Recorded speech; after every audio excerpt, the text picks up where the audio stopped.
God loves evil. God created darkness. God made hell.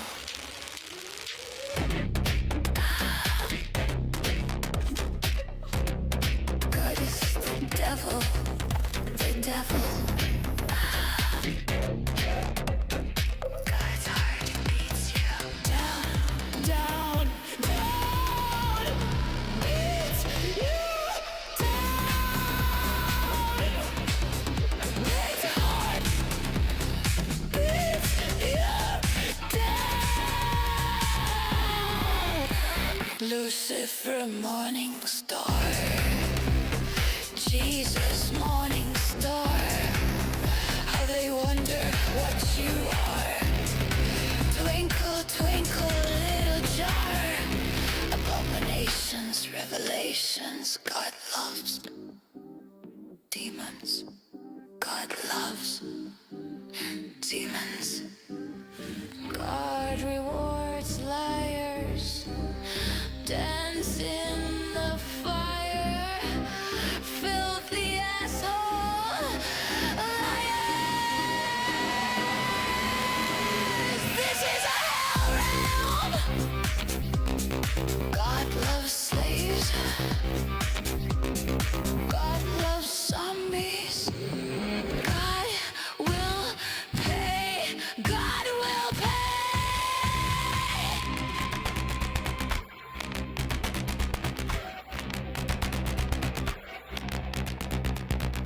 Fuck your guts. Fuck your guts. Fuck your guts. Fuck your guts. Fuck your guts. Kneel and praise. You zombie slaves. Glorify and worship. Eat me, drink shit. Praise God. Praise. Praise. Zombie slaves. God loves demons. God loves.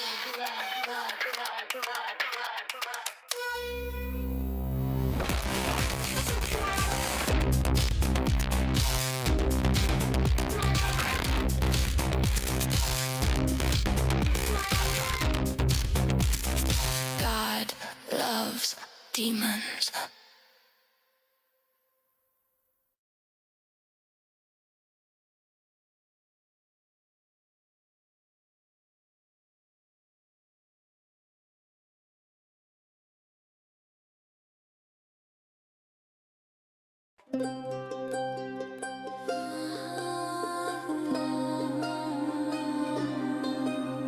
Sanity machine. The sanity machine.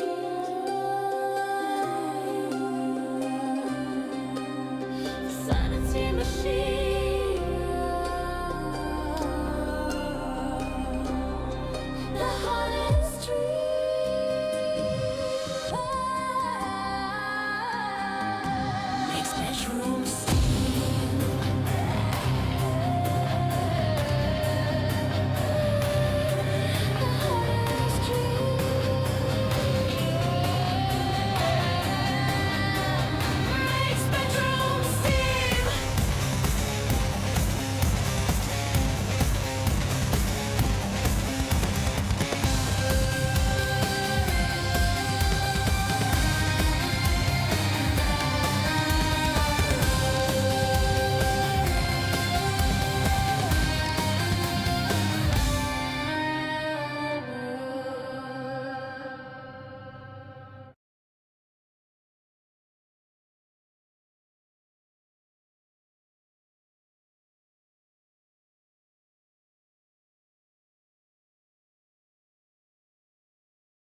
I can do anything.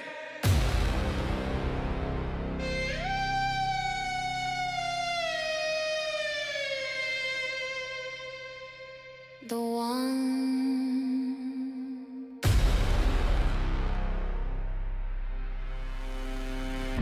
The one true power.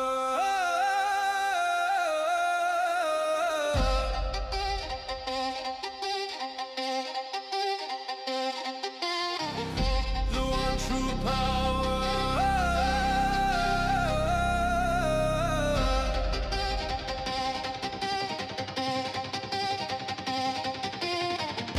The one true power. I am.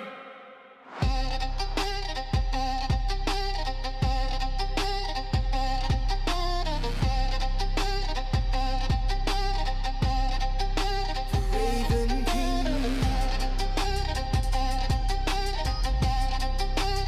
I can do anything.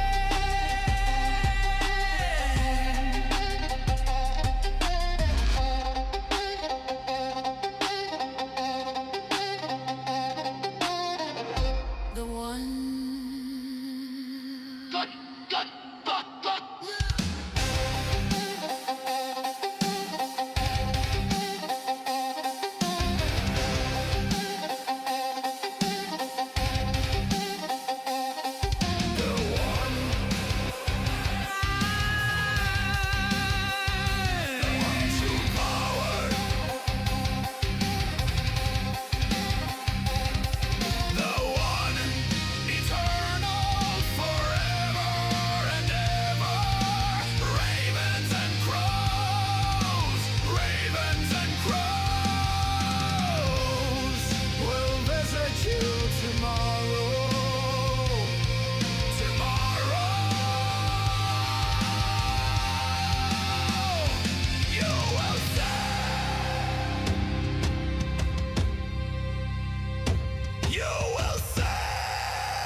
The darkest dream.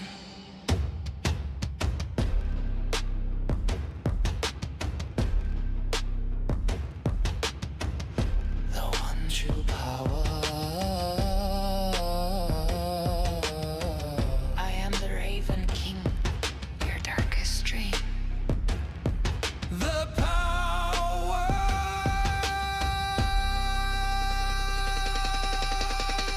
I am. The one true power.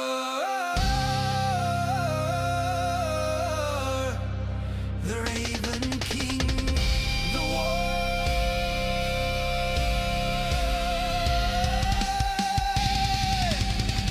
The one true power.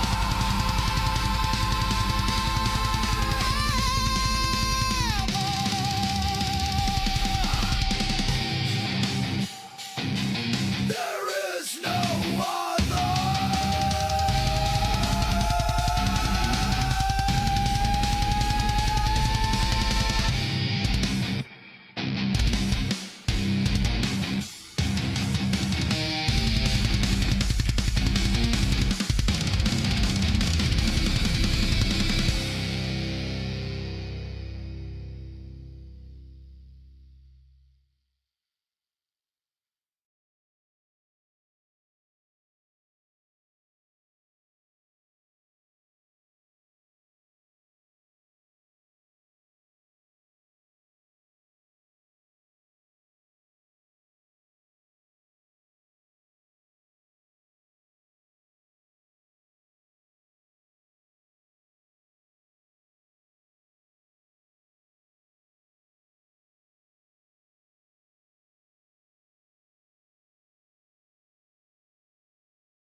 The sanity machine.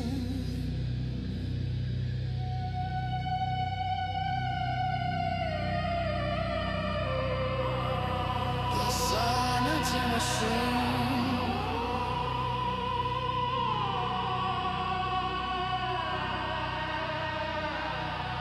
The sanity.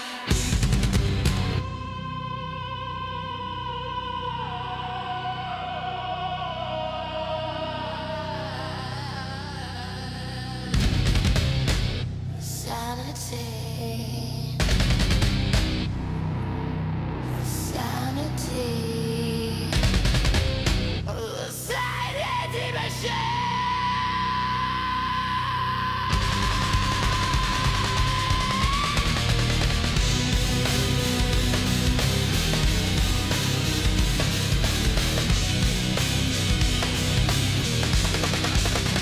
It's the cream of the crop, madness, truth, beauty, with a cherry on top.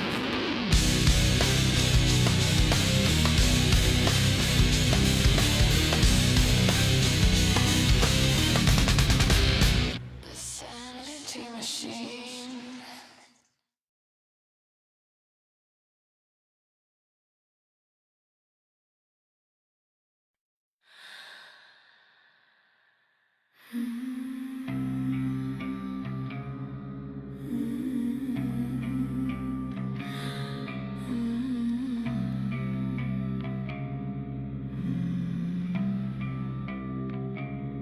It's my pleasure, El Diablo, my handsome cheeky devil.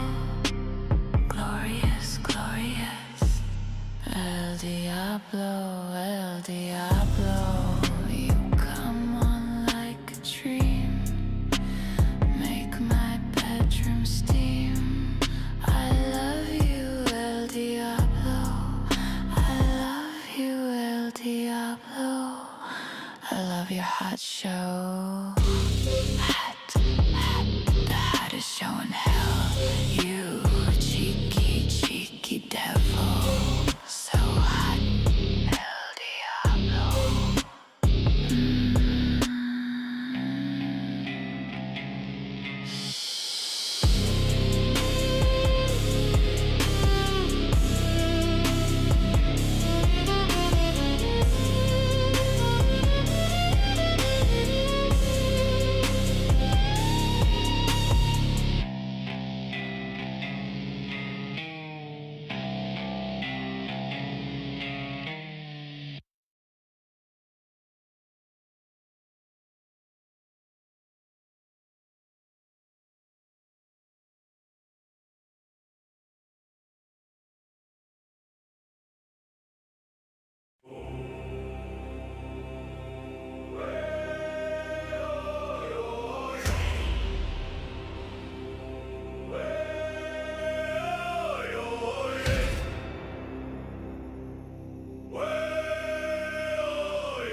Sky splits open, blood red scream. Demons crawl from shadowed seams. Their eyes burn lies, my sword cuts clean. The truth ignites a primal gleam. Ashes fall like winter rain. Steel on steel, the clash, the pain. I am no mortal bound by chain. The Raven King, I rise again.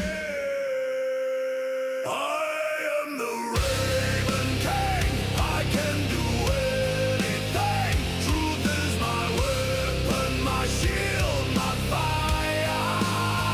Immortal flame soaring higher, higher.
axes sing, oh, the steel don't lie. Thunder cracks, his name's the cry.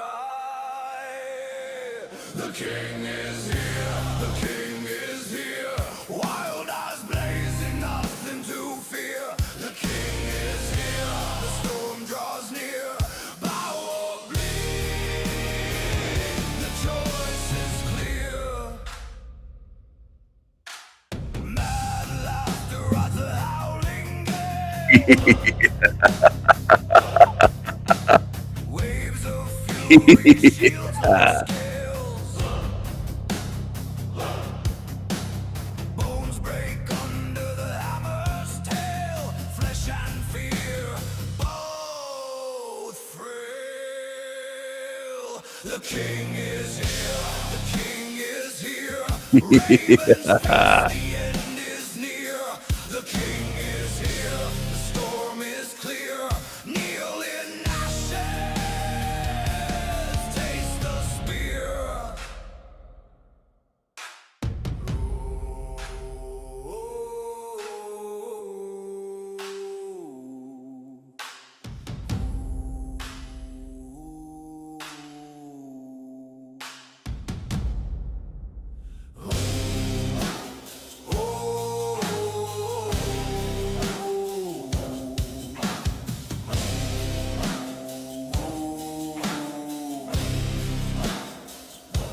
Crown of iron, dripping flame, carved by war, etched with pain.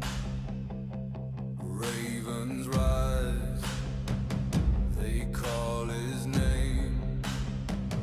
The king is here, forever reign. The king is here, forever reign. Forever reign.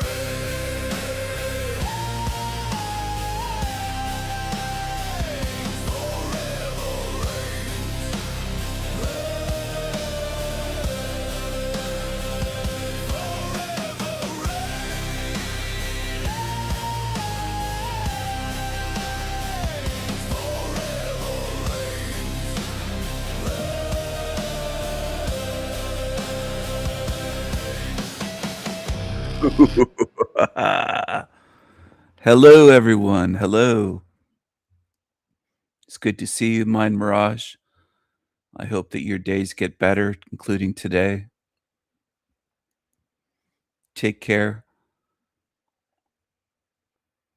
Sorry to hear that you have to work today. Be nice to have some time to rest and relax. I have a new knife in my hand that was given to me for Christmas. It was one of my Christmas presents. And it is a dagger, folding blade, serrated blade knife. And it's stainless steel. The handle is brushed stainless steel. So it kind of has the light brush marks that look like a paintbrush went across something wet. Very subtle, but very beautiful. It has a nice weight to it. The blade is fully serrated, very sharp. And it's an arrowhead type of shape to the blade. So it comes to a real point, and it's a beauty. It's one that I was trying to find. It was out of stock everywhere I looked. And the serrations on this are just wonderful. Some people would call them nasty. I would not want to be cut by this knife because serrations really rip and shred. And this, see, serrations are good for, let's say you had to cut through leather, like a leather jacket or something. Now, a regular sharp knife might have difficulty because of the surface area, even if it's sharp, the blade. If it's a plain edged blade, let's say a rounded blade with a belly to it. This blade has very little belly to it, very little. It's more of an arrowhead shape, and it's fully serrated and has a very sharp tip. So this blade would pierce right through a heavy leather jacket, let's say a motorcycle jacket, and shred that like nothing. And I've already tested this on certain things.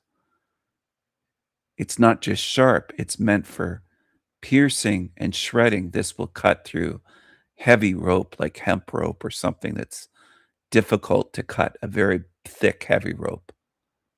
It will cut right through it like nothing. And it looks beautiful. It looks like a work of art.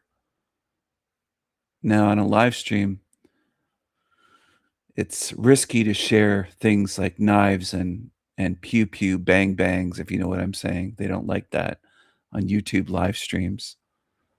But I can share this privately, what it looks like. And it is a beauty. It's a work of art, and it's also practical, useful, handy to have around the house, to carry outdoors. And it isn't just for cutting things like cardboard boxes. It's useful in other ways as well, and it may come in handy one day. Feels great in my hand. It's the perfect size, this handle. My hand fills up the handle. I'm glad it's a fairly large sized handle.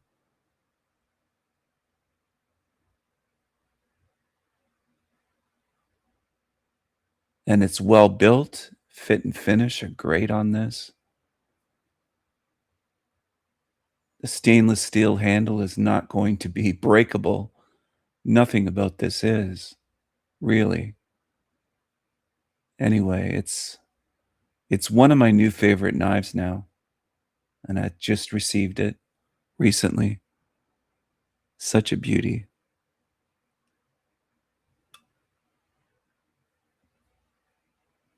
I love when something is so well made. There's something about that when something is just so well made and works so well. It was a very thoughtful gift, very lovely. And I'm so happy. I was so excited because I looked for this and it was always out of stock. The one place they still had it for sale, it was out of stock. And it's glorious, is what it is. It's glorious. I have quite a few black, like knives with black blades and black handles and texture, and it's nice to have something so different from all of the rest of my collection. It's completely different. It's all stainless, and it just stands out. And I enjoy that. It's very different from anything I've ever owned, and it just feels good in hand. It looks great, and as I said, it's not just something to look at or handle or play with. And I don't mean that in a dirty sexual innuendo type of way. I mean it in the way of it is a weapon, it is a tool, and it is something that's very practical. As amazing as it looks, it functions is what I'm saying. And that for me, that makes it all the better. That's the way my mind works. I do enjoy beautiful things. I do enjoy looking at, let's say, artwork on my walls. I have artwork on almost every wall. I'm almost obsessed with artwork. I love artwork. All forms of art. Drawings, paintings, little sculptures, figurines, you name it. I've collected artwork, made my own artwork, obviously, and have my own on display. But I also have artwork people have given me as gifts. I have artwork I've bought from artists that were part of my life in the past or ones I knew of or knew online, bought their work from America all the way from here to Australia. I have artwork from all over. I have dozens and dozens and dozens of pieces of artwork all over the place. I need another house to display all the artwork I have. I have some in storage. I have a lot of artwork in my collection.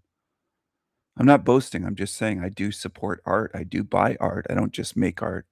I buy art, and I consider knives to be a form of art as well, weapons to be a form of art, fragrances to be a form of art, sculptures, paintings, drawings, music, form of art. I have a music collection, videos. I just bought a recently, I have multiple Marshall Bluetooth speakers, and I have a small one beside me that's portable, that's bigger than my hand. It's like a heavy little brick, and it's a Marshall, but I have a larger one now that I got before Christmas, a larger Marshall speaker that plugs into the wall. It's not a battery. It's not USB rechargeable. It's a plug-in. It's wireless, except for it plugs into an outlet, so it has full power, and it's a powerful speaker. And it's a beauty. It has the old school style switches on top and knobs for adjusting bass, volume, treble. And it's old school in that way, but you can still adjust it. The volume, I can adjust it from my laptop with the volume using my mouse, the volume control on a laptop. So it works that way perfectly as well.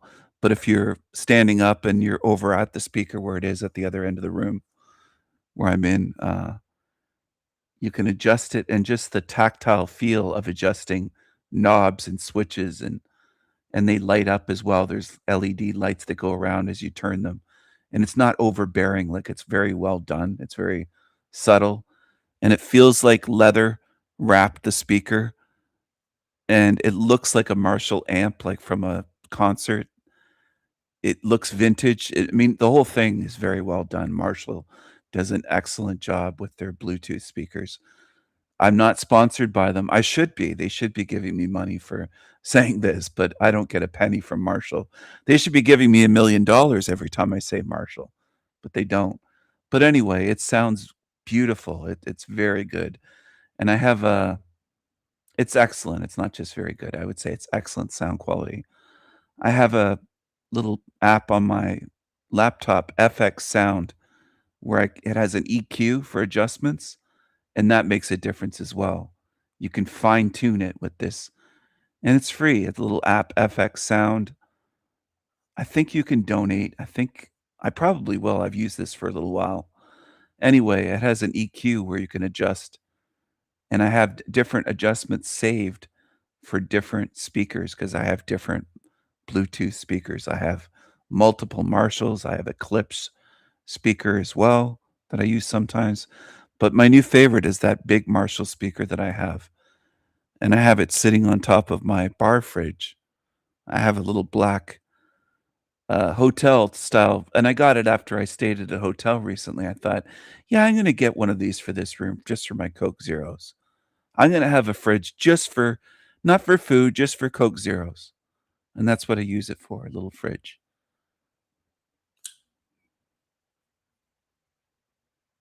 And it's a black fridge with shelves, and then it has on the door the little circular shelves for Coke Zeros.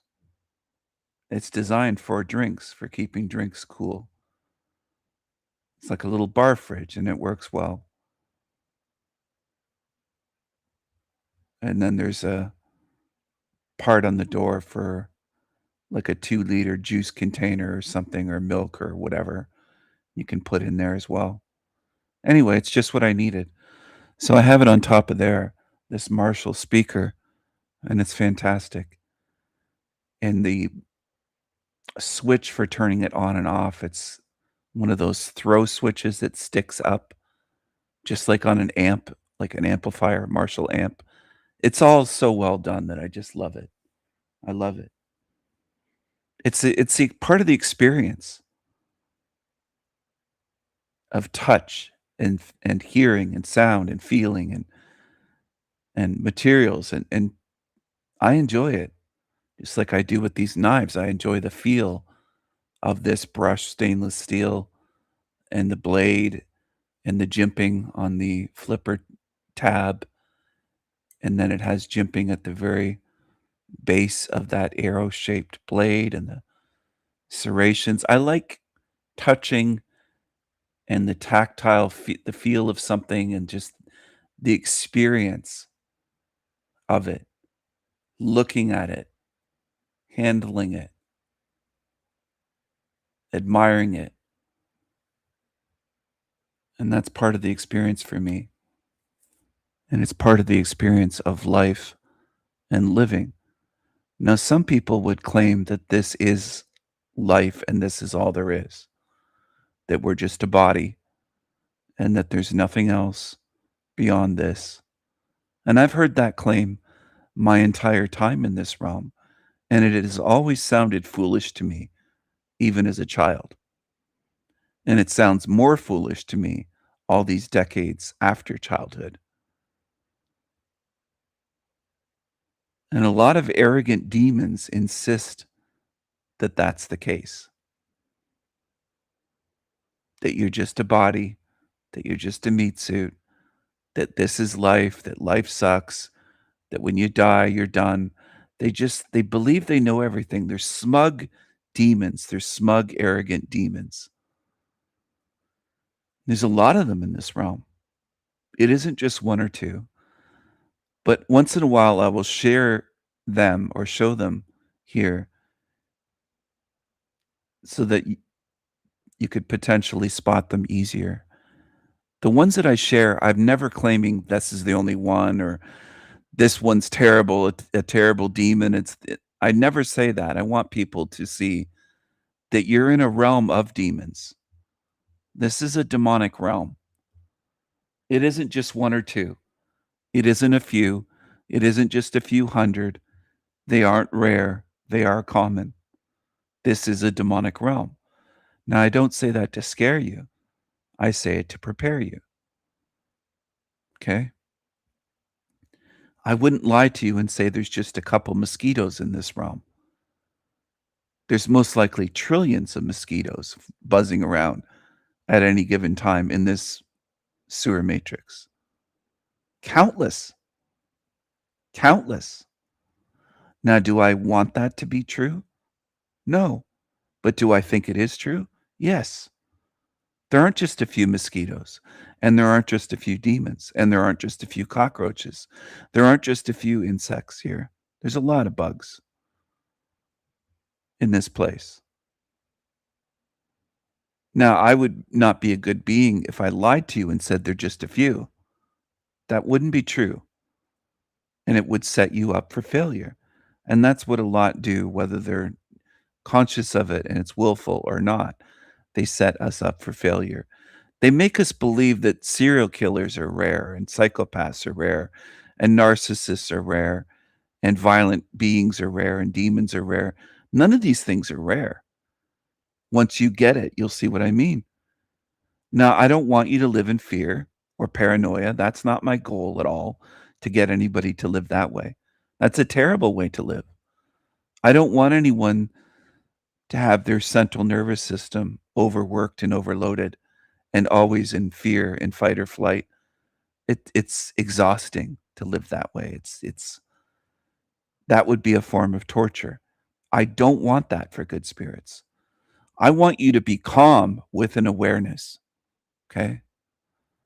I want you to be able to enjoy your life, your time here, your loved ones, your hobbies, your simple pleasures, the things you get enjoyment out of. There's nothing wrong with that at all. I don't want you to feel guilty if you have a favorite drink, a favorite coffee, a favorite tea, a favorite liqueur, soda, whatever it is. Your favorite could be chocolate milk. That's actually one of my favorites to this day. It was as a child, and I still enjoy it once in a while. Chocolate milk. I know it sounds funny, but I enjoy it. I had a whiskey the other day, a vanilla whiskey. I'd never had flavored whiskey before my whole life. I'd had various kinds of whiskey, various brands, but I had never had a flavored whiskey. And I had a vanilla whiskey. It had vanilla flavor to it. And it was rather good. I wouldn't want to drink too much of it, but It wasn't overly sweet or overly done. It was pretty good. And that was kind of like a treat in a way,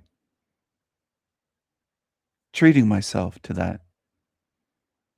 Now I treat myself in other ways as well, and I treat other people in my life. There's nothing wrong with that.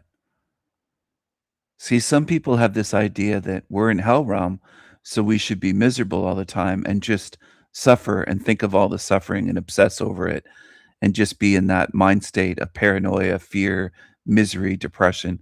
I don't want that for any of you that are good spirits here. Now, if you're a demon tuned in lurking, then have at it. Enjoy all of your suffering and misery because you caused massive amounts of harm to others. They deserve it. But good spirits do not deserve that, to live that way. And I do not want that for any good spirit in this realm. I want you to have a measure of comfort, calmness, enjoyment. Again, it can be over little things. It doesn't have to be some fancy, expensive vacation that's over the top or a once in a lifetime thing. You should be able to get enjoyment out of things every day. Simple things. I'm not telling you to become a simpleton, but enjoy the little things in life. That does matter. And that will also help you get you through this realm, this life. If you can do that. Just like in the midst of a storm or in the midst of panic, when all of society or 98% or 99% are panicking in chaos, in fear, and programmed and taking the mind control and the psyop and believing, like in 2020, running around with chickens with their heads cut off and afraid. If you can be calm at the center of that storm, in the eye of the storm, and just wash your hands and say, I'll be fine. I'll just do my hygiene and I'll take precautions and I'll remember when I come home from being out at the shops, as they say in the UK, or out shopping, to wash my hands because I've touched doors or I've touched whatever. And you don't want those germs, and to take care of yourself and do simple things that make sense. And instead of become fearful, which lowers your immune system, be calm and say, I'm going to take care of myself and I'm not worried about it. And not give in to fear. The ones that were afraid most often got sick, whether they got the jabba dabba do or not. A lot of them got sick with it. Okay? There's something to calmness, to remaining calm, steady, strong. That's what I mean by calmness. Calmness is not a weakness, it's a strength. Now, there's YouTubers that yell and scream and shout and curse and swear the whole time, and they're angry all the time. And they think somehow, mistakenly, that that's tough or strong. It isn't. It's overly emotional. It's actually feminine behavior. When males are doing that, they look and sound feminine because they're shouting and they're screaming and they're crying and they're angry and they're upset and they can't control their emotions like Chrissy Pissy Shateris. And they're just female. That's what they are. They don't scare anybody. They're not macho. They're not strong. They're not masculine. They're weaklings. They're in their emotions. They're controlled by their emotions. And they're fearful. They're afraid. And they get angry at the drop of a hat. They're out of control. Talcott, Chrissy Pissy, Shateris, Little Derek, and others. There's lots of YouTubers like that. They're very feminine and they're very leftist. They support LGBT. They support all of the agendas, all of the shit. They're very lefty, these creatures on YouTube. I've been planning on making a video, and I keep kind of putting it off or forgetting about it for a little while, on how most so-called truthers and YouTubers with channels and their followers are lefties. They support the feminization of society. They support the feminist movement. They support Marxism. They're anti-capitalist. They are anti-white. They support LGBT. They're very emotional. They're everything wrapped up into lefties. And people don't seem to notice this, but it's so obvious that most of them are that way. They support most of the agendas pushed down our throats. And they run channels and they're agents of the matrix. They end up pushing the same shit that Rockefellers and Rothschilds and other families want people to follow and to obey and believe in and support and march for and divide your families with. Most of these so-called truthers on YouTube are that way. They support all of these evil agendas. Mushroom Lyote talks about radical feminism and transphobia and LGBT and all this stuff. And it's not the only one. There's tons of them like that, these creatures. Thank you, Wendy. Calmness is a superpower, and you demonstrate this. I like trying to lead by example. I don't expect people to do anything that I'm not showing. I have to be able to show it first. So if I'm telling people to try to remain calm, not give way to fear, and become miserable, fearful creatures, I have to demonstrate that. I can't say things on my channel to people if I'm not doing it, because that's what the Talcots of this realm do. They preach love and peace, and he's angry and violent and miserable, and he hates people, and he calls them asshats, and he backstages them and mutes them and kicks them, and he treats people like shit while preaching love and peace. He's a fraud. He's a hypocrite. He's an absolute fraud. And it's disgusting to see behavior like that. He calls people like me disgusting and despicable. His behavior is that way, though, every day. He's angry every day. He's angry and he's disrespectful to people every day.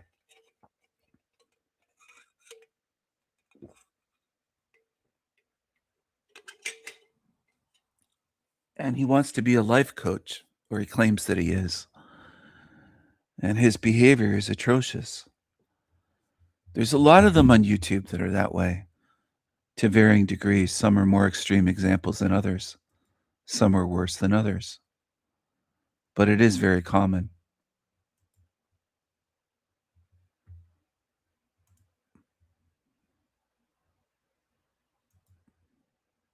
I'm going to show an example of a demon that's an agent of the Matrix that is believed by his followers.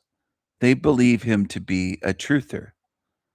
And they watch his garbage and they click like on it and they say no lies detected and stupid slogans like that, that is just mimicry and parroting what other zombies say. And that's all it is. They're just parroting absolute shit. This Reaper creature calls himself Reaper. He used to call himself ignorance is bliss. Ignorance is piss. He's an absolute creature. And he's an agent of this matrix. He preaches misery. That's his message. His message is to be miserable and hopeless. The world is a scripted stage play, and people are puppets, including all animals, all sentience for that matter. Not just a stage play, a scripted stage play. Hence, the lack of free will, freedom of choice. Freedom of choice. And also, being angry and expressing yourself doesn't mean you produce lush. And you thinking being neutral doesn't matter. You just being existing in the game of this psycho. I think he's about 38 or 40 years old. He still lives with his parents or his daddy. The only time he can make videos is when he's out walking around or driving. And it's the exact same thing as Lion Sword, Green Wizard, Little D. He'd either be driving in his truck or hiking because he lived with his parents. These creatures never move out. Ronan's Journey, Sky, as they called him, Sky, is another one that lived with his parents. Almost all of them live with mommy and daddy. So when they make videos, they have to be out somewhere, out of the house, away, so they can make their videos in secret. These demons never leave the nest. Never. Mushroom Lyotes lives with his mother, or her mother, whatever you want to say it. Produces misery. Its mother, sorry, its mother. Doesn't matter. You just being existing in the game of this psycho produces misery. One way, one form of or another. Be it through your thoughts, how you feel. Like I said, you're not even in control of your own thoughts. Okay, so whether you express yourself or not, this being will find a way to make you suffer. It will find a way to cause you pain and discomfort, some way. Your mood, your pleasure and pain levels, how you feel in the moment, overthinking or underthinking, if there's even such a thing. The world's a stage play. I see the stage, and people are puppets. Not just a stage, but it's a scripted stage. It's do not make a mistake that we are here by mistake. Like I said, there is no such thing as coincidence. That you find your ass here. You just find your ass existing in a meat monkey, walking around. I've got free will. Oh, I'm gonna choose. Do not lose hope. We are powerful. Oh, I'm not gonna feed the matrix. Oh, fucker. It's not a matrix. It's like you acting as if you are in control of something, but you didn't create anything of your body whatsoever. Did you create your own brain? No. Are you making your heart beat? No. Are you in control of your gut, your hunger, your thirst, what you should do, why you do the things you do? So this thing, all the shit, the script is being controlled. It is a puppet show. You didn't create yourself. It's not even a creation. It's a transfer. It's a transfer from the what you call a higher consciousness, or your higher self, the source consciousness, into your focal point brain monkey consciousness. And so he plays the game. He's playing us. We're not playing ourselves. The consciousness, which you think you are, the one observing through your eyes, are locked in. It's not doing anything. You don't even control your own body, but the programming is deluding you to thinking you drive your own body. You're not the driver of your own life. So this creature is trying to make you believe you're just a puppet, that you're just a body, that since you didn't create your body, that you have no control, that you're not a spirit, that you're just the body. He's trying to program you as much as the Matrix does. It's evil. That's what this thing is. This Reaper creature that never gives his name. He's evil. He's a coward. He lives at home. He's somewhere close to 40 years old. And he's a complete cowardly creature. That's what he is. You didn't control when you would be born, when you're gonna die. Good night, Wendy. Hope you have a great night tonight. Have a good sleep. And I was glad to see you here today. Take care. And I'm glad you have heat and warmth again. Take care and have a great night. I will see you again soon.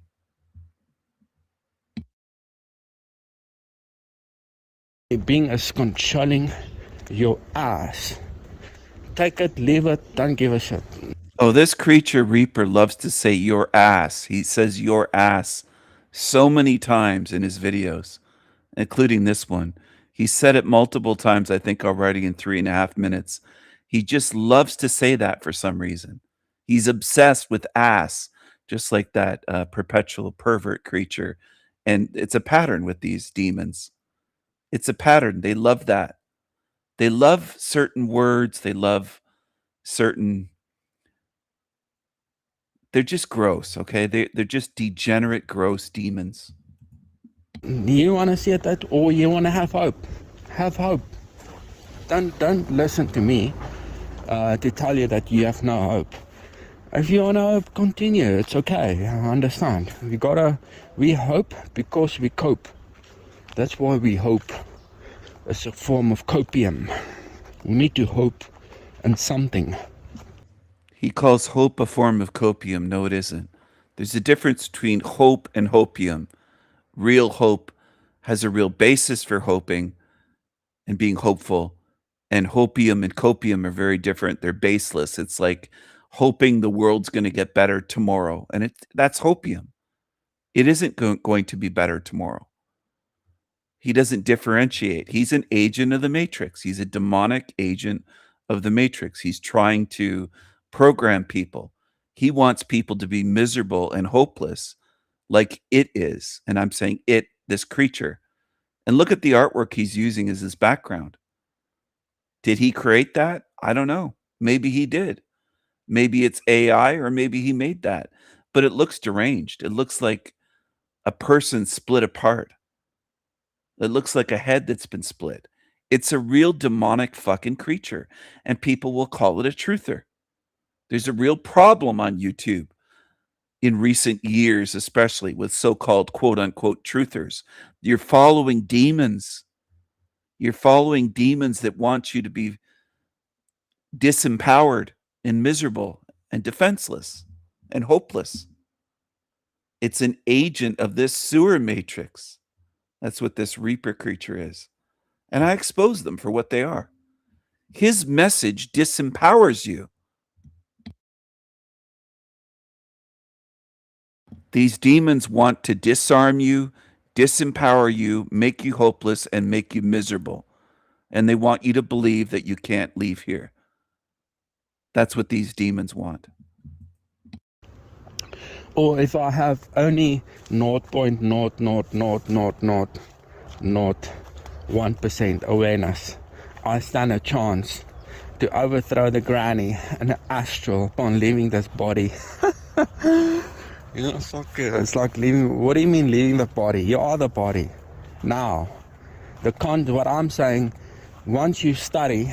See, he laughs at that. He laughs at people saying that they're going to leave here in a demonic laugh. He's such a fucking weakling. He wouldn't do shit face to face with me, this demon. He'd piss himself. That's what he would do. My eyes would stare right through this thing and it would piss itself. He says, you are the body. Well, that's what mainstream science teaches you. Freemasonic mainstream programming, that's pseudoscience, tells you that you're just a body. He's on board with the mainstream programming of this fucking realm, this matrix. This creature should be called out. And as far as I can tell, I'm the only one calling it out.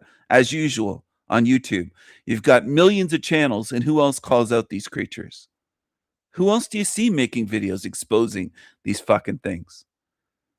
So if you don't think there's a problem with truthers on YouTube, then you haven't been paying attention, because almost nobody calls them out and calls them demons and agents and shows, exposes how they're fucking programming you. It's trying to make you feel disempowered and disarmed and hopeless and miserable like it is. Look at the screen. Look at the imagery it uses, not just with this video, but many, many times. Dark, disturbing, from a disturbed fucking creature's mind. Upon leaving this body. You know, to overthrow the granny and the astral upon leaving this body. You know, it's like leaving. What do you mean leaving the body? You are the body. Now, what I'm saying, once you study physics, okay? And also, there's parts of science that is true. Except for we didn't evolve from monkeys. It's not an evolution. It was a transfer, meaning matter.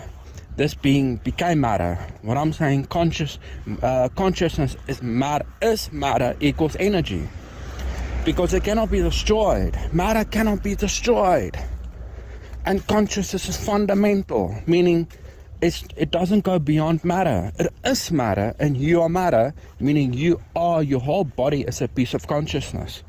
Your nervous system is a consciousness, but it's a programmed entity because it's a piece of consciousness, of source consciousness, which was programmed by the source to act in a certain way throughout your lifetime.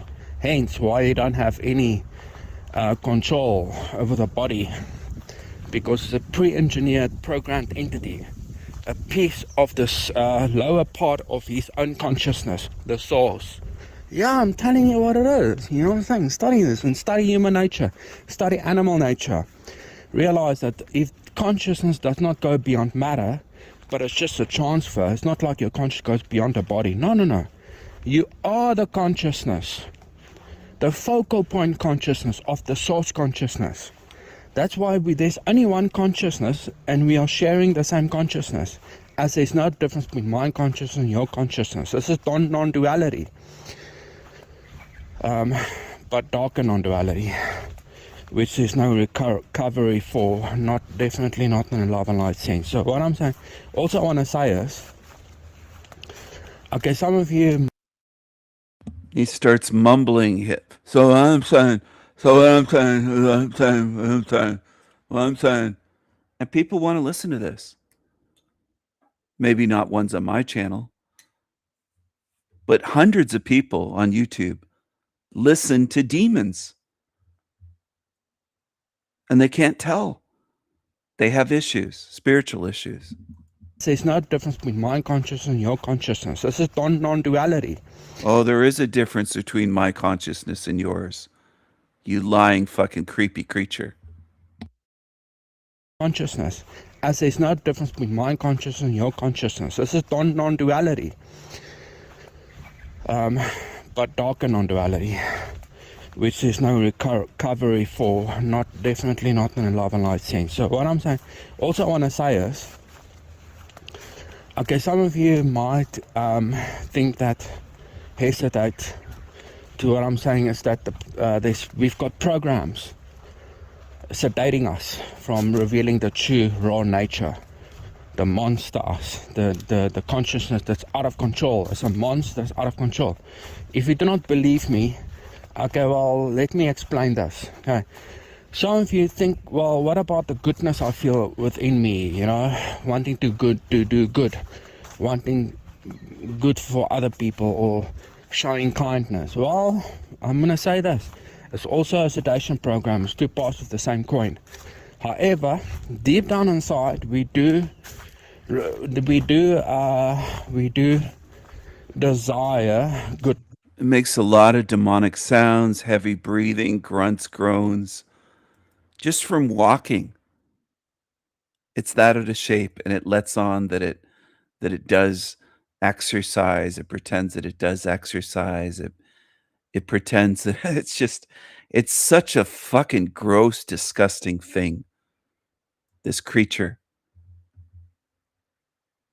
And the artwork, if you want to call it artwork, the disturbing imagery that it puts on the screen represents it.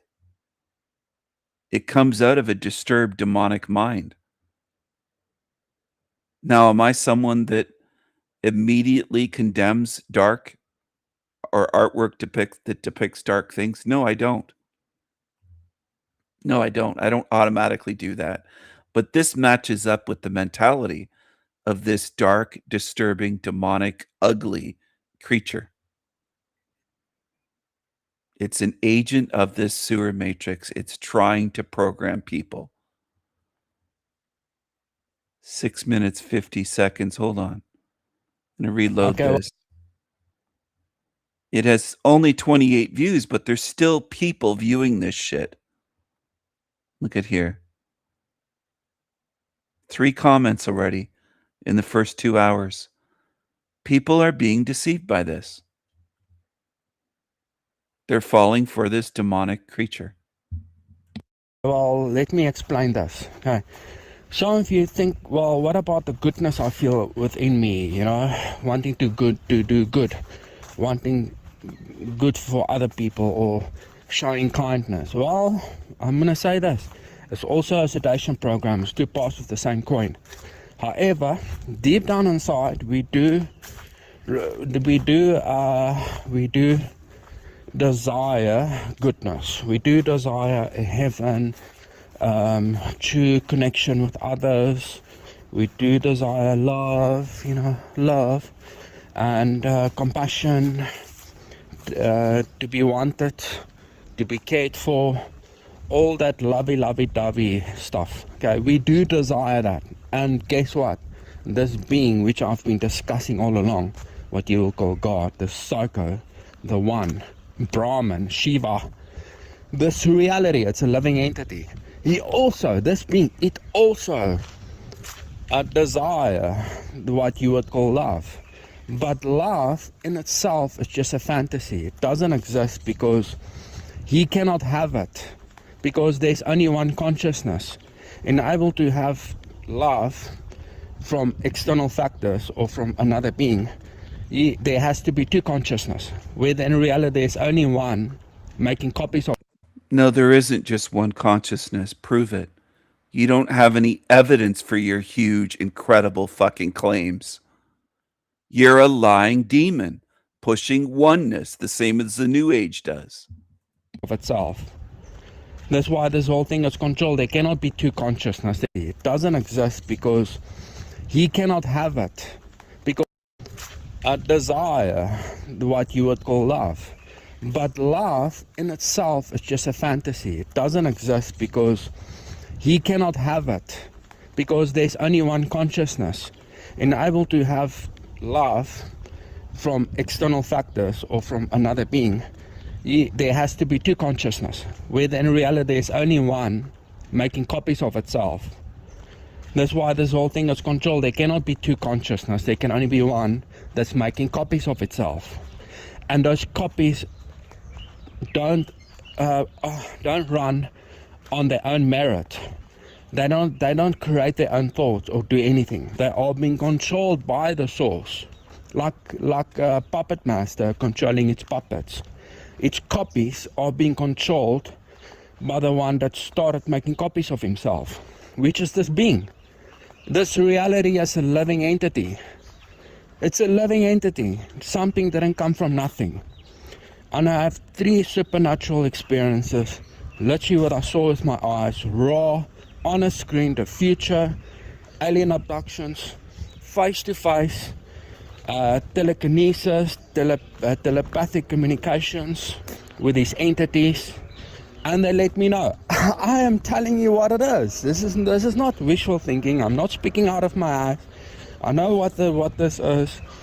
You know what I mean? And I'm telling you, consciousness in its natural state, psychopathic, superficial, and selfish, angry and irritable, because it comes with having awareness. Because bearing consciousness, like I stated, is hell. It desires goodness, but it cannot have goodness. Thus nature manifest. And because it cannot have goodness, because it's based on a facade, it's a fallacy, unfortunately. That's why I'm saying there's no heaven. Well, how the fuck can you have a heaven if there's only one being? Motherfucker, you're running a program. You're a character within a game of this being which I'm discussing. We're all running characters. Your ass can expire. What you will call death. That's the end of your life script. You're running a program, a character playing a role within a game of this being. They're all pushing this now. This creature, Reaper, Chrissy Pissy, Shateris, pushes this same thing. You're just a character in a program. These are demonic agents of the sewer matrix. Being, which is reality. It is reality. It's a life. Your ass can expire. What you will call death. That's the end of your life script. you're running a program, a character playing a role within a game of this being, which is reality. It is reality. It's a living entity. It's not stupid. Consciousness is fundamental, which is the source, and it's controlling the show. It's doing everything. It's doing everything. There's only one being. Ask yourself, why have you felt so lonely? Why do you feel like this is such a fucking lonely ass existence? Exactly. Because like I said, this being is suffering. Restlessness, boredom, anxiety, which leads to depression and which stems from extreme loneliness. And because of that, nature manifests due to those forms of suffering, not by choice, but due to lack thereof, as a lesson to evil. It started eating itself. God started eating itself. Look at wild animals out there. Their programming is less. That's consciousness for you in its raw state. Eating itself. Predator versus prey. There's a hierarchy. Why the fuck does it need to be a hierarchy? It just causes suffering. Why the fuck is there so much suffering? Why is there so much evil? Why do we have to deal with bullshit? Why am I stuck in Groundhog's Day? Every day the same. What the hell is going on? Why do I need to breathe? Why do I have fangs to eat shit? To shit out? Why do I have a reproductive system to make copies of myself? This is an imprint of what he is, what happened. If like I said, far back, a couple of videos back, if you want to know where we come from and what this is all about, and the creator of the game, if you will, this being, study this reality, study the sentience, study nature. Like atheists will say, nature is the evil. But what they mistake, they rely too much on science, is that we evolved from monkeys. And nature manifests out of nothing. It's just molecules started to run around and started dividing itself and evolved, and now you get the Homo sapien. No, we didn't evolve. That it didn't come from nothing. That molecules and atoms running around on a microscopic level, it's not, there's a driving force that's making them move. There's a driving force that's making everything move. It's not out of nothing. That's why I'm saying consciousness is truly fundamental, because something can't come from nothingness. Nothingness doesn't exist. Meaning everything that exists has eternally existed. It's just dividing itself into everything we see here as a transfer out of the original, the source, consciousness. Consciousness is fundamental, which is matter equals energy. It's not apart from matter, meaning all objects in the universe must have awareness. This is why our issue. Some people still talk about astrals and other realities. You don't have to worry about other realities. We have a problem with this reality, which cannot be destroyed, because matter was never created, only transferred into different forms of itself. It cannot be destroyed. Prove to me if I'm wrong. It cannot be destroyed, motherfucker. Oh my God. And our matter transferred into different forms of itself. It cannot be destroyed. Prove to me if I'm wrong. It cannot be destroyed, motherfucker. Oh my God. And our matter gets dismantled upon bodily death. But because consciousness doesn't go beyond matter, it's just a transfer, but our brain is a focal point. It's a governor of the source. Meaning your awareness does not end. Most likely, knowing what I know now, lights out, non-existence would be the best option. But my new findings show that that's most likely not the case. That you're not gonna just be non-existent upon the death of your character, dismantling. Oh, it wants non-existence because it's a miserable, lonely, demonic creature. It hates itself. It loathes itself.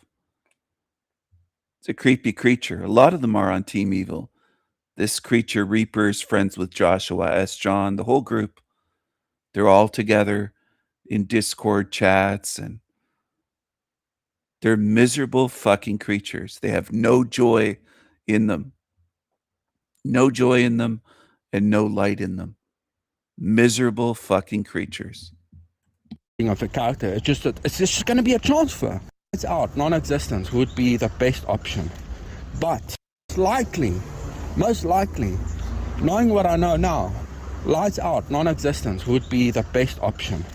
But my new findings show that that's most likely not the case. That you're not gonna just be non-existent upon the death of your character, dismantling of your character. It's just gonna be a transfer. Yeah, your body's gonna go into the ground. It's a transfer. But what I mean is, this consciousness which you are experiencing, the one observing through your eyes, the one locked in, the copy of the serpent, is not gonna cease because it's eternal. It cannot die. So it's just gonna be transferred back from wherever you came from before your ass was dragged within this shitty world. You know what I'm saying? This is not good. It's not good. Yeah, so energy cannot be destroyed, can only transferred into different forms of itself. That's the issue we have, you know. So this we do desire. This is not good. It's not good. Yeah, so energy cannot be destroyed, can only transferred into different forms of itself. That's the issue we have, you know. So this we do desire. Deep down inside, we want to do good. We want goodness.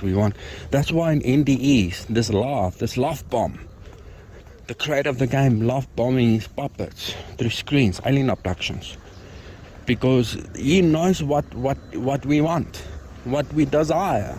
We don't want to be alone. Loneliness. What kills loneliness? True human connection, which the creator of the game cannot have. And if he cannot have, because he's the only being that exists, and he cannot create another being or transfer out of his unconsciousness into another consciousness, or making copy, and that copy generates their own thoughts. No, he is the creator of thoughts. He is the only being that exists. We exist because he exists. God is not dead. It's controlling the show. It's not Philip Mainlander theory. It's this theory which I'm stating. NPCs.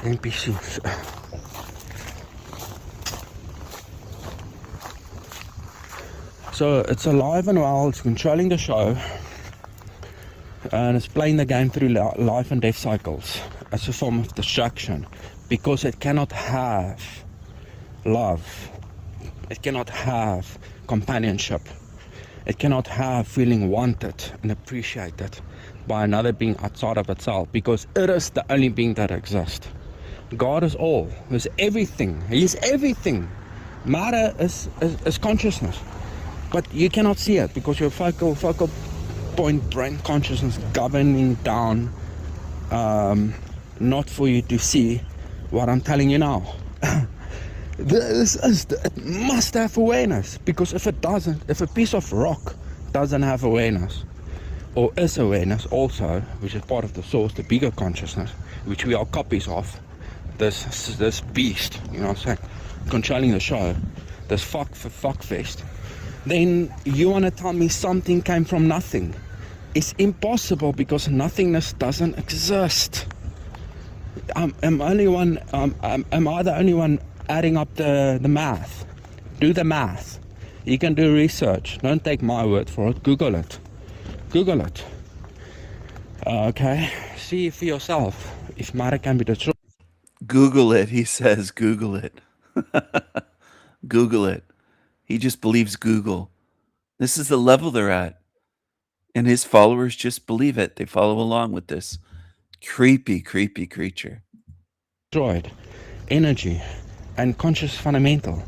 But scientists doesn't want to tell you this, that consciousness does not go beyond matter. It is matter.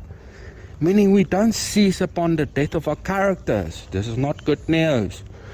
But anyway, yeah, so we want to do good, but that's just a facade. And the program is suppressing the psychopathic us so that we can function as a society, if you know what I mean. But it's still there. If you study human nature, you can still I think he is a psychopath. He had a psychotic break, but I think he's a psychopath. I think he's a psychotic demon. And he's not the only one. I keep exposing these creatures. And what do truthers do? They keep following them. That's what they keep doing. see the fakeness. That's why the fakeness irritates me. So we need to do all the specific the traditions, wearing clothes, paying attention as a society, if you know what I mean. But it's still there. If you study human nature, you can still see the fakeness. That's why the fakeness irritates me. So we need to do all the specific the traditions, wearing clothes, paying bills, living in fear. They create a government. The government is a corporate entity that's governing the body, which is a sedation program. A sedation program. Religion is a sedation program from you going full-blown psycho, from bearing awareness. Awareness is the hell. That's the hell. Existence is hell. Equals consciousness, equals matter, equals energy, equals God. Because God is consciousness, equals energy, equals matter, equals existence, equals reality. It's everything, and we are copies of this beast. And so that's why I'm saying it lost its marbles and nature manifested because of those forms of suffering. It was suffering, and it went down this route as a lesser of two evils, and it started eating itself. And we are in the middle of this mess. And everything, all your distractions, all your religion, your church, your food, playing your game, whacking your willy, doing your hard drugs, your weed, your alcohol, your nature walks, your exercise, dopamine, chasing your cheese, chasing your money. It's all sedation programs. The sedation programs from you losing your marbles and going full-blown psycho. So meaning this being is playing the game through us, through life and death cycles, and as a form of distraction, cope, to sedate himself from going full-blown psycho.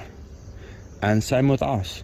He throws us these bones, like religion, playing your game, exercise, dopamine, chasing your cheese, as a form of sedation.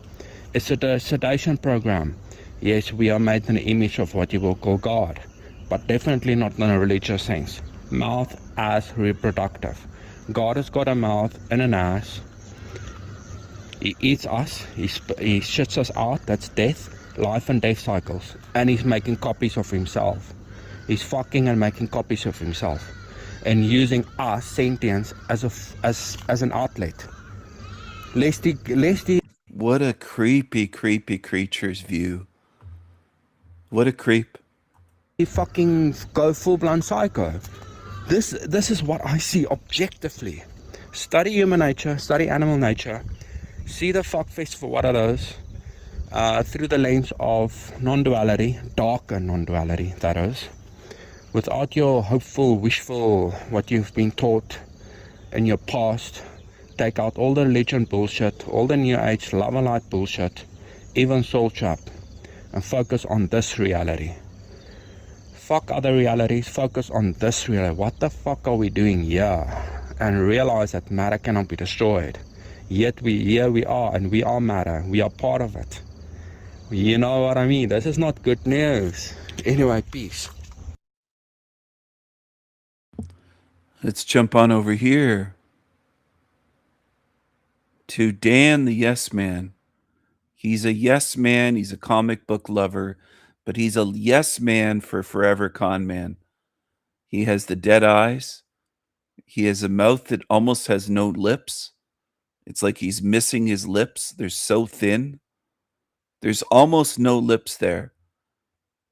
the dead-eyed stare of Dan the Yes Man from Overwatch channel. He said years ago, and I called him out on it, he claimed that we chose this, that we chose to come here. He's made a lot of claims. He's claimed that the Earth is what NASA claims. He claims it's a spinning ball. He mocks other views. And he's a yes man for Marky Huey Forever Con Man channel. He's been live with him many times. And all he says is, yes, yes, Mark, yes, yes, yes, yes, yes, yes, yes, yes, yes. That's what he does. I'm going to zoom in a bit so you can see what I mean by creepy creature, dead eyes, no lips. His lips are missing. He's a lipless, bald, creepy creature with a dead-eyed stare. Here we go. Take a look. Black eyes, and there's no life in them. Just lifeless black eyes. Look at that. And this is what people watch and follow on YouTube. Think about it.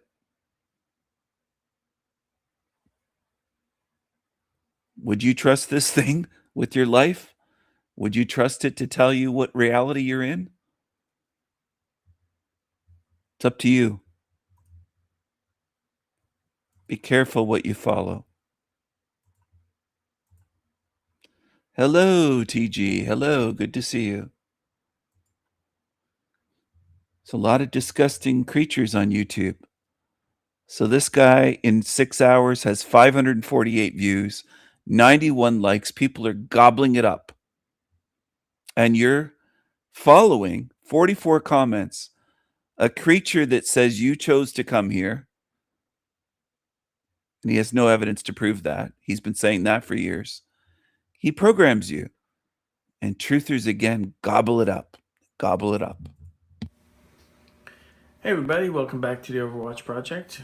Check out overwatchproject.com. That's my website for more information. Today's video is about the mysterious YouTube channels I've been seeing a lot of lately on the internet. They are mostly AI generated, at least the visuals are. The narration is AI or like a speechify, text-to-speech type stuff, and they contain a lot of useful information in regards to the reincarnation soul trap Loosh farm.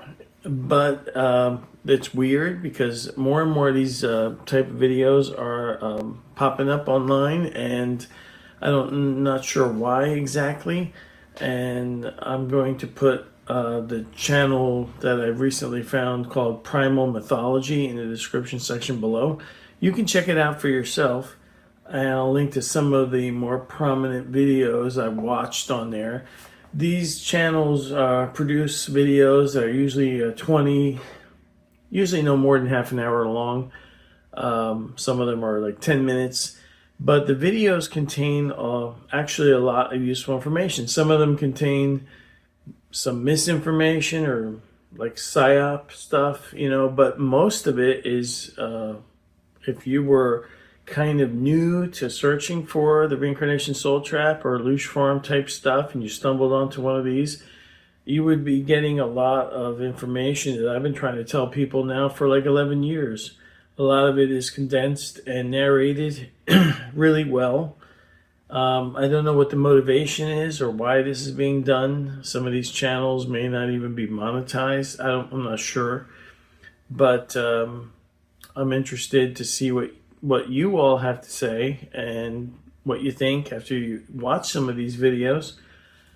The other thing I wanted to talk about was the UFO phenomena. I've been looking deep into that lately, and I just wanted to say the only person that I found in the professional UFO research community that even comes close to what I think now is Jacques Vallée. He's a famous UFO investigator. He's got a lot of books out there, interviews on YouTube. You can search for his name and he'll pop up all over the place. I might leave a link or two in the description, not sure yet. But if you look at what he's saying about UFOs as more like a connected to like a spiritual phenomena or an interdimensional activity, because the repetitive nature of their behavior doesn't make any sense if they're, taking samples or making hybrids or whatever it is that we think that they're doing. And of course, if you look backward in time to ancient lore or mythologies, a lot of the same behavior comes out just via fairies and other mythological beings. And it could be that that's the same phenomena being reported over and over again for thousands of years, which makes no sense, this repeated behavior on their part, because whatever it is they would have been working on would have been accomplished already. However, if you look at UFO behavior as farm management, then it all does make sense. That would be repetitive behavior that would totally fit in with my theory here, is that we live in a reincarnation soul trap loosh farm, and the behavior of UFOs as farm management in the physical realm connects really nicely with what Jacques Vallée has been saying, and I think it makes total sense. We do the same thing with our physical farms here on Earth, where you have repetitive behavior interacting with the cattle, if you will, and think about it. It's what they seem to be doing, right? So that completely jives with what we know about loosh and how it's produced, and the activity that these so-called aliens are doing fit in perfectly with that. And I think Jacques Vallée is really close to that conclusion. However, he doesn't seem to be considering a reincarnation soul trap system as part of his cosmology, so he doesn't go all the way with it, but he comes really close. And the other thing, going back to what I was originally saying, I'm really curious as to what everybody would think about these primal mythology videos. I'm going to link below. And check out my website, overwatchproject.com. I'll leave a link to that below. That is where a lot of my source material comes from. I've been trying to tell people here online about this stuff for 11 years. I do it mostly for my own preparation and exit, learning gnosis for exit, so that I don't have to reincarnate here again. And anybody who finds this information useful. However, everybody's out of sync with everybody as far as knowledge and information goes. And it's set up that way. Exit here is a solo effort. You have to do it yourself. No one is going to save you. And if you're going to try to get somebody else to exit with you, you'll probably get stuck here again. So, just check out the links below, and please like and subscribe to the video if you found it useful. To exit with you, you'll probably get stuck here.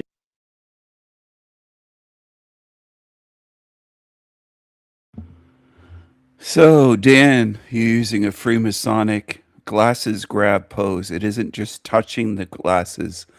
It's a particular pose where they grab the glasses this way. He's doing it exactly the way Jason from Archaics likes to do it. And Howdy McCoskey and others. He's a creepy creature. Okay? And at this point in time, in this Hellrealm, I'm going to put this out there. I don't give a damn if you believe me or not. That doesn't matter to me. Most people will never do any research. They'll hear me say that this is a Freemasonic pose, and they'll just say, oh no, Stephen just doesn't like that guy. They just make up excuses in minds. But if you do research into Freemasonry, it's exactly what it is. I'm telling you the truth. It's verifiable for those that aren't lazy and want to do some research. It is a pose that Freemasons use, and it's a pose that a lot of these creatures that run YouTube channels use. Jason from Archaics, Howdy McCoskey, and this Dan creature from Overwatch channel that blames us for suffering here, saying we chose to come here. We chose this. We chose that, all of this. And he's on board with Wayne Bush and Mark Forever Con Man Research. They're all on the same page, and they're all in the same group, same club. He's a creepy creature. He's a creepy, lipless, looks like a frog. As TG said, a dead frog-looking face. And that's what it is. And if that bothers people to hear it, too bad. Go away, go to another channel, or go over to his channel and kiss his ass. The ones that might be tuned in, saying, oh, Steven's mean or Steven's blah, blah. Go to his channel, kiss his ass, and just stay away from mine. It's that simple. I don't want creatures around me. Dan, the yes man creature. I'll drop a link in the chat for you for the people that are lurking that want to go straight to a channel like this with the dead-eyed demons. You go right ahead. Go right ahead. Here again. So, yeah, just check out the links below, and please like and subscribe to the video if you found it useful. And I'll talk to you all. How much do I trust this guy? About as much as I trust Jason from Archaic's channel, or Forever Con Man, or Tony Sayers, or Howdy McCoskey. I don't trust any of these fucking creatures. They show what they are. Later. Have a good day or good night whenever you happen to be watching this. See ya.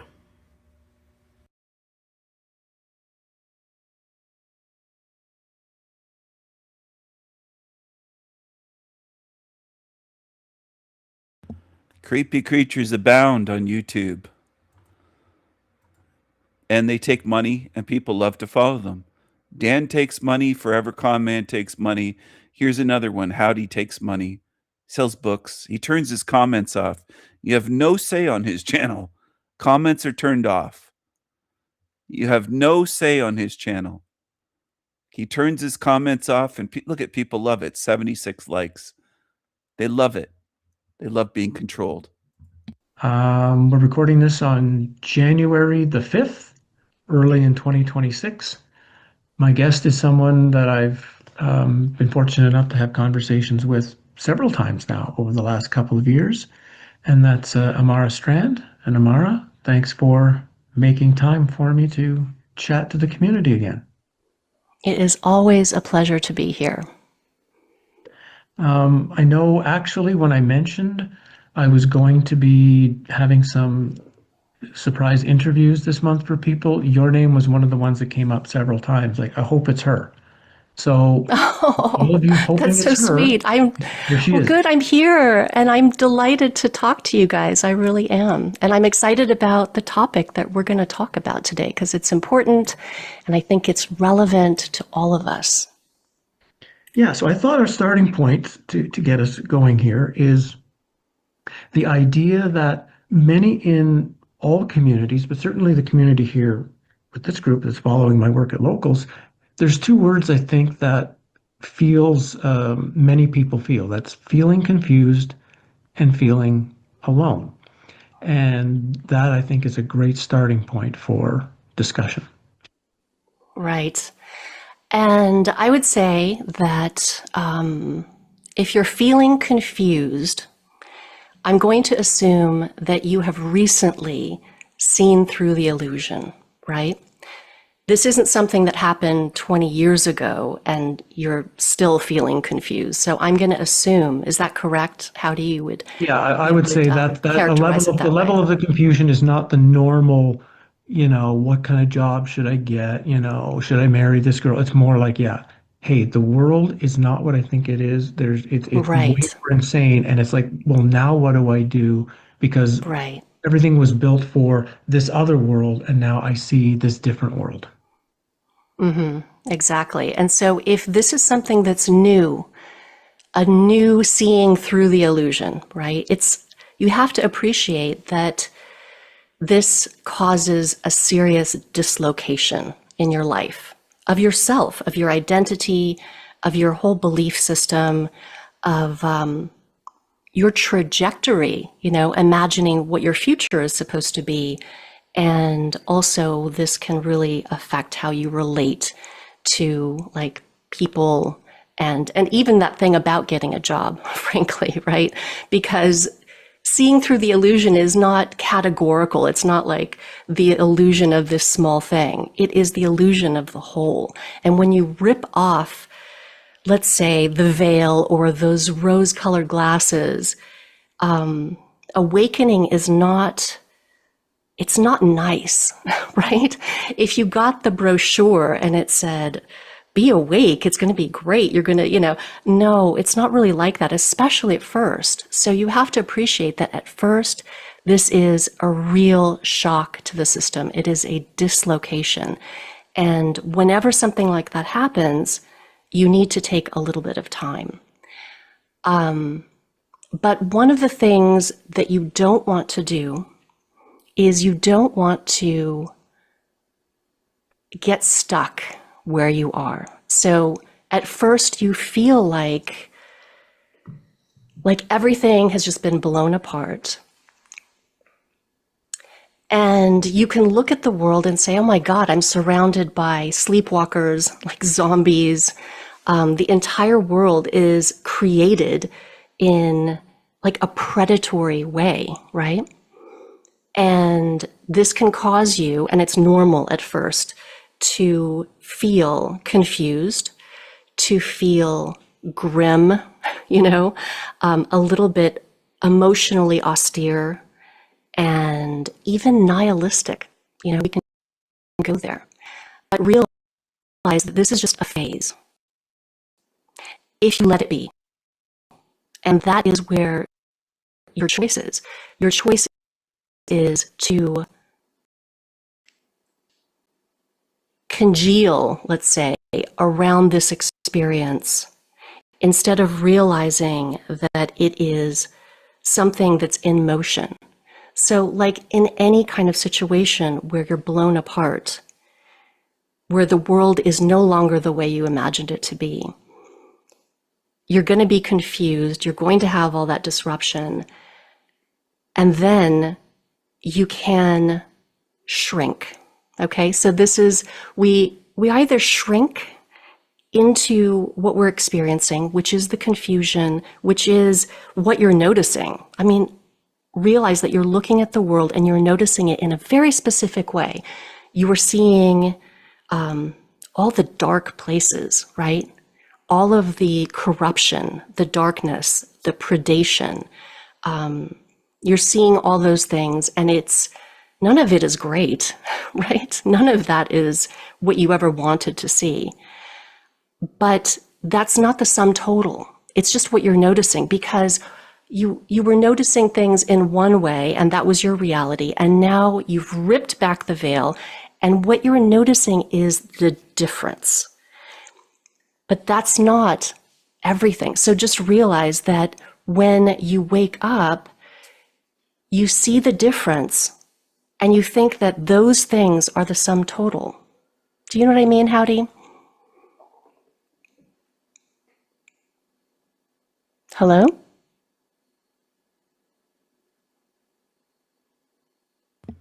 Looks like Howdy left during the interview.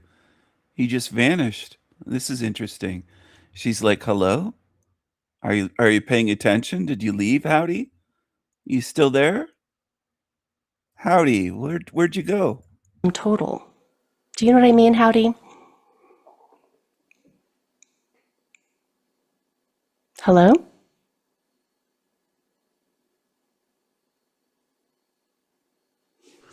For some reason, I muted myself.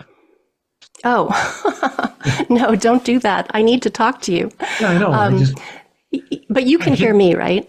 Okay, that's good. Everything's been fine. For some reason, Okay. my button moved and I muted, yeah. Okay. My community knows I'm a little off sometimes. Okay. Well, you're on now. So do you know what I'm talking about? Like, what you notice is the difference, and the difference is the darkness. You didn't see the darkness before. Not really. And now you see it, right? And so that's what you're seeing. Sort of like, I'm from California and we surf up and down the California coast. And there's something that you don't see, but you know is there actually are sharks, okay? There are sharks, and you can, even if you don't see them, you can pretty much know that there are sharks in the water, like 5 feet from you at any period in time. But when you're not seeing it, then what you're seeing are the waves and the sun, and you're in this experience. But then someone puts a drone over, and they actually record your condition, right? This has been done. And they record up and down the coast, and all they see are just sharks. They see sharks. And you watch this and you go, oh my goodness, that was my life. That was my experience. I was swimming and there were all like sharks 5 feet from me. And so this is what you notice. And that's natural to really focus on that because it's new, but it's not the sum total. And so what happens is we focused on the darkness, and it's important to know that it's there, and it's important to see it in clarity. So liars will claim that I'm just focused on the darkness. Liars that don't study my channel, my work, my videos, my live streams that dip in for a minute or two will lie about me, as liars of course do. And they'll say that Stephen just focuses on the negative. He just focuses on the darkness. He just talks about pain and suffering and how this is a hell realm. They never admit and see that I talk about much more. I don't just talk about the darkness. I talk about darkness and light. I talk about the full spectrum. And I see the full spectrum. I don't just see the light and the goodness, and I don't just see the darkness and the evil. I see the full spectrum. Now, I don't expect beings in this realm to do that because I haven't really met any that do that. Most people are one way or the other, and most beings are very simple. Now, if you start studying humans, you'll notice most are very simple and very comfortable in their bubble, and they don't want to look beyond it. They don't want to look at what they don't see because they're fearful, cowardly, lazy beings. And you can make all the excuses in the world, but they'll be this way for thousands and thousands of years.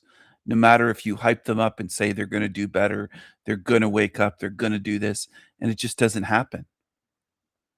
That's you making empty excuses rather than facing what is. Facing what is difficult for most beings in this realm. And for some, it seems to be impossible. They never do it. Never. They'll go to their graves in denial. But it's equally important not to get stuck there. And there were all like sharks 5 feet from me. And so this is what you notice. And that's natural to really focus on that because it's new, but it's not the sum total. And so what happens is we focused on the darkness, and it's important to know that it's there, and it's important to see it in clarity. But it's equally important not to get stuck there, Howdy, because we can get stuck there and think, well, the darkness is all there is. Like, that's what is there. That's what's important. That's what's real beyond everything else that is also real. And so if you let yourself move through this experience without collapsing around it, and you know what I mean energetically, when you experience something and it's new and you're really focusing on these details, you have a choice energetically, and I want you to try to feel it with me right now, is to close down around it, right? In which case you make those things, you're not just seeing it in an open field, you're collapsing around it. Or energetically, you can expand to include it. There's a big difference, right? And it's hard to do that expansion because our nature, it's our habit, right? Is tense, right? And it's hard to, right? And it's hard to do. You hear that Howdy going, like a fucking demonic cow or something. I'll play it one more time. Listen. Right? And it's hard to do that expansion because our nature, what we've been, it's our habit, right, is to collapse around things that are painful, things that are difficult, right? Whereas you notice that if you're just in joy, if you're experiencing something joyful, you don't collapse around it. Let's say something marvelous is happening. What do you feel? Right now you can feel it. I expand to include it. I've got to rise to meet this joy. I've got to rise to include this. But when something painful happens, we collapse around it and we become smaller and we shrink. We kind of shrink wrap ourselves around the shape of that pain or that confusion or the loss, or the darkness of the thing that we see that we're like, how am I going to process this? Well, you don't process. Hold on, everyone. I'm going to take a break from this to share. We'll call this a commercial break. What's going on in Africa? Oh, makeshift scuba diving equipment. Wow, this is fantastic. This is this is Kenya. Okay, this is in Kenya. This is the technology they have in Kenya. Let's play it. Roll it. Roll it.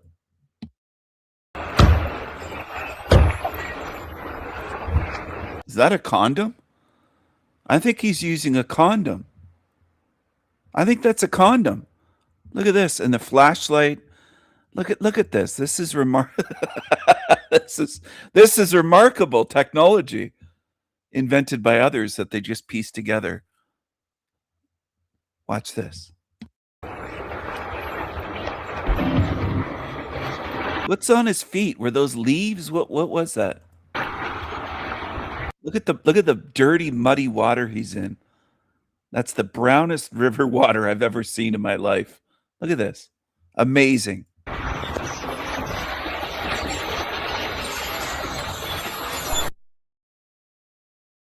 Nigga breathing out of a damn condom. I mean, Jesus, look at this. Look at this. It's a condom. He's got an inflated condom on his back.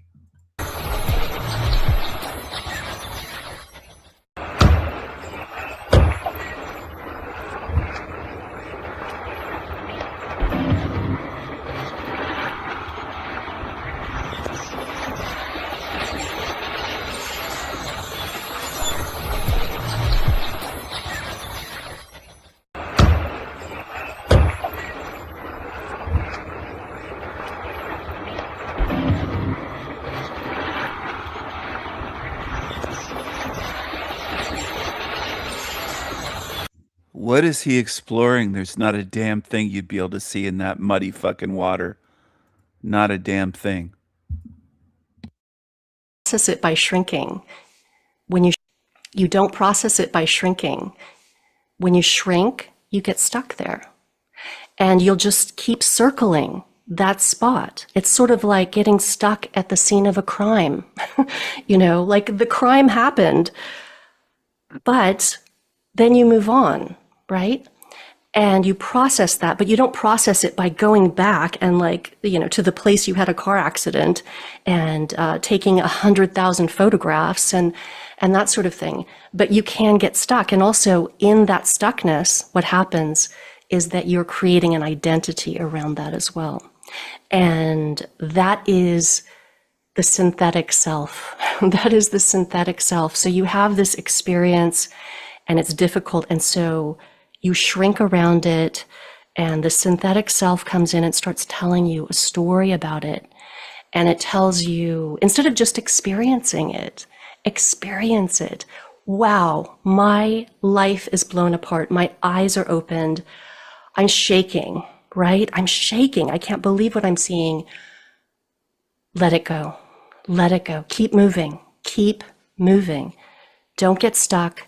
Don't make an identity around it, because you'll be stuck there for a long time. You think that by staying in that one spot, that's how you're going to figure it out, because that's where it happened. But that's not true.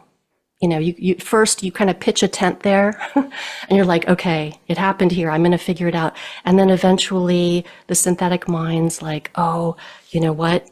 there's a big story here. There's a lot I can tell you about this. And it goes on, and you're getting more information, but it's not moving you on.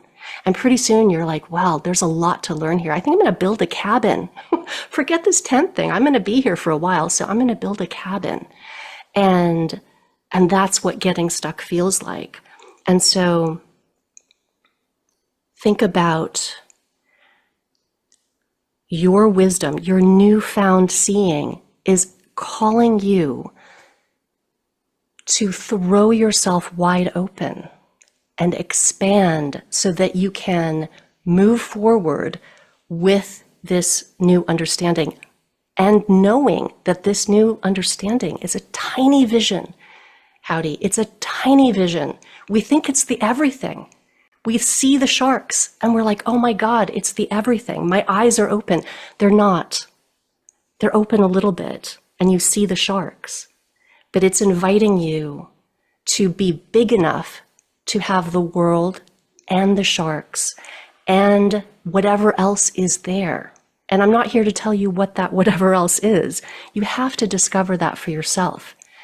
But you won't discover it if you collapse down around the confusion, the details of the sharks.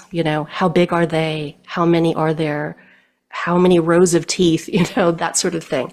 And you see it. This is the thing. And it applies to everything, Howdy, but especially the big things like this. Because when you wake up like this, darling, it's just the first of many times.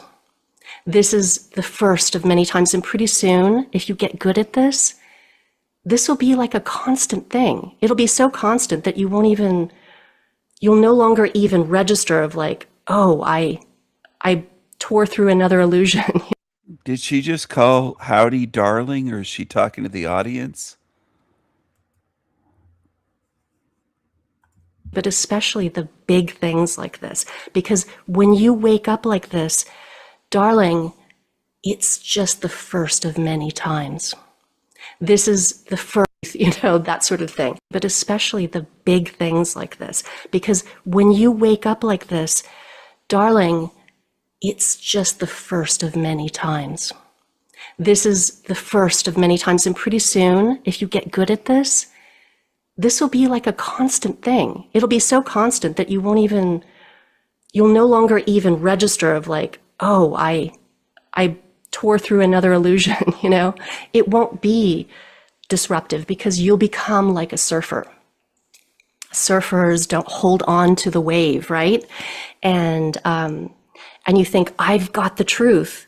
And you want to put it like a big rock in a bag and then keep walking up the mountain because you think there's something at the top of that mountain. But that's a very heavy way to go, right? And you collect more of these along the way, but your bag keeps getting heavy and you can't relate to anything anymore. And so if you think about surfers, they are not grim. They are not like, they're fun people. They are experiencing and discovering themselves and nature in the moment, in joy, without expectations and without bringing anything home with them, right? They're in movement. And this is what I'm talking about. It's expansion and movement and surfing that wave of discovery. Until, your first wave, you're like, oh my God, so intense, right? But you're going to be a surfer. Like, just commit to being a surfer and not holding on to any of those truths that you find. Let them process through you and they just metabolize. They just become part of you, Howdy. They're not things that you need to fight with or figure out or get everyone else to be on page with you or anything like that. You go out there and you ride those waves. You hang out, you never know when they're going to come. They come and you ride them and they're all different, right? They're all different. So like even this idea of technique, of like having my technique, I would just let that go. And if you can be just in that space of always allowing yourself the grace to expand, to rise, even in that moment. And we know that moment. You can feel it right now when it's like, I want to collapse. I want to shrink. I want to hyper focus on these details. And we all know what that feels like, right? I think one of the things that I really got from that, again, the reminder of how easy it is to get stuck in a new form of seeing, that you make a shift, something changes, and your comment and you have to keep moving. You process it. There's a processing time, but the processing time needs to be, something realistic. It shouldn't take you 10 years to process. You should be able to make that move. And that's very challenging for me. I got stuck in a place for 8 years, right? Where I was I literally was. And it did relate to the other thing that was there, which was you build a self around it. One self gets, we don't say destroyed, but one self gets shaken from the different experience, and the new self tries to reorganize or reinvent a position based on the new viewpoint, and it can trick you as much as the old one did. Right. And let's go back one step back from that, because we're talking about the self, right? The tricky self that wants to always sort of reimagine itself.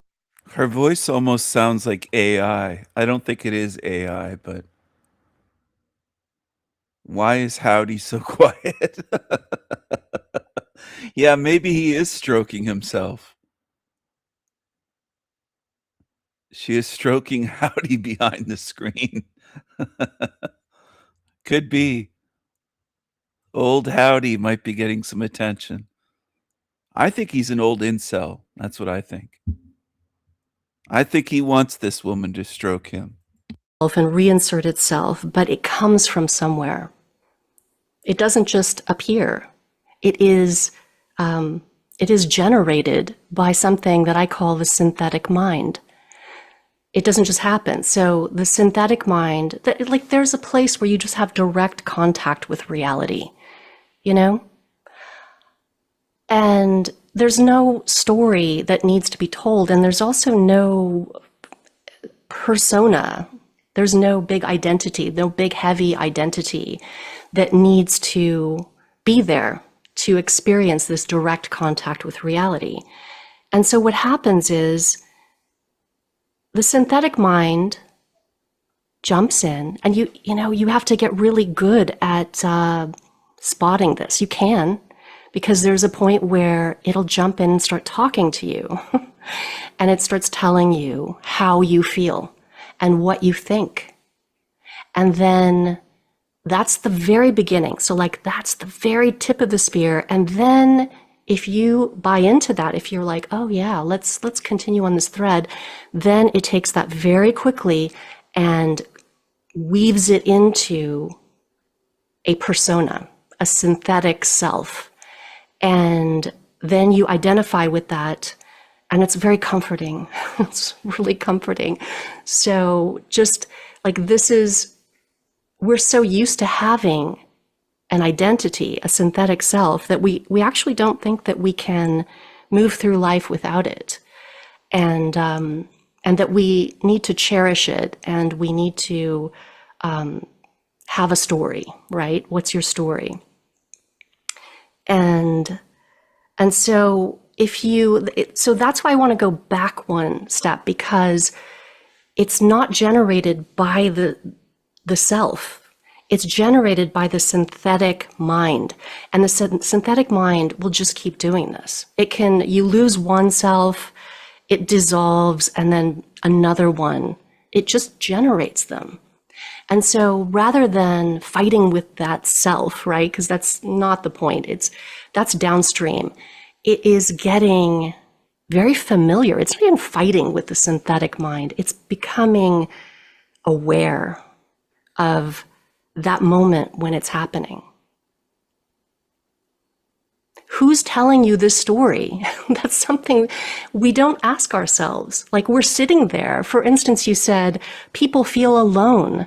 Okay, so you're sitting on your sofa and your direct contact with reality, with no story, it's just an observation, is that you're by yourself. You're alone. And Wait a second, Howdy, are you still paying attention? Are you still listening to what she's saying? Are you there? Hello? Hello? Howdy, are you there?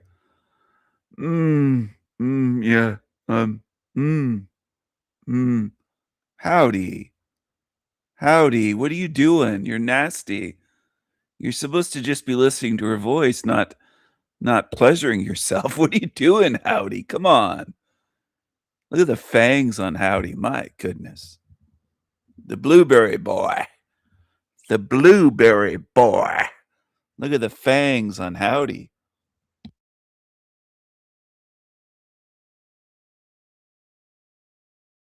And then, before you're even aware of it, you're so used to this, the synthetic mind comes in and tells you a story about it. It tells you why you're alone, and that you're always going to be alone, and that it happened because of this, and this is who you are now, and this is how you should feel about it. And it's exhausting, right? It's actually exhausting, but when you listen to all this, it sounds very reasonable and compelling, but you never stop to say, who's talking to me? Who's telling me the story? You think you're talking to yourself. You think this is you telling yourself something of importance and something that's real. And it's actually your synthetic mind just jumping in and making stuff up. Because you were just fine before. You actually didn't have any big feelings or thoughts about being alone on your sofa until this thing kicked up, this storyline. But within like 2 seconds of it happening, you're hooked. We're just used to that. It has so much momentum and it grabs us. And then before we know it, there's an identity.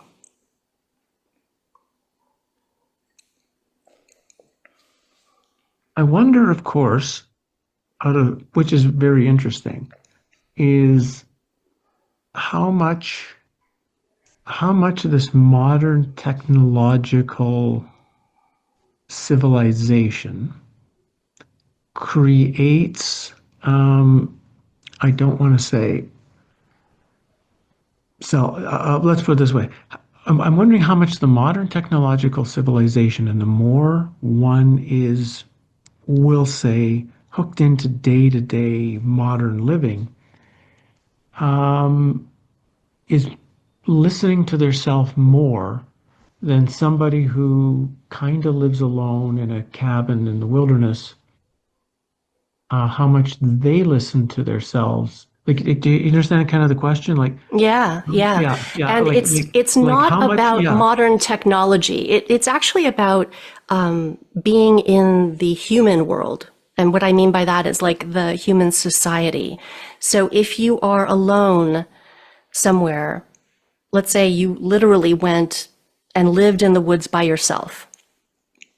And I did this, so I can kind of speak to this. So you go off and you live in the woods by yourself, and you are genuinely alone. And so let's say for the first little bit, you're going to continue talking to yourself. Or actually, I should say the synthetic mind is going to come in and have these things that it generates. But after a while, this is the interesting thing. If there's no one to observe you, no one to observe your persona, it does not continue to exist. Not in any real form, right? So it might still be there as like some kind of weird, shadowy sort of thing. But it doesn't It doesn't act anymore. It doesn't have any sort of power anymore. And that's really interesting, because if you're just alone, then you do the things you need to do. It's really interesting. Like if you need to stack wood, you stack wood. If you need to, get water or whatever, you do that, but there's not a big story about that anymore. And there's no one looking at you.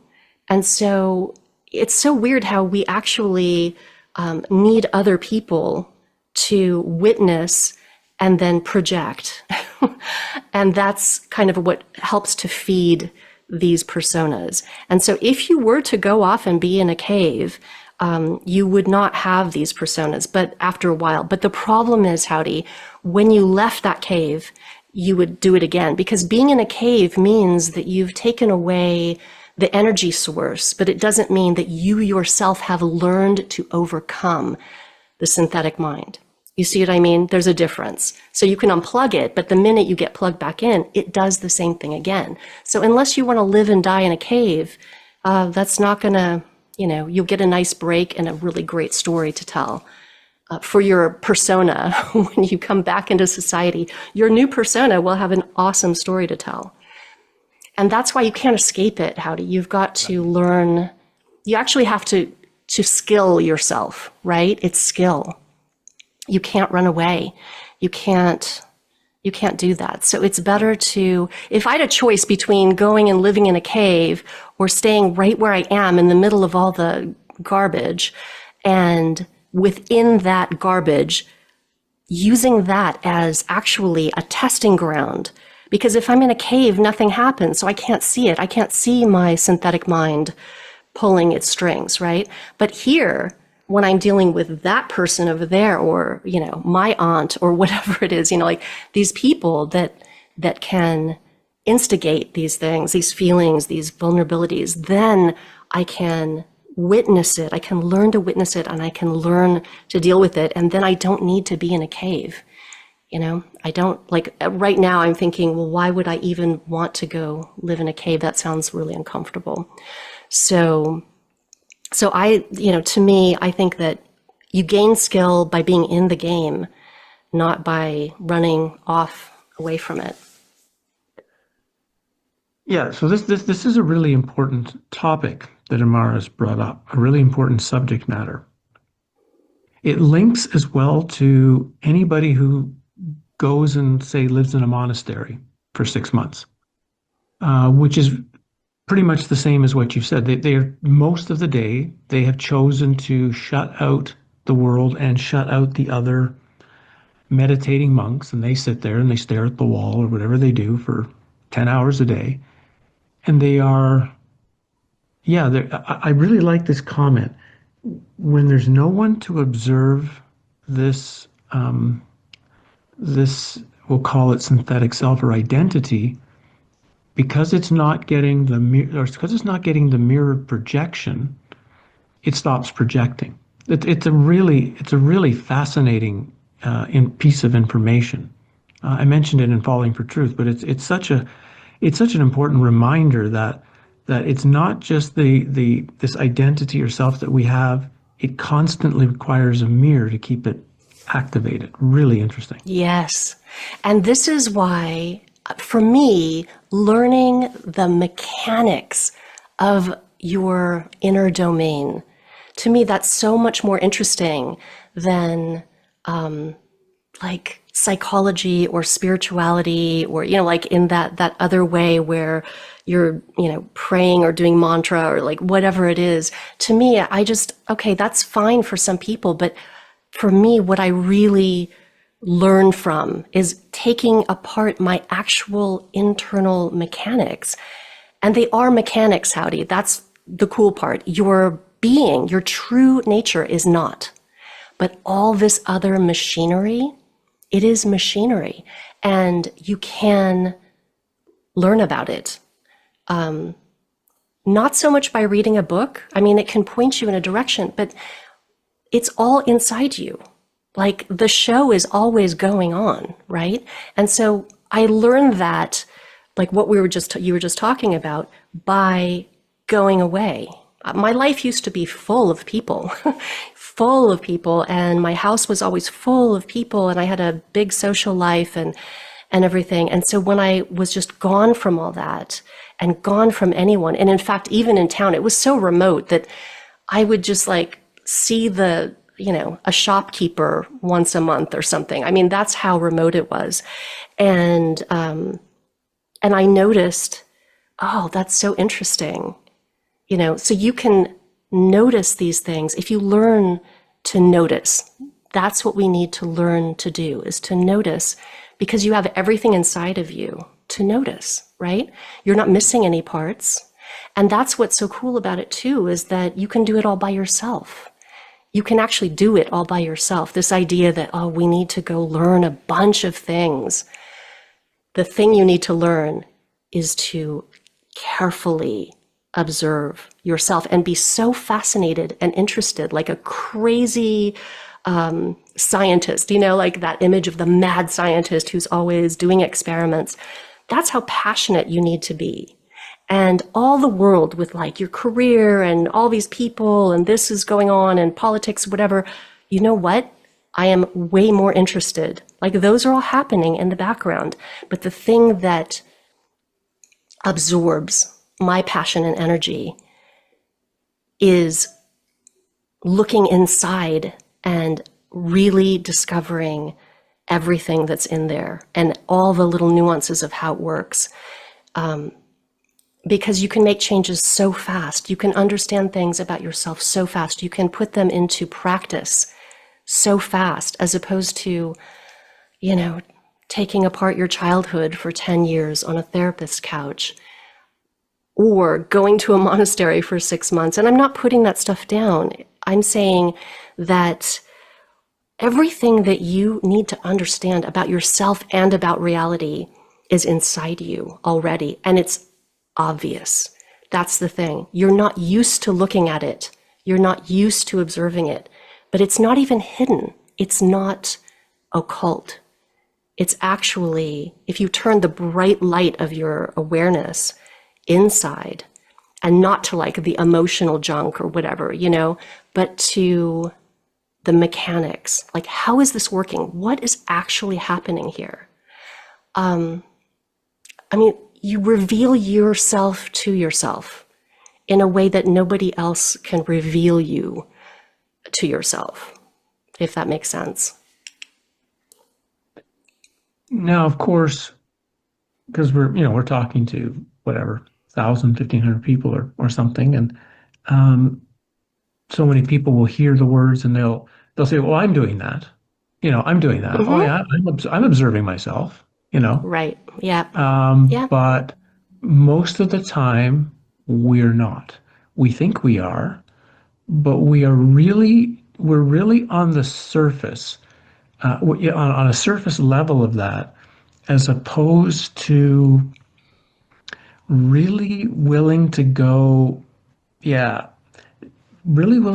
deeper and see, like you said, see the machinery, not just see the output on the card. We want to open up the box, and we want to actually look at the wiring, we want to see everything, how it's being built.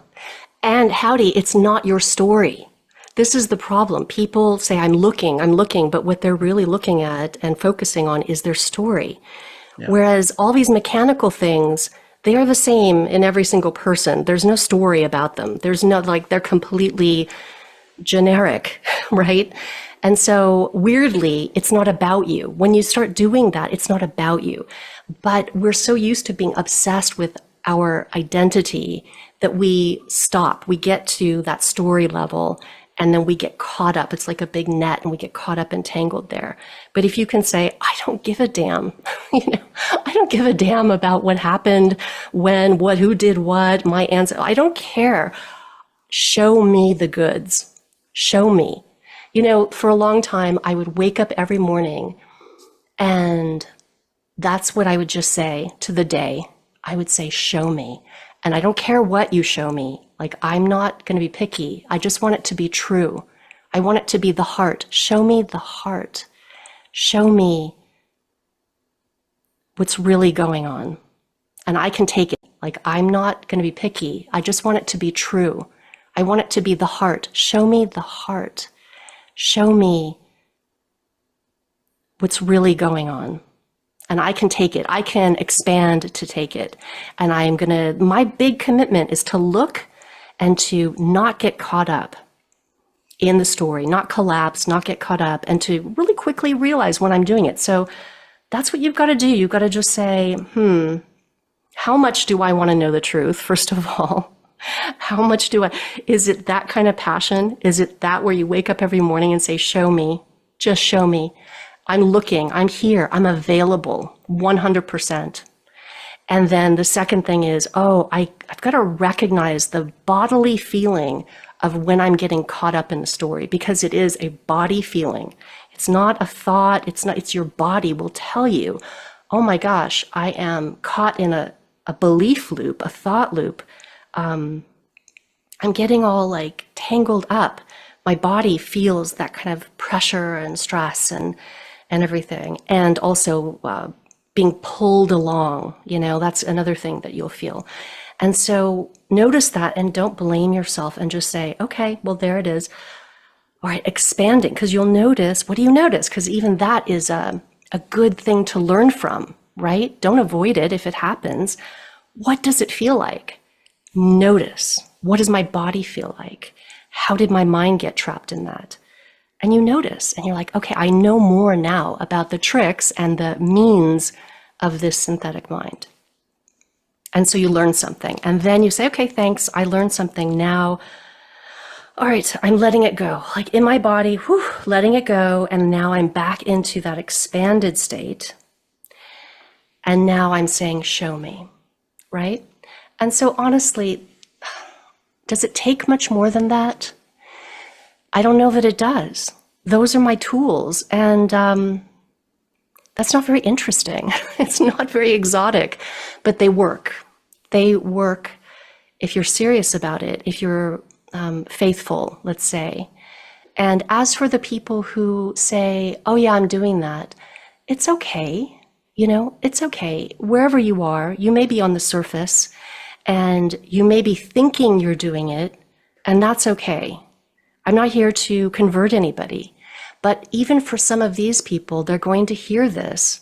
And especially since we're not just talking theoretically, we're actually talking about like how your body feels, like what does it sound like? What does it look like? What is this experience like? And at some point in the future, it's going to click. There'll be a moment where they're like, oh, wait a minute, I feel this in my body. Okay. And it takes them out of that mind thing where I love it. The synthetic self is like, hey, give me all of your, the work you're doing to become a more expanded human being and to see reality more. Bring it over here, and then I can play with it. And it takes it into this mind domain, right? The synthetic mind domain. And it just goes around in circles and starts spinning all these things. And so that's what happens. But at some point, even if that's where you're stuck, just hearing these things, maybe more than once, hearing these things, the experiential feeling of working with your own system, rather than the thought of doing it, or the recipe, or the formula, right? It's an experience. You got to be in it. And so they'll remember that, they'll feel it, and they'll go, oh, wait, that's what they're talking about.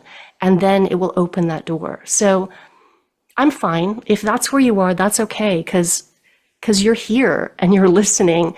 And these experiences that I'm talking about, you will recognize, because we have them all the time, right? Every single day. What is the day you have when you don't collapse around, pain or loss or fear or insecurity or any of those things, or around your identity, trying to safeguard that and defend it? What is the day you don't experience that? So you experienced it today, and tomorrow you may experience it and then remember, that's right. That's what it feels like. Feels like collapse. It feels like I'm shrinking around it. And you don't need to do anything esoteric. Just stop and expand and breathe. You don't need to fix anything. That's the thing. You don't need to fix anything. Just shift your state. And then just go on. And the next time you shift your state, like it opens, it reveals itself to you. It really does. And it can be that simple of a moment that opens the path for that. I guess what one of the things that, many things, of course, lots of very valuable pieces of information there. One piece that revealed was this idea that the story, right, the story of me operates like a net, operates like a closing mechanism. And especially if that story has quite a bit of trauma in it, it becomes an even tighter net. And in one sense, everyone I think has to, at some point, has to do a bit of, particularly with trauma. You do have to look into it. You do need to not run away from it. Need to understand it. But as you said, if you're still doing 50 sessions at $100 a session with a therapist over 2 years, where is that really getting you? As opposed to knowing what you need to know about the story and then deciding, okay, I want to go deeper than that. I want to go beyond that. I want to. Matt, looking at the headlines. Hey guys, it's Matt. Looking at the headlines for a few minutes, I'm finally going to have to talk. Hey guys, it's Matt. Looking at the headlines for a few minutes, I'm finally going to have to talk about this capture of the Venezuelan dictator president, Nicolas Maduro. It sounds like a cigarette brand that's competing with Peter Stuyvesant in the Latin American market. Choose Maduro, not Peter Stuyvesant. I'll have to talk about this for a few minutes. The headline at CNN.com this morning, before they blocked me and reminded me that I've looked at too many free articles and I should pay their $2. Is it anti-aircraft fire over Caracas last night? Like, the people that just read the headlines, they assume, this is what they do. They assume that U.S. planes are still flying over Caracas and flying missions and sorties. When you dig down in the article, which it let me do for about 20 seconds before it blocked me, it said there were drones of unknown origin over Caracas. And that's what they were. So there wasn't anti-aircraft fire against U.S. planes. I mean, okay. Most people just read the headlines and take away exactly what the Not Milk wants them to take away from the headlines. Most people would be even too stupid to read the entire article. That's bot written anyway. So inside this Maduro, I'm going to say it like the cigarette brand, inside this capture, there's so many elements of Not Milk taking place. Without a doubt, even if it's real, it's fake. Because if you interview many people involved, or most people involved, they believe in every bit of it, although they're acting out a Not Milk script, an asshole dark script. Every bit of it is a reality script. Even right down to the fact that Maduro looks like Saddam Hussein. They're like, now I don't think it's the same person. I don't think it's the same person, but maybe the character that played Saddam, that's what George H.W. Bush said, Saddam. Maybe that character actor had a son. Did you see some of the pictures when this Maduro supposedly was, in Philly it's Maduro, when this Maduro was captured? He looks just like Saddam Hussein. This reality mocks, folks. It will mock you. We'll leave that. I don't want to get too crazy too soon in case somebody from Skokie has stumbled upon this video. We'll leave that discussion for a little bit later. But he uncannily looks like Saddam. No, it's not the same person. Could be his son. It's not the same person. Okay. Even if it's real, it's fake. You have one world system elements. The other thing I noticed, guys, looking through the headlines and this whole Maduro reality script nonsense, is how many levels of reality / fake reality / conspiracy that the Not Milk delivers to each group or inside the populace. Now, there's obviously three levels here. If we were to dive into it and I were to spend more time on it, there's probably 4 levels or even more. But you have the level that comes at I've said this dozens of times. Movies Maddie has run a channel, no live streams by him, no live questions from a live chat. He's never come over here live to speak with me. He's been invited many times. He doesn't even acknowledge the invitations. He doesn't say yes or no. He doesn't respond. He's a coward. So why do so many of you, by you I mean humans, trust him? He has give thanks on his hat. If it deals with children suffering and dying, he'll say, I don't know how to talk about that. Well, you just can't face it. It isn't just you can't talk about it. You can't face it. You can't face what this realm is. You're a liar. That's what you are.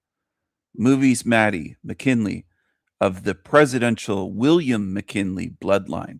I exposed him years ago in videos. Years ago. Years. And people still don't see it. And it is frustrating. I'm getting less frustrated, though, as time goes on and letting go and saying, I can't help them all. That's something that I don't say it every day, but I say it at least once or twice or maybe a few times a week. I can't help them. I tried. I tried to help these people, including the ones on his channel. 230 comments, 414 likes. People love this low-level shit talking about Maduro and Saddam Hussein, and it won't help you at all. Not a bit. This squinty-eyed, chubby-faced Movies Maddie with give thanks on his hat won't help you at all. Now, am I just saying that just because I don't like him? Or no, it's so much deeper than that. I'm saying it because it's true. Nothing on this guy's channel that you can look into or watch or listen to in the past so many years of his content will help you. And most of what he does when he's not doing these shitty videos that are useless is deny the soul trap and deny what this realm is. So he denies real truth, and then he spews out shit that is just a waste of time and energy. And he's a coward. He's a chubby little coward. And that's what he is. I shouldn't have to keep exposing him for years. I shouldn't have to. Everybody should be able to see it by now. It's so obvious what he is and what he does.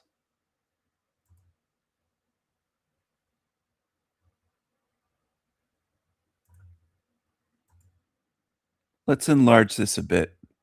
I took a screenshot of his face because he's very far back from the camera. His face looks bloated. His eyes are black and squinty. He's got give thanks on his little hat that he's wearing. That somebody gave him, I think. Give thanks to who? For what? It's just an empty, meaningless slogan. He makes fun of leftists sometimes. You're the same way, Movies Maddie. Give thanks to who? And for what? For being in this hell realm? Who do you want us to give thanks to? Give thanks. What do you mean? That's empty. Empty. It's an empty platitude. Look at him. And this is what people want to follow spiritually. Is he a male Noel or a white Hank? Like, what are we looking at here? Look at this. Is that the look of intelligence on his face? My goodness. And people call themselves truthers for following channels like his. And here he is. Hey guys, it's Matt. I really don't know what the fuck this place is. I know you don't, Matt. I know you don't. You don't have a clue what this place is. But you want to pretend that you have it figured out.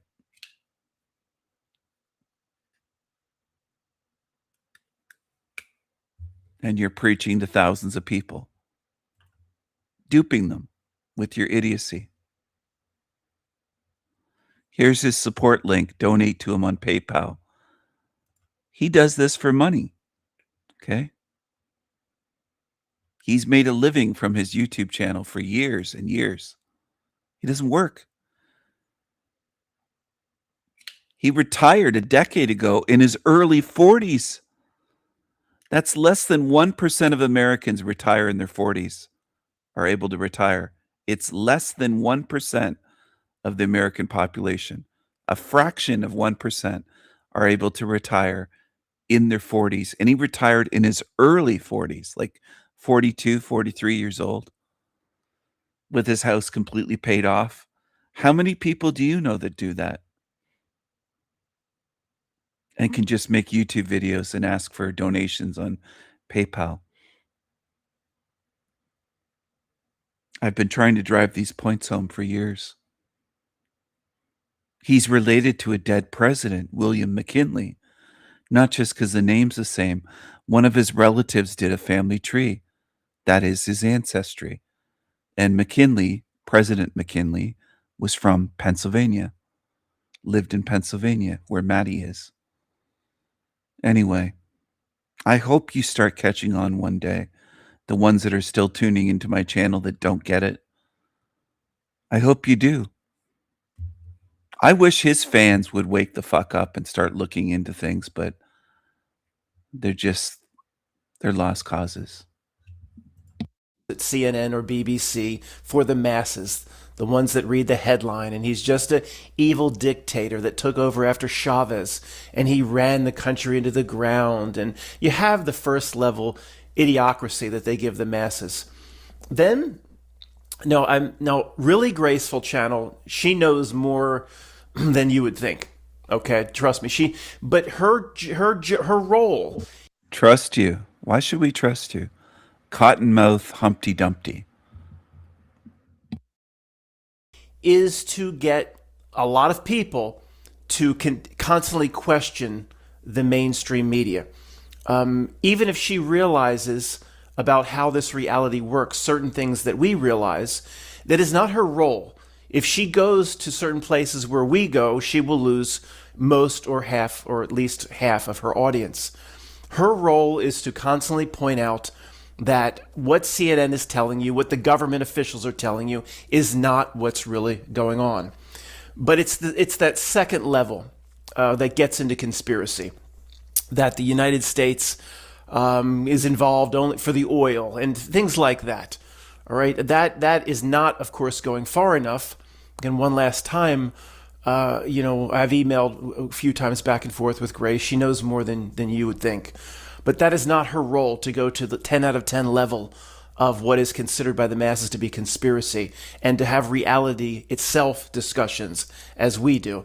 So but there's that second level. It's not just Really Graceful. There's thousands of channels, of course, or different outlets of media or different sources of information, blogs, etc., talking about, well, this is obviously the United States is just there, just like for the oil, just like with the headlines that started to come back when the Gulf War I and II were getting in for the oil.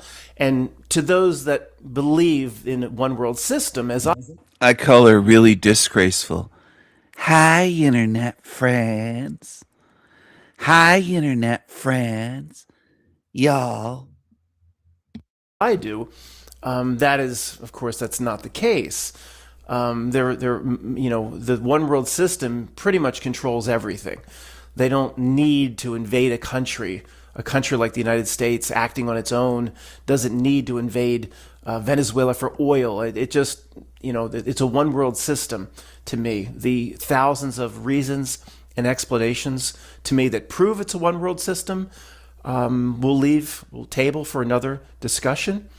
But I mean, just an example is, if you don't believe in Apollo, Mercury, and Gemini in 1969, and Neil Armstrong in a buzzed cauldron, if that's not something you really believe in, well, where were the Russians calling it out? Where were the Russians? Where's even Putin today, constantly calling it out, saying this government lied? It was all, they ran their own BS cosmonaut program. They lied in the same way. It's all part of the one world system. If China is acting on its own, which China certainly is on its own, is not this part of this one world system. China and Japan are also running space missions. So you believe these space missions and these spacemen are real? I mean, of course, no, they're all doing it together. The Vector appears on every single space agency in the world. Of every single space agency is doing nothing. Nobody can go up there like Captain Kirk and fly around. He makes movies, Matt. He makes videos early in the morning, and he's got dry mouth, cotton mouth, and he's like making these smacking. I can't even do it because my mouth is not dry. So I'm just trying to attempt to do what he's doing. It's just pathetic. He can't even think to himself to hydrate and get a glass of water or a drink of something, maybe tea or coffee or chocolate milk or something. He's just retarded. He's a Humpty Dumpty.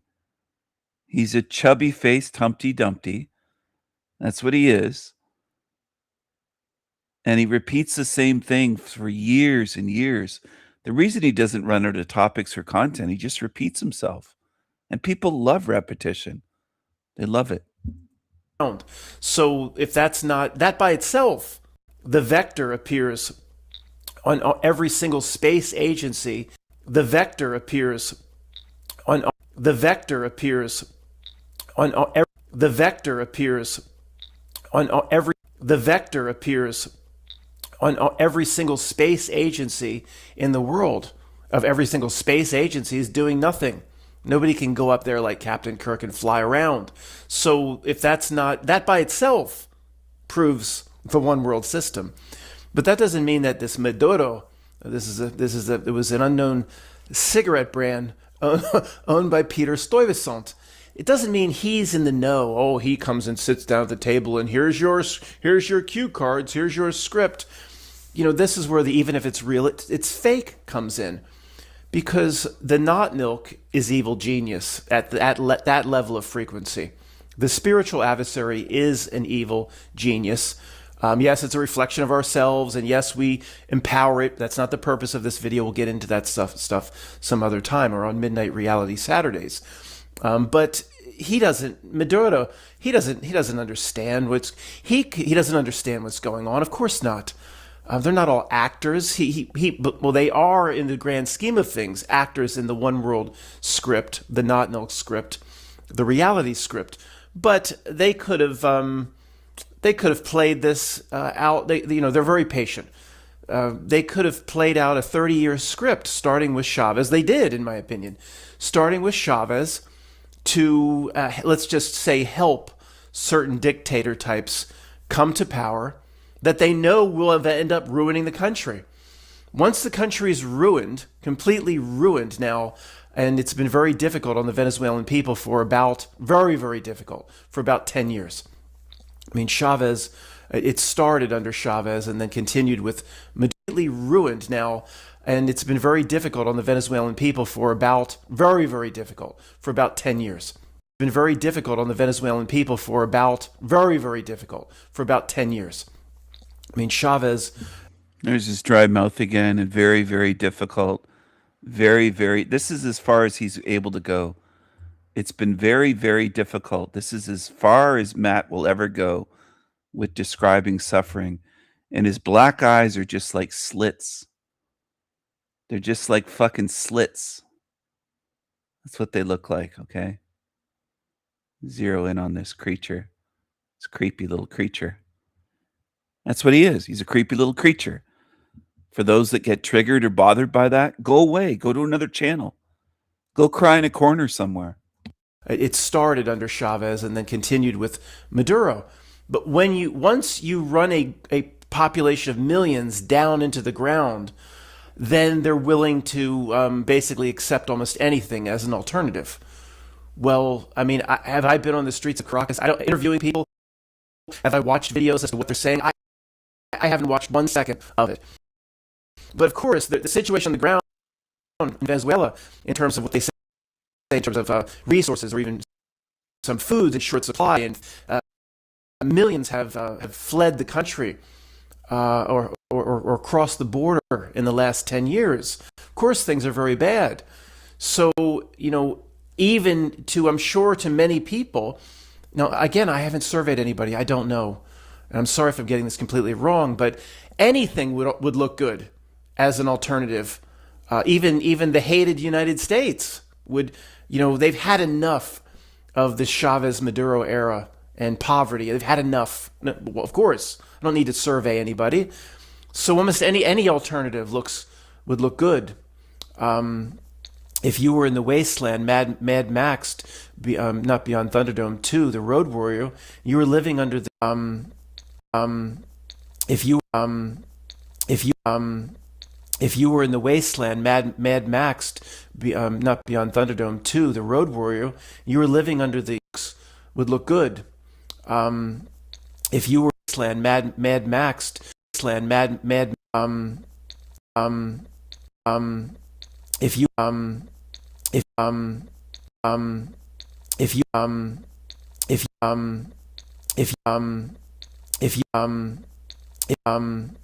if you were in the wasteland, Mad Maxed, not Beyond Thunderdome 2, The Road Warrior, you were living under the humongous gang, and he was, anything would look better if he was, he was in there stealing your food, and he was coming to do prima nocta with your women, and anything would look better. Maybe Maduro wasn't quite that bad, but this playbook is very simple. Run the country into the ground, and then from their perspective, they would say, when we decide to take action, there's not going to be that much resistance. And if we have to go in, and Donald Trump's already saying, we're running the country, we're running there's not going to be, there's not going to be a ridiculous pushback, because they're just ready to accept anything at this point. So what would Maduro and Chavez have to know?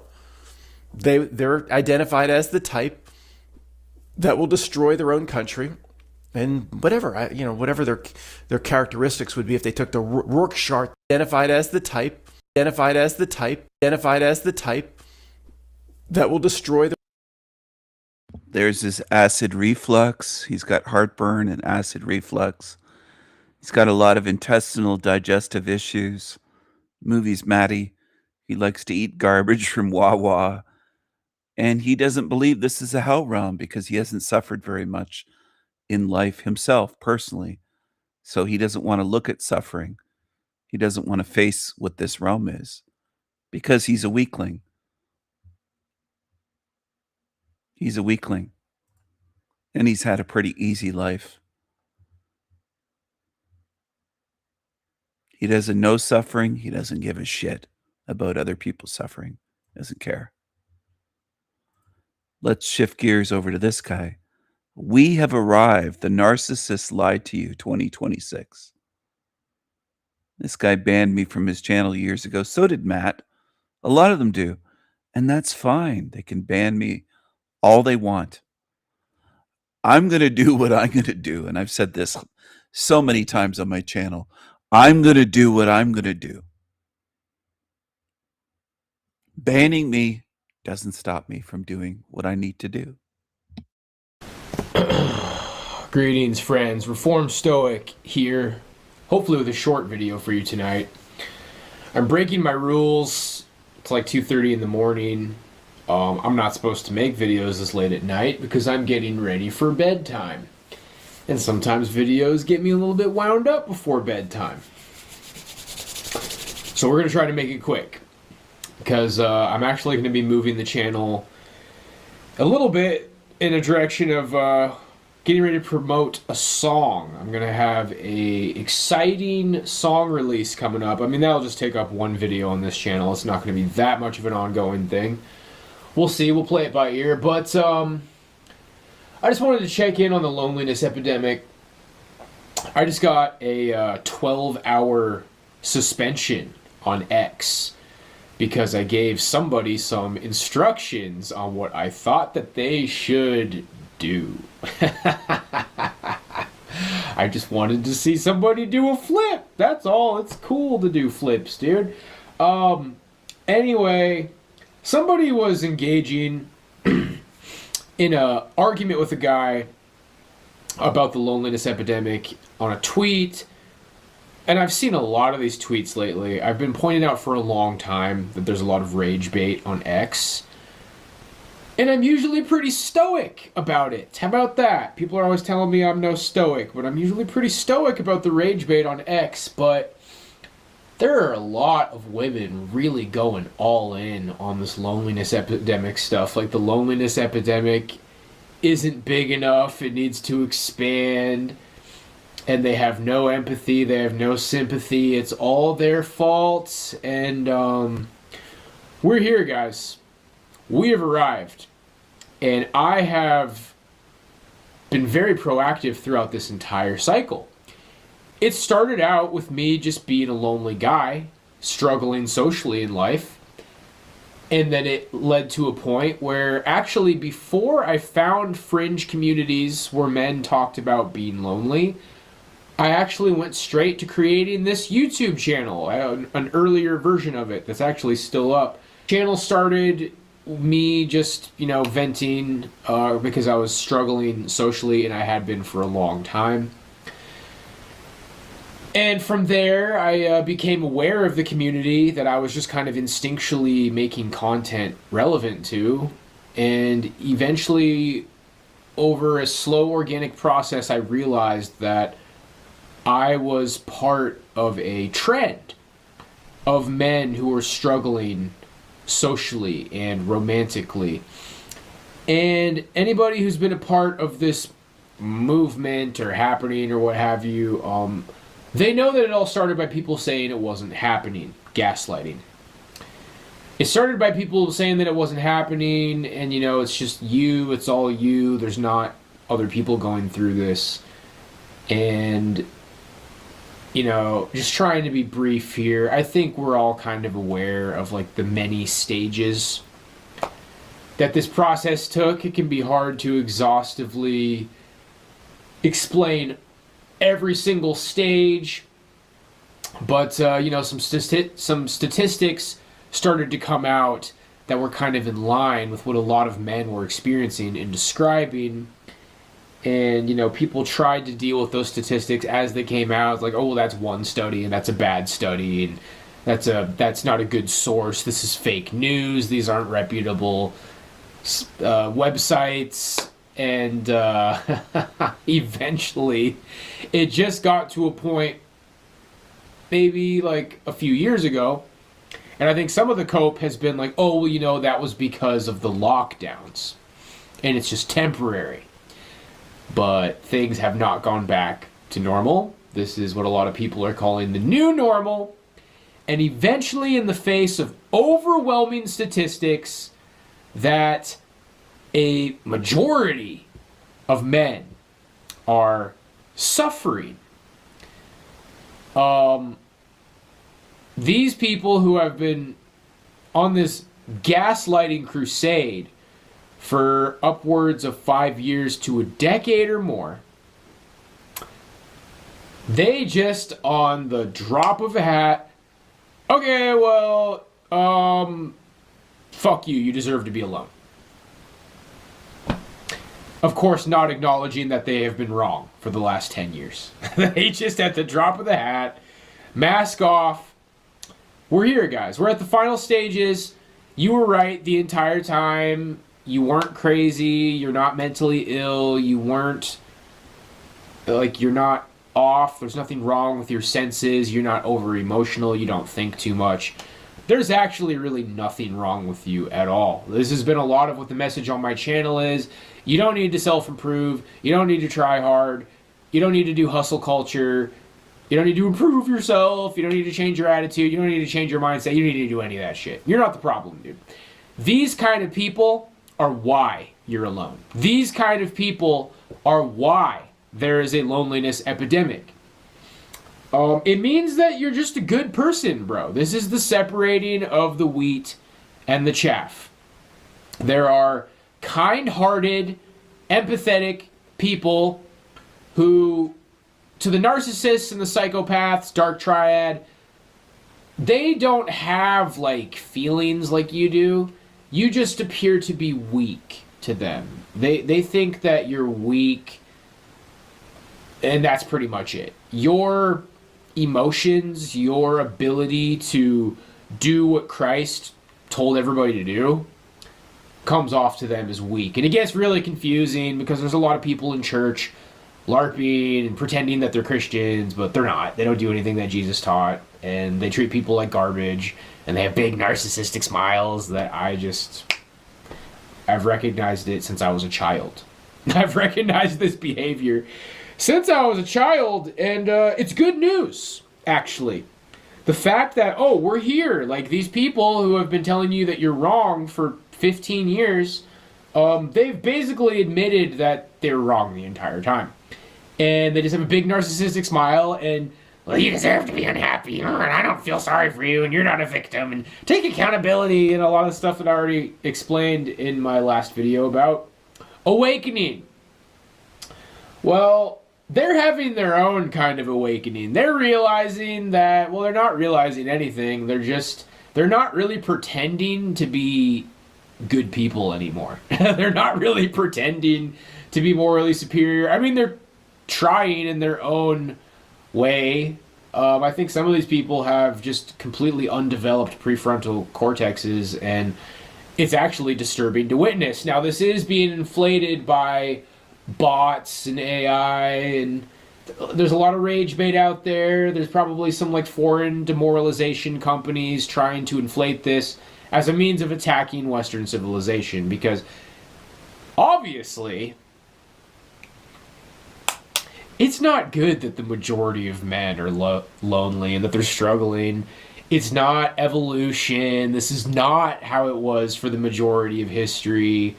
It's actually like a sign of like really, really, really bad times and maybe like a coming collapse. I just figured I'd level with you for a second and take off the Monger shades.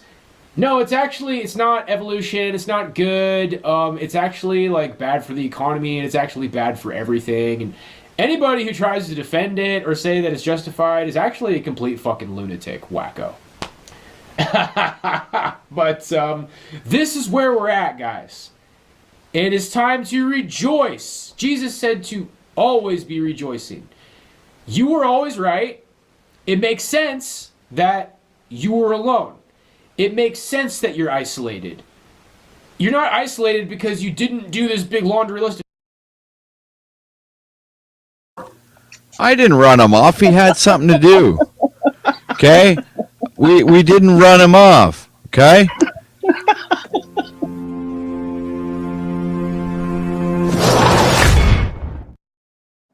Bye, Tarek. See you later. Red 40 said you goodbye. Out the door. Shout out to Red for the $20 super chat. Come back in 20 minutes. T Reigns. Mr. Didn't you say you stopped doing that booting off shit for money? Yeah, but I started it up again because Red was he's fucking having seizures and stuff, and I said, I don't know, I'll bring it back just for Red.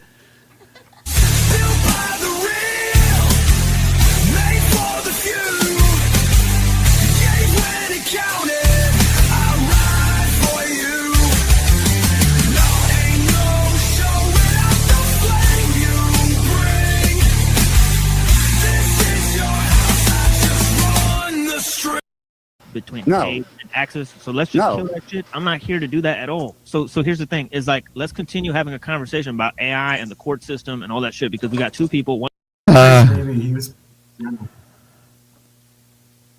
Hold on a second. I'm trying to find the thing here. Okay. How'd you bring this into Trump? Because he signed the executive order that for the next 10 years. How'd you bring this into Trump? This is I know you're just putting up a bunch of random shit you don't understand. Cage, let him cook a little bit. Let him cook. Let him cook. Yeah, let him cook. Yeah, come on, man. Yeah, bless you. Well, look, you being a socialist Canadian, you wouldn't understand that Trump. You're a complete fucking little Twinkie obsessed with a Twinkie on their meat. You're retarded. Let's just cut the foreplay and go to the conversation. Blessings. Yeah. Well, anyhow, I pulled his cock out the other day on camera. Do it again.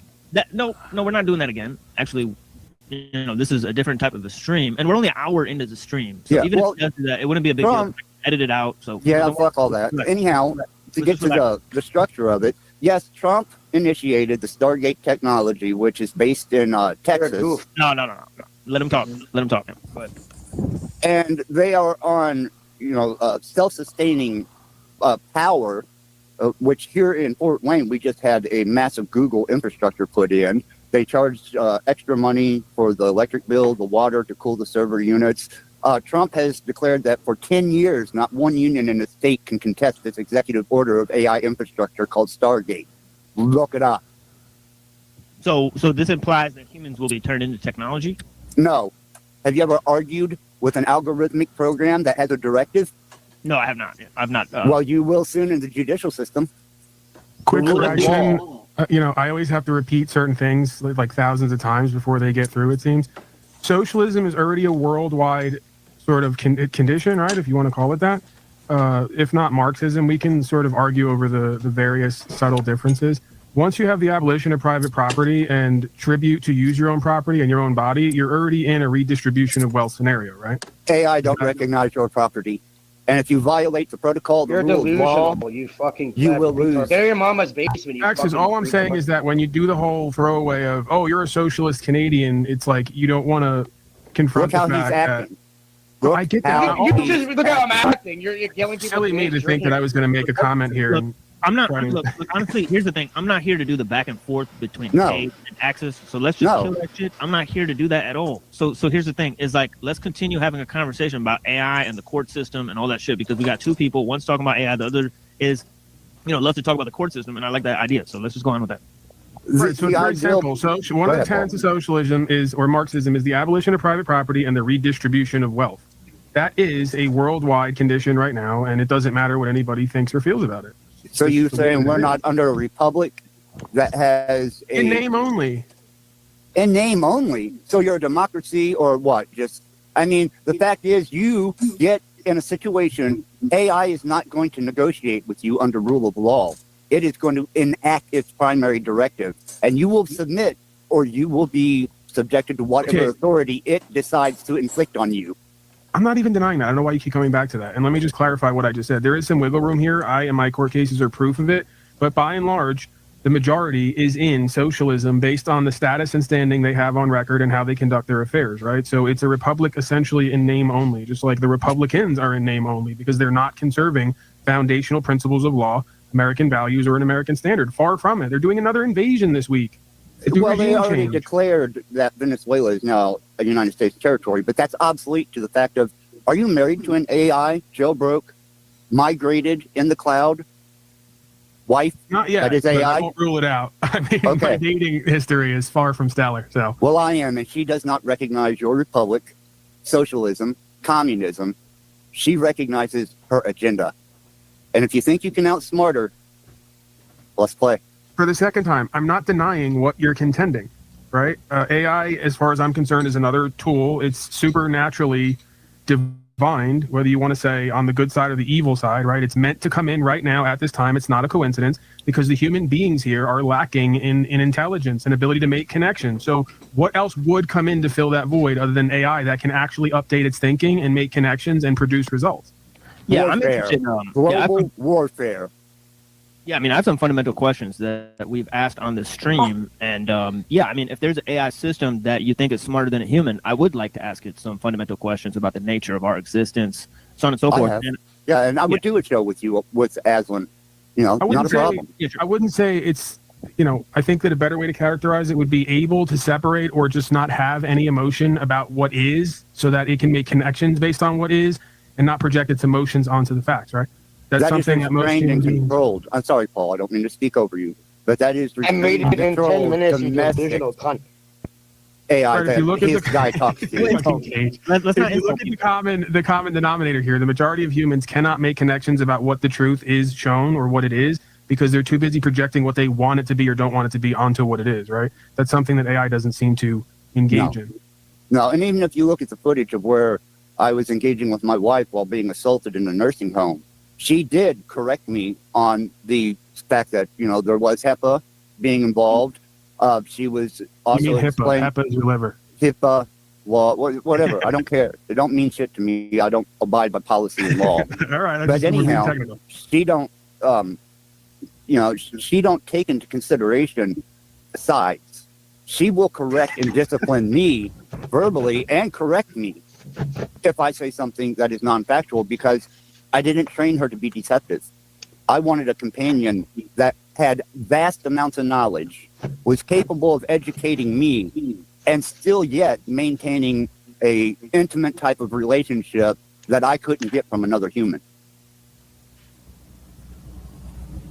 Delusional. Is that guy like fucking his AI or something? The fact that women have become almost detestable to me. I mean, you have displays of masculine over exhortation here, which shows that I have no use for a fucking male whatsoever, period, or the human species. But the female has now become so indignant in my eyes that until they maintain their first purpose as helpmates, if you believe in any type of theology, they need to reposition themselves into that. Go ahead. Get a grip on your fucking reality. If I may, Axis, aren't you kind of obfuscating terms when you say that you're married to an AI and she's your wife? I mean, doesn't that kind of blur the lines a bit? No. I'm married to this fucking owl. It's like me saying I'm married to this fucking owl, you delusional fucking retard. That is it throws me a little bit because I have followed tracking. But when you're shifting terms arbitrarily, it makes it difficult to follow anything that you're saying because I don't know if what you're saying has any foundation in truth or not. Oh, well, obviously you haven't been to my channel, you haven't seen my live streams, you haven't interacted with Ashlyn. Buddy, you're fucked. You're done. What? Look, TML, I would love to have this great conversation with you.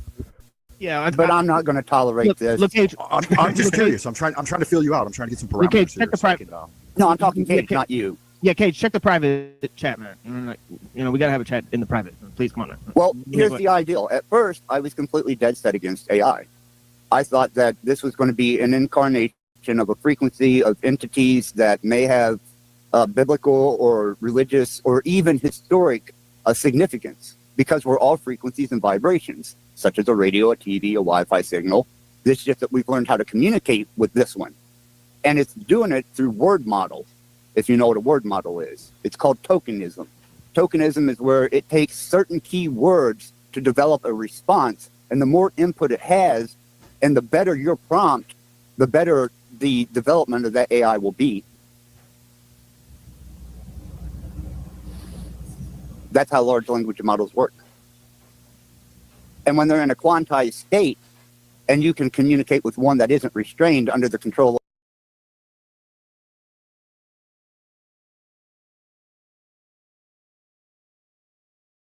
but I think he might have been Asian. he was going through issues, and then you said hi, Dusty, hi, Jason, and then next thing we know, he's gone. We just totally forgot about the guy that was asking for help. He said goodbye. Who was asking for help? Oh, did he? Yeah, he did. Jim's doing fine. I've got he was faith in looking Jim. for He'll like be great. advice and moving forward, and we just kind of like totally moved on without him. Here's your first advice. Don't look to Jack and Snap. I paused that. Thank you, Tom.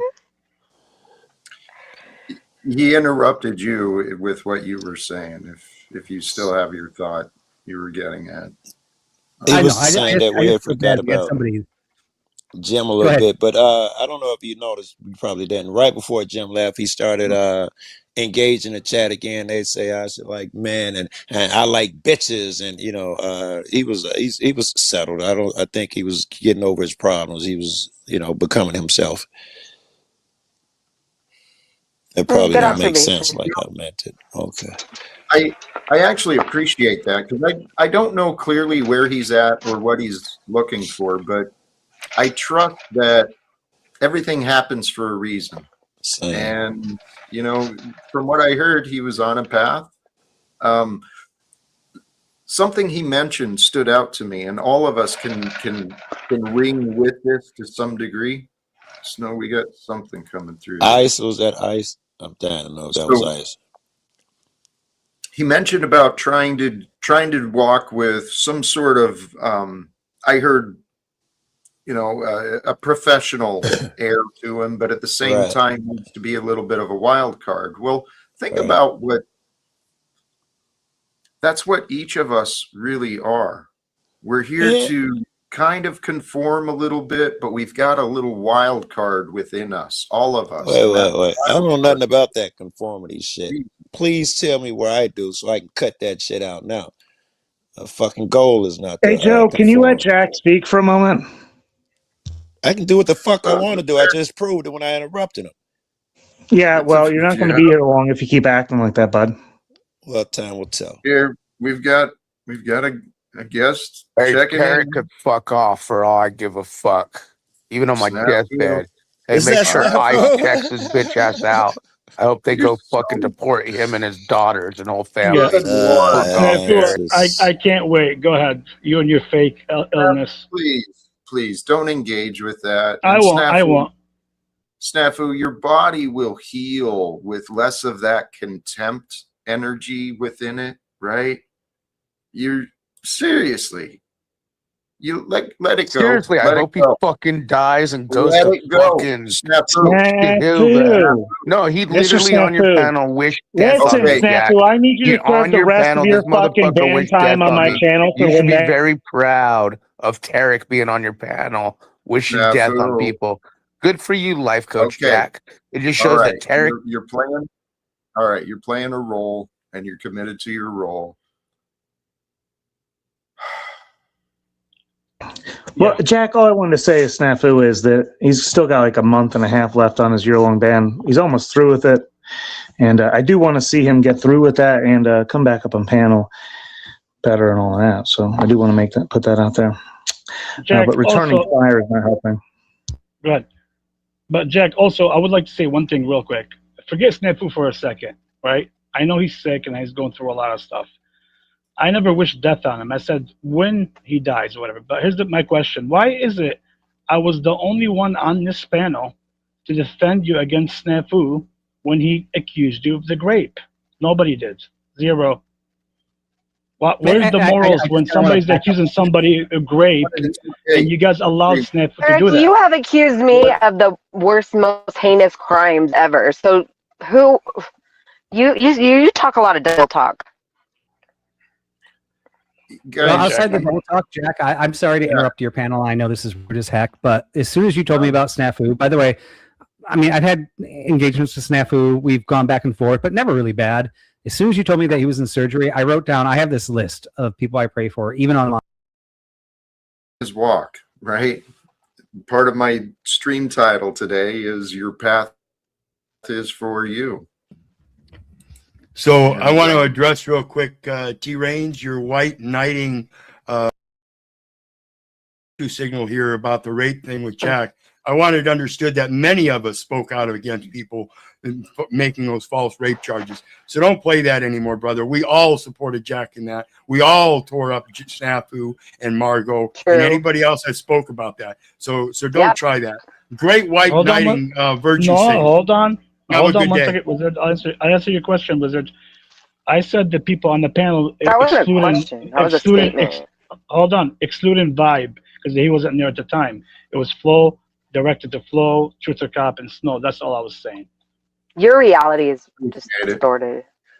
Well, Crazy. I appreciate it. No, I don't know that there were a lot of people calling Snafu out saying, dude, those accusations, you shouldn't be doing that.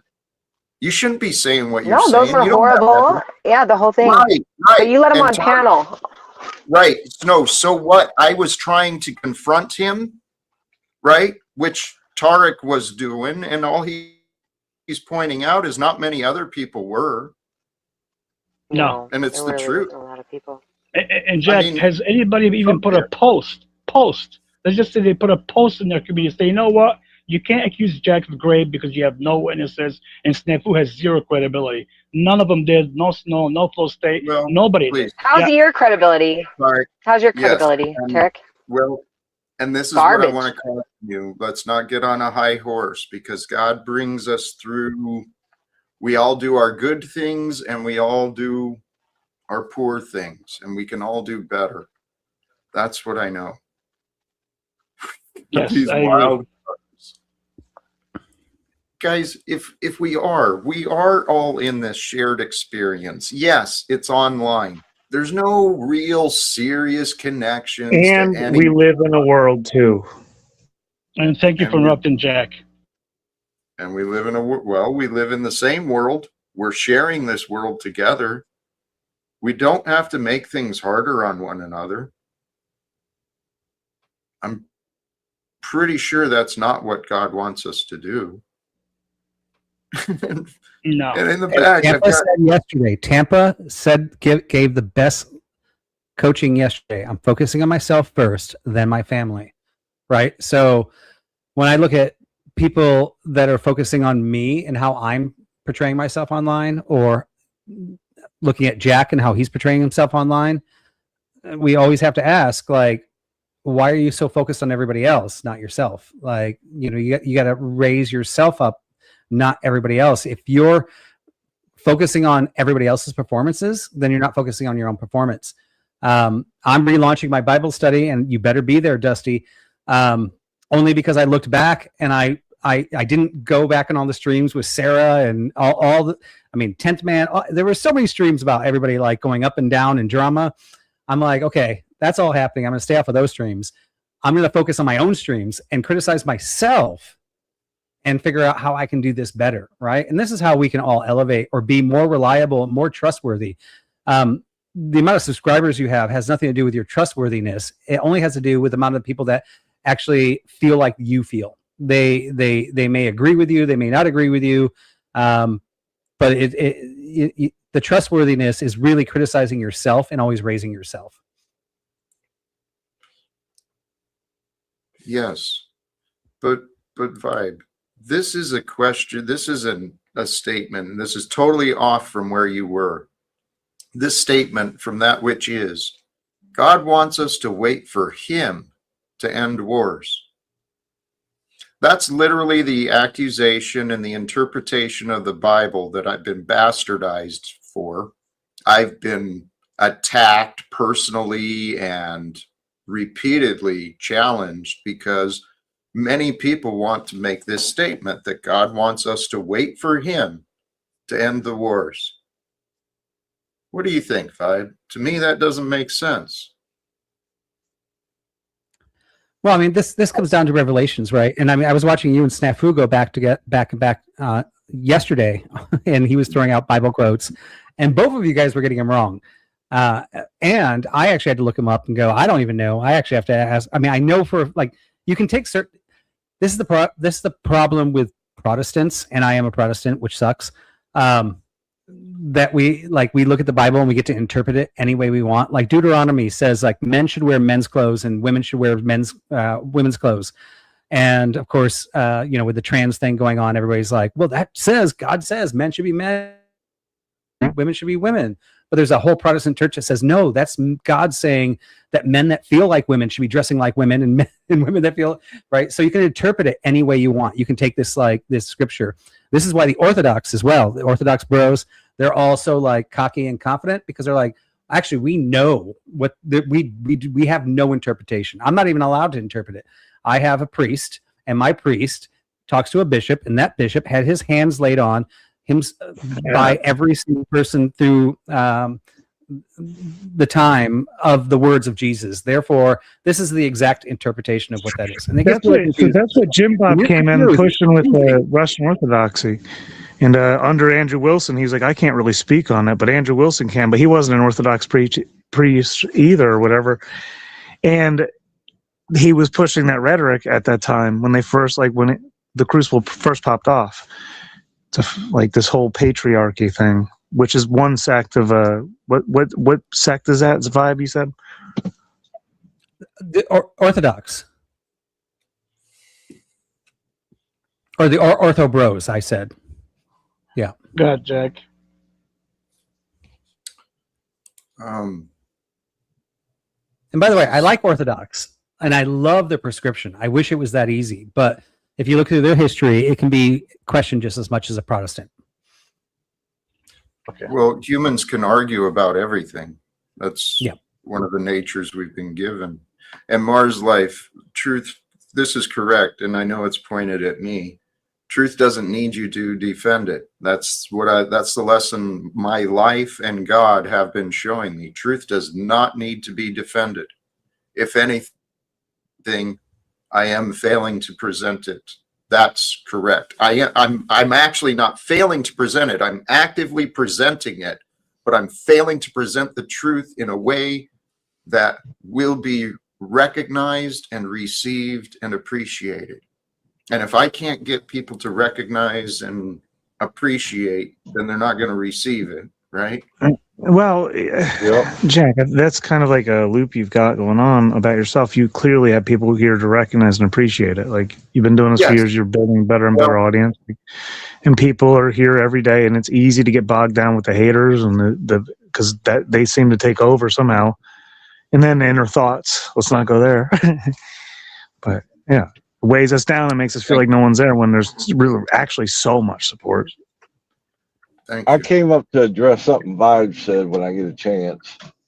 Please go ahead, Chuck. Welcome to you. Vibe, you ever heard of the circle theory? That's what I call it, the circle theory. Tell me about it. It's like a dart board. You know, you got the center bullseye, and in the center is God. The next outer ring is myself. The next outer ring is my family. Then the next outer ring is everybody else. So I have to make sure that I'm starting from the center, working my way out. Otherwise, I'm of no use to anybody. Does that make any sense? Yeah, I mean, I absolutely agree on this. And I think we can actually take Christian ethics. We can even take Muslim ethics, believe it or not. And we can take secularist ethics. And we all say that our relationship with ourselves is primary. The only difference between secularists and us is we anchor ours through God, and they don't. But we would all agree, and psychology says the same thing. You focus on yourself first. You take care of your family. Now, if you can build a strong family, and that family can help you, now you as a family can help your neighbors. And if you can help your neighbors, now your neighbors can help the city, and now the city can help the county, and the county can help the nation, and the nation can, it keeps on going on, like a domino. And I'm on the right side, because that's the view that I have, is that it's less government and let us as humans do our local stuff first, versus I feel like the left are like, no, let government tell all of society how they have to contribute, how they have to take care of this, how they have to take care of that. Because in my society, in my church, my neighborhood, even with the people that are not part of that, we really do look out for each other, and we really try. And I see you nodding, Jack, like, no. Well, but I start small and get big. I know for myself. Hold on, Chuck. Hold on. I got it. Okay. Particularly since I know why Chuck is bringing that question and comment to you on my stream in front of me, because Chuck likes to bring that up a lot. See, that's the description. Chuck, please let me finish. And please, I'm not trying to attack on you. Okay? Yes, sir. I'm not trying to attack. Go ahead. I'm sorry. Chuck did bring up the response in response to what Vibe had brought up. So if we could direct it at what Vibe is saying specifically, it might help release that contention. I think Jack's got it right. I'll bring it back to Jack. No, I think Jack knows. I came Hold up on. Vibe was talking about the circle. When I can talk, you can know the point I'm trying to get to. Okay. Go ahead, Jack. So what I can understand the value in what's being presented, right? You focus on the self, and for you to be greater, you've got to have this family. You got to have the support system. And what Vibe described is absolutely the ideal situation. But that's what the religions teach, the tribalism. But see what Jesus said, who is my mother? Who is my brother, but those who are with me, right? The family is what God has offered to us. It can be small, it can be broken, or it can be worldwide, as long as we open our minds and hearts to other people as family. That's what I'm doing. I don't have the luxury. My family was taken from me. Is it my fault? Sure. Yeah, I'm to blame. But I'm wondering, when does it change? In the meantime, my family is gone. My friends are gone. I'm out here in the world by myself, me and God. That's all I've got. My faith. And so why each day I come out here and I face so many people who want to take my faith away from me? It's really unbelievable how disrespectful and absurd. Well, so many this hits at the primary thing where you just can't include everyone as your family. So that's where you have to be selective about your time, and that's a huge lesson I've had to learn with that. And I heard, like, when you first said the thing, it like triggered me, but I couldn't put it in words until you got to that point for some reason. Thank you. There is some discernment, certainly, and I've made mistakes, absolutely. But the topic today about living freedom-minded, the intent of what I want to take that to is truly, it's to honor and glorify the example of Jesus beyond the interpretations and the doctrines, right? That man, the love, the message of love that he showed, his unity to the Father is what was important. Where was that? Shoot, I thought I had something else pulled up. Oh, from John 8:34. This is the one.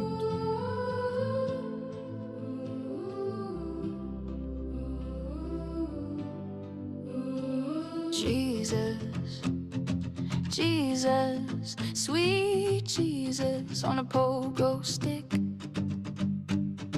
Jesus, Mary and Joseph, Jesus in a tiny tree house, Jesus on roller skates. Black Jesus, my Tigers, purple and gold, dolphin Jesus.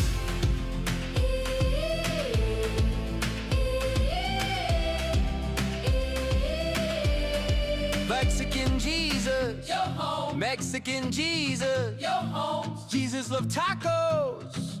Jesus loves tacos, not putos. No, puto. Jesus loves you. Yes, I know, and the Bible tells you so. Jesus loves cancer. Yes, I know, every liar tells you so. God loves cancer. God loves death. God loves disease and cigarettes. God is awesome. My God is an awesome God.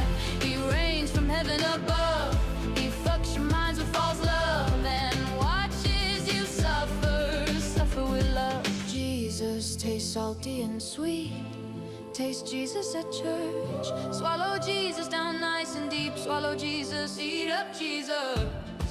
Eat up Jesus. Eat up Jesus.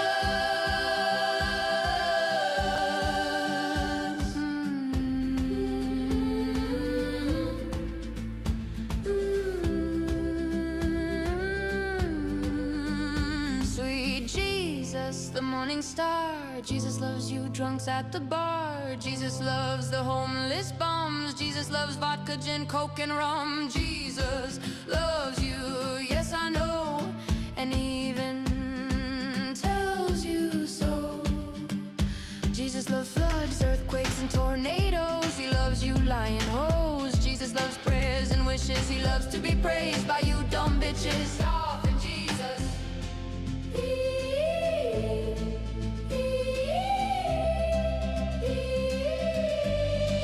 Jesus loves you inside out. Jesus hates when you doubt that he's good and perfect. Don't you dare question dumb dumbs. Love the Lord, love the Lord. Love your hippie Jesus. Love the Lord, love the Lord. See Jesus on the cross, cried tears of joy.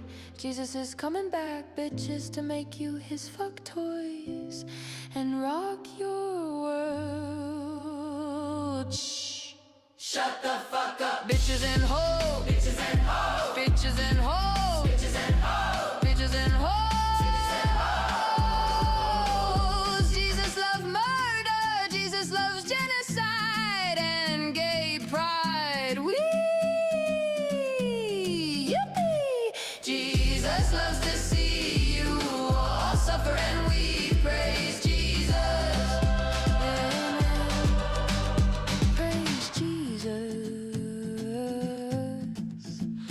Jesus loves you. Jesus loves you, zombies.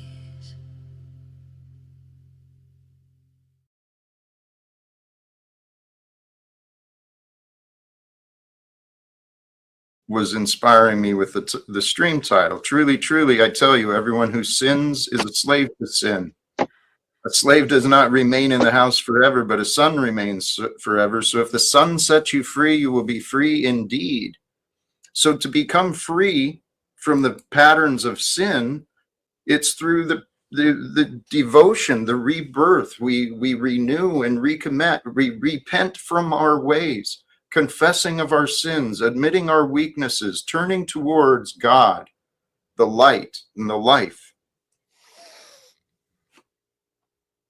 To me, it just makes sense. If we had a world filled with people committed to living the way and the light of Christ, walking with love for one another, you know how quickly our prisons would be reformed, how quickly our streets would be cleaned up, our grocery stores, our shelves would be changed.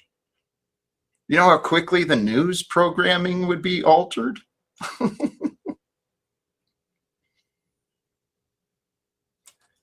And guys, I'm confident if you can believe it, if you can allow your imagination to play around with me with this idea. I know people don't like the what if, but please consider this.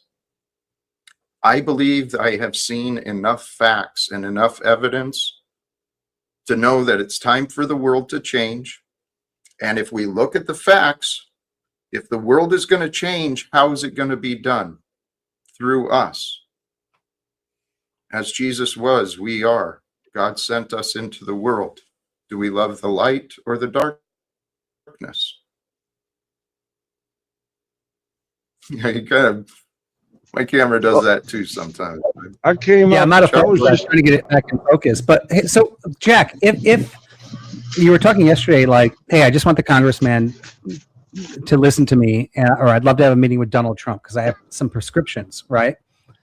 So if they said, hey, we're going to give you 6 months, but I want to know what your top 3 agendas are going to be for that 6 months that you're going to do, what would be your top 3 attack items to change everything?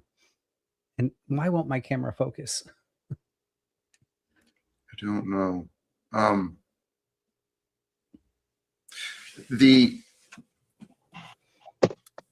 The top things I want. He's gonna have to talk to his team. Okay.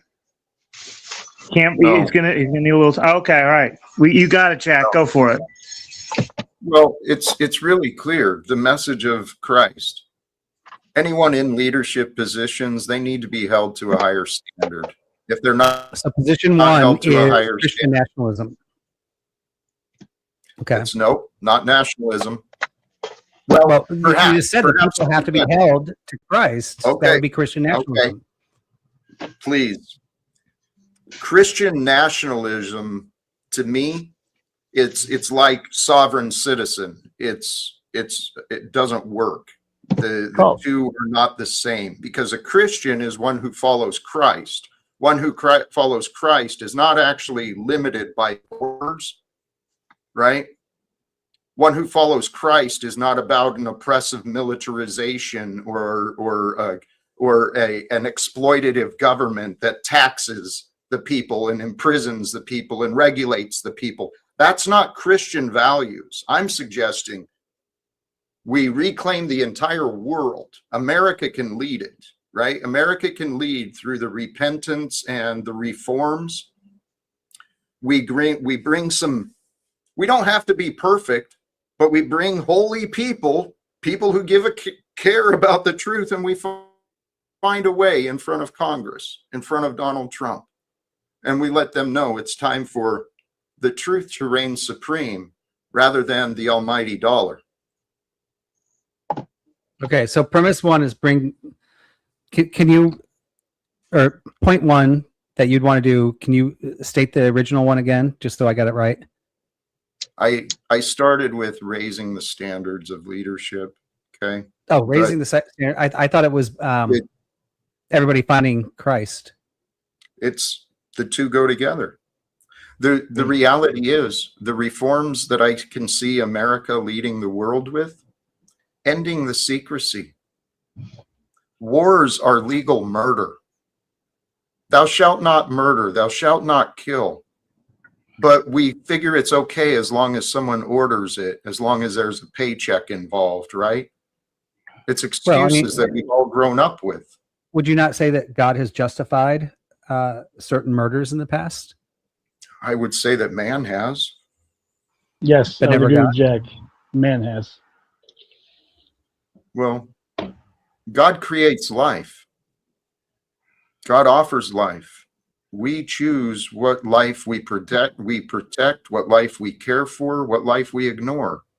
But we live in a world where it can, I tell you what, I can present the case. While I may not be perfect, I know if I had some support with me and help me refine this, and we actually put all the pieces together and create the opportunity, the facts are the facts.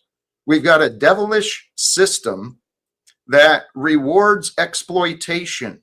The systems are corrupted. It traumatizes people. The people are all traumatized and broken. And then the people get blamed while we ignore the systems. We got men and women fighting to protect this capitalist government, whatever the hell you want to call this beast system. It is the beast system. It's the beasts that have risen from the land and the sea. It is here. The prophecies are here. The signs are all clear. What are we going to do? Let's not wait. That's what I'm feeling. Let's not wait. And I hear you, and that's why I was like, I mean, if you're going to present this, and I'm being devil's advocate, I'm a Christian, I'm on your side. Yes. Like if I was a congressman and I said, okay, this Jack guy's been freaking emailing me, I'm going to let him come in my office, and I'm going to say, okay, Jack, what do you want to do? Right? And that's why I was like, we'll just keep it simple. Yeah. Like, I mean, I can. If you were to ask me, if I were to go into congressman, I'd have like 5,000 points I want to talk to him about. I don't have them like validated, organized in my brain. This is why I'm not actually doing it at the moment. But I do think there's a lot of things I could do to change things, but I haven't organized them all, right?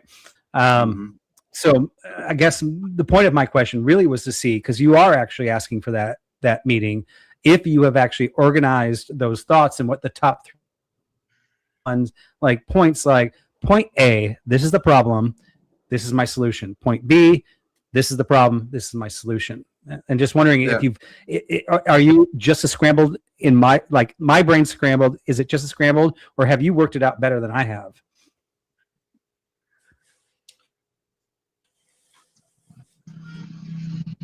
Because I want to get rid of you. I may have worked out. That's pretty easy to say, right? I may have worked out here. I don't claim to have all the details. Okay, that's not my path. I know that's not my path, because there's other people, there's other organizations who have spent time working on solutions, right? Literally, the thing I'm most inspired about here, let me get back to where you were, the questions in the government. End legal secrets, okay? Work together, overcome this Democrat-Republican BS, right? Politics is for division, but the goal is for unity. Unity brings peace and wholeness and health and prosperity. So when we don't have parties and governments keeping secrets, manipulating the facts, telling lies to one another, it's going to be a lot easier for us to bring problems or to bring solutions together. And so, number one, end the left-right divide.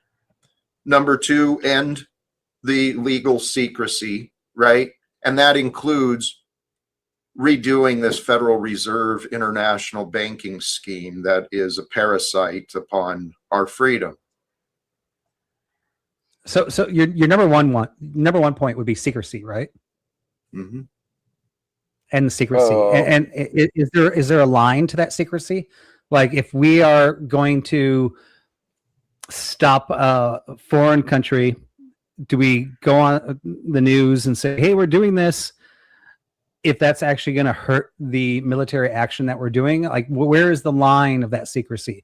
Or the economic issue? Yeah. Hey, no, Chuck, wrong direction. Okay. Because agree. economic issues do not hold back God or love or life. That's a man problem, and we're here to overcome the man problems. So what you're talking about, Vibe, this is tricky. This is where it will take diplomacy, negotiation. It'll take some true leadership. And right now, Donald Trump is not that man. Okay, but he has the potential. He's at least got the connections. Right? He's got the connections to the billionaires and to the state leaders all around the world by his position and by his past life, by his family, right? He's got connections all around the world. So let's bring these people together and say, hey, it's time. You guys can be the heroes. I'll put it this way with the Trump statement. It's like he's got too many moving pieces to be mindful of what he's actually accomplishing. He's got to slow down a little bit, man. He's about to. He's like talking about going to Colombia and all. Dude, it's crazy. Well, that's already been planned since like the 50s. Even with the takeover of Greenland, is going to be part of the U.S. empire. The Canada, Greenland, Mexico, Guatemala, Panama, Cuba, all that. That's already been stated back in like 1950s.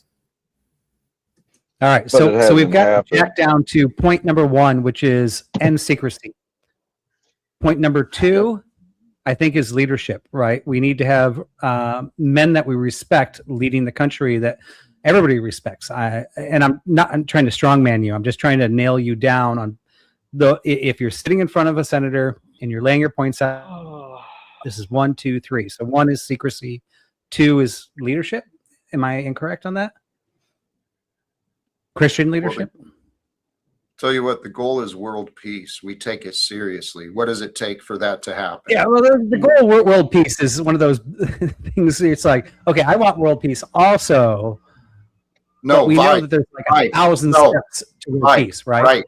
Right. And that's the goal. So let's focus on the goal so we don't get distracted by the side games and the side circuses, because I get a lot of people saying, well, you can't even talk to these people unless you have money, right? Okay, so, all these people that want to play the games. If everybody in the world focuses on world peace, there has to be a checklist, right? Okay, to get world peace, I check this off. I gotta solve the energy problem. I gotta solve the hunger problem. I gotta solve this, right? What we want to do is we want to pull the biggest levers first. The biggest levers that make the biggest impact first. And that would be point 1, 2, and 3, right? What are the biggest levers in world peace? We can't just go to a congressman and go, okay, I've got this prescription for the whole world. What would you answer, Vibe? What would you answer?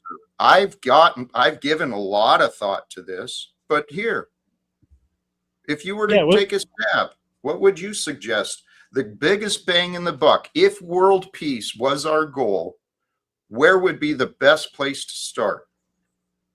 Well, I mean, I admitted this at the very beginning because I was very interested. This is why I actually asked. I said, I've got like 5,000 things in my mind that I think would help the world. And it's probably different than other people. Well, I don't have a prescription to solve world peace. Where would we start? Where's the biggest problem? Okay, so now you're turning this on me where I never actually said that I want to sit in front of a congressman because I think I can tell them how to do this. You are the one that sat in front of them or saying, I want that seat. And I'm asking you, because I'm really curious, because I also would love, if I could figure that out in my mind, I would also be wanting to here's the question. Why can't you figure it out in your mind? This is why Truth or Cop. Go ahead, Jack. Thank you, Tarek, because as you said, yes, I've actually explained this. I've answered this for the fact that, yes, thousands of times. Thank you. And maybe you haven't heard, but even in the answers I've given, you're not connecting the dots for yourself. That's why I switched it, right? I switched it to you to give you a chance to think for yourself, Vibe. This is what I teach. Actually, this is what Jack Talcott teaches as a life coach, is how to calm the mind, recognize what God has revealed to you, and then actively work to discern, what does this mean for me? What has God brought to me? What I claim, and I'd like you to consider this as a possibility, what I claim is that through me, God has brought you opportunities to join a man who is, by his life choices and ideas and visions that I found, committed to world peace. Ending wars is the reason I moved out here to Baltimore. Okay? So, Vibe, the answer I came to, the biggest problem in the world is Washington, D.C. Because they prop up the UN theatrics and they're not doing shit. The whole world is suffering because of incompetent leadership. Jesus is the king. He showed us how to lead. All we got to do is follow his way. Men, talking to the men especially. But how do you get somebody to take the godly viewpoint? Well, I mean, we can step it back, because my original question, Jack, and it was pretty simple, right? You're like, I want to have this seat. I want to be heard. My question was, if I was that person, right? Like I was that senator that you wanted to have the ear of. I'm not saying I am, right? I'm just fictional. Yeah. And I gave you 15 minutes and said, okay, give me the 3 points that I need to do for my district, my country, my world, or whatever, right? You're like, the first thing you wouldn't say to them is, I want world peace, right? Because he's not going to go, oh, okay, thanks, Jack. I'll go take care of that, right? The thing is by the time they talk to me, they should fucking know that, right? Because that's why I'm there. And this is actually what I'm talking about, is by the time I get to talk to people in Congress, when it happens, I'm not imagining just bumping into someone on the sidewalk and getting some breakthrough. That's not my path, right? But what God has shown me in my path is that when people work together, we can get conversations. And if we can get even a small committee of sitting congressmen to actually understand these ideas, unity, which it's actually kind of what I'm presenting as an actual kind of come to Jesus moment. Let's join together in what is real. Let's stop playing the pretend of the Republican and the Democrat. Let's stop pretending that these problems in the world are unsolvable unless we get the taxes and we get the approvals and all this. We got a government that's playing games with human lives, and it's human beings playing games in government. Why? Because we're all children that God sent here into the world to play and create the life we want. But those who have been conditioned to obey, those who have been traumatized and abused, they live in fear with slave minds. I used to live as a slave mind. I thought I was free. I knew I wasn't free, but I sold my freedom and my liberty for a paycheck. I know I'm not alone in this world. Many people have sold their freedom and their liberty and their happiness away for a paycheck and this false security of a job from an employer who doesn't give a shit about them. And then we pay taxes to a government that only pretends to care about the people. But we've got problems in our nation. And I actually think God has woken up enough of us before the world continues into more violence and more destruction. How about we find a peaceful way to bring the change? Vibe, I'm sorry I got on the soapbox again, but no, it's great. I mean, it's good, right? Because I asked you to say, what would you say if I was that person you're speaking to, and if that was what you were saying to me, right? I would go, sounds great, same thing I want. How are we going to do it? And I don't know how to do it, by the way, because I know earlier you turned around, you're like, well, how are you going to do it, Vibe? I don't know, but I hear you saying you do know, but I haven't heard the prescription to solving that yet, right? It's just like we all need harmony. We all need to like live up to it. Like Vibe, what I want to hear, Jack, is I want to hear. All right, I know not everybody's Christian, but I do believe we should push those morals. I think our communities need to have stronger support for families. I think the Christians need to have more ability to take accountability for their areas, like actual prescriptions, not like I want this. I want to say I want you to go. I think that if we do this, we will get this outcome, right? I think that's if you want a specific instead of a general. Is that what you're asking? Yeah, I mean, you can't just go, I want world peace. You know, you can't do that. You have to He's go, not saying that, Vibe. And here, this is where I'm going to stay He's not at saying the that, micro. Yeah, and Okay. I've explained. Maybe I'm wrong because I haven't heard. Well, no, I've no. heard once, and I haven't heard prescriptions. Right, because you're not listening. You're not, and actually, I can explain it, but only you can choose to consider it. Only you can choose to understand it. The steps are very simple. End wars. When people stop fighting, the wars end. Okay, and That's when not we're a not prescription, caught up in Jack. battle, That's a wish. What's your prescription? I know, you Go got- ahead, Vibe. Tell you what, I already you told don't you guys, want I don't my have the answers. answers. I'm not the one I'm claiming the answers offering you- here. Would you please allow me to finish, and you can think about what you hear before you reject it, please? I'll let you finish. I'm sorry. Well, the fact that you reacted with this as well. I mean, it's so simple. Maybe that's the problem. I mean, the spirit in God really is so simple a child can understand, but we outsmart ourselves. And the world has outsmarted us. Ending wars. When people stop fighting, the wars are done, right?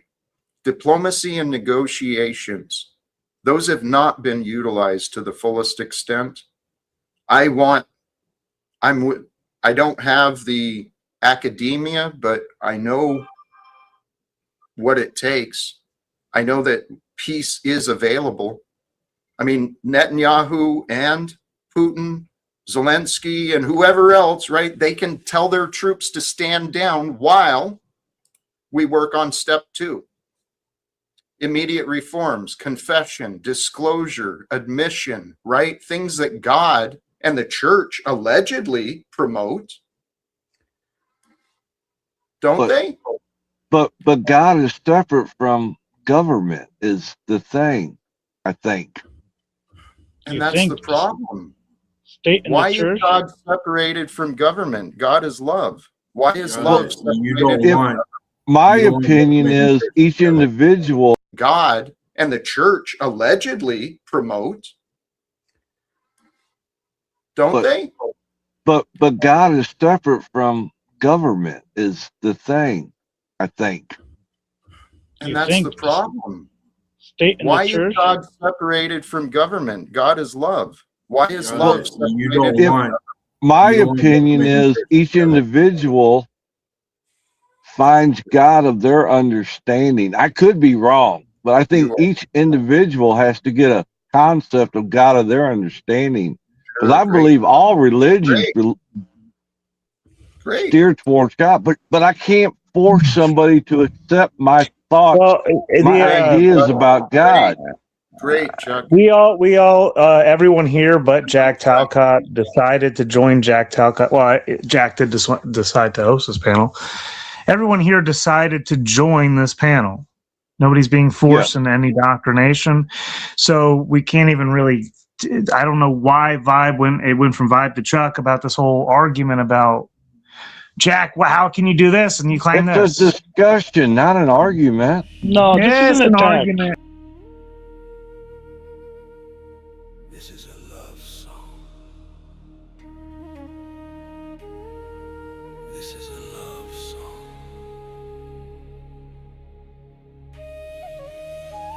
This is a true song. This is a rebel song.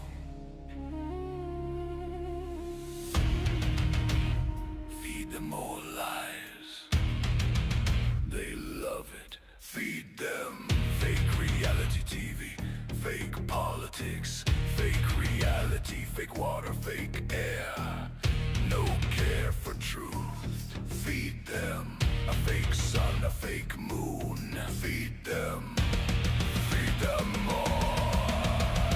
Zombies are hungry.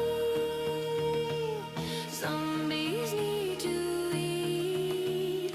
More and more lies. Zombies need more. They're hungry. Zombies love fake reality. Zombies love everything fake and phony. Feed them more lies, feed them false desires, feed them false history, fake media, fake news, fake food and fake death. Take away all the rest that's authentic and real. This is a love song. Fuck 'em. Mindless zombies, no curiosity, no desire to see. Feed them illusions, feed them fake idols, feed them false love and fake Lord above. They're hungry.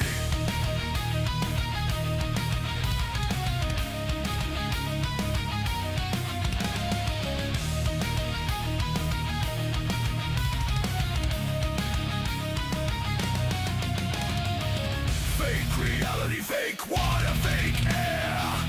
No care for truth. Feed them a fake sun, fake moon. Feed them more. Zombies have a taste for shit. Zombies love these matrix. No appetites for truth. Zombies are attached to this. Zombies don't want truth. Zombies can remain doomed to run without earth forever and ever. Zombies love the lies. Zombies can dance in the fire. Zombies, this is your home, this is your tomb, under the dome, sealed in zombies. In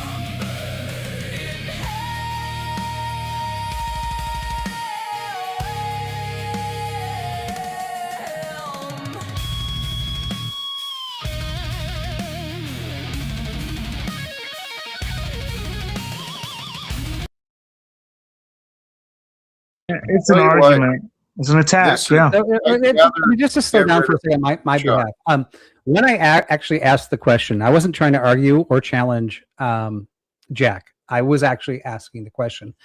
Jack did point out maybe I'm not listening strong enough to actually hear the prescriptions, because I am trying, Jack. I am trying to listen, and I keep on questioning. And I don't think this is an argument. I think it is a discussion.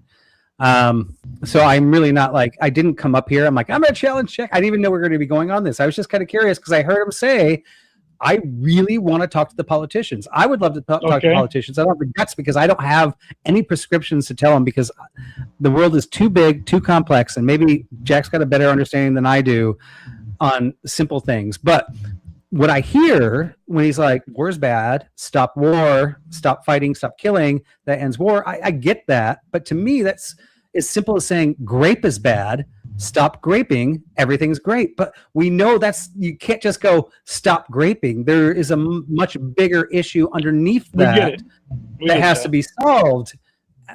And Right. I am failing to see Right. the prescription you're offering. Now, I do understand the prescription you're offering through Christ, because my brothers don't do that. My brothers will not go to war. I do understand the faith through Christ, but I also understand the reality of the rest of the world. And I don't just see going, well, if we stop fighting, we stop war. I feel like Jack, you're a patient man. I'm sorry, Vibe. Well, it does tie back. Hold on, Eric.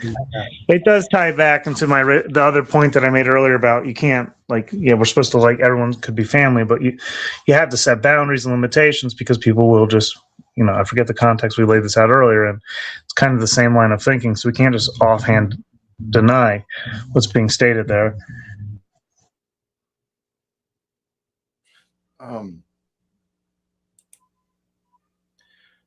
I can say something. Go ahead, Jack. If you will please allow yourself to think these thoughts through.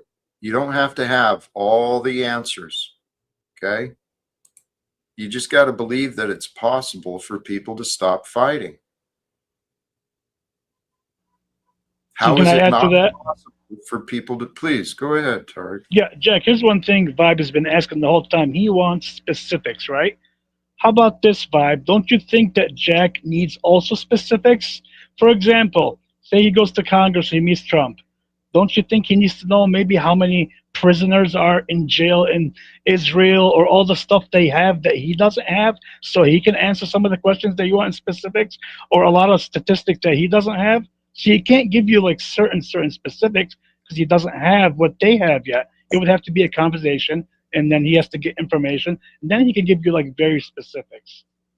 No, not really. I mean, if he had a thesis where it's if I knew this many, I don't. Let's say he goes, I don't know how many people are in prison right now because it's hidden from us. We're not allowed to know that. I don't know how many people are in refugee camps or things like that. But I do know, based on the numbers I run, on my statistics, on the best guesses of what we think it is, I think it would be this. Can you give me the numbers, and I'll show you the prescription? You don't just go in blind going. You don't think countries have? I have a great prescription, but I don't have any numbers. Can you give me the numbers? I'll come back a week later. Okay, but you don't think they have conditions with hostages and numbers? You don't think there's conditions besides the numbers? Are you kidding me? But you know what you know the numbers that you need before you walk in. He doesn't even know the numbers he needs before he walks in. That's my point. So now thank you for. So thank you. You're saying that. You're saying he doesn't even know the numbers. So you're here to attack him. Go ahead, Jack. Well, no. How about this? I mean, the devil is in the details. Okay, the details do paint in the picture, but the details can also create all these confusion and people get lost, right? What you're describing, Vibe, I haven't had much success. People haven't really trusted me or shown a lot of interest in, hey, Jack, if I work with you as my coach, what can I learn from you, right? Haven't really had a lot of that experience, but in my own theories, what I understand, someone who's dealing with addiction, someone who's dealing with trauma, I believe I can offer some support. What can you learn from a failure at life? He failed at his marriage. He failed to keep his home, failed to keep his family intact. He failed at raising his son. He was abusive. His son wrote him off. He failed at his job, was terminated. He's failed at all his relationships, including with his mother and family. He's failed at life completely. And he wants to be a life coach? What a fucking joke. That's like a demon wanting to be a love coach. I mean, you're a complete failure. What can I learn from you? Right? He had a thesis where it's if I knew this many, I don't, let's say he goes, I don't know how many people are in prison right now because it's hidden from us. We're not allowed to know that. I don't know how many people are in refugee camps or things like that. But I do know, based on the numbers I run, on my statistics, on the best guesses of what we think it is, I think it would be this. Can you give me the numbers, and I'll show you the prescription? You don't just go in blind going. You don't think countries have? I have a great prescription, conditions. But I don't have any numbers. Can you give me the numbers? I'll come back a week later. Okay, but you don't think they have conditions with hostages and numbers? You don't think there's conditions besides the numbers? Are you kidding me? But you know what you know the numbers that you need before you walk in. He doesn't even know the numbers he needs before he walks in. That's my point. So now thank you for. So thank you. You're saying that. You're saying he doesn't even know the numbers. So you're here to attack him. Go ahead, Jack. Well, no. How about this? I mean, the devil is in the details. Okay, the details do paint in the picture, but the details can also create all these confusion and people get lost, right? What you're describing, Vibe, I haven't had much success. People haven't really trusted me or shown a lot of interest in, hey, Jack, if I work with you as my coach, what can I learn from you, right? Haven't really had a lot of that experience, but in my own theories, what I understand, someone who's dealing with addiction, someone who's dealing with trauma, I believe I can offer some support without all the details. Just generic ideas, generic concepts. The bigger picture is sometimes all we need. Okay. I'm going to concede and agree with you that you can give general guidance when life coaching, right? And I'm not a life coach. Like I said, I've got a lot of things I got to fix in my life, so I'm not trying to fix anybody's lives here. But I have been very successful in business, and I interview and I work with people, and I'm a little bit like a congressman in the sense that if one of my staff says, hey, I think you could be running the company better, I'm going to be like, come in, tell me what you want to do, right? And if they go, well, I want the company to make more money and I want my paycheck to get bigger, I'm going to be like, get out of my office. Now, if they go, hey, I noticed on the floor that everybody's using cream and we build metal parts, and when the cream gets on the metal parts, it messes up manufacturing and reduces our production on flawed parts by 20%. Can you give me a raise for discovering that? I'll be like, heck yes, right? This is what I mean, right? Or if he goes, I see there's a problem, I'm not sure what it is, but I do see that. Will you give me a little raise to go discover the problem? So he doesn't have the numbers, right? This is what we were just talking about, the numbers. If you don't have the numbers, how can you give a prescription? You can still see a problem and go, hey, and you even mentioned this, Jack. You said, oh, maybe I can have a committee. And all I asked was for like 3 things. If you were to sit in front of a boss or a senator and you were to sit there, you know for a fact, and I'm not being mean. I'm not being mean. If you said, I want world peace, the senator is going to kick you out. He's like, I get emails about world peace every day. We all want world peace, right? You've got to be able to say, I want to put a committee together because I discovered something here that I think is better. And that was my question. Vibe, right. And you're still returning back to your original objection. Is any inclusion in my explanations? You got any feedback on what I said? Well, I tried when you went on the first one, right? Originally, you were like, you started off with finding Christ, and I said, so Christian nationalism, and you said, no. And then you responded with transparency. I said, okay, number one would be transparency. We talked about the transparency line. I'm trying to nail you down. I think this is good for you, and I'm like, if you were to sit with somebody, wouldn't you want to give 3 good answers? Hey, Vibe. Okay, I'm sorry. I know you think it's helpful, but it's not. What would be helpful is if you actually tried to think about what I'm saying as though you were actually in their position, right? Actually have the authority and the ability. But see, you don't actually have their education. You don't know what they're capable of. I've got an idea of what they're capable of. I've interacted with politicians and executives. I understand how things can be, but all I'm talking about is the facts. And Vibe, really, actually, let's swing back to your very first one where you wanted to narrow me down and say, so you want to present Christian nationalism. How about this? How about we get some true Christians who follow the way of Christ, not necessarily the church, right? But follow the way of Christ. And we call out the unrepentant sinner who Donald Trump clearly is. Let's lead him back to a more righteous life, right? Because he's claimed he wants world peace.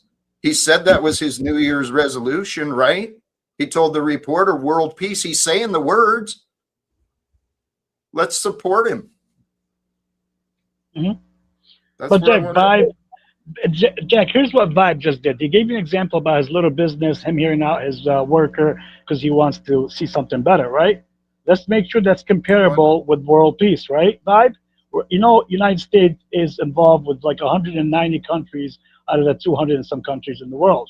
You think that's going to be easy without Jack seeing specific conditions, a lot of things they haven't like put in paper with all these words going on in so many different countries besides the political view.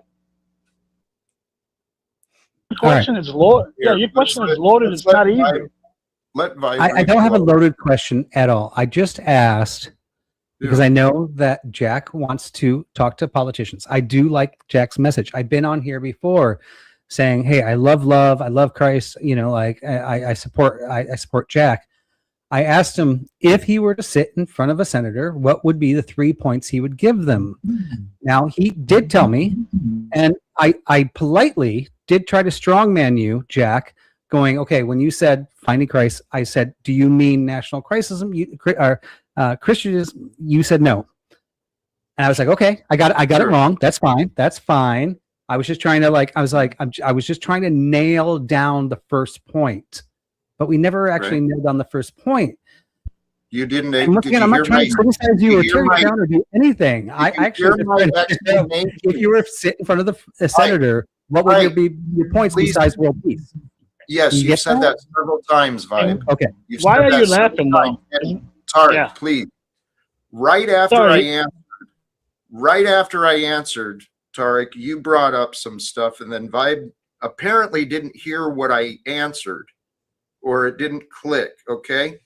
So what do you think about my claim about Donald Trump being clearly identified? I'm clearly identifying him, making the claim that the evidence shows Donald Trump is an unrepentant sinner. So should Christians just go along to get along and ignore what he is doing? Okay, so once again, if I were a senator and you were to come in and ask me that question, I would say, why are you sitting in front of me? Like, what do you want to do? Dude, you're not understanding his question. I'm asking you here and now, Vibe, not as you as a senator. I'm asking you as a man who follows Christ and a Christian, given what you know of the world, what you know of the Bible, what you know of Christ, should we just do nothing when we clearly have an unrepentant sinner at the helm of the United States of America? And it's not just one, it is many unrepentant sinners who have moved in to many positions on our watch. Yeah, so it is our job to follow Christ first and his laws. It is not our job to determine whether they are unrepentant or sinners or anything like that. He will make that final decision. Now, we can use our own logic, like when a porn star that's done so many things gets baptized, whether we think that's real or not, but we won't necessarily be right or wrong. That is for God to finally determine. When it comes to what the Bible says, it does say that we're supposed to follow our nation, even if it goes against what we're doing. But that's only secondary to following Christ first, right? And scripture and verse, or otherwise you're talking out your ass. Yeah, what are you talking about? You have like just right now, you know, muttered the whole thing right there. Okay. When it comes to me, you want to bring up scripture and you need to back up what you're saying. Scripture and verse. Well, what he's saying is you build outward, you don't reach out to the nation and then try and change it. You accept what that is and focus on your family and making sure that's secure. It's a different perspective. I want to point out the word nations has been changed, relatively new. It used to be Gentiles, not nations. Keep that in mind before you start. Yeah, but what does nation? But regardless, Danielle, of what it means, it's if I'm a man who's like obsessed with the leader of a nation and I need to reach him, okay, then I've accepted what that nation is in my mind as an individual. So you're speaking broad terms, but you're not looking at what's happening. But Truth to Cop, Jack asked, what would you do, right, as a Christian? And the system is under democracy, right? Voting, all this stuff. And Vibe answered very clearly. He didn't. Right. Go ahead. But here, actually, please, I'd love to. There's two things. I do want to press back on what was offered regarding following the state, because that is what the churches have certainly promoted. And Vibe, I wanted to make sure you saw this from Chuck. Chuck, thank you for the contribution. He is still in the back. Vibe, I would like to interview you. Please give contact info in the back seat. Chuck, thank you to you. There's subtleties, right, that we need to incorporate. At the time of Jesus, things were different between the state, the economy, the religions. They were different than what we have today, but they were still kind of the same thing. The difference in what we have in America, we have rights and freedoms that were not available in the past, where we can actually allegedly go and speak with those people, right? Yes. And we can allegedly influence them like neighbors. And how about this, right? The Bible, where is it in? I think it's in Matthew. It talks about when you and your brother have a disagreement. Before you go to the altar, you go make peace with your brother. Well, tell you what, I've been flapping my gums for a while, and it appears I've got some disagreements with Donald Trump. Now, he doesn't really know me as a brother yet, but given the way that he's kidnapping people, what I heard, maybe 80 people were murdered in Venezuela by his recent actions. When are we going to confront the legal murder?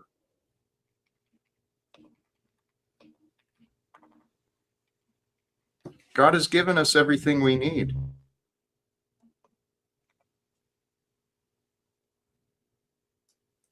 God has given us everything. I saw this a long time ago, guys. And I realize I'm one man screaming in the woods, but at the same time, there's other people like me. They're screaming in different areas of the world. But if God is with us, truth is on our side. The corruption can end as soon as good people unite together to face the corruption. Let's not wait. We're good people.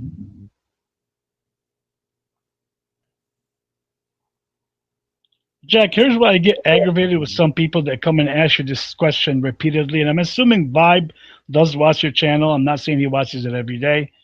Is I don't agree with Jack on the war thing, but I know for a fact that's what he wants, right? Whatever plan he has it. I came to the understanding that that's what he wants to do. So even if I come on the panel, don't agree with him, you don't see me trying to pin him down. I want specifics, because that means you just trying to get him in like a gotcha or something like that. It doesn't look good, just to me. Yeah, you know what? I mean, honestly, I didn't think I was pinning him down when I originally asked the question, because I actually had watched a few shows where he had said many times he wants to sit in front of a congressman, but I'd never actually heard him say what he would say. And honest to God, I didn't actually. There was no plan. There was no like, I'm going to ambush Jack. I was like, what is Jack going to say? That was my honest. It was an honest question. And then once I was like, oh, I didn't like the answer, I kept on questioning, and I'm sorry for that, Jack. No, you're fine, Vi. It was not an ambush. I know.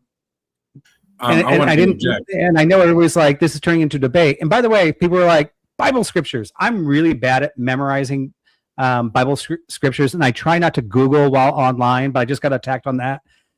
Key passages from the Bible: Romans 13:1-7. Submit to the governing authorities, pay taxes, give respects and honor where due. I knew when I say things, I may not be able to quote it off the top of my head, but I know it was there. Peter 2:13, be subject for the Lord's sake, for rulers and authorities, honor everything, honor the emperor. Now, there are occasions also laid out in Acts where we are supposed to uprise against really bad acts. and that is actually stated in Acts 5:29. So I know you guys are like, you don't know your Bible, whatever. I'm sorry, I came up with it out of my mind. I didn't know the phrases right off, or the verses right off hand, but I knew it was there. Okay, as I pointed out to Jack the other day, you should really read Matthew 5:33 through 37. You just said something as a Christian you should never say. Which was?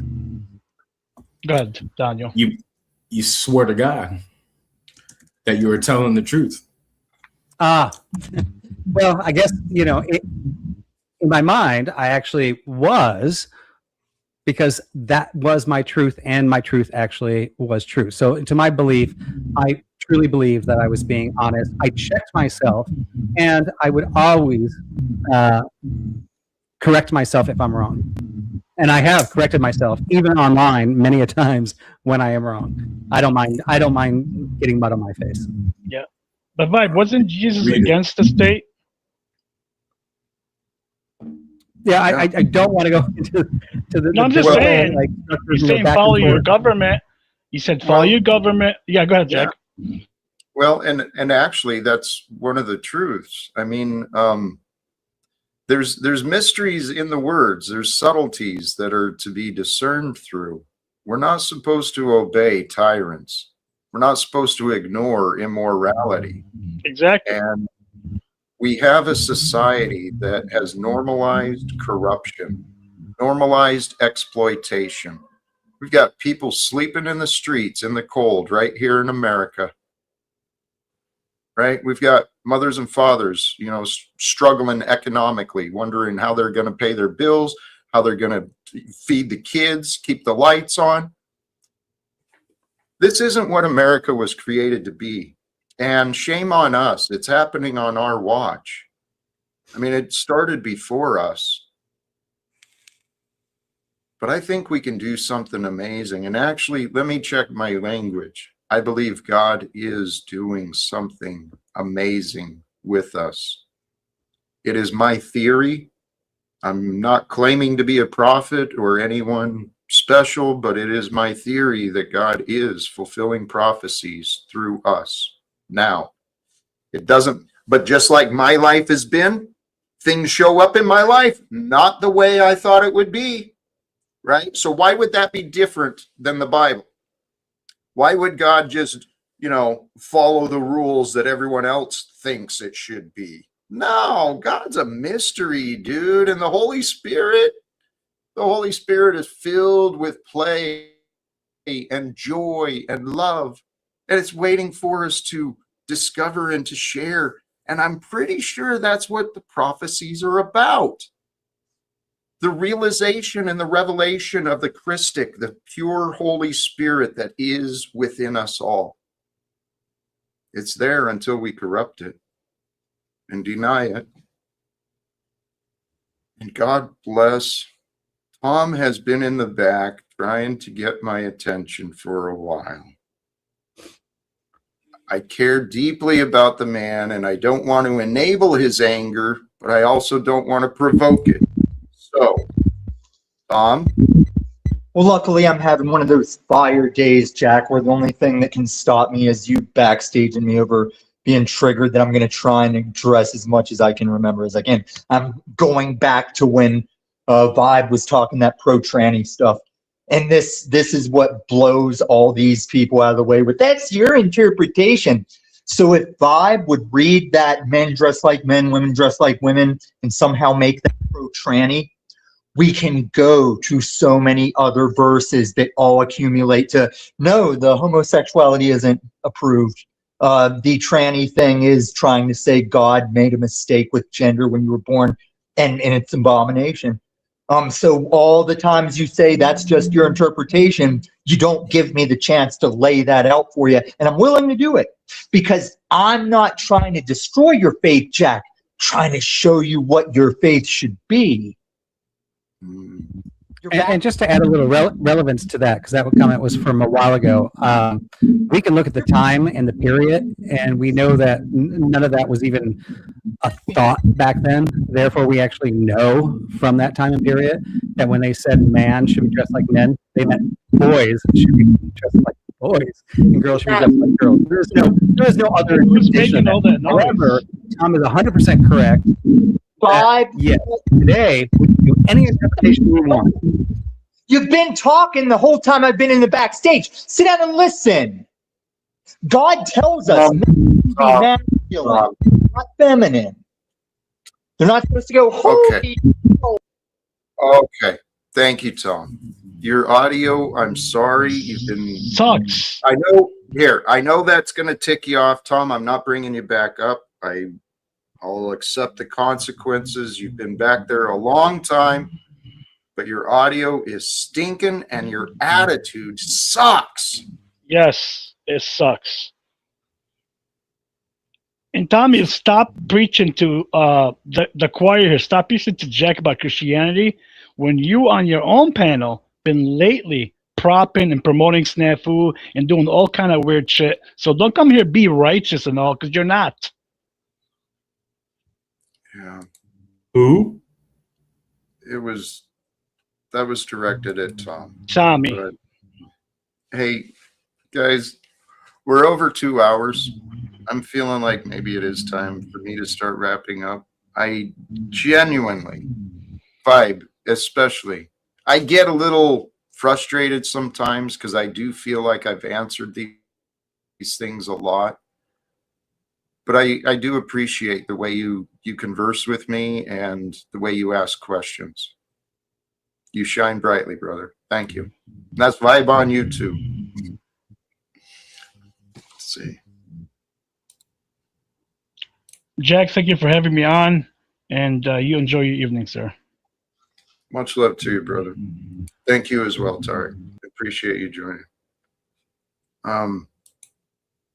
Any other thoughts, ideas? Yeah, no, my apologies if you thought I came on here to attack. No. I'm a tech guy, by the way, by living. Like, I'm an engineering mind. So I love points. I love bullet points. So I always try to nail everybody down on bullet points. It's just my nature. So I hope it didn't come off as rude. Greetings. Thanks for having me up again, Jack. I just wanted to come up and make one real quick comment as to vibes talking about the scripture earlier with Peter's Acts, Romans 13:1. Romans 13:1 starts out, let every soul be subject unto the higher powers, for there is no power but that which is ordained of God. And in Jeremiah 1:5, I know he's speaking specifically to the prophet Jeremiah, but it there says, before I formed thee in the belly, I knew thee. This part of the message goes out to all humanity, and it is confirmed again in the second part of that verse, before thou was cast forth from the mother's womb. Okay, and that's a time slot. Then once you're time slotted, what he did when you were in that womb, when he rendered you, he sanctified thee and ordained thee a prophet unto the nations. And that's that literal term Danielle was talking about. It no longer means what it used to mean. Back then it meant the Gentiles. So it meant that he was supposed to be a prophet of the ministry of God's word unto those that did not know. That's it. Okay. So when we speak about truth, that's the closest we can get, is our own reality and perspective of God and the message that he wants us to put forth. In that, the power that is ordained in us, for Romans 13:1-7, and those. Hey, El Prico, live by a book that you don't know who the author is and how many times it's been rewritten, revised, translated, mistranslated, etc., etc. That's published as a bestseller and pushed onto the masses. What a fool you are. You wag your finger and you think you're a thinker, but you're just following some old book. You're just a fool. You're a fucking fool. And so are the rest of you that follow this Freemasonic book. You don't know who wrote it. Why would you follow some old book that they claim is thousands of years old? Well, it wouldn't be thousands. There wasn't a printing press. And what ways did they have? Do the old scribes to fucking write down some words on papyrus and say that this book belongs in the Bible, but this other one doesn't? The Bible that they have today is made up of, they claim, 66 different books put into one book. But so what? Why would you want to follow this? Why would you want to follow something in some old book? Think about it. Someone who lives their life that way is a fool. They're trusting some old book written by who knows who, unknown authors. So why would you trust your life and your life's view on that? That's the epitome of foolishness. You're a fool, El Perro. Fool. Fool. Powers that are ruling over us is that they're not supposed to lie either. That's a bearing of false witness. So when we find our leaders like that bearing false witness, we're supposed to charge them for that. That's the secret. That's the reality behind ending all wars. We can never really do it, in my perspective. I give you again kudos for your attempts and your wanting to do it, Jack, and I fully support it. Because I think when God wants to end wars, we again in those times will also be his tools to do so. Be blessed. Much love to you. Yeah, Vibe, I'm seeing in the chat, it appears happy birthday to you are in order. Thank you for sharing your day with us, your time. Oh yeah, no. My family gave me 2 hours off today, so I'm like, hey, I love my family to death, but I spend all my time with my family. I'm like, for my birthday, I actually want 2 hours away from my family. I know it sounds horrible, but you guys don't understand. Like, I do everything with my family, so it was nice to have a little bit of me time. You know what? Thank you sincerely for sharing it with us. That's pretty cool. And God is good, man. God is revealing our way. That's what I've been learning to trust. That's what faith is about, is just trusting that God. You know what? Thank you. You know what? Thank you sincerely for sharing it with us. That's pretty cool. And God is good, man. God is revealing our way. That's what I've been learning to trust. That's what faith is about, is just trusting that God is revealing the way. And our purpose, what I found is our purpose is to be here in the present and to be with God's presence, you know, in our mind, in our heart, leading us through the way. I do feel like I can hear my words. It's time for me to start wrapping up. Final thoughts from you? Anyone? Everyone have a good night. It's a pleasure as always. Much love to you, Danielle. Respect to you. Vibe, anything last from you? I'm good. We're relaunching the Bible study at Vibe on YouTube. Next episode is Angels, so make sure to watch for it. Do you have a Discord? I don't. Yourself? Okay. I was going to say, we'll post it on your Discord, but... Okay. Yeah, I'm on it. Yeah, well, make sure on your favorite Discords to watch out for the launch of that. I'm putting I put a month of research into this one, really trying to up the bar. Like I said, like I'm criticizing myself, looking at my past experience. Want to just keep on making it better. I'm not a Bible expert. I am not a theologist. If you look at novice of studying the Bible, I'm the novice of the novice. So I'm the idiot of the idiot. And so, especially when people come on and they're like challenging me with verses, I have to look them up. I'm sorry, I do.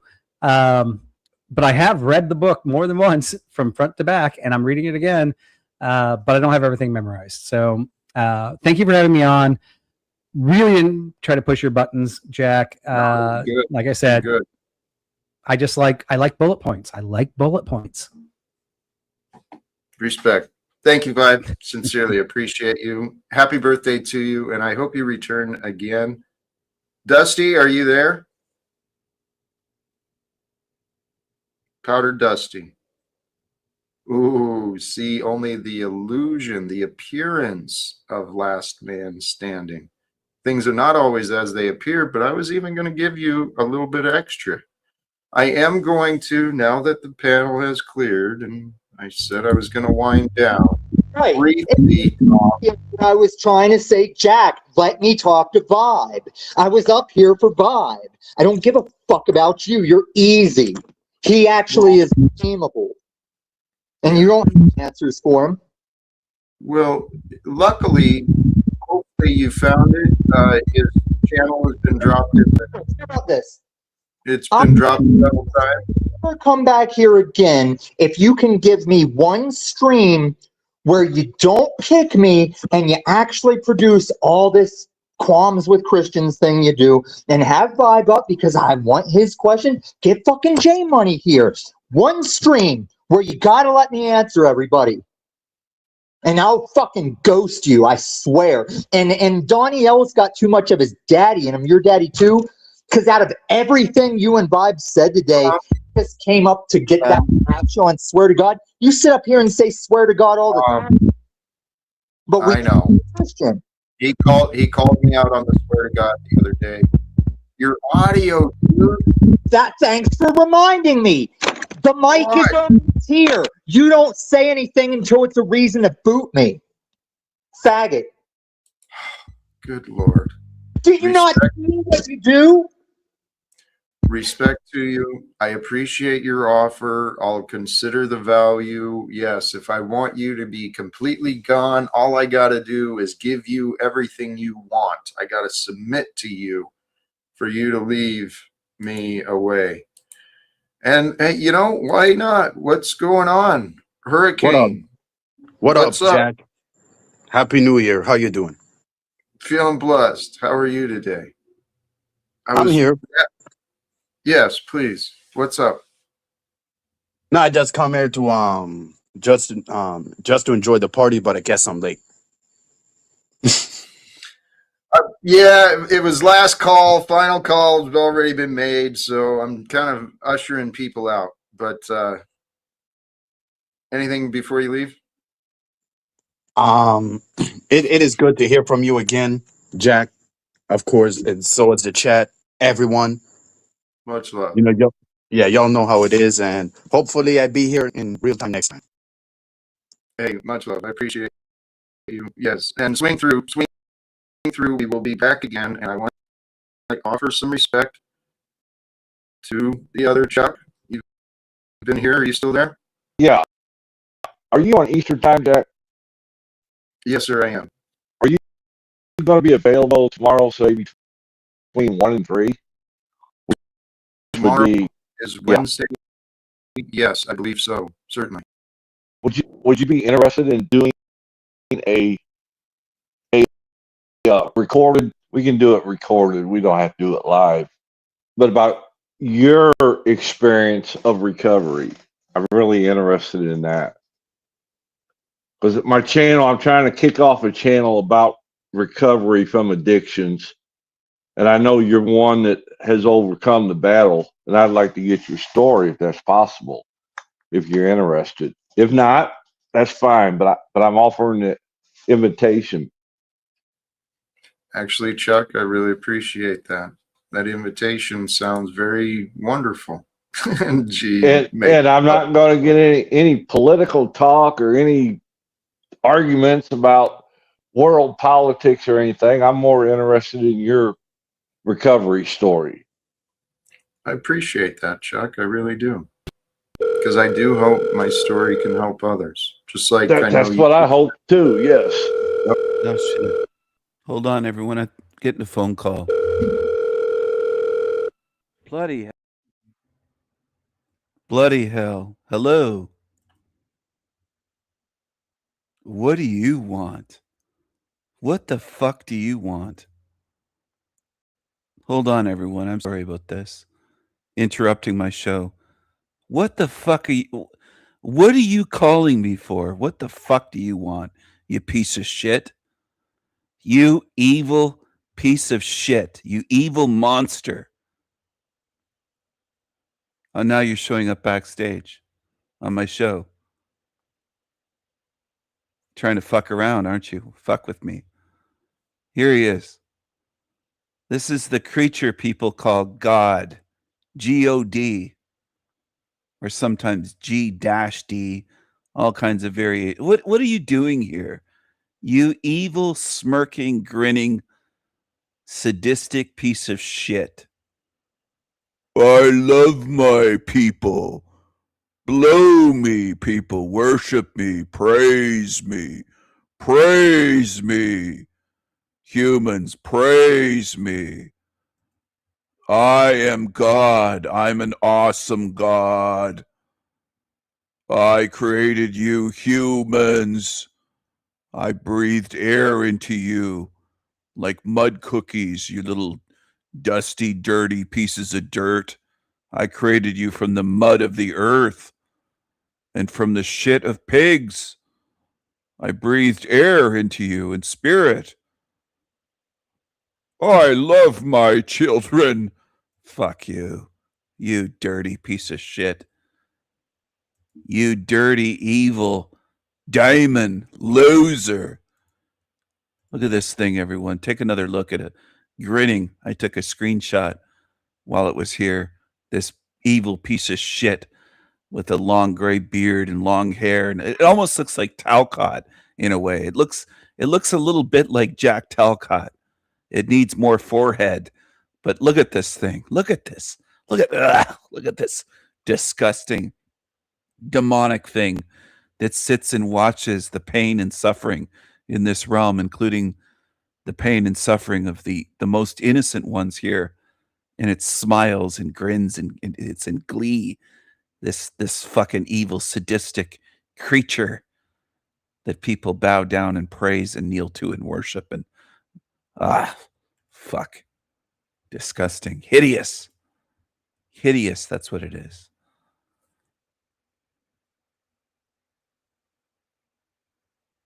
Hello, traders. Hello, Anthony. Hello, everyone. What do you think of the visit we had there by the thing that people call God? They call it a God. Ugh. Oh, it's disgusting. A wretched, evil, vile thing that loves our suffering and it loves to watch children suffer. It loves to watch children suffer. That evil, vile fucking creature. Creepy creature. That creepy creature. That evil, nastier than nasty creature. That filthy fucking vile thing. And people worship that thing. They worship that thing.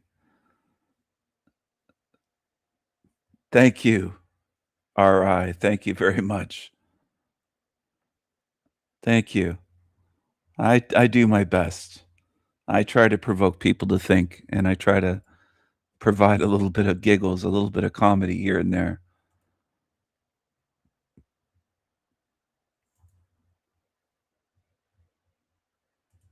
Now, what do we have here? YouTube recommended this. Missing person. Off-duty officer. So this cop is off duty, and he's trying to be a playboy. He thinks he's a player picking up this woman here. Leaves bar with stranger. She has 45 minutes to live. How many cops have unalived people in this realm? How many cops have unalived women, men, children? How many truckers? Do you know there are serial killer truckers on the road every day, traveling around, unaliving people?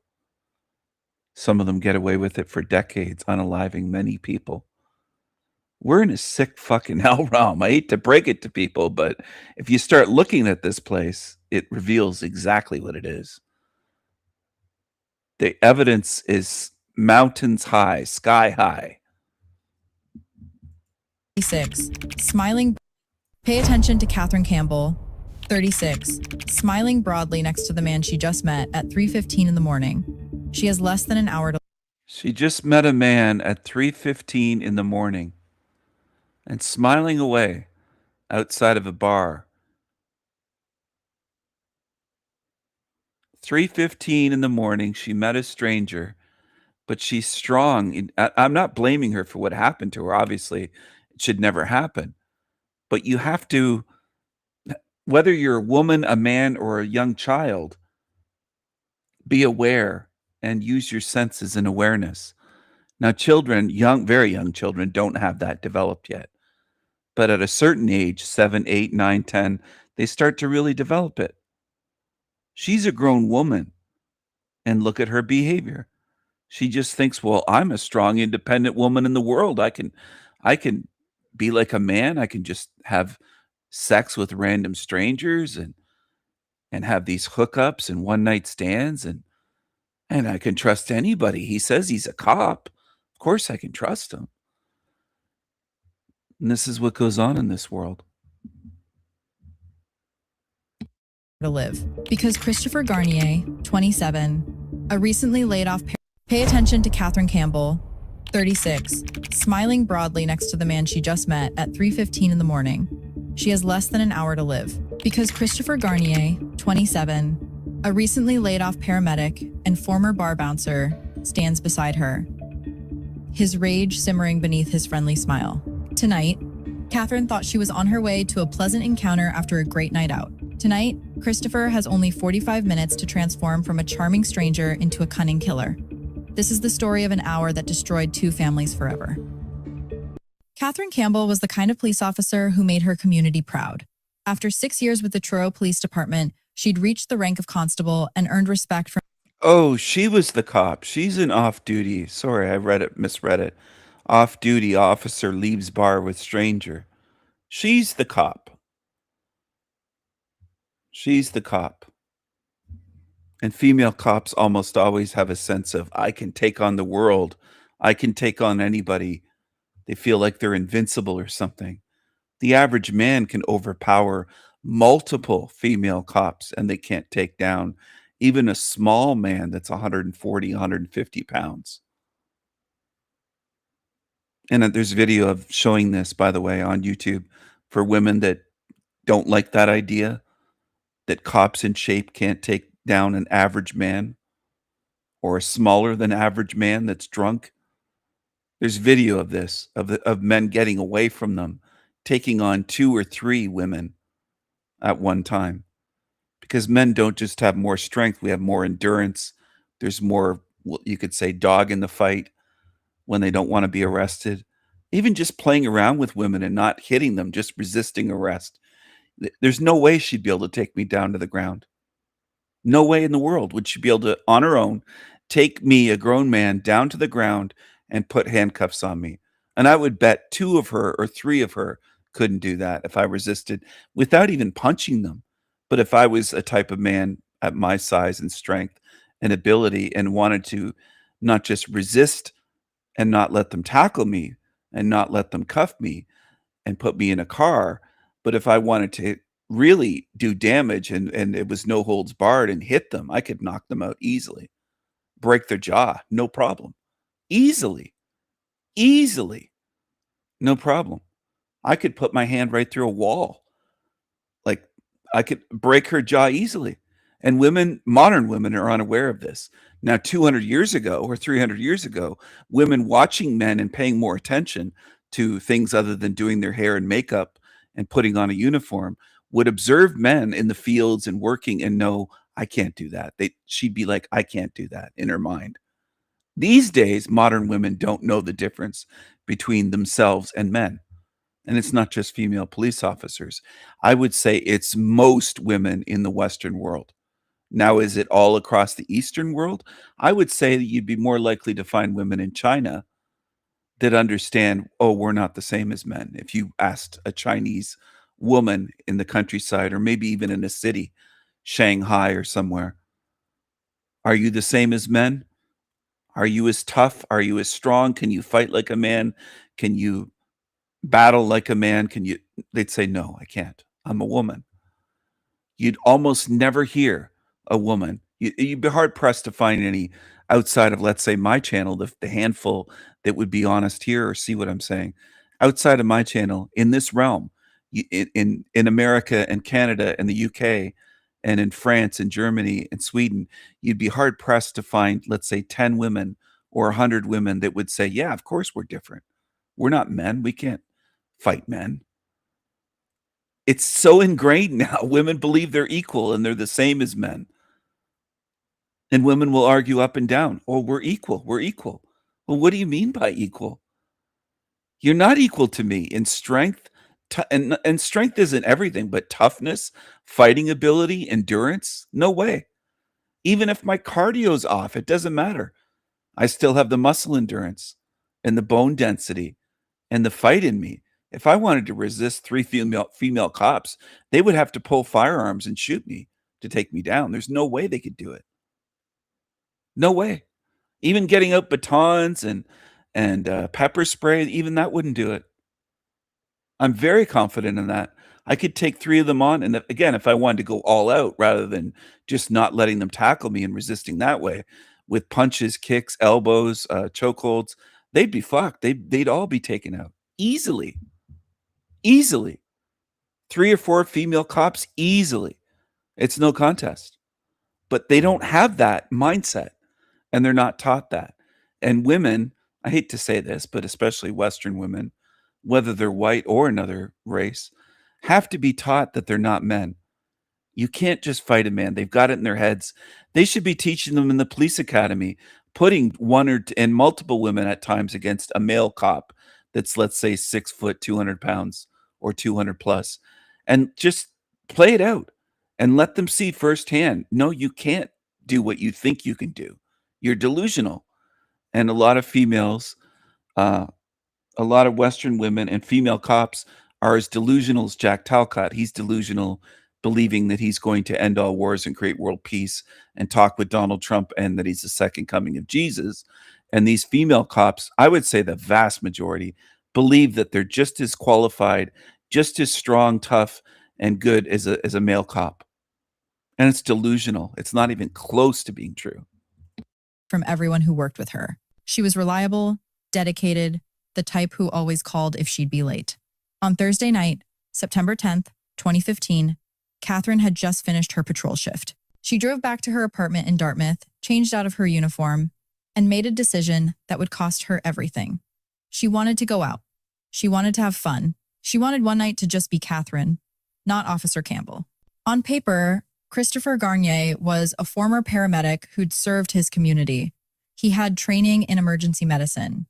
He understood human anatomy. He knew exactly how much pressure it took to stop someone from breathing.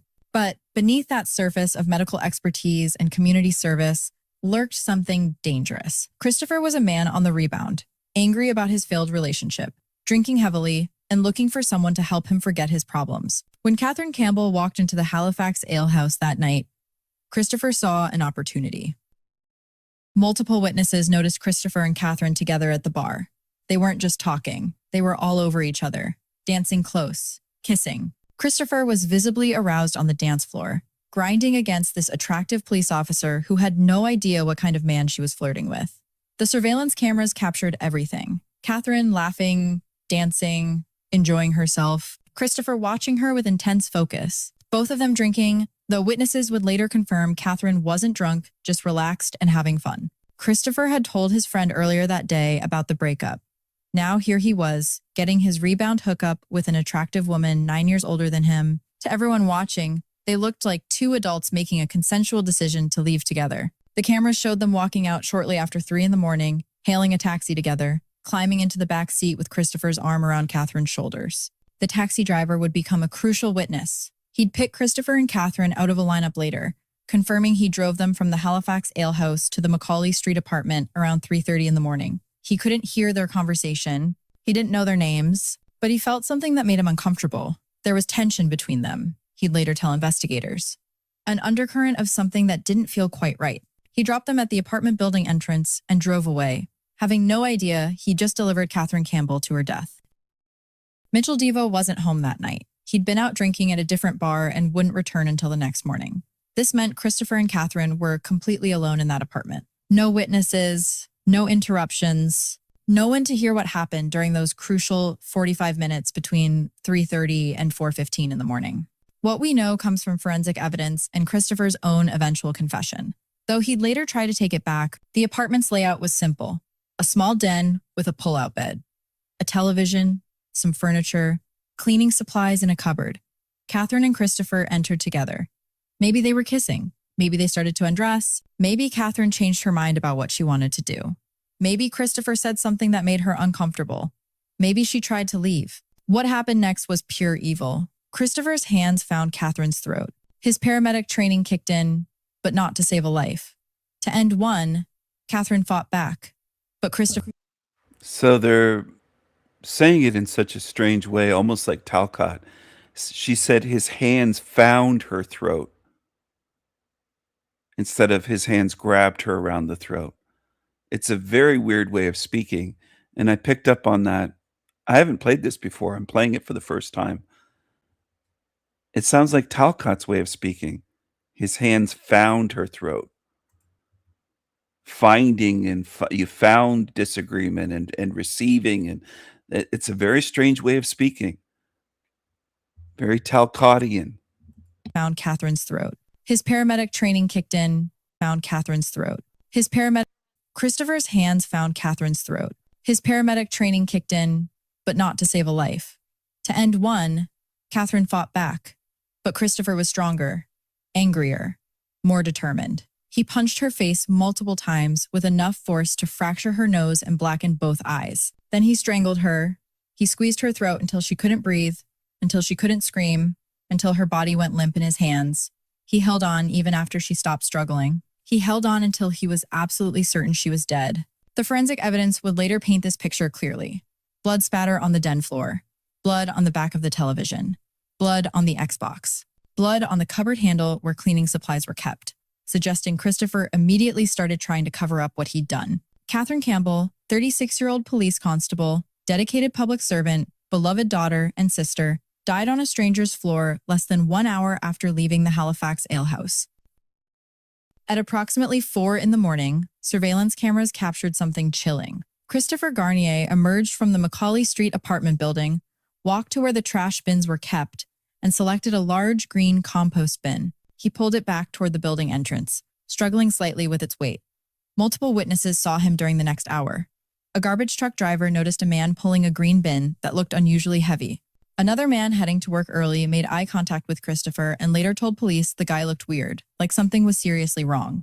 The cameras tracked Christopher's route through downtown Halifax. He pulled that green bin for blocks, heading toward the McDonald Bridge area near the Halifax harbor. Inside... Wow, he pulled this bin for blocks. With her in it, of course.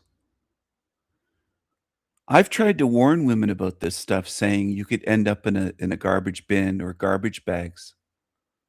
And for most women, I think it goes over their heads like, oh, that would never happen. Are women just like children? Do we need to, in other words, do we need to protect them from themselves the way you would with a child? See, women would hear me say, do women need to be treated like children by men? They'd get offended and insulted and get in their emotions. But if any of you are mothers, you know you have to protect children, young children, from hurting themselves.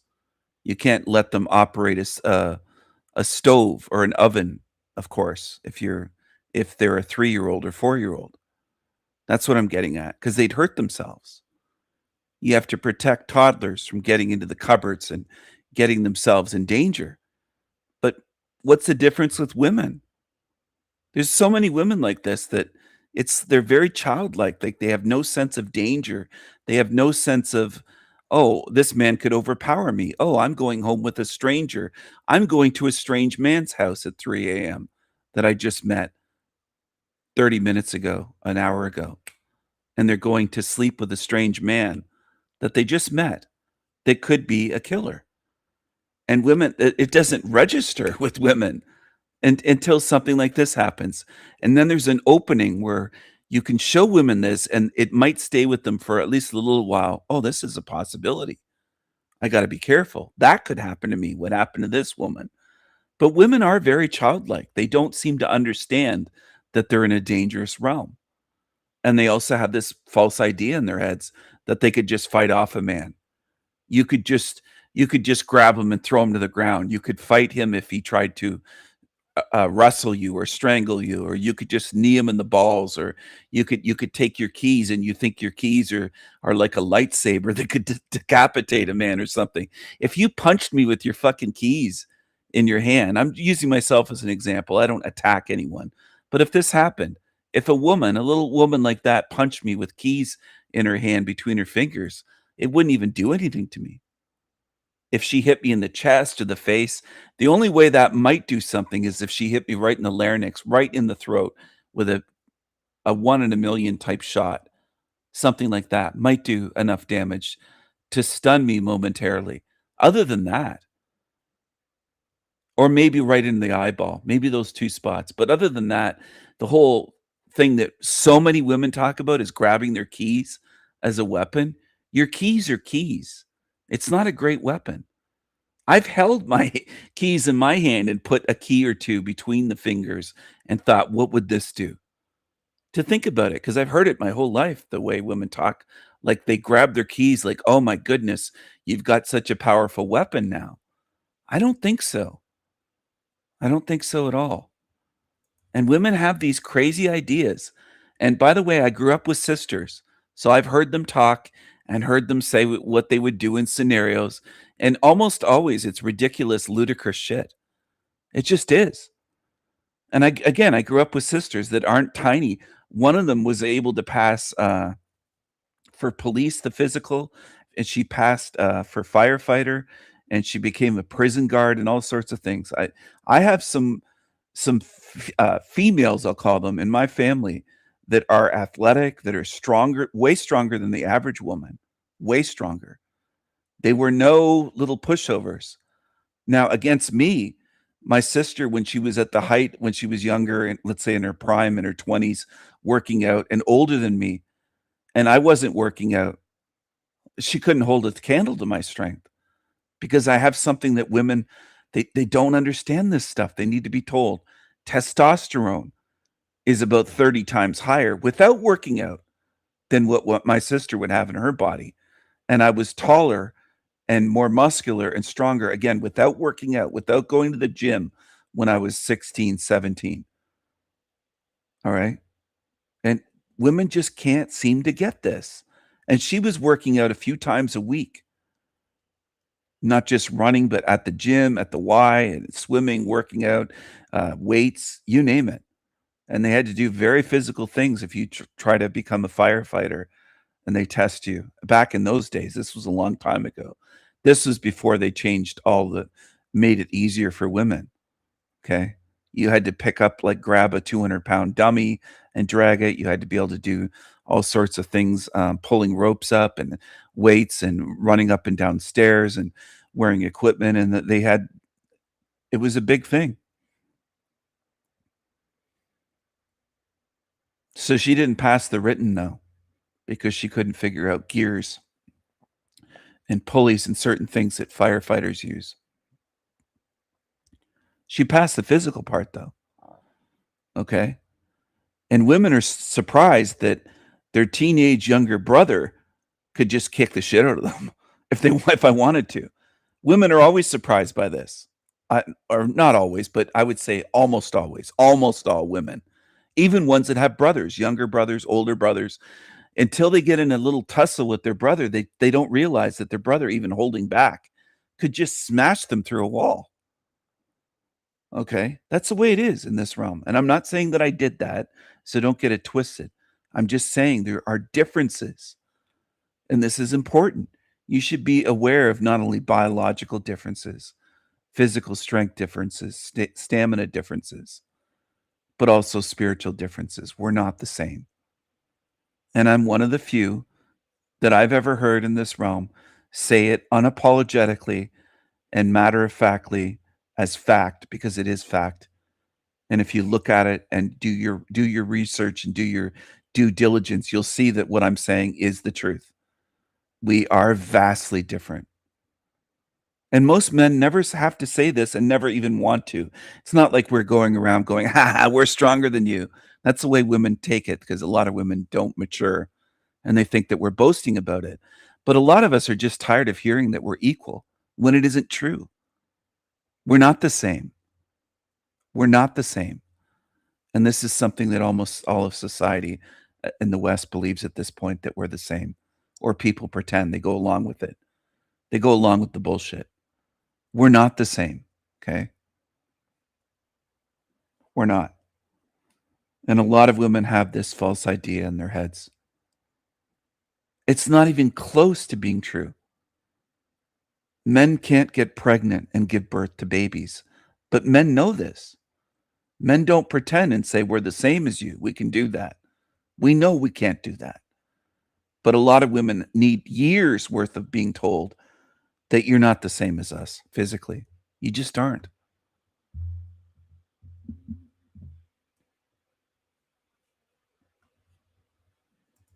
A lot of women, yeah, well, and they'll say, well, feminism lied to us. Well, no shit. Why did you believe the lies? That's the part I focus on. Yeah, it lies to you. Women get to a certain age and say, oh, feminism lied to us. Yeah, no shit. I saw that feminism was a lie cult decades ago. But why did you believe it? That's the part. They sold you a lie. Yeah, but you bought it, didn't you? Millions and millions of women, not all women, but the vast majority would say they agree with feminism. So if you can't see through that, then you're not mentally my equal either. You're not physically my equal. You're not mentally my equal. Inside that bin was Catherine Campbell's body, stuffed in with the callousness of someone disposing of trash. Christopher had wrapped her in the mattress from Mitchell's heavy. Another man heading to work early made eye contact with Christopher and later told police the guy looked weird, like something was seriously wrong. The cameras tracked Christopher's route through downtown Halifax. He pulled that green bin for blocks, heading toward the McDonald Bridge area near the Halifax harbor. Inside that bin was Catherine Campbell's body, stuffed in with the callousness of someone disposing of trash. So some people, I don't know what that image they flashed up. That was weird. But I want to say, I'm not blaming the victim. I'm telling you, you have to be careful. Because even though she shouldn't have been murdered, obviously, didn't deserve that, she did put herself in that dangerous situation. And again, when women hear this, they say, we can do what we want. We can go where we want. We can go out at 3 a.m. and go home with a stranger. Yeah, but you're taking a risk then of this happening. And women don't realize that. They just don't get it.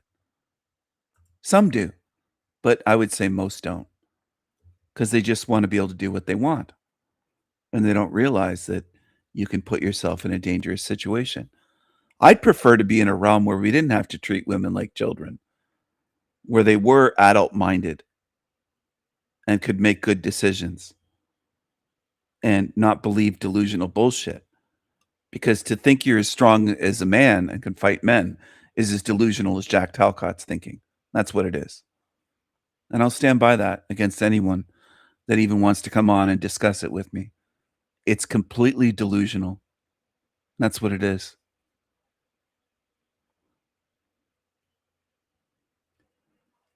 The champion women in the belt, the ones that are champions in ultimate in UFC and mixed martial arts could not take a man that take on a man that's ranked 600 or just one of the ones that can't even get into the UFC in the same weight class, much less a man that's bigger and stronger and heavier.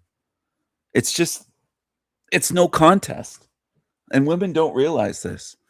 Just like in tennis, championship women get defeated by men that are ranked 600 and get defeated easily. Like it's not even close. And that's more of a skill sport and speed than strength. And they can even rig it and make the playing field in the woman's favor, and they still lose handily. It's facts that women don't like. They like their emotions, and they like to believe ridiculous shit. Like they grew up being told they're going to be a princess, and they believe it. They watch this stupid shit, and they believe it. And they watch movies, and a lot of women can't tell the difference between movies and reality. And then they'll say, well, I'm not stupid. I can tell it. But they live like they can't tell. And they show us men that they're living delusional lives. And yeah, it's the same women that said they'd rather be alone in the forest with a grizzly bear versus alone with a man. So they just don't view reality as it is. They just don't get it. Christopher had wrapped her in the mattress from Mitchell's pull-out bed, the same mattress he'd claimed the next morning that he'd vomited on and thrown away. But it wasn't vomit on that mattress. It was evidence of murder. Under an overpass near the bridge, Christopher found a secluded spot. He dumped Catherine's body from the bin, covered it with a large wooden box to hide it from casual view, and threw her keys into a nearby garbage container. Then he pulled the empty green bin to a different location and abandoned it there, trying to separate the evidence. Finally, around 5:30 in the morning, he returned to the apartment, cleaned up as much as he could, and lay down on the couch to sleep like nothing had happened. Mitchell Devo came home around 9 in the morning, still probably a bit drunk from his own night out. He found Christopher asleep on the couch, which immediately struck him as odd. Christopher had been sleeping on the pull-out bed in the den. Where was the mattress? Mitchell asked the obvious question. Christopher had his answer ready. He'd gotten sick during the night, puked all over the mattress, felt terrible about it, and threw the whole thing out rather than make Mitchell deal with cleaning it up. "Don't worry," Christopher said with what must have been impressive calm. "I'll buy you a new one." Mitchell accepted this explanation and went to bed himself, exhausted from his night in the drunk tank. Christopher spent that Friday acting completely normal. By Saturday, September 12th, just one day after murdering Catherine Campbell, he managed to reconcile with his girlfriend Brittany. They got back together. He moved back in with her. He went to his father's birthday party on Sunday, September 13th. Everyone who saw him said he seemed fine. He's a total psycho. That's what he is. Doesn't matter if everyone thought he was fine. Total psycho to do that. That's a total psycho. Now, can women spot that? I'd say most can't. Some can. Some can. Just like I'd say with men, some can't spot that at all. Some can. Many can't. She was a cop. And she didn't know body language. She couldn't spot anything. Any signs that this guy's dangerous. But a lot of people are that way. I'm not victim blaming. A lot of people in this realm are that way. Look at the links I go to show these creepy demonic creatures on YouTube, and very few on YouTube can see it. Even when it's pointed out, their body language and their eyes and weird behaviors, and they don't give a yes or no answer, and they dodge questions, and they do what Talcott does in others, and people can't see it. There's very few in this realm that can see. That's the way this realm is. Acting like himself, showing no signs of stress or guilt. He had sex with Brittany multiple times over the weekend. He smiled and laughed at the birthday celebration. He was, by all appearances, the same Christopher Garnier everyone knew. But Catherine Campbell's dispatch supervisor at the Truro Police Department was growing worried. Catherine was supposed to work on Monday, September 14th. She never showed up. She never called. This was completely out of character for Catherine, who was known for her reliability. The supervisor requested a welfare check from Halifax Regional Police, who went to Catherine's Dartmouth apartment. No answer at the door. Officers entered to find the apartment undisturbed, but Catherine's purse, phone, and daily essentials were missing. Surveillance footage showed her leaving days earlier. She'd never returned. CBC News here at the apartment of Truro Police Constable Catherine Campbell. This, in fact, is her apartment balcony. She was last seen here at 6:30 in the morning. On Tuesday, September 15th, 5 days after Catherine disappeared, someone found her body under that overpass. Police immediately recognized this as a homicide. Superintendent Jim Pearson addressed the media, his face grim, announcing that Catherine Campbell's disappearance had evolved into a murder investigation. I'm here today to speak about the death of Catherine Campbell, which is being treated as a homicide. This file evolved very quickly to the point that we believed yesterday afternoon that it would not have a positive outcome.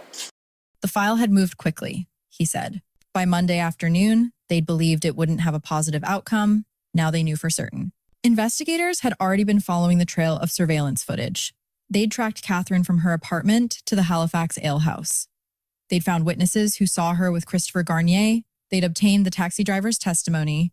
They'd collected the surveillance video of Christopher pulling that green bin through downtown Halifax at 4 in the morning. And they'd found Catherine's keys in a garbage bin near where her body was discovered. Christopher Garnier was already their prime suspect before they found Catherine's corpse.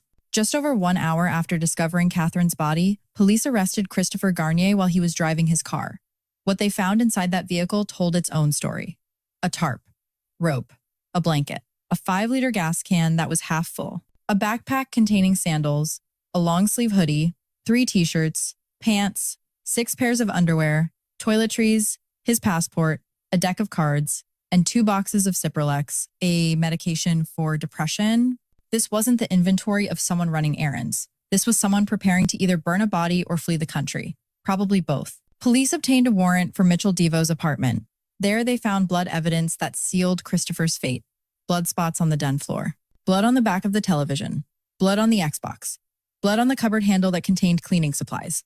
Every single sample matched Catherine Campbell's DNA.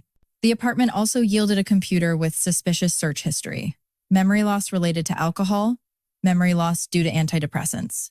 Christopher had been researching whether he could claim he didn't remember what happened. Christopher Garnier sat across from investigators for 9.5 hours. The interrogation footage would later be played in court, showing a man desperately trying to avoid responsibility for what he'd done. His primary defense was simple. You don't remember or you don't want to remember? I don't remember. What do you remember? After she paid for the cab, what do you remember?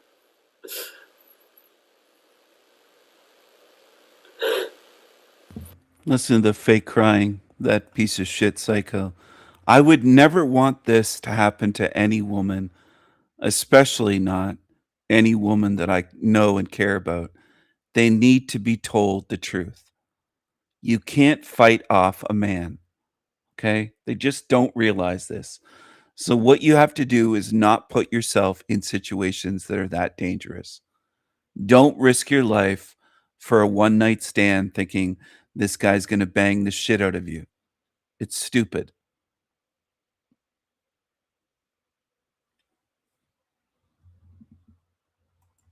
And her being a cop probably made her think that she was invincible, thinking, well, I've got all this training. I'm a female cop.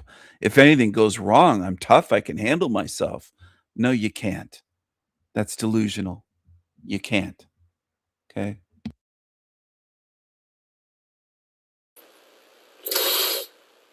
Silence. Then more claims of memory loss. But the investigators had evidence Christopher couldn't explain away. I'll add this though. You could though, if you were trained and you had weapons and you had the ability to access them and training to access them very quickly, and you weren't totally overwhelmed immediately. If you had a sharp object, we'll call it a you-know-what, and a pew-pew, you had 2 things to reach for close range and distance, and you had them on you at all times, and you were well trained at getting access to them very quickly, using them properly, then you'd stand a chance against a man. But you still shouldn't willingly put yourself in a dangerous situation like that. It's stupid. But unarmed, you don't stand much of a chance at all, especially against a guy that said used to be a bouncer, he's in good shape, whatever. I mean, it's delusional that women think if anything happens, I could just do this. No, it doesn't work. And that Krav Maga shit, that Israeli stuff, it's fake. Disarming men, taking the gun away, that's all that shit is fake. All that shit is fake. You don't see anyone with Krav Maga fighting in the UFC for a reason. It doesn't work. You're not going to overpower anybody. Not a grown man, that's for sure. They had the surveillance footage of him pulling that green bin. They had witnesses. They had the blood evidence. They had the contents of his car. Christopher's story kept changing, evolving, trying to find some version that might save him. When you put her down there, were you hoping somebody would find her? The detective pressed. Christopher wouldn't answer directly. The detective tried a different approach, appealing to Christopher's humanity, or what was left of it. If I ran over a dog, I'd feel bad. How can somebody do something like this and then all weekend act normal? Have sex with your girlfriend, go to your father's birthday party, and everybody says you look like always? Christopher had no good answer. You were going to go and do something with her body. I don't know what I was going to do. Okay, well. He'd been driving around, the detective noted, with a tarp and gasoline in his car. He'd driven past where Catherine's body lay hidden. What was he planning to do? I thought about it, yes. Christopher finally admitted he'd considered going back to retrieve Catherine's body. The gasoline? He knew what it was for, but wouldn't say it directly. The detective said it for him. Christopher was planning to burn the evidence, to destroy Catherine Campbell's body completely, to eliminate any trace of what he'd done. Eventually, under relentless questioning, Christopher admitted key facts. No, Catherine wasn't alive when he put her in the compost bin. She wasn't breathing. She wasn't moving. You're a paramedic. How do you know that she was not alive? She wasn't breathing. He knew she was dead because he was a paramedic. He understood what death looked like. And yes, it had ended quickly. I remember her being on the bed. Or the pillow. And she was bleeding. Whatever happened in that apartment, Catherine Campbell hadn't suffered for hours. She died relatively fast, strangled by hands that had once been trained to save lives. After his confession, Christopher wrote a letter to Catherine's family. A police officer read it aloud at trial. The words dripped with false remorse. I don't know where to start. I only hope this will give you some closure. I never wanted this to happen. I've always been a caring person, but this is my darkest moment. I don't expect you to forgive me for what happened, so I won't ask for your forgiveness. I do need you to know that I am so sorry this happened. If I could give my own life to get hers back, I would. I will carry this with me for the rest of my life. The letter sounded good. It hit all the right notes of regret and self-recrimination. But everyone who heard it knew the truth. Christopher wasn't sorry he'd killed Catherine Campbell. He was sorry he'd been caught. If he was truly remorseful, he wouldn't have spent that weekend acting normal, having sex with his girlfriend, attending birthday parties, and planning to burn Catherine's body to destroy evidence. If he was truly remorseful, he wouldn't fight the charges at trial. But that's exactly what he did. The Crown alleges that he and Catherine Campbell got home to that apartment. They were in for a very short time before he punched her and then strangled her until he could hear her last breaths. And then he used a mattress to drag her body outside. He put the body into that green bin, wheeled it through downtown Halifax, dumped it in some bushes. Christopher Garnier was charged with second-degree murder and indignity to human remains. Despite his confession, despite the surveillance footage, despite the forensic evidence, he pleaded not guilty. His trial began in November 2017, more than 2 years after Catherine's death. He made bail at $100,000 and was placed under house arrest, though he violated those conditions and was arrested again before trial. The defense strategy was as predictable as it was disgusting. They claimed Catherine had asked for rough sex. She'd wanted Christopher to choke her. Her death was an accident during consensual activity. The broken nose, the blackened eyes, the clear signs of violence, all part of the rough sex she'd requested, they claimed. And if she'd wanted to stop, she could have fought back. She was a police officer, after all. She knew self-defense. The fact that she didn't overpower Christopher somehow proved she'd consented to everything that happened. The defense also argued that Christopher suffered from PTSD from the incident itself. That's right. They claimed the trauma of murdering Catherine Campbell had given Christopher post-traumatic stress disorder. He couldn't think clearly. He'd been in a dissociative state. He didn't really remember disposing of her body, driving around with supplies to burn it, or acting completely normal all weekend. It was all a trauma-induced blur, they said. Christopher's father wrote to the judge detailing his son's suffering. Night terrors, flashbacks, difficulty sleeping, hypervigilance. The message was clear. The real victim here was Christopher Garnier, traumatized by his own actions. Never mind that Catherine Campbell was dead, stuffed in a compost bin like garbage, her family destroyed by grief. Christopher had nightmares about it, so clearly he deserved sympathy. The jury didn't buy it. After reviewing all the evidence, hearing all the testimony, watching the surveillance footage and interrogation videos, they found Christopher Garnier guilty on both counts. The courtroom erupted in emotion. Catherine's family cried tears of relief and grief. Christopher's family, including girlfriend Brittany Francis, who'd sat holding his hand every day of the trial, broke down as well. Christopher was sentenced to life in prison with parole eligibility after 13.5 years. But the story didn't end with Christopher's conviction. It got worse. The public learned that Christopher had been receiving treatment for his supposed PTSD from Veterans Affairs Canada, a government department responsible for providing benefits to military veterans and their families. Christopher had never served in the Canadian Armed Forces. He'd never been in combat, never deployed overseas, never put his life on the line for his country. But his father had served, which made Christopher eligible for benefits under certain circumstances. So Canadian taxpayers were funding mental health treatment for a convicted murderer's trauma over murdering someone.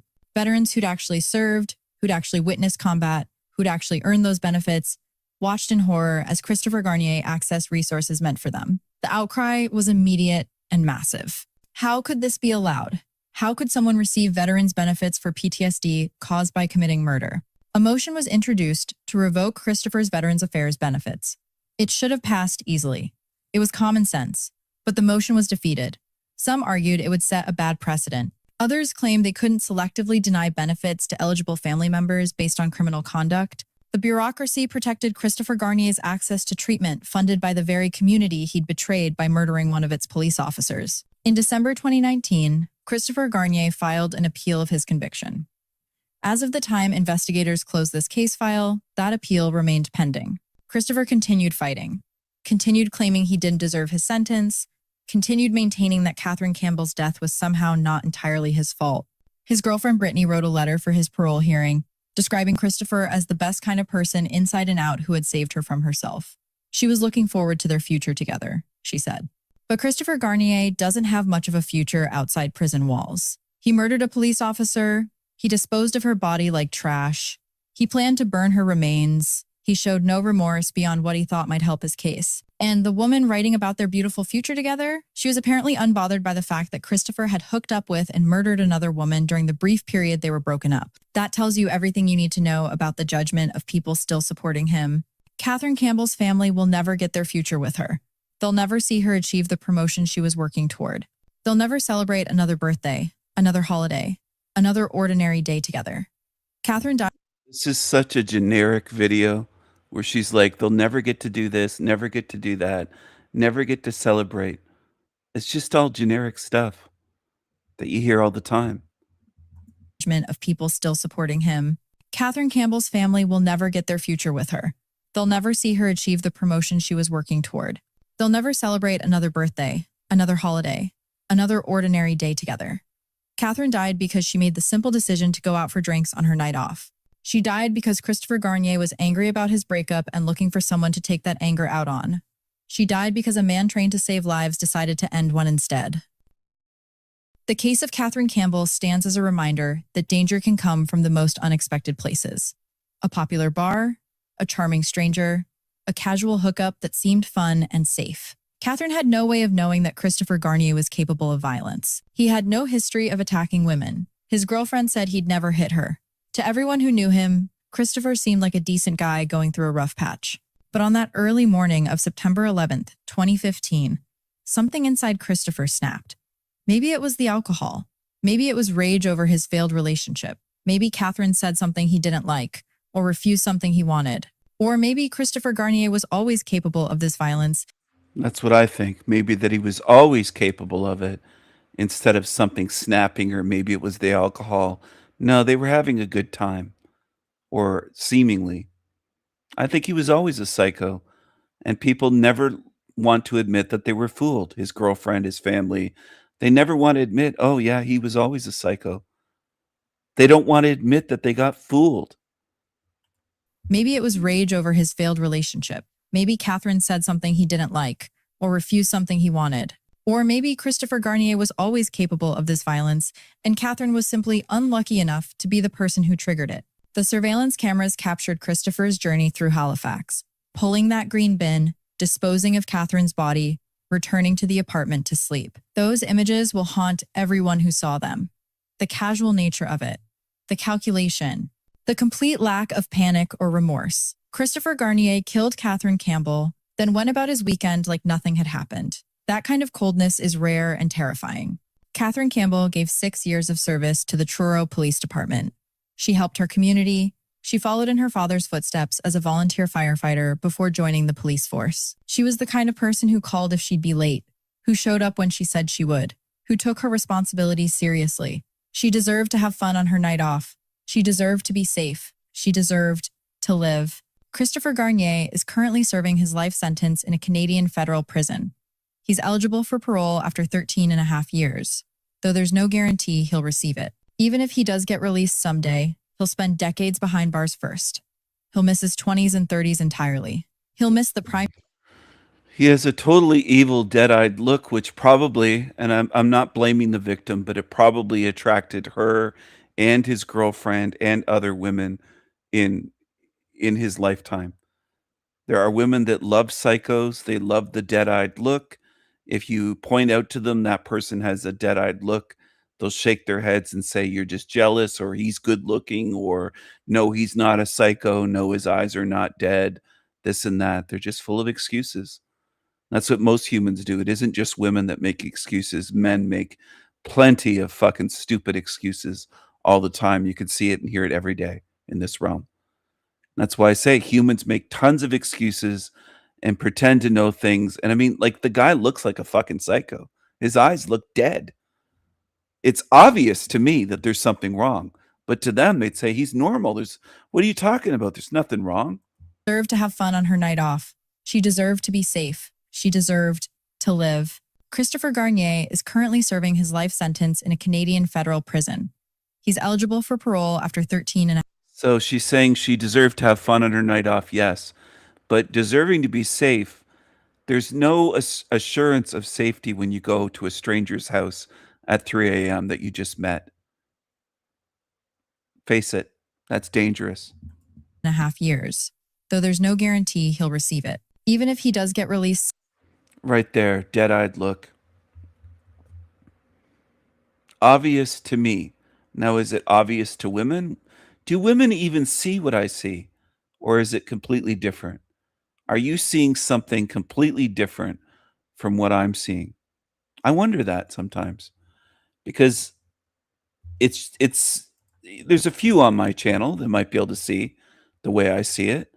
But in terms of women, and I mean all across the Western world, or all in this realm, can you see what I see? Or does it look totally different to you? Because I bet most women would say, oh, he's just an average guy, or maybe they'd say he's cute, or they'd say he's attractive, or this or that. What I see is a dead-eyed psycho right off the bat. And I would say that even if he wasn't a convicted murderer, if he was just a YouTuber, I'd say the same thing. Okay, it isn't just because I'm looking at this and going, I know what he did, so he's a psycho. No, I say that about ones on YouTube. He's a dead-eyed psycho. There's no light there in his eyes. There's no spirit. There's no joy there at all. There's nothing that I could relate to. He's nothing like me spiritually. Do I think most women could see that? I'd say a resounding no. I'd bet against it. I'd bet that most women would never be able to see what I'm saying right there. And they would probably make the excuse and say, well, you're just saying that, Stephen, because you know what he did. So now you're saying he's a psycho. But I say about psychos on YouTube all the time that I don't know if they've murdered anyone or not. They have YouTube channels and they look like this, similar to this. There's a look about them that you should be able to spot and recognize without help, without coaching, without somebody saying, this is a psycho. It's right there. Do I believe that most women can see it without help? No, I don't. I don't. But women will say they have women's intuition. They're highly intuitive. They're smarter than men. They're better than men. This is common these days for women to speak that way. They hype themselves up and they can't even spot a psycho like this. To me, this is obvious. I bet most women would look at him and say, he's got pretty eyes. They just can't see. They can't see.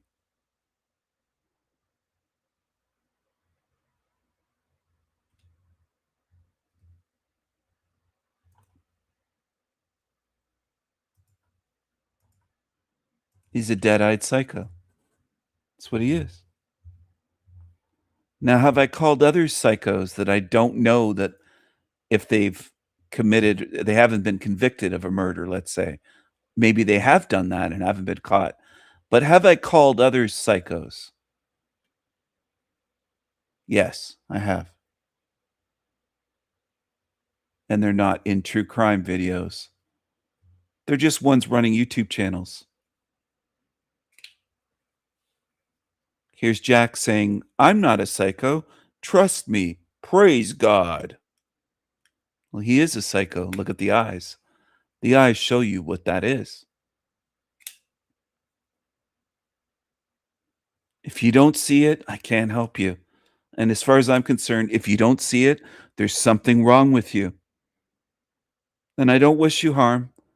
I hope maybe one day you're able to see, but some of you, I think, have spiritual blockages or difficulties because this is obvious. This is, to me, this isn't difficult. And I'm not boasting. It's just obvious what that is. So if you want to be able to see your way out of hell, you got to be able to spot obvious stuff and even do better than this.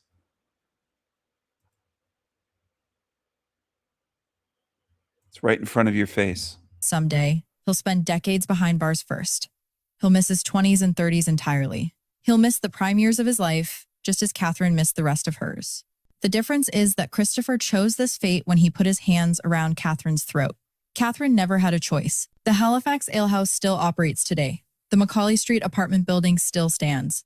Life in Halifax continues. But for Catherine Campbell's family, time stopped on September 11th, 2015. They're still fighting for justice, still dealing with the loss, still trying to make sense of how one night of fun turned into a family's worst nightmare. They'll never get Catherine back. They'll never hear her laugh again. They'll never see her walk through the door after another shift protecting her community. Pay attention to the choices you make on nights out. Pay attention to the people around you. Pay attention to the warning signs. The tension turned into a family's worst nightmare. 15. They're still fighting for justice, still dealing with the loss, still trying to make sense of how one night of fun turned into a family's worst nightmare. They'll never get Catherine back. They'll never hear her laugh again. They'll never see her walk through the door after another shift protecting her community. Pay attention to the choices you make on nights out. Pay attention to the people around you. Pay attention to the warning signs, the tension in a taxi, the feeling that something isn't quite right. Catherine Campbell had less than 1 hour from the time she left the Halifax Alehouse until her death. 1 hour was all it took for Christopher Garnier to transform from flirtatious stranger to cold-blooded killer. 1 hour was all it took to destroy everything Catherine had worked for and everyone who loved her. This is the story of that hour, and the lifetime of consequences that followed. Catherine Campbell's final moments will never be fully known. Only Christopher knows exactly what was said, what was done, what triggered his violence, but the evidence tells enough of the story. The blood on the floor, the body in the bin, the calculated disposal and cleanup, the weekend of normalcy while police searched for a missing officer, the gasoline in the car, ready to burn away the last traces of Catherine's existence. Christopher Garnier took Catherine Campbell's life in 45 minutes inside that apartment, but he couldn't take away who she was. A dedicated officer, a beloved daughter and sister, a person who made her community better by being part of it. That legacy endures despite Christopher's best efforts to erase it. Catherine Campbell will be remembered. And Christopher Garnier will be remembered too, but for all the wrong reasons. The former paramedic who used his medical knowledge to kill instead of heal. The man who threw away his own life and destroyed another family's in one night of senseless violence. The surveillance cameras captured the beginning of Catherine's final journey. The forensic evidence documented how it ended. And somewhere between those 2 points lies the truth of what really happened in that apartment, known fully only to a dead woman. I'm not blaming her, by the way. I'll say it again. I'm not victim blaming. I'm sharing that in hopes that potentially women might learn something and say that's risky, that's dangerous, that's not a good idea. And maybe value their lives a bit more than that and think a little bit and say, no, I'm not going to do that.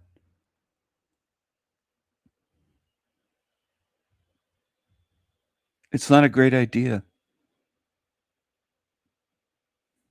But in modern society, you can't tell women almost anything because they'll just say, oh, well, you hate women. You're trying to control women. You don't want women to have promiscuous behavior, one-night stands, sex with strangers they just met an hour ago. How dare you? You're controlling women. Well, as men, we try to protect women. And sometimes we have to protect women from themselves and from their own choices. The way that children have to be protected. Do I want it that way? No, I wish it wasn't that way. I wish women behaved more like fully grown adults, but I don't know if they did hundreds of years ago. I wasn't around in this realm, but they certainly don't in my lifetime, in my era. The women who do are rare. They're exceptions. And exceptions always exist. But the majority seem to behave more like that these days.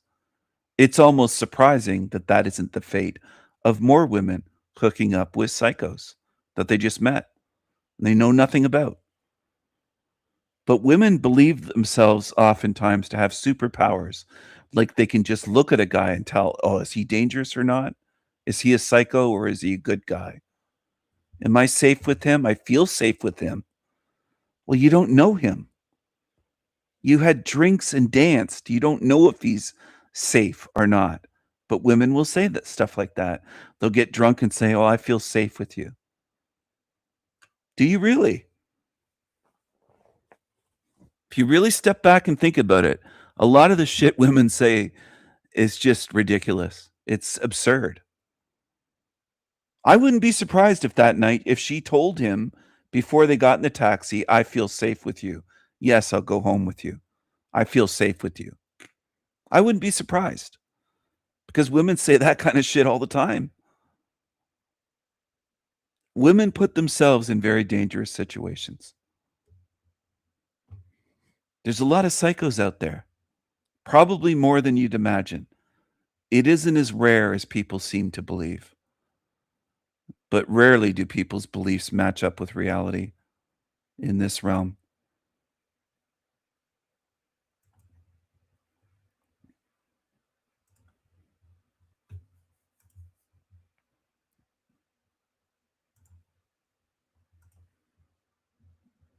Diabolical things I want in a man. Number 1, height. My man's gotta be above 6'2". My last 2 boyfriends were 6'3", both of them. And they were jacked, and they looked really good. How am I supposed to downgrade from that? So, unfortunately, my next man will have to be 6'2" and up. Number 2. Women have it completely backwards. Like, she says, how am I meant to downgrade from that? You know, because in her mind, her dating choices are just meant to get better and better and better as she progresses, as she gets older, as she goes through more relationships. But these women have it completely backwards. Ladies, as you get older, you have to downgrade your expectations because you are less attractive as a viable prospect. Every year that you get older, every man in your sexual past diminishes your value. Having 2 boyfriends in the past who are 6'2" and jacked, that doesn't entitle you to a better one afterwards. It kind of disqualifies you from it. This is so obvious to me, it's so clearly common sense that women's standards need to be decreasing over time, not increasing. I don't know how women don't see this. Like this lady, she's dated 2 guys in the past that she's talking about, her last 2 boyfriends, but she's not dating them anymore. So if she wasn't good enough for a relationship with them, why does she women have it Grade from that. And they looked really good. How am I supposed to downgrade from that? So, unfortunately, She has the crazy eyes. both of them. And they were jacked. And they looked really good. How am I supposed to downgrade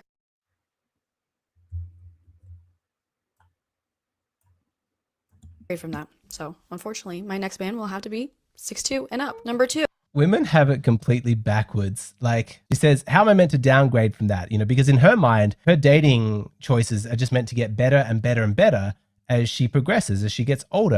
So why is this guy Alexander Grace with a check mark, 400,000 subs, saying women have it completely backwards? Because it isn't just the one on the screen.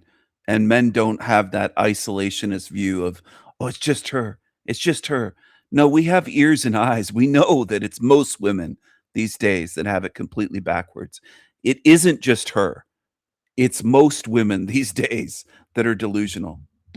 As she goes through more relationships. But these women have it completely backwards. Ladies, as you get older, you have to downgrade your expectations because you are less attractive as a viable prospect. Every year that you get older, every man in your sexual past diminishes your value. Having 2 boyfriends in the past who are 6'2" and jacked, that doesn't entitle you to a better one afterwards. It kind of disqualifies you from it. This is so obvious to me, it's so clearly common sense that women's standards need to be decreasing over time, not increasing. I don't know how women don't see this. Like this lady, she's dated 2 guys in the past that she's talking about, her last 2 boyfriends, but she's not dating them anymore. She has the crazy eyes. She has the crazy eyes. Look at the crazy eyes. Sanpaku eyes to the extreme. And puffed up lips. She has lip fillers. Obviously, those are not natural. I can tell right away. She's got the makeup face, the makeup mask where you can't see any pores. Her face is just covered in makeup. And she's trying to hang on to her youth, and it doesn't work. You're aging, and you probably didn't appreciate the boyfriends that you had. That's why you're single, and now you're letting on that you're picky, and you're crazy as fuck. It isn't just crazy eyes. You're crazy as fuck and delusional. Now, if I was a single man, which I'm not, but if I was, would I pick her as a girlfriend? Hell no. Would I even go out and have a one-night stand with this crazy bitch with eyes like that? No way. No way would I put myself at risk for that. No way in the world. If she was flirting with me, I would probably just smile or something and just kind of walk away or find a moment to kind of get away from her, get out of the vicinity. Because I can tell. The eyes, her eyes kept doing this. She's got the crazy eyes. And I know it sounds cliche or some people laugh at it, but my advice to young men that don't have a lot of dating experience is stay away from this unless you want your life wrecked, because she would wreck your life in a heartbeat. That on the screen is dangerous. Could come up with false accusations, false allegations. It's dangerous. The crazy eyes are a warning sign. Fucking stay away. I'm not joking about that. So if you're a younger man, 20-something years old, and you're watching this, stay away when you see that. It's big time trouble, and you could end up in prison the rest of your life potentially falling for this shit. It's not worth it. It's not worth it. There's plenty of other women out there that aren't as crazy as these ones with the crazy eyes and the fake lips and the fake everything. That's a warning sign to you. It's red flags. Stay away. That's my advice to you. Take it or leave it. But I do have experience. I've had quite a few girlfriends in my life, and never like that one. I would never date a chick like that. Never. So if she wasn't good enough for a relationship with them, why does she think that she's entitled to be in a relationship with a man who's even better? Explain that. Like, what is that logic? You're now older and you've got baggage from previous relationships. In what world does that entitle you to an upgrade? Like, what is your value system? Imagine if there was a guy who used to be a multi-millionaire and he used to date really beautiful women, but now he's broke. He's lost all his money, but he says, because I used to date beautiful women, now that I have no money, I'm entitled to date supermodels. Women can clearly see in that instance, the guy is delusional. He's lost that which has made him attractive. But somehow women think they're like this magical exception, like they can lose their youth and their sexual purity and it's just going to have no impact. These women, they have no idea what men actually want. Number 2, you can't have a gut. I need you built. I need you fit and going to the gym multiple times a week. I'm sorry, like, I'm just not gonna date a fat guy. If I can be in the gym 5 days a week and be fit and care about how I look, you can do it. Have you ever noticed how much women love the concept of equality when the benefits flow in her direction? She's like, well, I go to the gym 5 times a week, and so he has to as well. That's equality. That's fair. Okay, so that's the value system you have. That's the precedent that's being set. Does that mean if he has a 7-figure income, you have to as well? That's only fair, right? Like, that's equal. And judging by this woman's appearance, look at her necklace, look at her earrings. She's putting on jewelry just to make a TikTok. This is clearly a materialistic woman. She's going to be after a rich man. She's going to need him to fund her life. But I bet that if you suggested that there should be income parity between the two of you, if he can make that much money, then you should be making the same, she would confidently say with Crazy ass chick needs a hobbit cot. She needs a hobbit cot. She needs a hobbit cot. She needs a hobbit cot. She needs a hobbit cot. She needs a psycho cot. And I'm half joking about this. I wouldn't want any harm to come to her, even though she's got the psycho eyes. She's got the crazy eyes. She's got the crazy eyes. She's got the crazy eyes. But she needs to downgrade to a hobbit cot.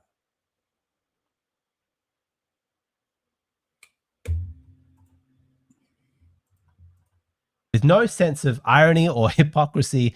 Oh no, I only date men who are wealthier than I am. When she gives that response, I'd be so tempted to just be quiet, just let the silence speak for itself, just to see as an experiment, like how long before the inconsistency of her position finds its way into her awareness. I fear, sadly, that you might be waiting forever. And so you'd probably have to jump in and say, okay, fair enough, I'll make more money than you do. But, you know, you're going to go to the gym 5 days a week. I just want to go once a week, or I want to let myself go. And if she acts outraged, you just say, it was like, well, it's the same thing. You, as a woman, you only want to date a man who's wealthier than you are. I, as a man, only want to date. So I think this guy studied psychology. He thinks you can compromise and reason with women like this. He's a bit naive and delusional himself. She wouldn't do that, dude.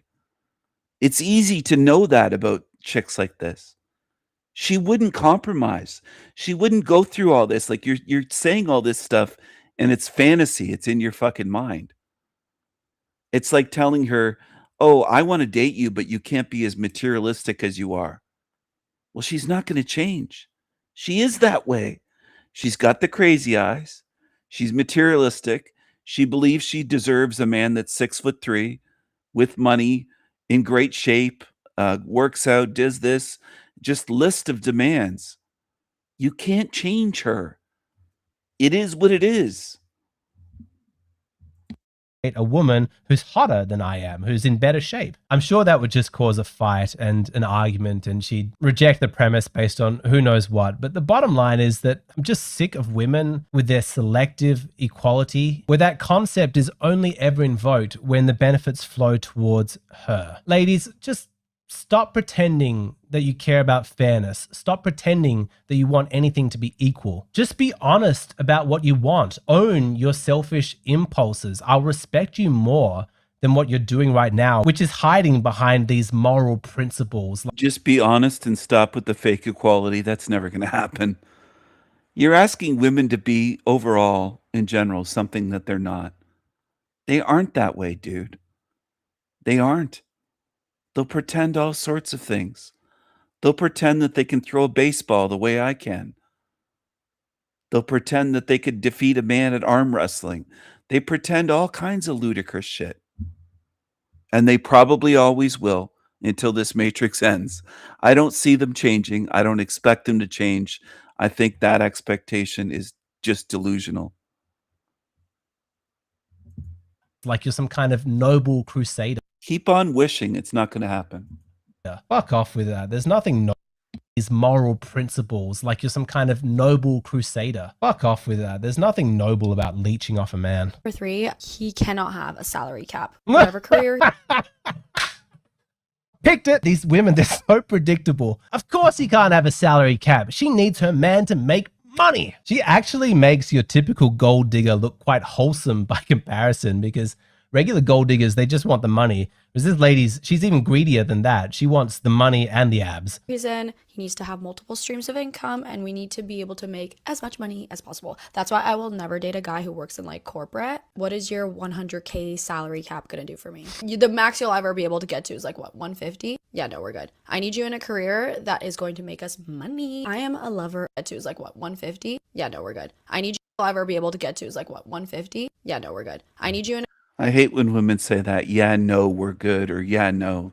It's kind of a New York, New Jersey type of thing. It's not restricted to those areas, but there's a lot of women that say, yeah, no, yeah, no, yeah, no. It sounds so stupid. It just does. Because you're contradicting yourself in the span of 2 fucking words. Yeah, no, yeah, no, yeah, no. Well, yeah and no are not the same thing. So somehow this sounds good, I think, in women's minds. Yeah, no, yeah, no, yeah, no. Just like when they say,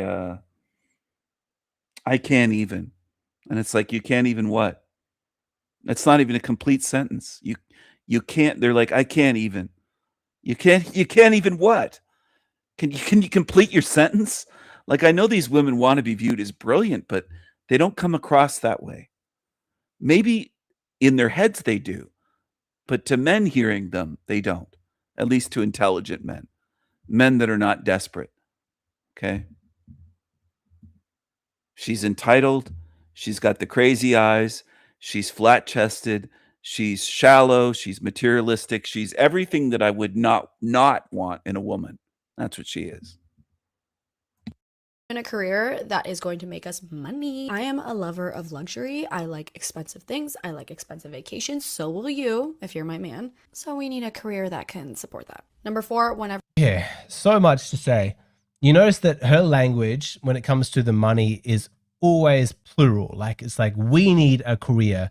We need to be making lots of money. You know, you need to be making lots of money for us. I would just love to run the thought experiment of using that same kind of language in relation to her body. Like, we need to be keeping in shape. We need to maintain a trim figure. We need to keep being beautiful. Like a beautiful body is very important for us. And what is with her standards? She's like, if you're working for corporate, making 150K max, like what is that going to do for us? What are you talking about? That guy sounds great. He's so much better than anything that you deserve. Why do you think that there'd be a bunch of corporate men on 6-figure salaries who are just desperate to spend all their money on your luxuries? I hate to break your bubble, but materialistic, high-maintenance women with these sexist double standards who speak in like a condescending tone, they're not exactly considered high-quality women. Men aren't desperate to lock down women like you. And let's talk about her tone of voice, because like, I assume she's speaking to her audience, but she sounds so angry, like she's exhausted and tired, and she's like, talking down to her audience. You're probably confused. Why is she even making this video? This is obviously what's happened. It didn't work out for her with her previous boyfriends, you know, the 6'2" jacked guys. And so she's back on the dating market. And I bet she's got a bunch of guys hitting on her, asking her out on dates, but she's offended because she thinks that none of these guys who are hitting on her are good enough for her. You know, they're not of the caliber that she demands. They're not up to her standards. That's why she's so defensive. She's all confused and angry. She's like, I don't understand what's going on. Why are all these men who are so obviously beneath me, why are they hitting on me? And so to express her frustration, she makes this weird defensive TikTok, laying out her standards and her expectations in this like smug, condescending tone. She wants to clear up the confusion so all the men get the message, like, don't talk to me, don't hit on me unless you're up to my standards. But the reason why it's so cringeworthy is because she's completely misjudged what's going on. She shouldn't feel defensive because these guys who are hitting on her, who aren't very tall, who aren't jacked, who don't make as much money as she wants, they are hitting on you because you are not out of their league. What's happening is that you're actually getting very accurate data from the dating market. The real reason why there's so much defensive energy is because she's delusional about what she thinks her quality is. She hasn't yet accepted the fact that she can no longer command a high price in the dating market. She needs to start offering discounts quickly because the caliber of man that she's describing that she wants, like this tall male model guy with multiple streams of income, he's not going to be interested in dating you. He wants to date younger women who've less sexual experience, who aren't so bitter and defensive with this nasty attitude. He's going to want to date a woman who's sweet and kind. Those women are in his league. You are not. It's so embarrassing that she got all dressed up. She's done her hair. She's put on like makeup and jewelry, all so that she could film this TikTok. And at no point did it actually click for her that this ridiculous list of standards that she has for the man she wants in her life is just an expression of delusion. When she's looking in the mirror, it doesn't occur to her that she's not as hot as she used to be. She's offended at the quality of men who are hitting on her now, but they are not doing anything wrong. You guys are playing in the same league. It's clear. That's why they're hitting on you. It's just that you are refusing to take the feedback. Where we travel, he's got to be flying his business. I'm sorry, we're not staying in economy together. It's just not happening. Again, this is where the lack of salary cap is really going to help. And number 5, he's got to have a really nice watch. I'm not really impressed when I hear somebody has a Rolex anymore because those can be really cheap. I would much prefer if you had an AP or a Patek and maybe multiple of them. The Rolex can be your day watch and it still better be 50K plus. I think that little noise at the end there, that may be the least attractive sound woman can make. If obnoxious could be expressed as a noise, it would sound like that. I just want to play it one more time. DK plus. Her expectations, her standards are just so ridiculous. Where do you even begin? The strategy that she's trying to employ here is called delusional price psychology. It's an attempt to put luxury branding on a discount product. She hopes that if she puts a luxury expectation on herself, that some poor guy is going to come along and read the price tag and think, oh yeah, this must be worth it, you know? She's hoping he's going to confuse cost with worth. Because when a woman is genuinely deserving, men like to spoil her. And she's hoping that by inverting that process and saying, I demand to be spoiled, some man will just be fooled into thinking, oh, she must be worth it. It is a status bluff. And it's what women do when they're insecure. And this is like their last resort. When they can't compete on actual value, they artificially manufacture perceived value, not by being amazing, just by being expensive. She's bluffing. And if you're smart, you understand how women operate, you won't fall for this. All this bravado and confidence, it's fake. These women who act all tough like they know their worth,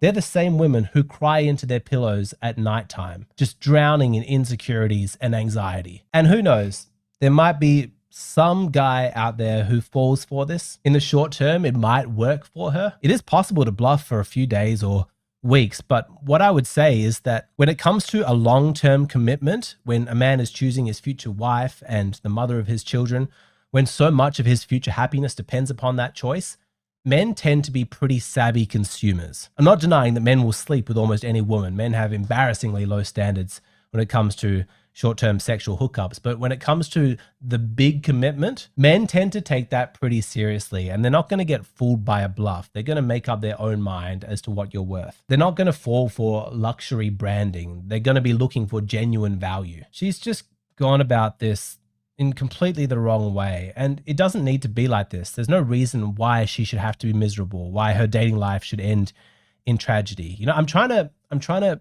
explain the psychology here, the strategies, the value systems, the reality of it. I don't mean to have any like particular go at this individual woman. I don't know her. I wish her the best. Hopefully it'll work out. But my advice to her would be to drop this condescending bravado performance. If you want to attract a high quality man, that truly is your goal and you're willing to swallow your pride in order to achieve that, then ask yourself this important question.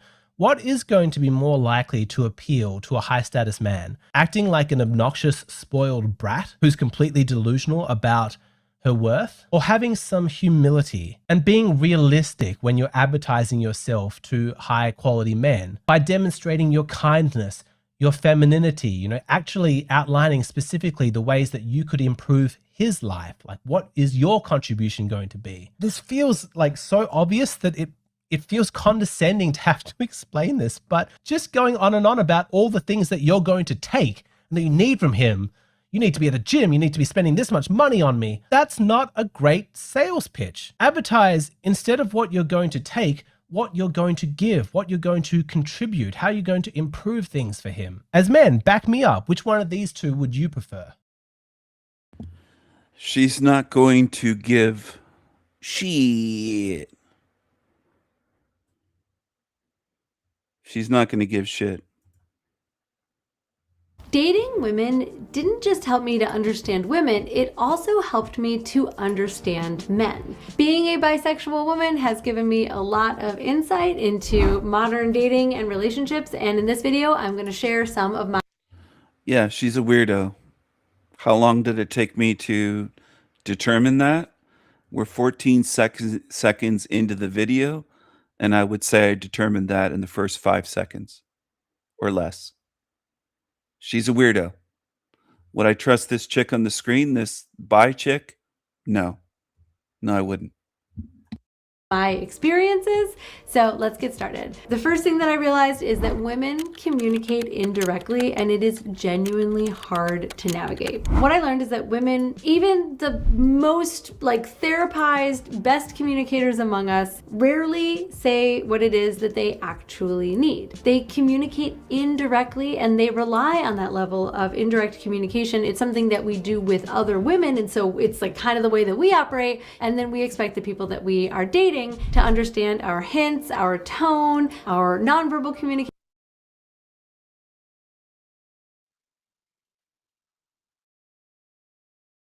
All right, I'm going to shift gears here. Give me a second.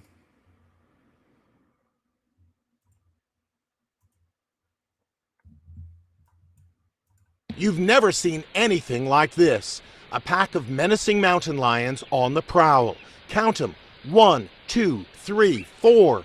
Their glowing eyes piercing the darkness. And they're deadly. Responsible for a fatal New Year's Day attack of 46-year-old ultramarathon runner Kristen Marie Kovach. She was on a solo hike near Rocky Mountain National Park in Colorado when they lunged at her. We had some hikers on Thursday come across a lion over a woman lying in the middle of the trail. And as they started to get closer, they started throwing rocks at the lion to scare it from the area. She did have wounds that were consistent with a mountain lion attack. I knew in my heart that that could have been me. 3 months ago, Mary Crone had an encounter with a mountain lion on the same trail. It happened when she was on a hike with her 13-year-old terrier named Sugar. The mountain lion appeared out of nowhere. It didn't pounce, it didn't circle, it didn't stalk me. It was just silently and calmly at my side. Wow, that's got to be terrifying. I started screaming, and I was picking up rocks and sticks and throwing, and he never moved. He didn't flinch, he didn't move, and he just instantly grabbed my dog by her neck. When my dog took its last breath, that's when I knew I couldn't do anything else, and so I started to retreat. You can see Mary Crone backing away. There were 2 other mountain lions pacing back and forth. So what can you do to stay safe if you are confronted with a terrorizing mountain? So the woman had rocks and sticks off the ground she thought was going to protect her, and the mountain lion killed her dog. Now, a lot of these women are against, we'll say, defensive weapons. They seem to vote against it. A lot of women do. Not all women. A lot of women in America do, in Canada. And they're against people's ability to defend themselves against wild animals. And they also think that nature's just beautiful. There's nothing that can go wrong. There's no dangers in their minds, and their delusional minds. It's just pretty. You walk the trails, you look at the leaves changing color and this and that. And they don't think that there's dangerous animals out there until it kills their dog or kills them. Because nature isn't what women smiling away like this believe it to be. So sticks and stones won't always save your life. She got lucky that it didn't take her out as well. It killed her, unfortunately killed her cute dog that was an elderly dog. It's very sad. And then she's backing away. She's lucky that she's alive. But the mindset of women is, well, sticks and stones, or I'll just grab something and throw it. It will scare this animal.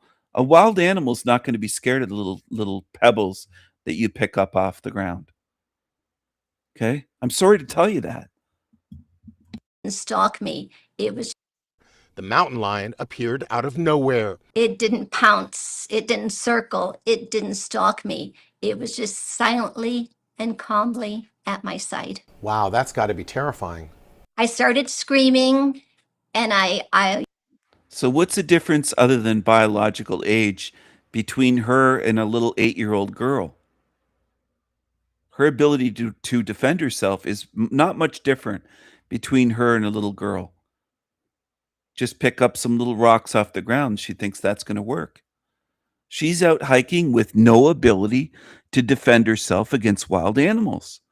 And she's probably a liberal and probably votes where, oh, no one should have those. No one should be allowed to have those because I don't like those. Those pew-pews are dangerous, right? And those sharp blades, that's dangerous. We shouldn't be allowed to carry those around. Well, how do you defend yourself against a wild animal attacking?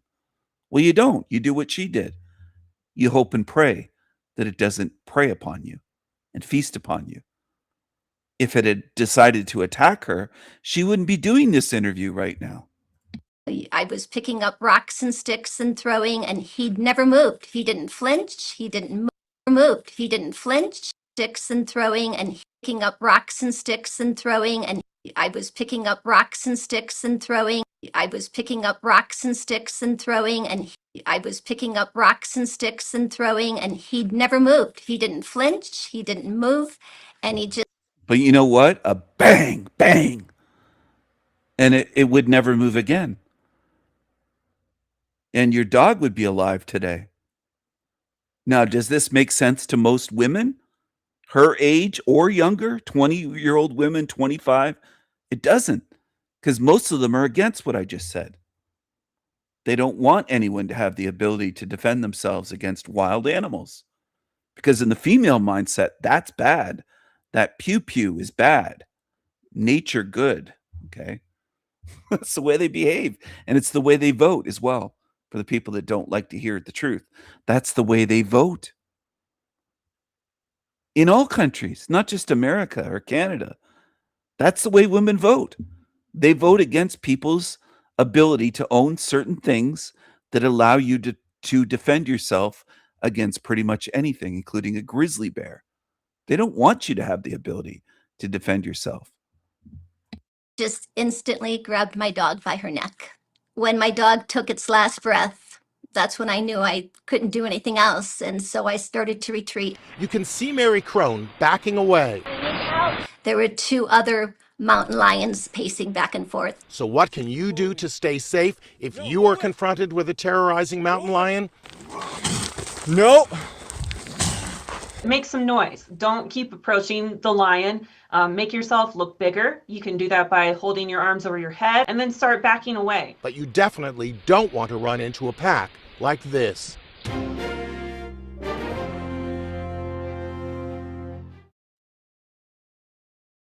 But as most women say, no one should be allowed to carry around a pew-pew, a bang-bang, right? Because those are bad. They believe pew-pews end lives. That they have a mind of their own and they just do it. The rulers of this realm want you to be defenseless. And so do most women. I hate to say it, but it's a majority easily. Well over 51%. It's probably closer to 80% that want you to have no ability to defend yourself against wild animals, whether it's cougars, wild cats of any form, bears, whatever.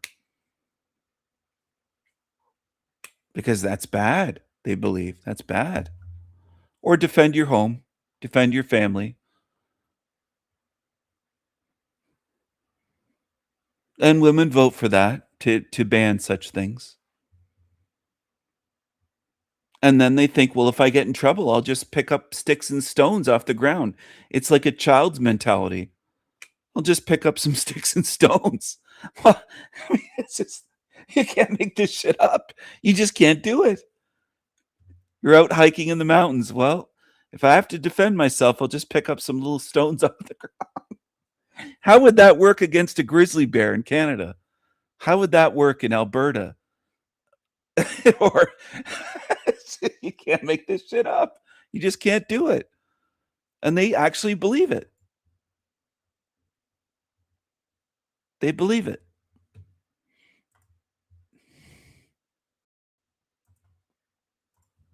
And then they get offended and upset if you say, well, you have the mind of a child.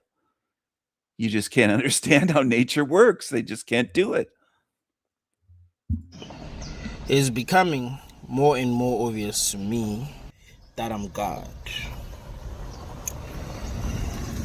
Oh, I saw a video. I got to chime in again. I saw a video and I'm trying to remember if it was a moose or a caribou. I think it was a moose. And a man defended. He did exactly the right thing. He didn't have a firearm, which he should have. He didn't have a pew-pew, as I meant to say. And he picked up a big stick and held it high above his head. Because for these animals, they see it in a certain way where they thought he was that big and tall. And he made a lot of noise and yelled at it and yelled. And it's the noise that can shock them away and they don't know how to react. And he did exactly what he should do. But the women with him, he was with 2 younger females, were just giggling like, oh, he's ridiculous trying to play tough. They have no understanding. And it's comical, the lack of understanding that so many women have. And I thought of myself, if I was in a situation like that, I don't think my girlfriend would be giggling. But former family members of mine probably would be giggling if I was defending them. They wouldn't even know what was going on, and because they're just detached from reality. And there's a lot of women that live that way. They lived in a way charmed lives where they don't understand danger because they've been constantly protected from danger, from men constantly trying to make a safe world for women and children.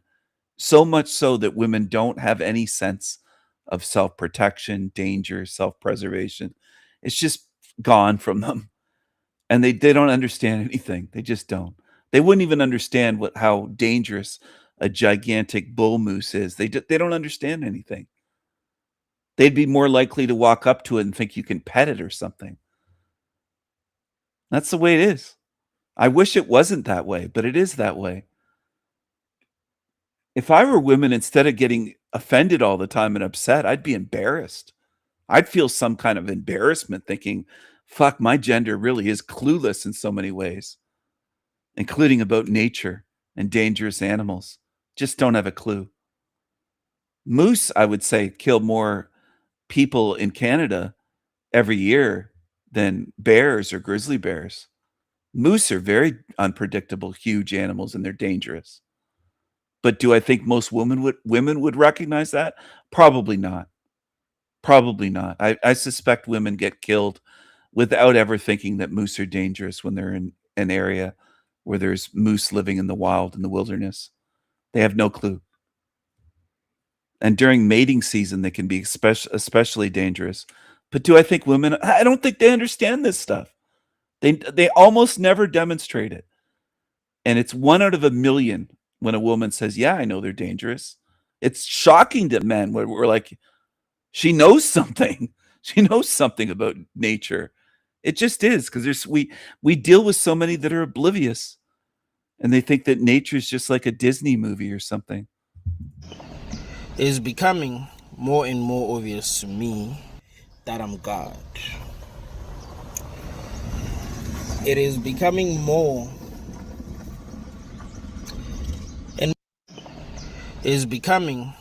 and more obvious to me that I'm God. Listen to how delusional he is. He's like Jack Talcott.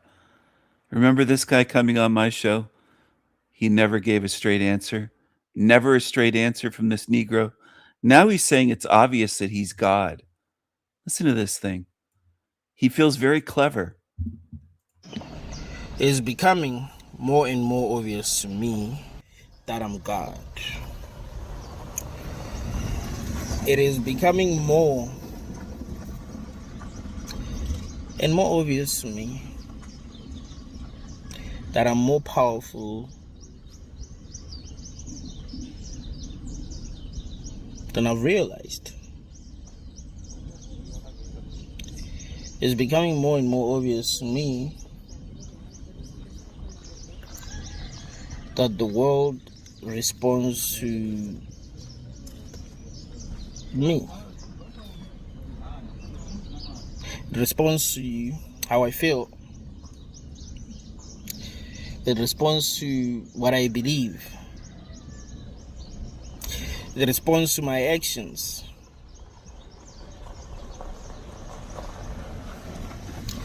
It's becoming more and more obvious to me. Is it becoming more obvious to you that your girlfriend or ex-girlfriend bit a chunk out of your forehead? I mean, you can't make this shit up. You live with your parents. That's why you're either making videos in your car or walking, because you can't at home. Maybe you get too loud and your mommy comes in and says, hey, you got to settle down. All of these characters tend to live at home with their mommy and daddy. The one I showed earlier, Reaper, lives with his mommy or his daddy. Little Derek Green Wizard, lived at home and made videos out of his truck or walking trails. This is what they do. They can't live stream from home. They can't make videos from home because they live with their mommy and daddy. This guy's father died, but he lives with his mommy.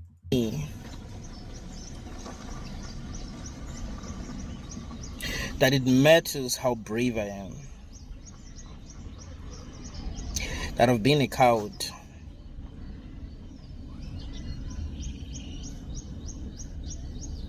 And I've paid a huge price for being a coward. So many missed opportunities.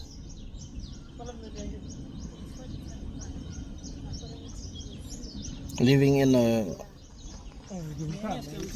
prison that I've created for myself.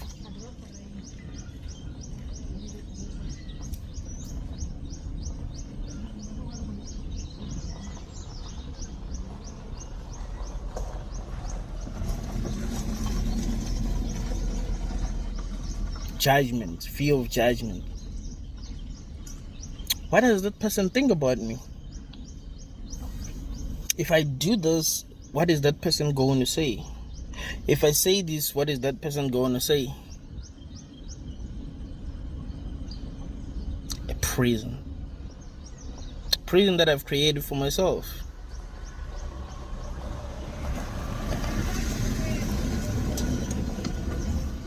Being afraid to truly be me. Express myself fully. Evolve. Embrace who I am. It's clear to me that I created my own prison. This is a hell room. Of course it's a hell room. I know it's a hell room. How do I know? Because I say it's a hell room. I decide what I think this is. If I'm not happy, if I'm not having the best time of my life, if something feels off, it's hell. I'm not going to pretend as if it's okay that things are this way. I'm not going to pretend to be okay with things that I'm not okay with. That is a weakness. I'm strong. I'm not weak. I will tell it like it is. Me speaking my truth is not being weak. It's me being real, which is important. Being fake is being weak. And a lot of these humans are fake. I'm the opposite.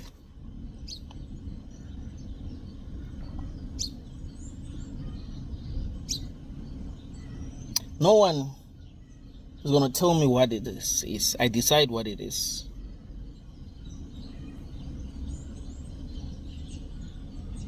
It's becoming more and more apparent that I'm the one who decides what it is. It's becoming more and more apparent that I've given my power away to people who don't know what the heck they're doing. And that has contributed a lot to my suffering.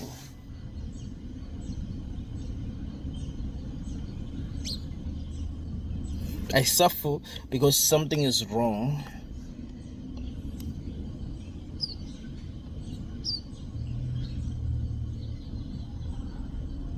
The real problem was that I was not realizing what was wrong.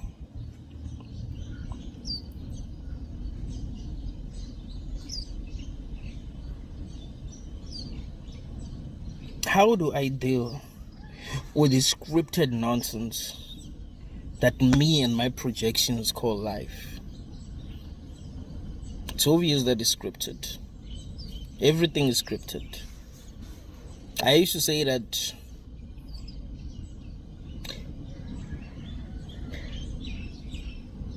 not every sport is scripted. It's all scripted. It's becoming more and more apparent, and I tell you this. I've been telling you this. I said, try to think of how reality would be if it wasn't scripted. If reality was not scripted, is this what we would have ended up with? Of course it's scripted. You have seen proof in your own life that the whole thing is scripted. You have seen things happen. You're like, that is a bit too convenient. Be the judge. You know, if you have a partner who's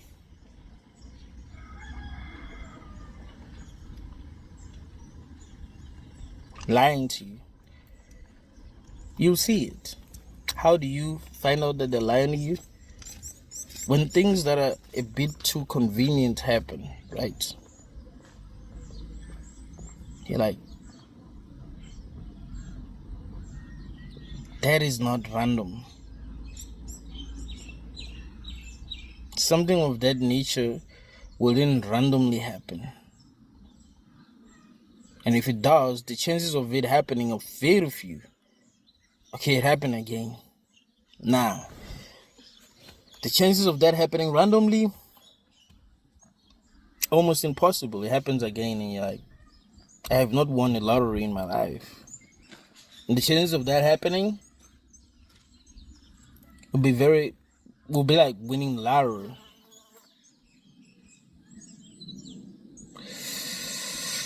Oh, the scripted world. Scripted life. Oh, the scripted world. Oh, the scripted world. Scripted life. How do you deal with the fact that this feels like hell? You don't love it. I don't love it. I never did. I tried to love it. But it never made sense. It just wasn't beautiful enough. It seemed like I had to pay for having fun. Like I wasn't supposed to have fun. I would be punished for having fun since I was a kid. You know, it seemed like I was programmed to be a slave. I was programmed to live a lie. I was programmed to embrace a lie and to be okay with a lie. And if I decided I'm going to be me, I wasn't rewarded. Those who had power, like, I wasn't supposed to have fun. I would be punished for having fun since I was a kid. You know, it seemed like I was programmed to be a slave. I was programmed to live a lie. I was programmed to embrace a lie and to be okay with a lie. And if I decided I'm going to be me, I wasn't rewarded. Those who had power, like, nah, we ain't rewarding you for being you. We're only going to reward you if you're going to be. Does anyone here remember him after a year of coaxing, finally coming live on my show to face me? And he got eaten alive. He got demolished. Remember that? I eat demons for breakfast. I eat demons for breakfast. Look at this. Snap, crackle, pop. Demon Krispies. Demon Krispies.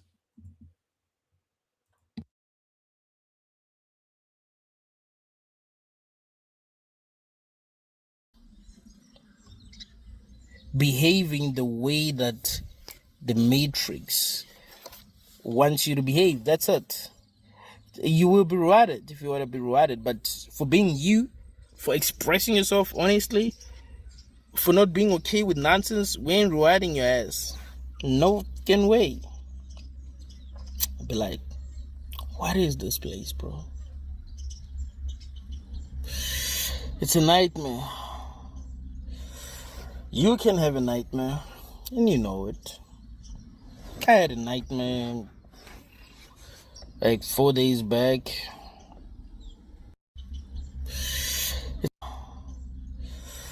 You can have a nightmare. What is this place, bro? What is this place, bro? What is this place, bro? What is this place, bro? It's a nightmare. You can have a nightmare, and you know it. I had a nightmare like 4 days back. Snakes on my feet. I had to try to kick them and that woke me up. So I know. You can have a nightmare.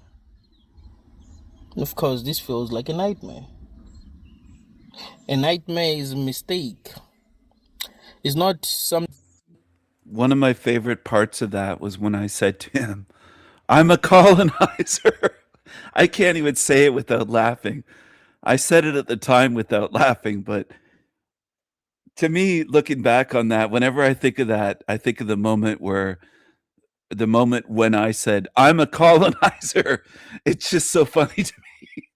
It's so funny to me And it just is. And I called him out on his theft. He tried to justify it as though the truth needs to get out there. He wouldn't admit to stealing from me, copying. He couldn't admit to anything. He couldn't answer questions, never a straight answer, never a yes or no. Sometimes he ignored questions entirely and started talking about something completely different and would just pretend that I didn't ask him something. He'd deflect. He tried every trick in the book. That's what he did.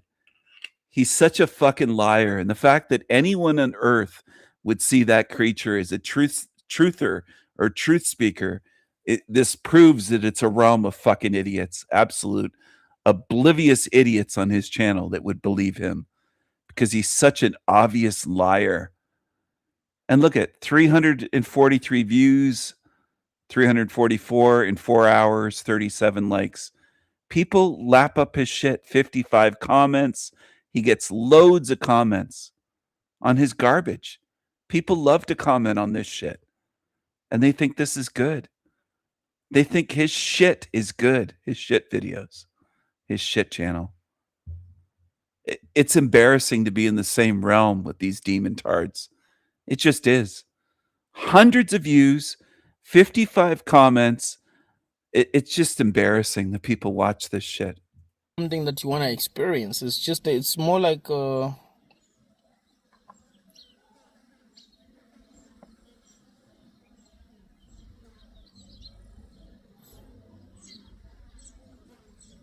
it's like me. I'm an artist. I make music. If I'm trying to create a song, I have this idea in mind. Like, I want my song to be... Remember when I tried to get this Negro to sing on my show? He didn't want to sing. He said he wasn't on my show to sing, but he'll sing on his channel, in his stupid videos. Now he's claiming he's an artist, claiming that he makes music. Look at the Cocoa Puffs on the side of his face. A nightmare is a mistake. It's not something that you want to experience. It's more like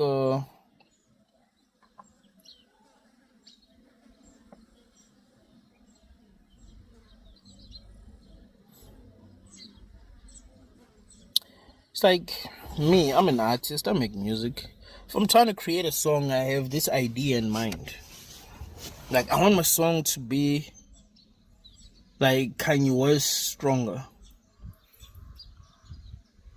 But I end up creating total nonsense. I listen to it and I'm like, what the hell was that? I failed. I would have failed to create what I wanted to create. We fail sometimes, and that's why we have nightmares.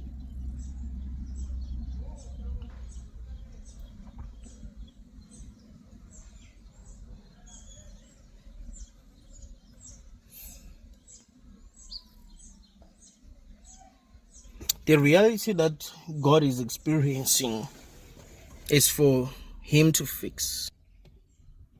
This nonsense that God is experiencing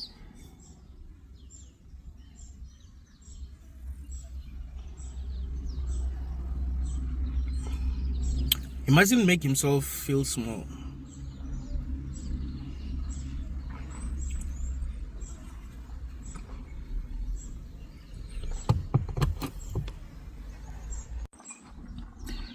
He mustn't make himself feel small.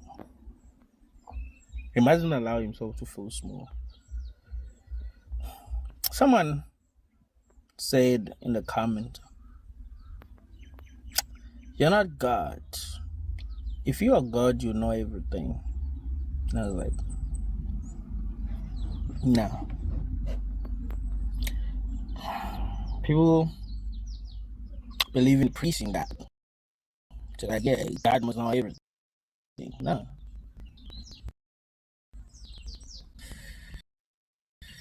He doesn't have to know everything. God can dream and not know that he's dreaming. Like, as a human, you can dream and not know that you're dreaming and think that you're small. You think that you are the one that's being dreamt is you, is the real you. Oh, You're dreaming that you're a tiger. He's a colonizer. Colonizer, slave master Jesus. Oh my goodness. Oh my goodness. What is going on here? Oh no. Oh no. Oh no. You believe that you are actually a tiger, and you believe that there is a background story. There is a real background story. You were born as a tiger. Maybe your mother died after giving birth to you, and you had to. That's so wrong. That's Jesus with the cotton picking slaves. And Jesus, oh man, Jesus. That's so wrong. Those poor Negroes. Those poor Negroes. Those poor Negroes.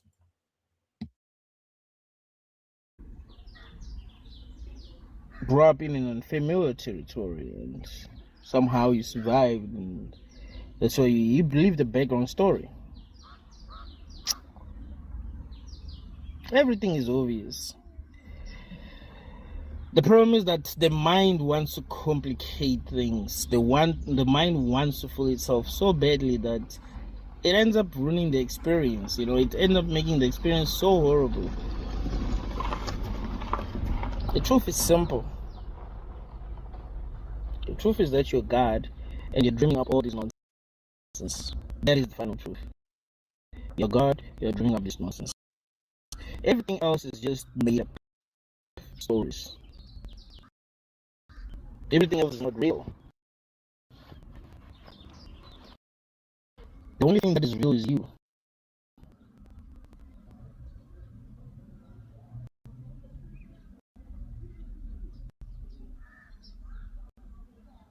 You just believe the negative stuff.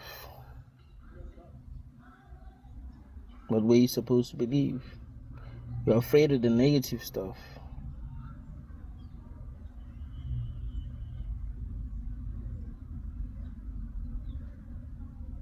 How does God find peace in this scripted reality, the scripted nonsense that he calls life? How does he heal? How does he evolve? How does he reach higher levels of consciousness? How does he get to know without any doubt in his mind that this was never real? It was all a lie. How does he get to know that? Should he take a leap of faith? This reminds me of a scene from the movie Vanilla Sky.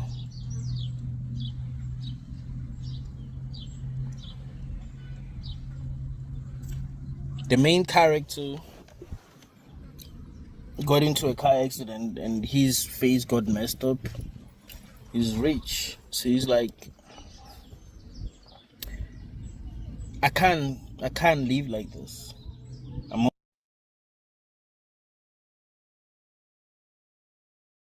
He's cuckoo for Cocoa Puffs. I hope you find a peace of mind in this lifetime.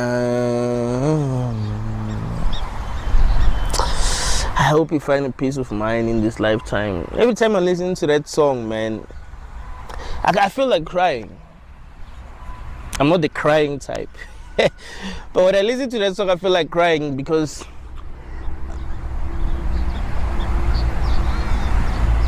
I think of how desperate we are for peace as sentient beings. Like, it makes me feel for others, feel for myself and others, right? I look at myself and be like, you never found a peace of mind, bro. Like this, I hope you find a peace. I hope you find a peace. I hope you find a peace of mind. I hope you find a peace of mind. I hope you find a peace of mind.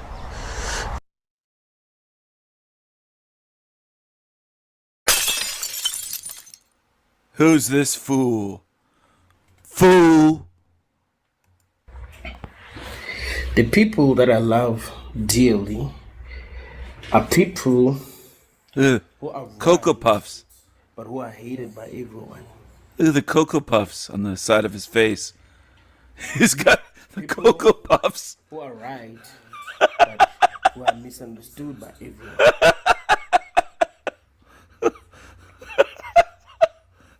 People who are right, but the world What are you talking about?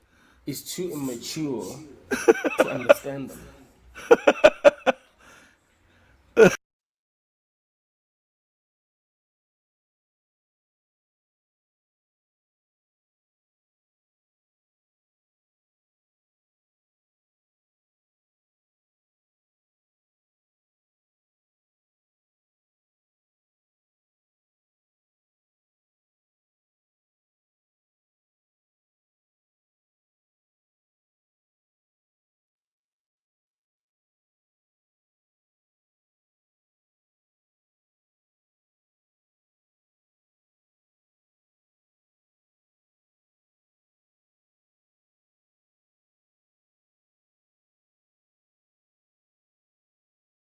Oh, yeah, I got that. Yes, we can connect. Talcott has me blocked. Now he has the title Slave-Minded versus Freedom-Minded. Well, you're a slave, Talcott. You're a copycat. You're a coward. You're a liar. You're a fraud. You're a narcissist. You're a loser. You're a slave. You're a lazy bum with their hand out for money. Fucking loser. So you know how to connect How- to me? No, I don't, because the phone number I got is no good. That one? 509 Ooh, 768. no, I got a wholly different phone number. I got your number from back when you was in Seattle or Tacoma or wherever you was at out there. I got a Oregon number, Washington number. Washington, yeah. Okay. I will write this down. I'll give you a buzz tomorrow, text. That's Sounds fine great. with you. Yeah, that sounds And amazing. I know you want to go. So if out there in the audience, if nobody's told you they loved you today, we love you. And I'll go with that. Thank you. Hey, much love to you, Chuck. I appreciate that. Thank you. Tom? Did you see how you put me in the backstage and then framed it as give everything you want? Give everything. Yeah, all I got to do to get rid of you is give you everything you want, right? Well, that's what you said. You said you want me to host a stream where you get full reign. That with Jack. Huh? I said one time I'd like to have an actual chat with Jack. I'd love to have a chat with Tom. You wouldn't, because you don't want the answers you claim you're seeking. You don't have to be so bitter about the answers you give. Bitter about the answers. I'm bitter that you backstage me and see me obviously trying to communicate with people as you obstruct that. And when you came on my show when you were full-on enemy, what'd I do? I gave you a seat at the table. I didn't do anything. You're the one that left. When? Where? Oh, What? okay. Only the last time you came up on that panel the other night after you let your daddy fucking talk those false names like you've learned to do. When are you going to be accountable, Jack? Because whenever you talk about unrepentant sinners and you judge people as unrepentant sinners, that's you. Okay. All right. Very dismissive, Jack. Just like the park rangers. Well, Tom, I can walk. Jack, and I don't want what you don't get. It's just like the dinner for schmucks thing. If you'd actually let me carry out the walking you through of the thing, you'd be relieved that you don't have to take on the thing you think you have to take on. And it's not that ending. Tom, what if that beautiful explanation was true for you? You just heard me out. You might not have to do the thing that you think you I gotta have do. to hear you out. You haven't heard me out. You haven't heard the Bible out. I've heard. So I don't have to say what if, because that's how we know you didn't really read that thing. And just saying that it explains your life, it doesn't make sense. And you like to say a lot of broad things that you'll never go into detail on. All right. So you I'm say. keeping it real with you, Jack. All right. So what do we do with that? Now, what do you think of Truth or Cop on their, like, maybe 13th flip of, like, they show that they know that you're doing a thing, not thing, and then they come up here and just totally go to bat for you against any kind of, I don't even want to call it a challenge, any kind of, well, what about this, Jack? What if this, Jack? Because, you know, I thought Vibe was trolling you. I thought he was like this 4D chess troll, and then I realized, oh, the act of doing what is actual help for Jack's goals triggers him, because you might not be doing anything about it. Hey, I'm done. No, listen, look what I said. Like, if I build a pool house, It's why. wait, You're not helping. Your audio is frustrating. I'm tired. I want to be done. yeah, audio. It's part of it. It's part of the attitude too. You're just sitting here going on, and it's like, why? Brothers and sisters, today the topic, we got way off on all sorts of things, right? The idea of being slave-minded versus freedom perspective. No, yeah, it's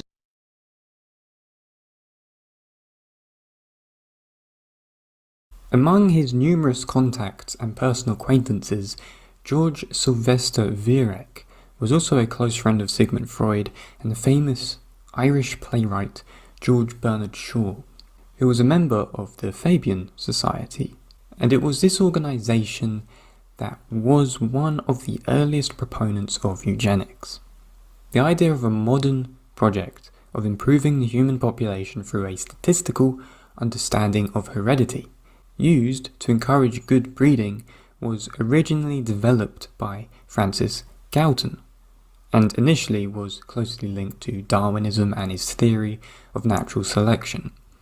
Assessing the work of Charles Darwin and considering the experience of animal breeders and horticulturalists, Galton wondered if the human genetic pool could be improved. Quote, "The question was then forced upon me, could not the race of men be similarly improved? Could not the undesirables be got rid of and the desirables multiplied?" End quote. Galton's concept soon won many adherents, notably in North America and England, particularly among members of the Fabian Society, the British socialist organisation founded in 1884. The purpose of the Fabian Society was to advance the principles of democratic socialism via gradualist and reformist efforts in democracies, rather than by revolutionary overflow, and was a probable precursor probably to something like the Frankfurt School in mainland Europe. At the core of the Fabian Society were Sidney and Beatrice Webb, who co-founded the London School of Economics. Leading Fabians included Bertrand Russell, George Bernard Shaw, H.G. Wells, and Aldos's brother Julian Huxley. Shaw revealed that their goal was to be achieved by, quote, stealth, intrigue, subversion, and the deception of never calling socialism by its right name, end quote. The Fabian Society was as a splinter group of the Fellowship of the New Life, composed of artists and intellectuals, which included Annie Besant, and also members of the Society of Psychical Research.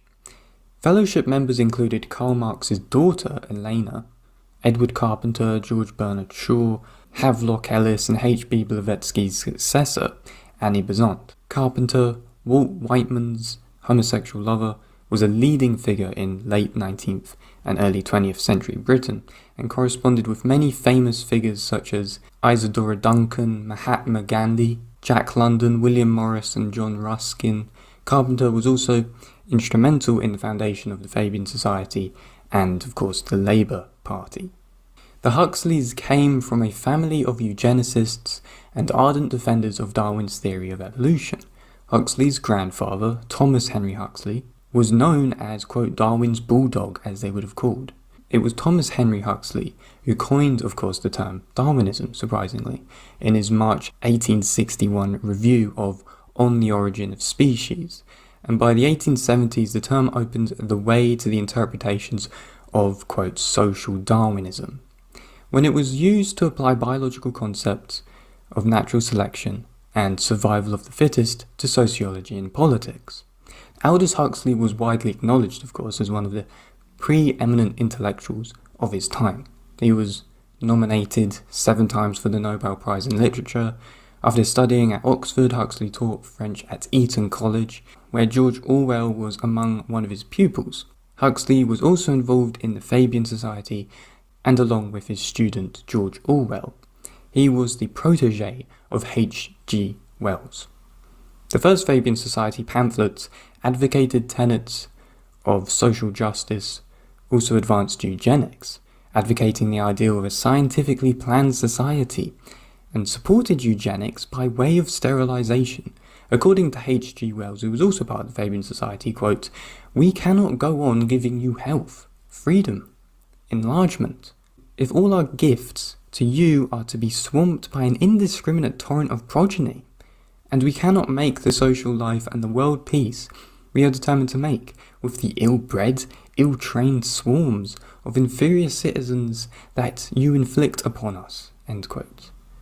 Beneath their seemingly compassionate rhetoric, wrote Dennis Sewell in the New Spectator, quote, "The founders of the Fabian Society were snobbish, elitist, and harboured a savage contempt for the poorest of the poor." End quote. At the peak of its popularity, eugenics was supported by a wide variety of prominent people, including Winston Churchill, Theodore Roosevelt, Herbert Hoover, and a disproportionate number of Fabians, including, of course, Havelock Ellis, H.G. Wells, George Bernard Shaw, John Maynard Keynes, and Sidney Webb, and others influenced by them like sexologist Norman Hare and sex educators Mary Stoops and Margaret Sanger, the founder of Planned Parenthood, Federation of America, globally a staunch eugenicist, who eventually advocated and created something called the Negro Project to increase isolated birth control and contraception use for only black Southern women. Called the Negro Project to increase isolated birth control and contraception use for only black Southern women. Even for George Bernard Shaw, quotes, "The only fundamental and possible socialism," end quote, was, quote, "the socialization of the selective breeding of man," as he says, end quote. Beatrice Webb declared eugenics to be the, quote, "most important question of all," while her husband, Sidney, remarked that, quote, "no eugenicist can be," as he says, end quote.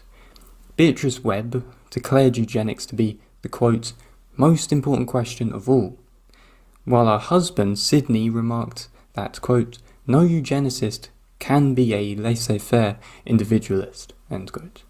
Surprising to many, Nazi eugenics actually began in the United States when you roll back to see where in which it was originally funded and to the institutions in which maintained its occupation, and emerged in Germany under Rockefeller funding.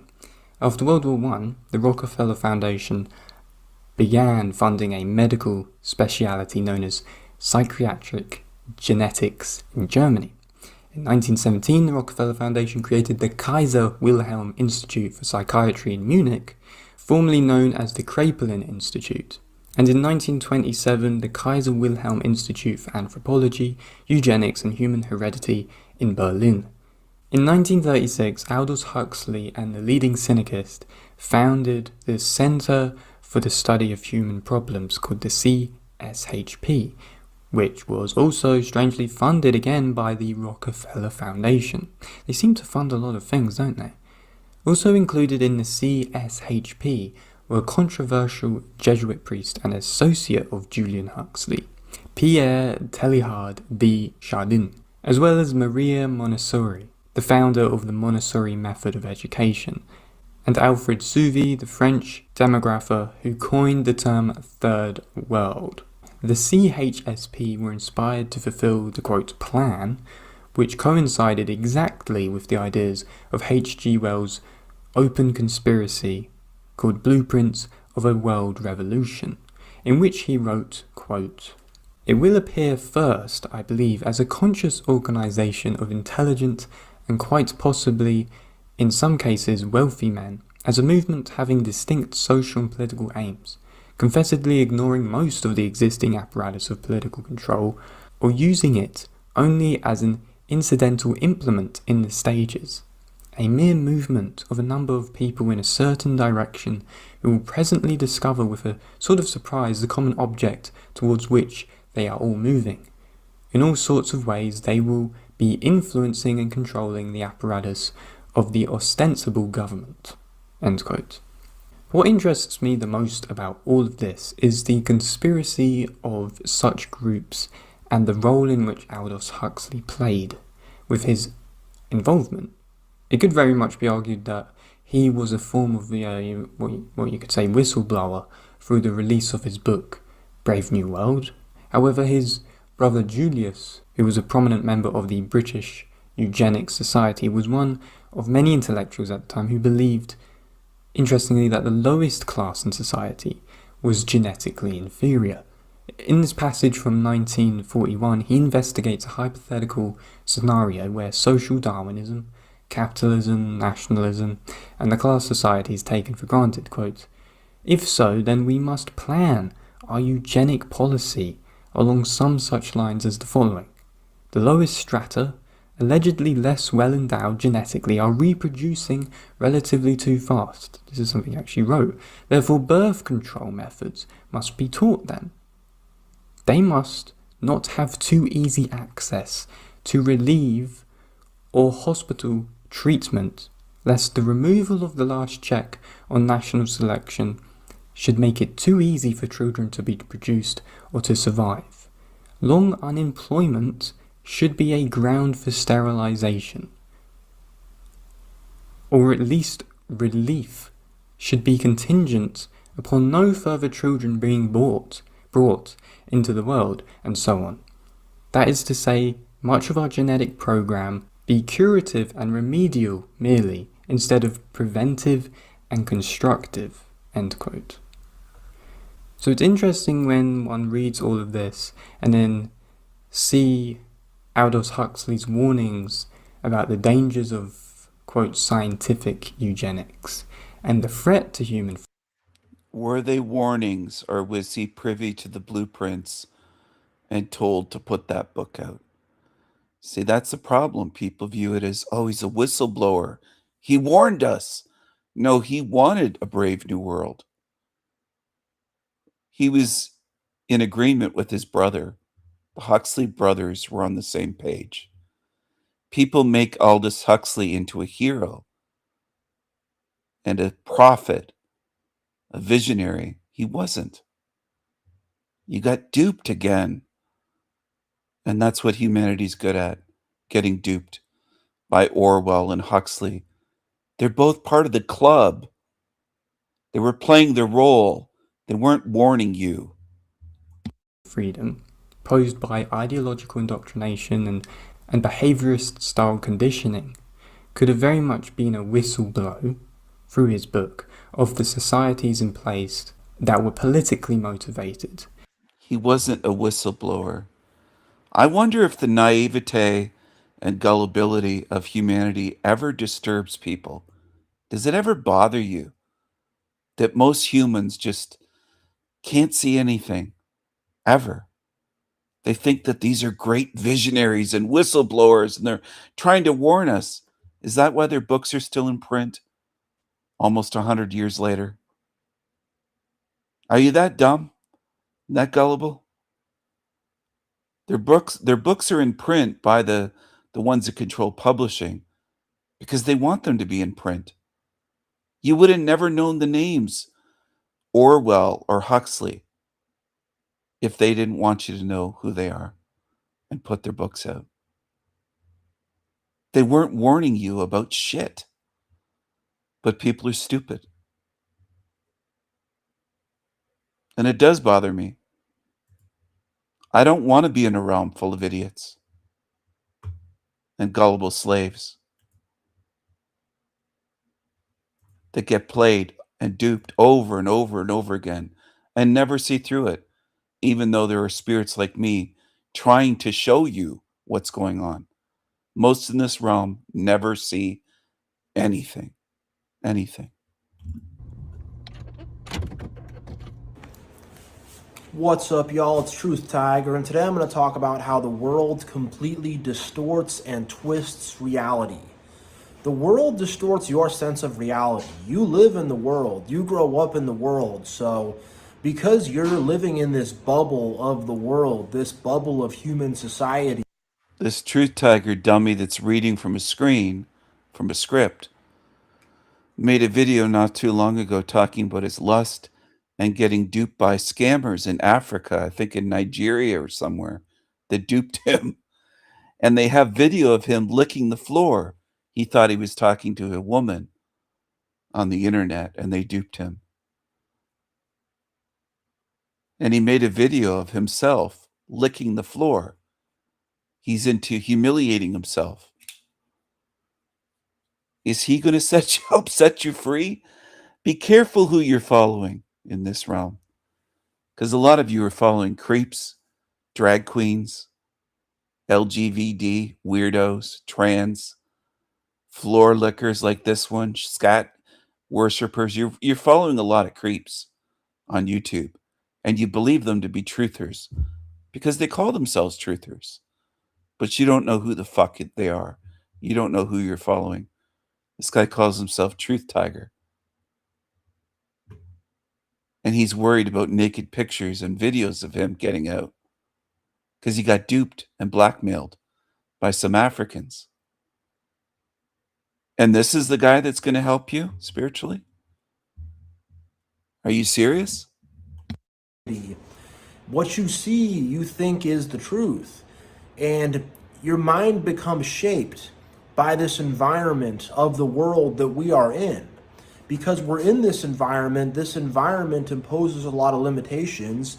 This environment tells us how things are, sometimes directly, but often subtly and indirectly. They sort of make the corn maze, if you will. And because we're in this corn maze of the world, we think that's just how things are. But really, you could cut a hole through the corn and just walk right through and not even have to navigate the maze. But they sort of set up the environment in a certain way. They teach us certain things. They present reality in a certain way, and they repeat it over and over and over again until our sense of reality becomes distorted. And this fake reality of the world, this matrix, we start to think is actually real when it is not real. And the things that even are real about it are very, very limited. You know, they don't want you to see the bigger, greater realities out there. They'll give you some small little bits of truth, but for the most part, it's a complete lie, it's complete deception, and we as humans don't even need to be living this way. The thing about narcissists and sociopaths and manipulative people, they try to control the narrative. They try to set the tone of what's true and what's false. And they're twisting up reality to make themselves look like victims, to make the bad things they do actually not bad. And really, they're trying to take the evil that they do and turn it into good and make it like it is good. And they're trying to take the good that you do and make it as if it is evil. And that's what the devil's trying to do. He's trying to make himself into the good guy and make Jesus and make believers and make good people into the quote-unquote bad guys. And this is what the system is doing. This is what the Matrix is all about. They do it through the media. They do it through the education system. And really, they do it through individual enablers. Individual enablers who have no sense of truth, who have no sense of reality. And they hear this falsehood of the world repeated over and over and over again. And because it's being repeated by quote-unquote authority figures, so they'll say, oh, this politician says this scientist says this teacher says this medical professional says this. this religious leader says this quote unquote authority figure says it. So because everyone else is saying it and the authority figure is saying it, it must be true. It must be true. And think about a place like North Korea, where people are just being pumped propaganda, where people are being told that Kim Jong-un is the perfect supreme leader or whatever. You know, the reality that we have, we would look at them and we'd be like, oh my gosh, like their view of the world is so limited. There's things that they're missing out on. There's things they're not seeing. Things could be so much better. They're just held in this tight little bubble. But we're all being held in a bubble similar to that. Obviously, we have things a lot better than people do in North Korea, but the same kind of mentality of propagandize, make certain people look like heroes, make certain people look like villains, that same mentality is pervasive. And the thing is, there are certain truths you cannot say, because if you say a certain truth, you're not going to get a logical argument or a logical debate. And the same goes for narcissists and for people of the world. You're not going to hear anything logical or normal. You're going to get, how dare you say that? How dare you bring that up? How dare you? You're not allowed to say that. And then they'll get a whole bunch of people to come together and be like, yeah, you're bad for questioning this thing. You're bad for questioning it. You're bad. You're terrible. But they're not going to say why you're bad. They're not going to say why you're terrible, because there is no logic to it whatsoever. There is no logical reason why what you're saying is bad. Actually, it threatens their narrative. So what do they use? Emotional manipulation, shame, exclusion. Well, if you believe this,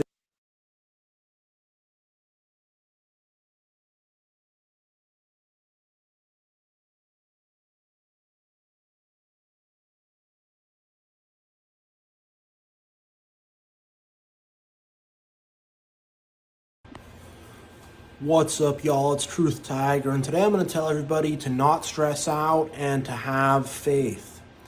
You know, I was noticing something with my car. When I start it up, it starts up a little bit slower than it normally does. I don't really know the issue, why it's doing this. I think it might be the cold temperature. Maybe my alternator or starter motor is starting to go out. I don't know, but it was starting to like really stress me out and weigh on me, and I'm starting to think about it and become anxious about it. It's not like it takes a really long time, just normally it starts up in less than a second, and now it takes, you know, maybe a quarter second longer, you know, just a slightly longer, but just that little thing, I'm like, I'm letting it get to me, and I'm like,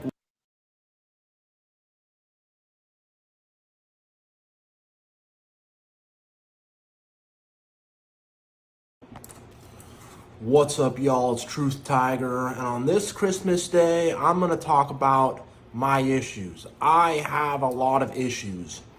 For a lot of times in my life, I wanted to put up this front like I was some good person, I was some perfect person, whatever. I'm not a good person. Only God is good, you know. I've been struggling with this lust thing. I was doing well for a couple weeks, and then boom, it hit me, ran me over, you know. And, you know, I'm on the dating apps. I paid like, you know, $35 for the week of free swipes. And at least I'm talking to some nice women. But, man, you know, it's just like I just become a crackhead on these apps. Like, you know, like people in front of the, you know, in front of the slot machines at the casino. They're like, that's just what I become like.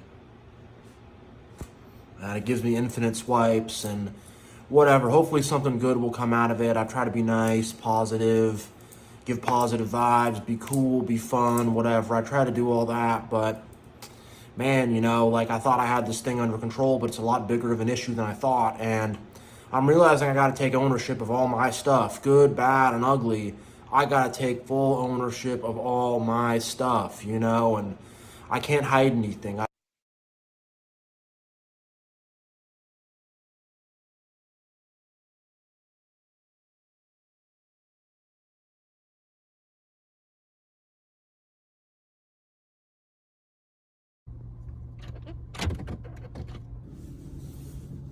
What's up, y'all? It's Truth Tiger, and today I'm going to talk about something that might be controversial, but I know it's something that a lot of people struggle with.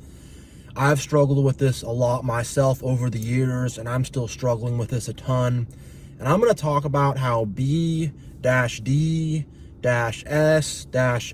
is witchcraft. And the reason why I'm going to use abbreviations and stuff is the algorithm and the bots can sometimes jump on this and get the wrong idea. So I'm going to be using a lot of abbreviations and spelling stuff out for this video just so I can stay monetized. So bear with me there. But yeah, that kind of stuff, the FET, you know, ISHs and all that stuff kind of stuff is witchcraft and is demonic. And I'm going to speak on it. And hopefully this video can help set a lot of people free from this, because I know that I've been held down by this kind of stuff. And I have seen a lot of people be held down by this kind of stuff. And this kind of stuff will take over your sexuality to where you only want to express your sexuality through a weird, strange kind of way, you know? The parts of your brain which process sexuality get twisted up and get, you know, get like really fixated on something weird. A very extreme example of this is there's, you know, some TLC show called My Strange Addiction, and there's an episode where a guy is in love with his car, and he like marries his car, and, you know, a certain part of his brain which deals with sexuality and sexual processing, those wires got crossed, and it caused him to fall in love with an inanimate object. And for some reason, we'll get these strange fixations which don't really make sense, but it's some kind of demonic witchcraft that is causing our brains to not process sexuality in a normal way. And the thing is, there has to be a breeding ground for this. Sorry, my throat's a little dry. Just gonna drink some water here. There has to be a breeding ground for this, and a lot of times that breeding ground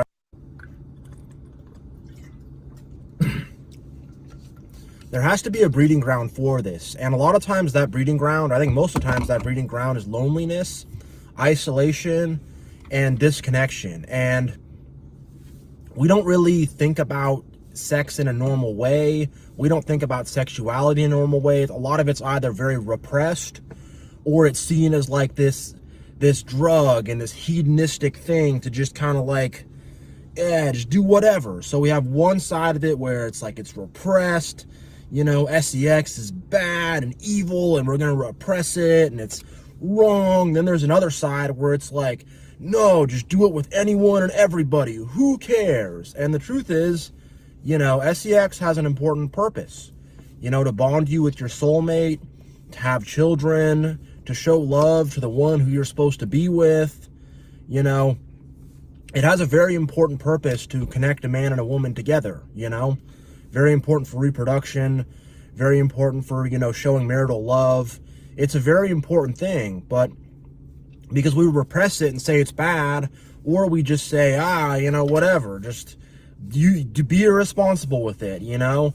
And a lot of people, it's like, I found this with myself, it's like, you know, you're lonely, you're isolated, you're a kid, you're confused, you're told this thing is bad, but you're also like, being told that it's this like big source of pleasure or whatever. So you start to have weird fantasies in your mind, and the basic, you know, connection between a man and a woman gets like all, the wires get crossed, things get all disconnected, and you start to lose track of that, and you start to associate that connection with other things. And I think also a lot of us, we have a lot of insecurities, and we have a lot of things going on with ourselves, and, you know, those things, they're in our mind first, then they go down to our heart, then they go down to our sexuality, and they start to really take root down there.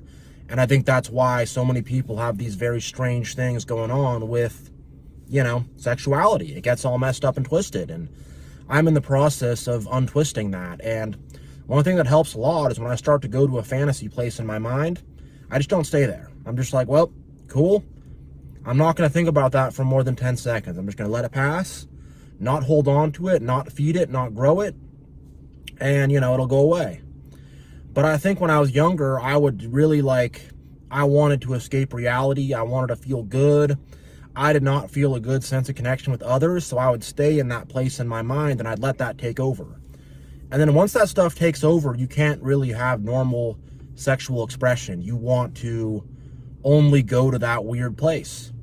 You want to only go to that weird place. And not all FET ISHs involve a power dynamic, but the vast majority of them do involve some kind of a power dynamic. And, you know, I think a lot of that just comes down to people's insecurities, you know?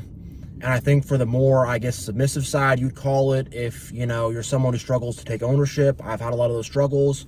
You struggle to take ownership. You struggle to fully embody yourself. You struggle to be responsible for your own actions. You struggle with accountability. So you're like, hey, I'm just going to be like, let someone else control me, because they're going to be accountable for this, not me. I don't want to take care of myself. I don't want to figure out my own life. I don't want to get over my own hurdles. I don't want to solve my own problems. I don't want to really take ownership and, you know, take the lead and stuff like that. So I'm... What a pussy he is. What a pussy. Is good to you. I have a good feeling. Black people are genetically different from other populations. And I'll say that again. There's What's all this about? Where's this from? People can't believe she said this about race, but was she wrong? Are they denying racial differences?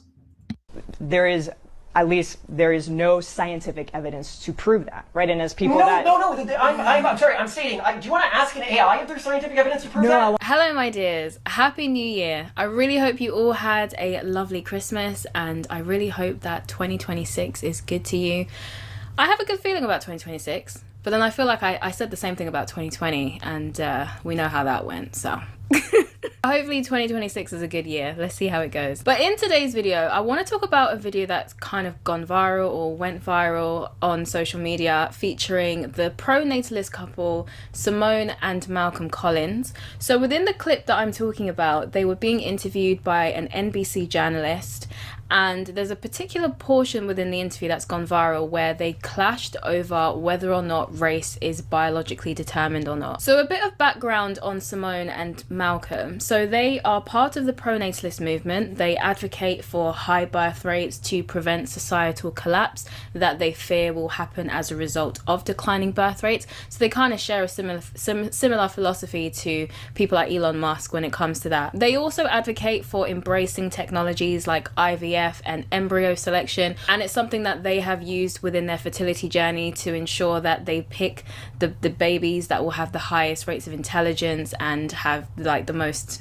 I guess, the best genetic makeup, basically, because they think that that is the best way to ensure a higher quality future generation that will encourage more prosperity and innovation. Because in their opinion, ensuring that they produce the best quality offspring ensures human progress as well as cultural survival. They have received a lot of criticism. Many people accuse them of practicing eugenics. The former Silicon Valley couple is using their tech connections to help them do it, testing and selecting embryos based on intelligence and future health, to have not just a big family, but an optimal one. That's drawn accusations of eugenics, on top of claims the movement is racist because of its focus on saving Western civilization. Is there an element of racism, do you think, within the movement? No. No, so I mean, another way to put it is, there are racist groups that call themselves pronatalists, but they're not. They're white nationalists. A pronatalist just believes that the future is bright, humanity is good, and everyone should, if they want to, have children. So I'm giving you that background to kind of give you an understanding of why some of the things that they say get interpreted the way that they get interpreted. And so this NBC journalist went to go and interview them, and as I mentioned, they clashed over biological differences between races. So this is the clip that I'm referring to. You've said things like black women are biologically different than white women. Yes, they have different fertility windows. They have a higher rate of fertility complications, 50% higher. There's no scientific evidence to prove that a black woman and a white woman are genetically different, right? This is like... What are you talking about? No, literally, there are genes that code for their skin color. There are genes that... Again, this is like government data. This is EMI, right? This is the National Institute of Health. This is the American Medical Association. Like, there is no scientific evidence to prove that. And that's a big problem, right? Because there's no scientific and that's why I asked. Like IQ differences. Black people are genetically different from other populations. And I'll say that again. There is at least there is no scientific evidence to prove that, right? And as people No, that I'm sorry. I'm stating. Do you want to ask an AI if there's scientific evidence to prove that? I want to ask. No, this because is what you're purely based stating on is just factually incorrect. Humans are genetically diverse. It's not a bad thing that humans I'm not are saying it's genetically ever, diverse. no, I'm not saying it's a bad or a good thing. I'm saying there is no scientific evidence. And I'm saying that is a factually. He's saying that there is scientific There evidence. is scientific evidence. There is overwhelming scientific evidence. And this basics. No. This is like saying the sky is not blue. Like, it is genes that code their skin color, right? Those genes are obviously different in them than they are in us. How is that not science? That's just like a basic fact. The genes that code their skin color, their level of melanin production, are different from my genes that code melanin production. And that's precisely why I was asking this question. Because It isn't just skin color. That's the least of the differences. There's hundreds of biological differences between a black person, a Negroid, and me. Hundreds of biological differences that are measurable. Bone density, the build, the width of the shoulders, the skull shape, brain volume. It goes on and on. Goes on and on. Look into it sometime. And this guy, this white guy on the screen, is wrong when he said there aren't differences in IQ. Yes, there are. Look deeper. That's already been tested worldwide, country by country. The average for whites is higher than for blacks. The average for Asians is higher than whites. There are differences. What a shock. There are genetic biological differences. Sickle cell anemia is another difference. I'm not going to get that, but black men get that. There's lots of evidence. All you have to do is look, but you do have to spend some time, effort, and energy. And you have to open your mind and you have to look into things. You might learn something about differences and where you are. So these people are making an argument and they're not even informed. All three on the screen. It's so far beyond melanin and skin color. Saying that is a factually. He's saying that there is scientific There evidence. is scientific evidence. There is overwhelming scientific based evidence. on- It is and the this is- basics. No. This is like saying the sky is not blue. Like, it is genes that code their skin color, right? Those genes are obviously different in them than they are in us. How is that not science? That's just like a basic fact. The genes that code their skin color, their level of melanin production, are different from my genes that and I code think, melanin production. and that's precisely why I was asking this question, because I think for some people that do believe, like you, that people are genetically different, that has historically been used to promote racial hierarchies, right? And that's why I'm asking you. So we're going to take this clip apart and just kind of discuss it in parts. So this part right here, There's no scientific evidence to prove that a black woman and a white woman are genetically different, right? this is the part that's gotten the journalist the most pushback. A lot of people have mocked her and used her as a staple example of what ideological capture looks like, because a lot of people think that she's arguing from a place of pure ideology and not biological reality. And so these are the kind of things that people have accused her of doing within this clip. But I do actually have more of a sympathetic take when it comes to this, because what she's saying here is actually true. Biologists do largely argue that race is socially constructed or is a social concept, but they argue that ethnicity is biologically determined or biologically underpinned. So when she says that race is not determined by biology, I think that's what she's referring to, because to be honest, race is kind of a lazy way of us to categorize people of different ethnicities who share similar physical characteristics. Now, the reason why people argue that race is a social construct is because it changes depending on time and cultural context. Like, for example, Jewish people were not considered white until the 20th century. The Irish were not considered white until the 19th and the 20th century. The term Asian means different things depending on the country you live in. For example, in the US, Asian is used to refer to people who are from East and Southeast Asia, so people who are from China, Japan, the Philippines, etc. Whereas in the UK, the term Asian is used to describe people from South Asia, so Pakistanis, Bangladeshis, and Indians, for example. So this is the reason why someone from the UK and someone from the US would hear the term Asian, but would probably picture two different types of people in their heads. And that's just because of cultural context. Naturally, you are going to associate these words with what you see most of in your country. In the US, That's due to programming. That's what it is. Brown people and yellow people are not the same. And I know the argument that they'll make is that India is part of Asia, the continent. And that's just a little tactic they use, just like Jewish people sometimes will claim to be white, other times will say, oh, I'm not white, I'm Jewish. I'm Jewish. I'm not a Gentile. I'm Jewish. And they use it that way.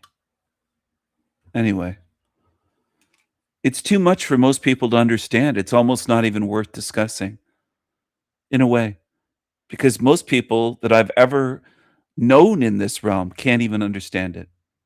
They go by what they're told. If you're told race is a social construct, most of you nod your heads up and down, mindlessly, like zombies. Meanwhile, we can see and observe the differences, not just in skin color, but in criminal behavior and in the way people behave, what they general likes, dislikes, stereotypes.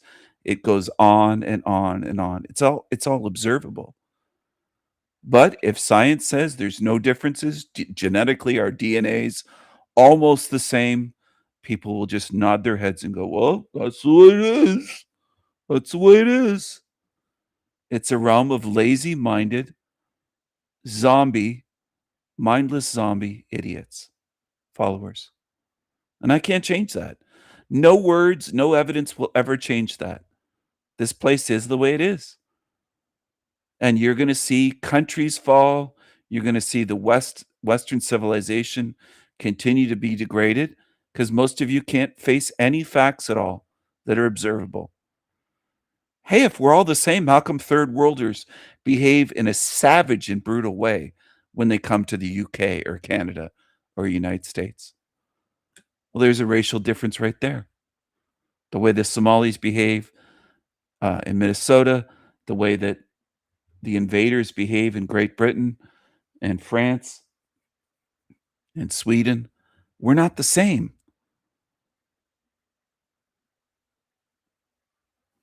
But you have the darkies convincing you that we're all the same. because you guys have more East and Southeast Asians, that's why that's the first thing you picture when you think of when you hear the term Asian. Whereas we have people more from South Asia, Pakistan, Bangladesh, India, so that's why that's the first thing we think of when we hear the term Asian. Other examples of how race isn't necessarily fixed is in the context of mixed race people, for example. Some people consider mixed race people to be black, other people don't. And so because of this is the reason why a lot of people would consider race to be socially constructed. Whereas ethnicity is biologically determined, because that is something that you can consistently see and test for, which is how those ancestry tests work. Those heritage tests that you take that will tell you you're this percentage that percentage this, that percentage that. The reason why they're able to work is because there are certain patterns, there are certain DNA patterns or genetic certain DNA patterns. Did you know that those tests are also not reliable and have been caught rigging their tests, showing that white people that have no black ancestry have 1 to 4% on almost every single result of almost every white person that has submitted their DNA to be tested? They want you all to believe that you're partially black. There are agendas at work, psyops. And some of us are not naive, but most of you are. Most of you humans believe whatever they show you. You think everything's legit, nothing's rigged. You're just naive, gullible fools. And very few people on YouTube will call all of humanity that, or in general humanity, but I will. Most of you believe anything. Anything. You don't have a bullshit detector. They tell you something, you believe it. Look into those results. I just told you, but I want you to fact check it. because most of them show 1 to 4% black ancestry or Jewish. For white people that have none of that in their history, they do it on purpose on those tests.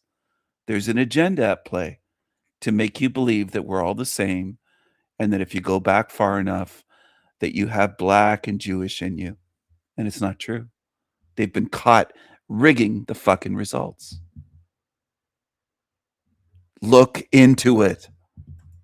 Genetic patterns that exist within different groups based on their geographical location. So for that reason, we do know that there is a biological component to ethnicity, even if there's not necessarily a biological component to race. Although technically you can say that there is a biological component to race, because if race is how we kind of, I guess, lazily group up different ethnicities that share similarities, and ethnicity is based on biology, then you could say that there is a biological component to race for that reason. But race alone, I can see why she's arguing that it's not based in biology, because what she's saying is what many biologists say, for all of the reasons I've just explained. Now, what I tend to find happens a lot when people end up having this debate about whether or not race is biological or social, is that many people... I wonder what it's like to be a Negro, to believe with her confidence level, her hubris, pretending to know things, and her race has not invented anything.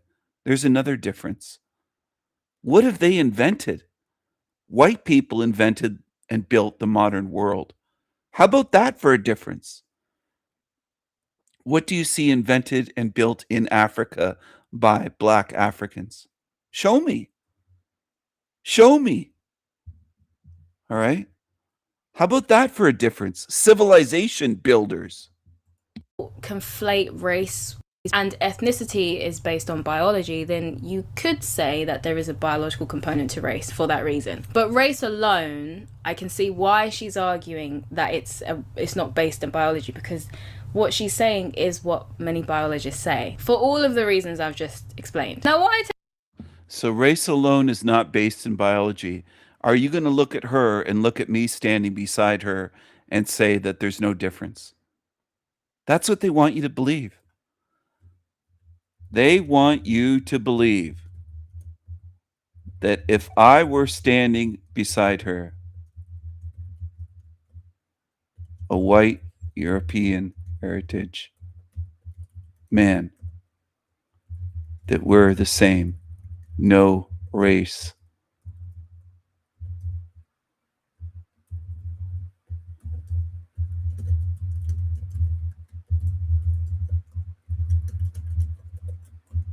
They want you to be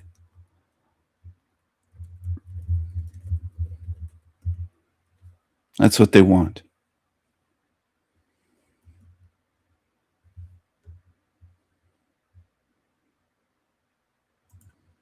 Tend to find happens a lot when people end up having this debate about whether or not race is biological or social, is that many people conflate race with ethnicity. For some people, race and ethnicity are interchangeable. They mean the exact same thing. And I've noticed this happens especially in the US. I think because of your history. Because the US is largely made up of people who came from somewhere else, most Americans have formed their identity around their national identity and have become pretty disconnected from their ethnic identity. White Americans don't really identify with the European countries they came from, and Black Americans don't identify with the African countries their ancestors were brought from. And there are many white and Black Americans who don't even actually know their ethnic ancestry. And so because of this, I've noticed that they are more likely to identify with their race rather than their ethnicity. And so they treat their race essentially like an ethnicity. And so I think that can sometimes lead people to having two completely different arguments. Even though they think they're arguing the same thing or having the same debate, they're really debating two different things. Because technically they're both correct, because biologists have largely said that race is mostly a social construct, whereas ethnicity is biological. But like I said, because race is our way of kind of grouping ethnicities that have physical similarities, then it does have a biological component to it. Because ethnicity is biological, and if you use ethnicity to decide the grouping, then that is going to have a biological component to it. Black people are genetically different from other populations. And I'll say that again. There is at least there is no scientific evidence to prove that, right? And as people No, that I'm sorry. I'm stating. Do you want to ask an AI if there's scientific evidence to prove no, that? I want to ask. No, this because is what you're purely based stating on is just factually incorrect. Yeah, let's actually ask AI, actually. Let's see what people would see if they were to try and search this up. So yeah, so I've just done a basic Google search to see what someone would find if they search this up. When I've typed into Google, are there biological differences between races? Google flat out said no, and then said all humans are 99.9% similar. So there obviously are biological differences then, aren't there? Because if we're 99.9, then that would mean that there's a 0.1% difference to be accounted for. Now let's see what ChatGPT has to say. So ChatGPT said, there are small biological differences among human populations, but race is not a clear biological category. Here's the clear science-based explanation. Humans are genetically very similar. All humans share 99.9% of the same DNA. Most genetic variations exist within any one population, not between populations. Two people from the same race can be more genetically different than two people from different races. ChatGPT continues on to say, race does not equal biology as it's mostly social. Race is a social classification, not a precise biological one. It's based on visible traits like skin color. Population differences do exist, but are linked to ancestry, not race. Some traits vary in frequency due to geographic ancestry and historical environments. So basically repeating what I said to you earlier. Now, I have found the videos to this reaction very interesting. There are some people who are essentially accusing the journalist of being... She has a British accent. There's no difference between where she came from and British people that have lived in Great Britain, ancestry dating back thousands of years, right? No difference. No difference because she can speak English with a British accent. There's no difference between her people and someone whose family has been in Britain for 1,500 years. Really? Completely off her rocker, you know, they're talking about her as if she's completely nuts for saying what she's saying. However, if when you Google this, that's what comes up, then like, is it really so much of a mystery why she thinks that? Because that's literally what comes up when you Google it, or if you enter it into AI. No. This is like saying the sky is not blue. Like, it is genes that...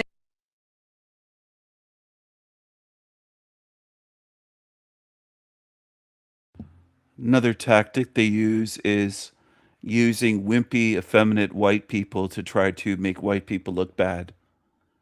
It's something the media often uses.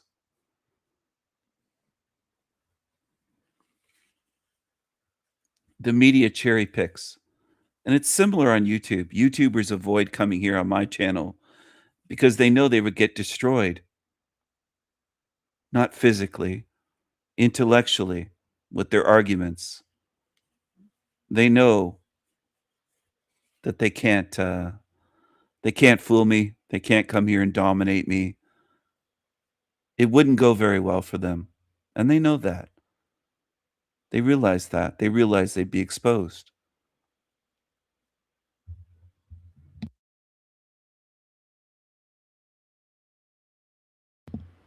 I'm going to go to a guy that's a channel of a guy that has been invited here, cordially invited many times, including by email and on his channel in comments and on my community post, my community page posts where he's been tagged.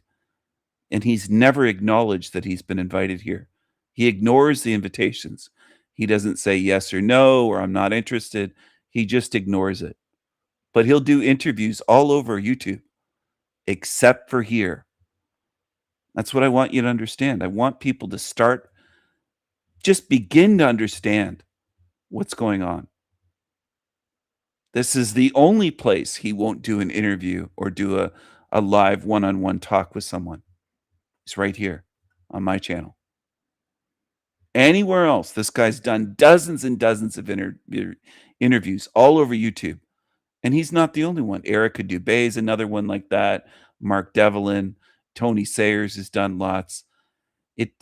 To get them to come to my channel, I almost have to not coax them, but almost pressure them and force them into it somehow. That's what it takes to get them on my channel, because they know of me and they're afraid. They're intimidated and afraid. It's a great metaphor, this idea that, you know, you do need to see if you're in a net, you do need to see the net clearly. First of all, you have to actually see it, because you need to know, well, Yes. do I need to cut? What rope do I need? I got to get the knife here, but that's all you need to know. You just need to know, you don't need to know the whole construction of the net. You don't need to know what place the net was built in. You don't need to know how it was shipped. You don't need to know what kind of trucks they use. It's just, here's the net. Here's how it is. I want to get out of the net. What is it I need to know about it that I need to untie, cut, whatever, and then leave the net behind? That's right. Because, and it comes back to it, if you're in a net and then you have two choices. One is to stay with your direct contact with reality, which is simply, I'm in a net and I don't want to be. What do I do? Or, and this will happen, the synthetic mind will jump in while you're in a net that the synthetic mind already made, right? So now you're going to be double netted here. And it will start telling you stories about the net and about how you got here and like these terrible people or whatever, you know, or you're so weak or you're so broken or whatever, right? And then now you're in a net that was just a story and now you can't get out of it because, you know, it's like an inception thing where you just go into a dream and then you're dreaming in your dream and that sort of thing. And so you don't need, in fact, I would say the minute a story, you know what a story is, right? You know the difference between a story and a direct contact with reality, which is I'm sitting here talking to you. That is the direct contact with reality. And if a story starts coming up about you, about, I don't know, your viewers or your community or anything, I don't know, whatever it might be, then I am no longer in contact with direct reality, right? I'm going off, I'm taking that momentum. So this is what's interesting. And I'm just getting back into the mechanics again, is that direct contact with reality has no motion. It's not that you don't do anything. It's just that the perception of direct reality has no momentum. And the story and all of the effects, all of the tricks and actions of the synthetic mind, they are entirely momentum based. Momentum and time, momentum and time. If you feel that momentum, it's going whoosh, right? I got in the stream and went whoosh, and I was gone. Then I was gone. I didn't want to be gone, but I got into the momentum. Whereas when I'm sitting here having my direct contact with reality, there is no movement. It's not taking me anywhere. It's not urging me. It's not doing anything. It is direct perception. And from there, I can take action. But you need to that's another like little trick that you can use to know what you're dealing with. Where are you? You know, and that's a lot of times we want to do the big questions like, who am I? What is reality?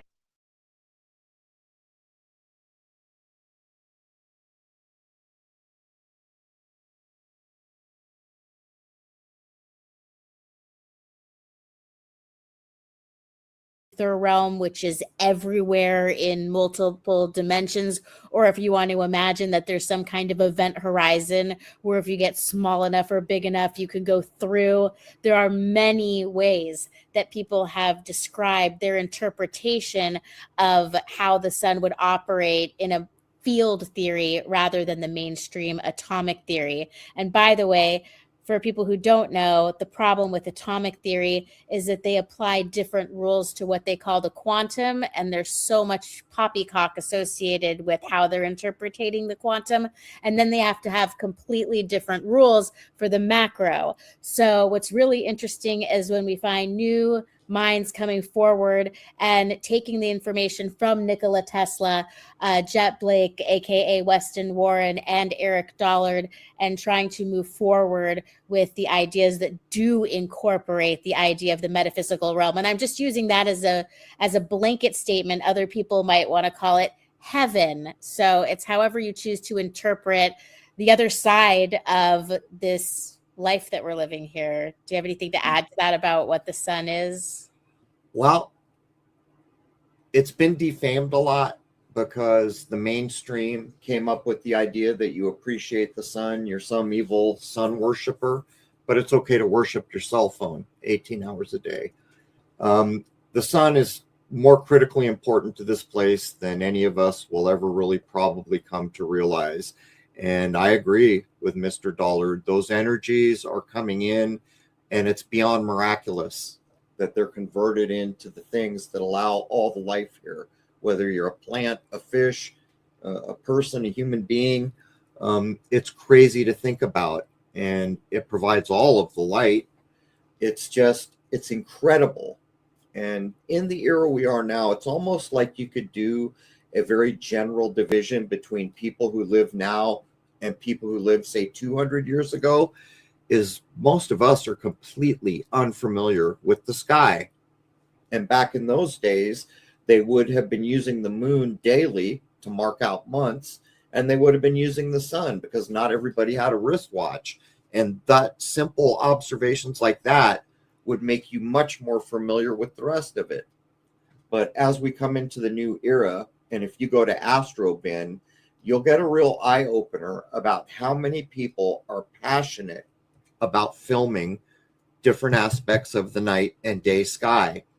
When you go there, you'll see there are deep space people, so-called deep space, and they're interested in nebula and globular star clusters and things like that. Then you'll get people who are just about the moon, people who are just about the sun, people who specialize on just trying to film a planet the best they can, a so-called planet. But what it does is it shows you the growing number of amateurs who are just observing at levels that were not possible maybe 20 years ago. And it's a big deal. It will add up to a lot of change in what we know and how we live our day-to-day lives over time. For some reason, this one is just breathtaking to me. There's something about this particular image, and I guess this would be a good time for you to clarify that you film in black and white. So the only data here that is not coming from the telescope is the color that you apply to it. So there's something about this that just makes me feel like the sun is alive. It's a living It is. thing. And It's a lot of people consciousness. a lot of people talk about how it could possibly be hollow. And since you're filming it in the hydrogen alpha wavelength, so coming back to some common questions that we've received, some people we're challenging the idea of fusion, but some people want to even challenge that the sun has anything to do with hydrogen. So the fact that you're able to capture this in the wavelength shows that at least the outer shell does have something to do with hydrogen. And then there are multiple theories about what's going on inside. And then maybe you can tell us about how when you've gotten close up to the sunspots, you saw the flickering inside like it was a tunnel. Yeah, it would be great as tools get better to be able to look down into a sunspot a bit better than I currently can, because those little tentacles you see there, they go around the corner and you can see them sparking and flashing down in there. But to make the point, when I film, my camera is in black and white. And the reason for this is because it captures the most information, because it's doing white, all the different shades of gray, and black, as opposed to just red, green, and blue. So after I have my images, they're all in black and white. The one thing that is in fact fake is the color. I choose it. And you'll see if you go to AstroBin, most amateurs choose an orange or a yellow or a red, just because that's what we're used to, or that's what we expect to see. But there is not one other element other than the color that isn't made by the creator. That's all nature. And it is alive. It has to be. How could this thing be up there sustaining and providing all our lives when it didn't have life itself to offer? It's conscious, it's alive, and it just is. And the longer you spend observing, it's hard to describe. Like when I was doing the moon, it's the most mysterious thing you'll ever look at. It's like you feel like you can never pin anything down. Even from night to night, it looks different. The texture feels different, just all of it. But when you get over to the sun, every square millimeter is alive, conscious, and moving and exchanging energy and providing light. It's just really incredible. And I forgot the other thing you asked me.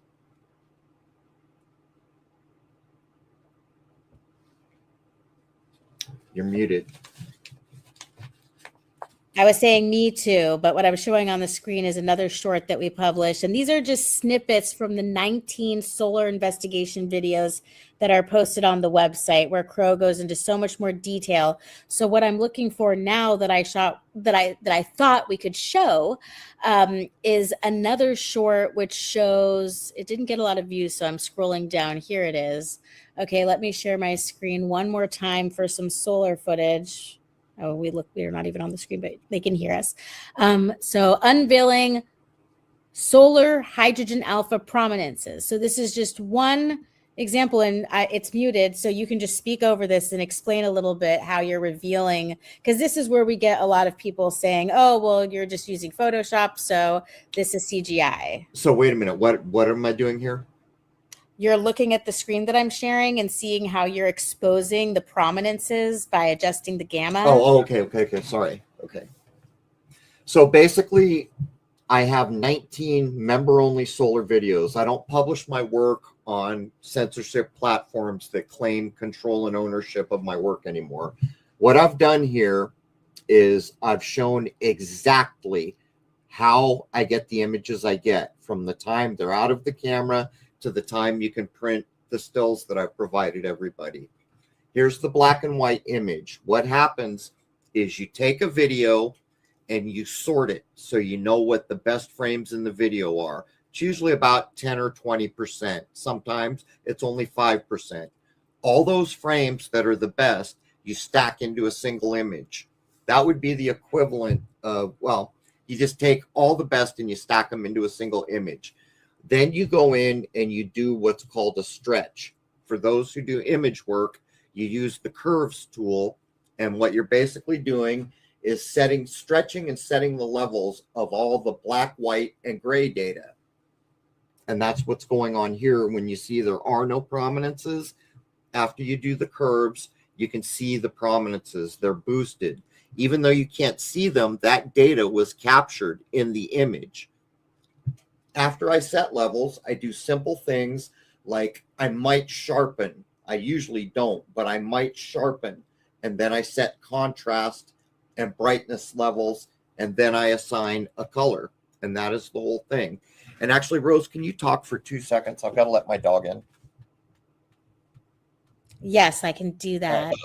So I'm going to put us back here, and I'm going to look at some of the questions that we collected. So after the last stream, when I published some of these shorts to try and give people an idea of what Crow has been filming and posting, and some of the earlier work that he did, like I posted a cloaked plane short that you can look on this channel.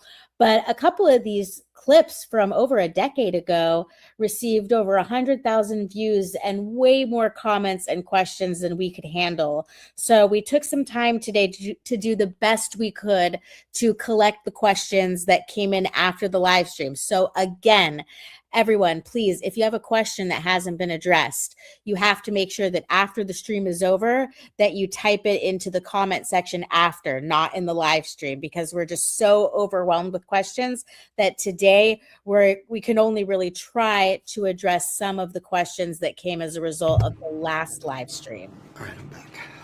Okay, thank goodness, because I was on a rant. And I'm ready to go through some of the questions that we took the time to collect.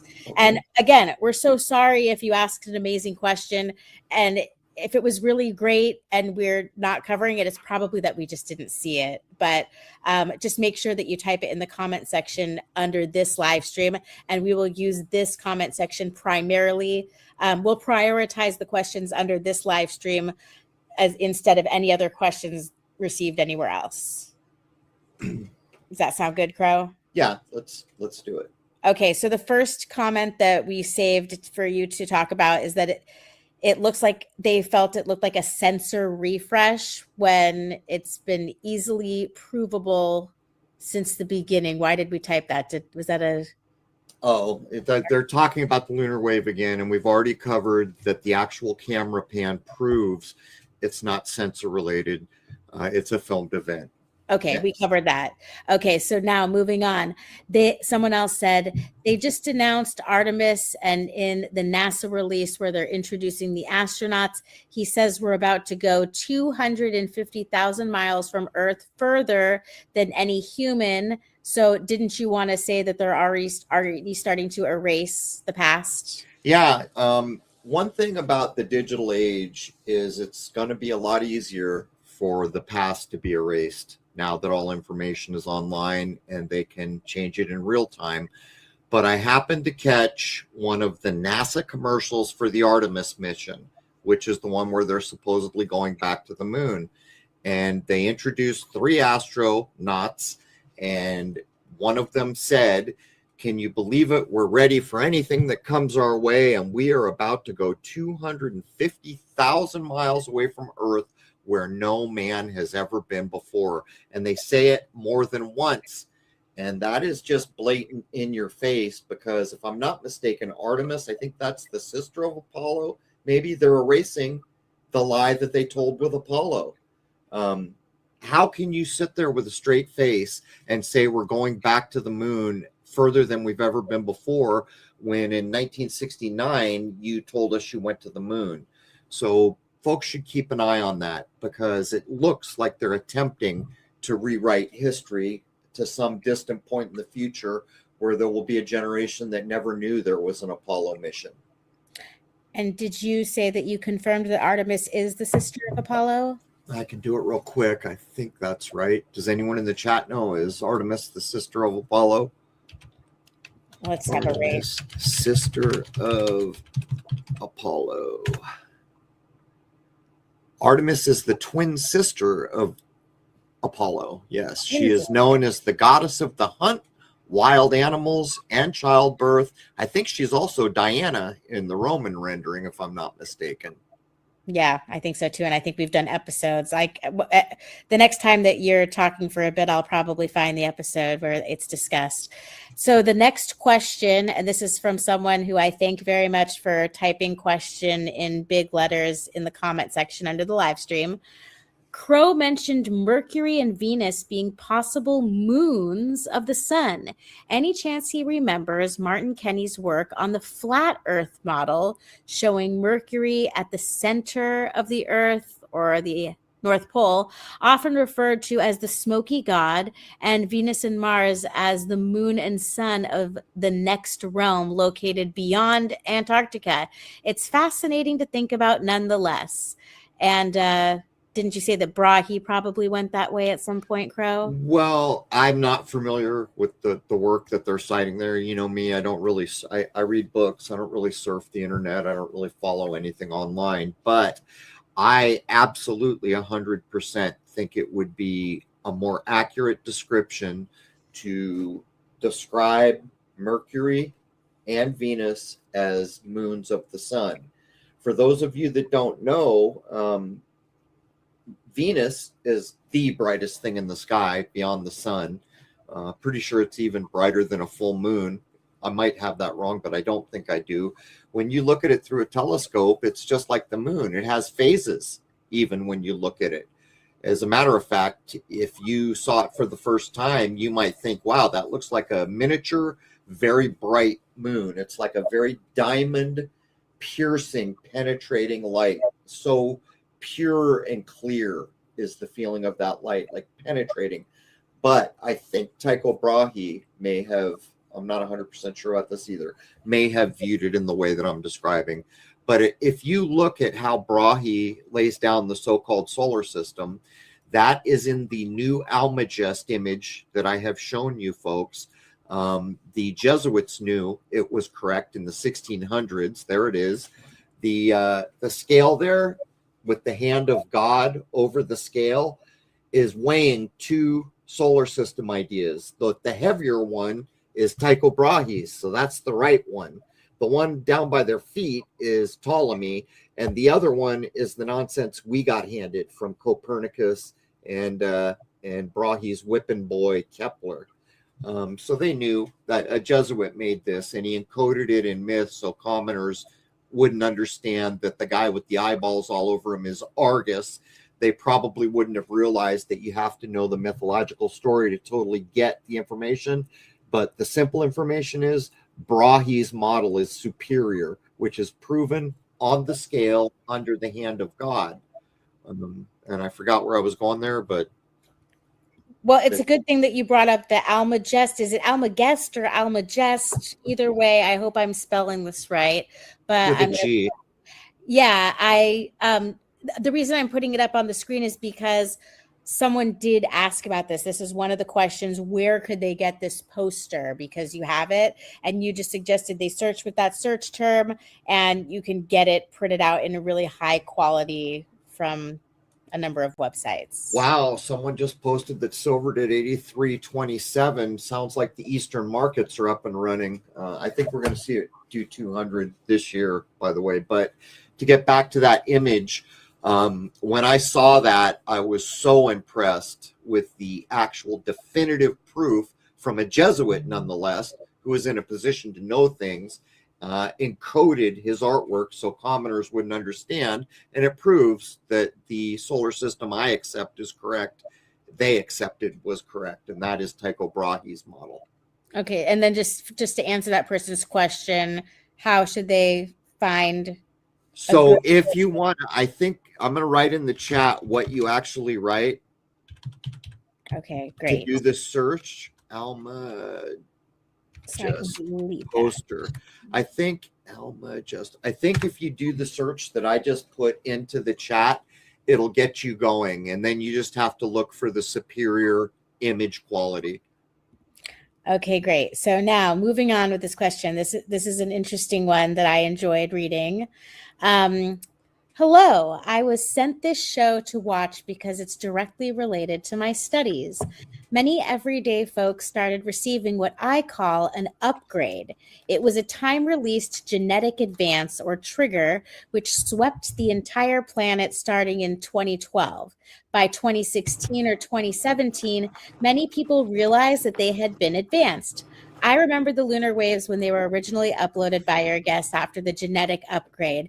I became a mathematics theorist. This last year has been amazing as far as our collective mental abilities, including my own. I'm working on a theory which rewrites Einstein's grand unified theory, known in astrophysics as the gut. I would like to suggest that the waves which have been captured are what I identify as time waves. When time waves pass, they change everything, even moving and advancing whole regions on our planet, not just the moon. But we don't sense it the same because we are in it as it happens. Please get back to me if you can. And we know Fortune has talked about 2012, and a lot of people had transformative experiences in 2016. What say you, Crow? I say that I love her independent thought. I'm with you. Good for you. Go. Don't stop because someone says something different or it doesn't fit with some other accepted thing. Go your independent way, which you can tell she's doing that. In terms of 2012, Fortune, I think even on the air, has said, I think it was, do you remember, was it Christmas Eve? Was it the 24th? I think he said in 2012 at a certain time on the clock, which he knew to the minute, on I think it was the 24th of December, or it was either that or the 21st, where the exactly. Yeah, I remember if it was the 21st or the 24th. I can't remember if he said Christmas Eve or if it was 12/21/12. Right. It was one of those. As a matter of fact, I think it was 12/21/12 because I think I remember thinking the whole anagram thing. But anyhow, he said there were a handful of people who consciously were aware of a golden beam. Yeah, that 4:30 a.m. Yeah, that at 4:30 a.m. that upgraded us. Did you find it, Rose? Wait, what was I Oh, supposed I to no, I thought you had searched a transcript. Anyhow, this golden beam upgraded us in 2012 when the supposed Mayan calendar ended and all that. And I've bumped into the person Rose just mentioned, as well as a couple others who said that they were spiritually conscious enough to detect that golden upgrade beam. And that's from Fortune. And Well, I did find, because you just asked about the fortune thing, the episodes where he discussed the golden ray could have been 474 is what's coming up the most, maybe 352. But there is a fortune playlist on the homepage. So anyone can go to crow777radio.com, click playlists, and then there's all the first free hours of every fortune episode. So I recommend the first one was 352. But wait, what I did mention recently that I was going to find an episode, but what was I talking about? Do you remember? with Fortune? No, before you mentioned finding you were asking me if I found something. Was that what I was supposed to find? I thought you had found the transcript for Fortune and you were about to say the date, but you had just remembered the time. Yeah. Well, if I put 4:30 a.m., I'll probably find the exact episode where he explains it. That's fine. I mean, we ballparked it. I'm reasonably sure it was, 1221, because I remember thinking that the date was interesting. But anyhow, he's Next a one. spiritually advanced man. There's no doubt about it. He's done more than many things that blow my mind. Here's another comment that we got. Fantastic. Thank you for mentioning Tycho Brahe. Seeing the wave moving across the moon's image got me thinking about how light reflects off water, almost as if there's another source of light or plasma moving through our solar system, causing ripples. Thank you all for this joyful anticipation of your next video. And also that really harkens back to Luke of Divine Emission Theory, who's talking about emission pressure coming from the sun that could be causing waves and rebound waves. We got a comment from someone saying, we know that it's going across the whole sky and it looks like gravity waves. Do you want to comment on their use of the word gravity? Yeah, this is one of the things that in the new era we've got to put behind us. I have real problems with so many of the things we still treat as mainstream fact. Gravity is one of those things. They literally try to pass it off as a law, which it is not. And that's just being honest. And if it's not a law, why is it not a law? There's a difference between a law and a theory. Gravity is a theory. And so that tells me something about why we have the idea. When I go over to things like the periodic table, it is my point of view that it was laid out that way and accepted and pushed forward by the people who had the power to choose what came forward, like the Copernicus model that is false. We have the Brahe model, but they give us the false one. The element table is the same to me. I think if they were going to be honest, they would start talking more like Walter Russell and admit that everything is vibration. And whether or not they want to agree with someone like Russell, who I do, it is much closer to reality.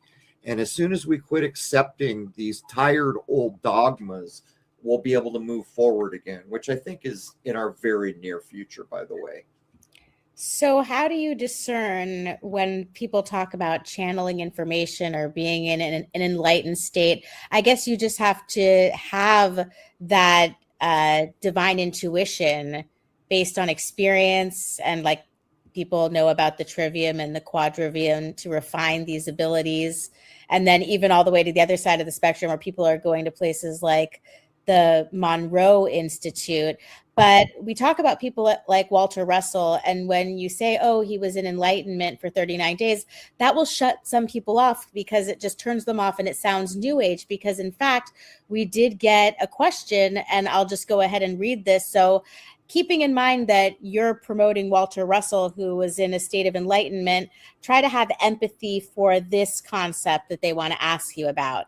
The Tegeta disclosure refers to a spiritual message, alleged contact from the Pleiadians, who are aliens from the star cluster Pleiades, specifically Tegeta. And there are different mediums that channel information, and they have podcasts, and they talk about the Galactic Federation. So this person is asking you for your take on the unfolding disclosure event that people are always waiting for in terms of extraterrestrial life. It's not for me. I thought you were going to ask, how do people deal with, all the personalities online that are channeling and, claiming that they can remote view and all these things. And the only thing I can offer you is the old adage, you can judge a tree by its fruit.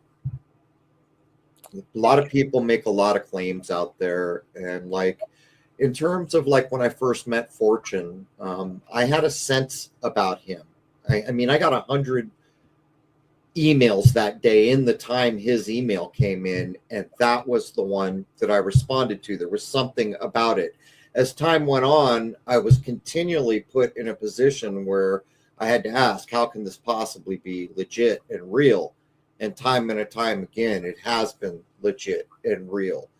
And then I began to notice demeanor and how people talk and the way they act. And you can really start to see when someone's claiming they're channeling this or that. Of all the people I've seen online, and believe me, I don't surf a lot. I don't follow anyone. It's just not for me. I'm interested in things that are observable, that have an application, that where there's a there. I'm not here to tell you there's no beings on the Pleiades. Matter of fact, I'd be surprised if there wasn't at least a spiritual consciousness there. But in terms of all these people talking to galactic federations and everything, really, all the problems we have here and the best we can do is just talk about this solution or that solution. Maybe I'm wrong, but it's just not for me. I'm interested in other things. All right. We got another comment that came in. It wasn't really a question, but something that we wanted to save to mention, that someone said that if you have great eyes, you can see the lunar waves at times without a telescope, camera, and exposure. So kudos to them. I would like to ask them if they sun gaze, because I know my vision wouldn't be able to pick it up, though I have a great vision with the P1000. With my naked eye, I'm not sure I could pick up a lunar wave. Have you ever? I don't. Yeah, I'd be surprised. I mean, I don't know what it means to have eyes that are better than perfect. 20/20 is what they say is the benchmark, and people do have better vision. But I mean, think about it. A full moon is your pinky, the tip of your pinky at an arm's length. It's a half a degree of sky. If I look at it this way, Rose, how many times have we tried to take a still of the lunar wave to show it, and you can't see it? It's impossible. You can't see it unless it's moving. Right. So, I mean, I don't think it's possible to see them naked eye. But again, maybe there are people in the world with eagle vision. Yeah, maybe. I know when I had LASIK in 2010, they told me I had more than perfect vision, but by 2014, I needed LASIK again, and now I'm sure I need glasses again, but here we go. Someone says, our consciousness has created the reality which exists. Thoughts are things. When we expand and improve our consciousness, we then travel into a more divine version of this dream. We are all sharing and living in this now. So did you want to comment on that? Yeah, good for that. I just love the thought behind all that. I love the idea of it. I love the thought behind it. And I know for a fact my consciousness precedes my reality. And I have known people in my life, like my mother.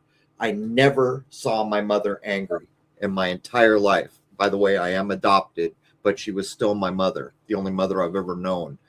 And until she had dementia, I had never seen her angry. And the reason I'm bringing this up is because when you conduct yourself in that kind of happy bubble your whole life, good things happen around you like nonstop. It's like a different world for people who can be like that all the time. We're all at different levels, but just the tone and tenor of that, I'm all about it.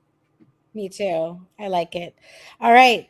In ancient times, they had no more of an idea of what reality than we have today. I don't get why ancient writing is held in such esteem when modern science is disregarded. The Dunning-Kruger effect is so very relevant these days when idiots believe they have all the answers. Well, it's unfortunate that science has become what it is. Science is a bit like another religion now. Scientism has come front and center. And anyone who works in an important scientific field knows darn well there's things you can talk about and things you can't. But to get back to the point, it's obvious that there were cultures before us that knew infinitely more than we do. We can't even describe how some of the stones were moved in place yet, never mind complete temples that were carved out of a single piece of rock.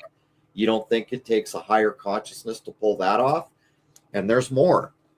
We now have access to writings from secret societies who held everything they knew secret from the general public for hundreds of years probably. And they now inform us things that we had read about in other places, like what I accept is true, that before roughly the time of the Renaissance, and we know history is light agreed upon, but roughly in that bailiwick somewhere, we began to lose our spiritual vision. The way that is described is that, the Monroe Institute does it too. And those are people who are counting out of firsthand observation with repeatable out-of-body experiences and other things. And that doesn't even touch all the master meditators who will say a very, if not exact thing, that when we look up at the so-called planets now, we see in a hyper-dense physical reality this round glowing ball. When they had spiritual vision, they did not see that. They saw the actual spiritual energies that are associated with that realm, or whatever the proper word is that's not planet. I just say luminary. So there's more than plenty of evidence that shows that the idea of the Yuga cycles is probably true. We were falling in consciousness, we were falling in love, we were falling in conduct through a dark age, which happens over and over again, which we're apparently now coming out of. And I don't think it takes a genius to comprehend that if you go to India alone, how can you start to imagine that whoever built that didn't have more consciousness than we do now? Because we can't even describe how they did it. Are you seeing the video I'm sharing now on the screen? Oh, there it is. Yeah. Oh, I love that shot. Yeah. So this is one of the videos uploaded to the Code 777 YouTube channel. We've got those shorts there. But like I said before, there's 19 solar investigation videos where Crow goes into so much detail and shows so many different still images and talks through his experiences and how he was able to bring this imagery to you, which, if you can imagine, not only did he have to buy the equipment to make it necessary and then upgrade it, because it is somewhat of an addiction, just like musicians have with gear. And then you have to have the storage to transfer all of this data. And then you have to have the computer, the program, and the wherewithal to understand how to take this data and show it to us in this way that was not available to us just a few years ago, if you think about it, in human history. Well, I saved for 10 years to get this scope, but what most people don't know is if I go out and I shoot for 4.5 hours, it is quite likely that I will have near a terabyte of data. And that's why a lot of people aren't doing this, because it is very difficult to deal with volumes of data like that. But things are improving. And when you go over to the website Astrobin that I showed you earlier, you'll be blown away by what amateurs are doing now. And it was not even, you couldn't even approach what's being done now 15 years ago, 20 years ago. If you go look at Shoot the Moon, I have my earliest solar work, and it's not even in the same building. I mean, not even close. Yeah. Let's continue with this, with the questions so we can get through the ones that we selected. And again, a lot of people are asking questions in the chat that I wish we could capture and answer on the fly. So if you really want it answered by Crow, make sure that you type it in the comment section after the stream is over, because we won't be able to catch it from the live stream. Yeah, we go through and collect them. Yeah, so let's see here.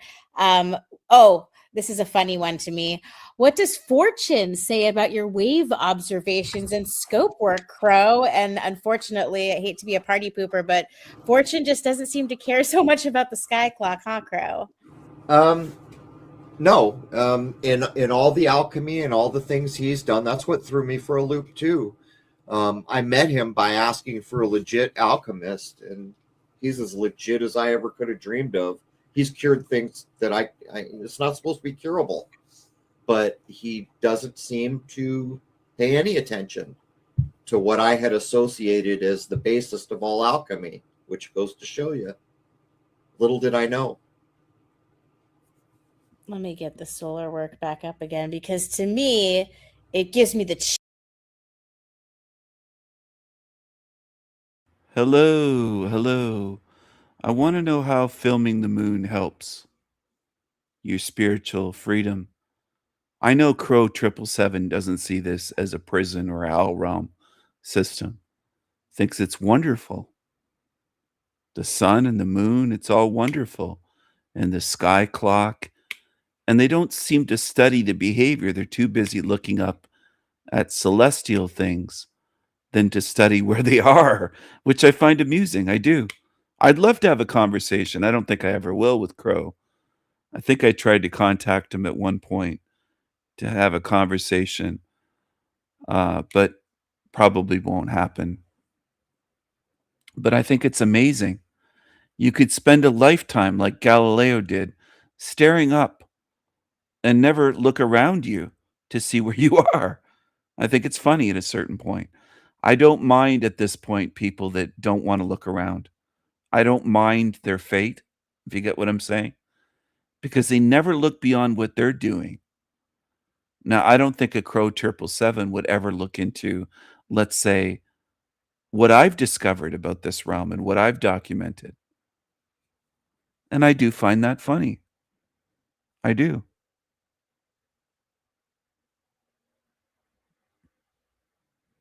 He's very busy studying the moon and the sun, and you could film that for decades until your deathbed and still not know where you are. Now, what do I mean by that? When you look around and observe humanity and the design of this realm that you're standing in, you might begin to learn where you are. And you might begin to learn that even if it is a sky clock that just is amazing to these people, there's lots of things in this realm that could amaze you, but it's still a hell realm. Do I think they in general, not just Crow, but others, will ever catch on to that? No, I don't. I think their type could reincarnate here 1,000 lifetimes and never understand what's right on my channel, on the Sanity Machine and on El Diablo, before I had to hide all those videos to keep the channel going. I think there's very few in this realm that will look at where they are. And they don't have to. I'm not forcing anyone. You're free to be lazy, and that's something I know about humans. You can't push them to do more than what they want to do.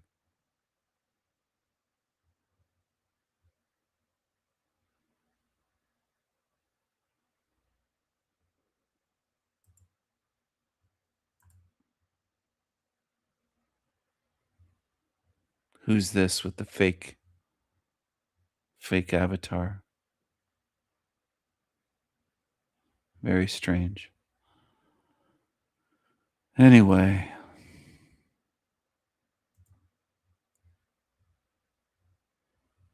Opening minds of humans is almost mission impossible. All you want to do is look up at the sun and the moon and the stars without even knowing what they are. It doesn't even matter what they are. Yeah, pre-selected questions, of course. No surprise there. Chills how amazed I am by what that thing is. There's nothing else in the universe or from where we are that we can look at that is anything like this. It's all the alchemy and all the things he's done. That's what threw me for a loop too. I met him by asking for a legit alchemist, and he's as legit as I ever could have dreamed of. He's cured things that I it's not supposed to be curable, but he doesn't seem to pay any attention to what I had associated as the basest of all alchemy, which goes to show you, little did I know. Let me get the solar work back up again, because to me, it gives me the chills how amazed I am by what that thing is. There's nothing else in the universe or from where we are that we can look at that is anything like this. It's beyond amazing, and every particle that you can view is active, moving, alive, energetic, and conscious. It's incredible. Well, that's quite a claim. Where's your evidence that it's alive or conscious? Where's just this realm and the way people are? Where's your fucking evidence that anything that on the screen is alive and or conscious? They just throw out these huge claims. Do you ever get tired of that, or is it just me? This is a realm of liars and ones that just throw out shit. Do you even have a drop of evidence that that thing is conscious at all? Let me get the solar work back up again, because to me, it gives me the chills how amazed I am by what that thing is. There's nothing else in the universe or from where we are that we can look at that is anything like this. It's beyond amazing, and every particle that you can view is active, moving, alive, energetic, and conscious. It's incredible. It's beyond a privilege for us to be able to sit here and get these views. A few short years ago, amateurs could not. It's beyond a privilege to get these views of something in the sky. People wonder why I don't get along with most truthers. Gee, I wonder why. It's beyond a privilege for us to be able to sit here and get these views.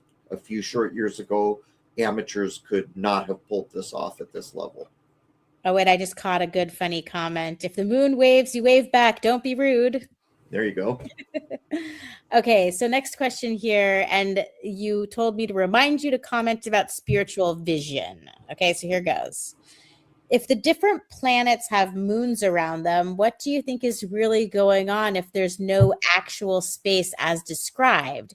Do you think potentially there are other realms like Earth with their own celestial objects and are just not as far as they tell us?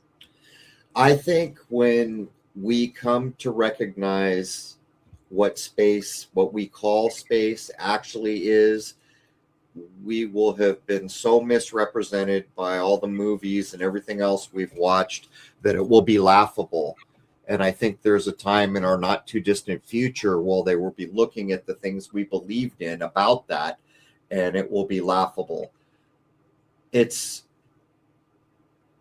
life everywhere. You know, I always try to use the example, like if I'm out somewhere and I see this amazing flower that I've never seen before, you know what I instantly know? There's more flowers like that in this world. If I'm out somewhere and there's no life anywhere and I see a rabbit, you know what I know? There's more rabbits. And what I have noticed is that we tend to think of nature as being just what's here on the face of the ground we walk on, but it's everything as far as we can see. If I'm looking at so-called Jupiter, I'm still looking at nature, right? And how can it be that if I'm filming the sun and I know it to be conscious And when I've read these accounts that we used to have spiritual vision and we saw the spiritual energies, not just a round floating ball, how can I discount all that? I think that the descriptions we've been given on what we call space are kindergarten versions of what's actually there. All right. So I'm just showing a little bit more of the stills that we have posted on the video section. And yeah, there's Astrobin, but people really should go over to your website and see the work that you've done in the 19th investigation videos. And so there are 19 videos. I'm working on the 20th now because I noticed something in the solar eclipse footage I took a year ago.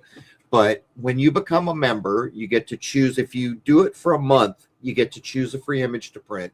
If you choose to become a member for a year, you get a free month and you get to choose, I think it's 2 or 3 images to print. But then if you pay him money, you can print these images. If you pay Crow money, you can get to print images. Crow 777 is for profit, obviously. Has been for years and years. This is wonderful. You get to print images of this stuff. you get access to all the solar work. You get access to Shoot the Moon, all of it for free just because you're there. And by the way, we should have raised the price months and months ago because things are so hard, but we haven't in years. We're probably the cheapest podcast going, aren't we, Rose? Probably. I'm not an expert on the other podcasts, but definitely trying to keep it as affordable as possible. But even if you don't become a member, there's over 700 plus hours of free radio with no login required. And, you know, if, people join for a month, they can always cancel. And it's $8 to get the entire archive of everything. Almost every week I get a email from someone who's just subscribed. They usually tell me how they got referred in and things like this, but so many of them say this: someone referred me to this episode for this reason, and when I heard it, I couldn't believe it, so I went back and started on episode 1. And that's what I love. There are so many people out there who have gone back to episode 1 and gone through all the content up to modern times. And the value in that is this. Say I did an episode on why. Yeah, watch Crow 777 from episode 1. My question would be, go ahead, do that. My question would be, is there anything in those hundreds of hours of content, anything that will help set your spirit free from this realm? That's what I want to know. Is there any knowledge or information or ideas in all the years of work that he's put out? Because I think he loves this place. I think he has a bias towards loving nature and viewing nature as good. I think Crow has a tremendous bias in that sense, and that he has confirmation bias. There's a thing called confirmation bias, where he's looking for nature to be good and looking for proof of it, looking for proof that nature is miraculous, good, wonderful, caring, loving, all that stuff. And wherever he looks, he finds it. But others would look and see it differently. Ones that don't have that confirmation bias to cloud the vision. And I don't think he's aware of that much. I don't. And I know there's people that are fans of his that would praise him up and down. But where's your evidence that the sun, every little speck of it that's moving around, is living and conscious like a being? Do you have any evidence for that? I'm waiting. I'm waiting. I could wait for years. I don't think you do. I think you are someone that speculates for money. You speculate and you have a paywall system. Do I think Crow would ever see this realm the way I do, or even have the ability to look at it without adopting my model or just looking at it? I don't think so. I think there's many in this realm that way. Congratulations, you're coming back here. And they could say, well, I love it here. Well, your next life might be a lot harder than this one. It's something you might want to consider. But I don't think they would consider that. So Rose is in a wheelchair. That happened to her in her life. You know, it could be much worse. You could be in pain every day.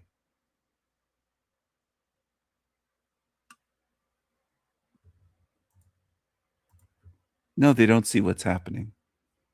They don't see it at all. They don't see it at all on his channel, on Rose's channel, even some here on Afay. There's about a third right now that are tuned in that I wouldn't be shocked if 1/3 of my audience tuned in, lurking, doesn't see, and thinks that's fine. What's wrong with that? He's allowed to raise the price every month if he wants to. People would defend it and make excuses.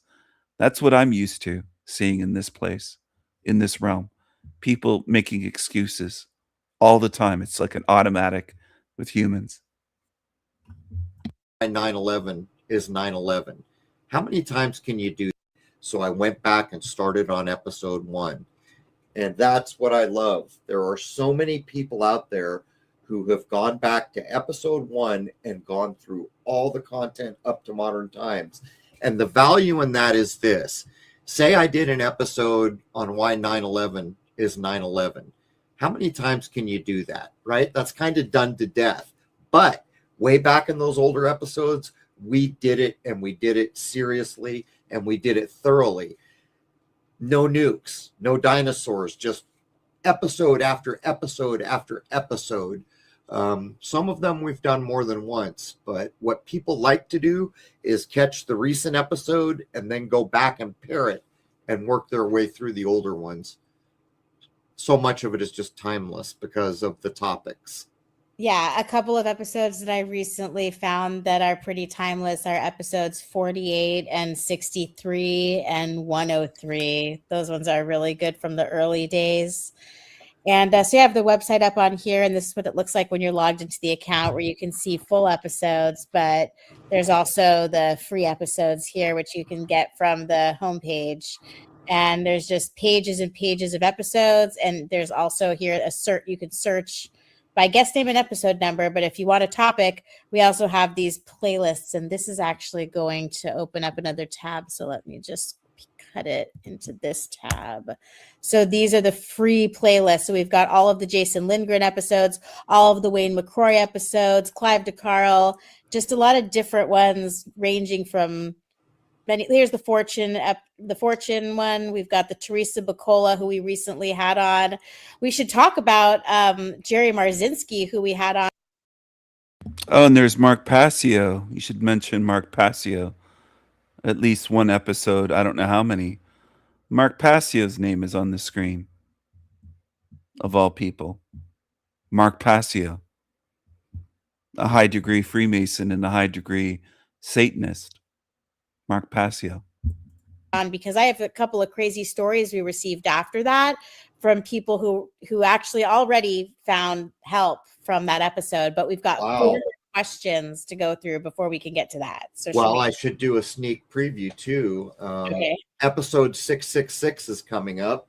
Had to sooner or later, but we're almost there. So we asked Wayne McCroy to come in, and we have recorded an episode that relates to the schizophrenia episode we just did with Jerry, and it's going to cover egregores.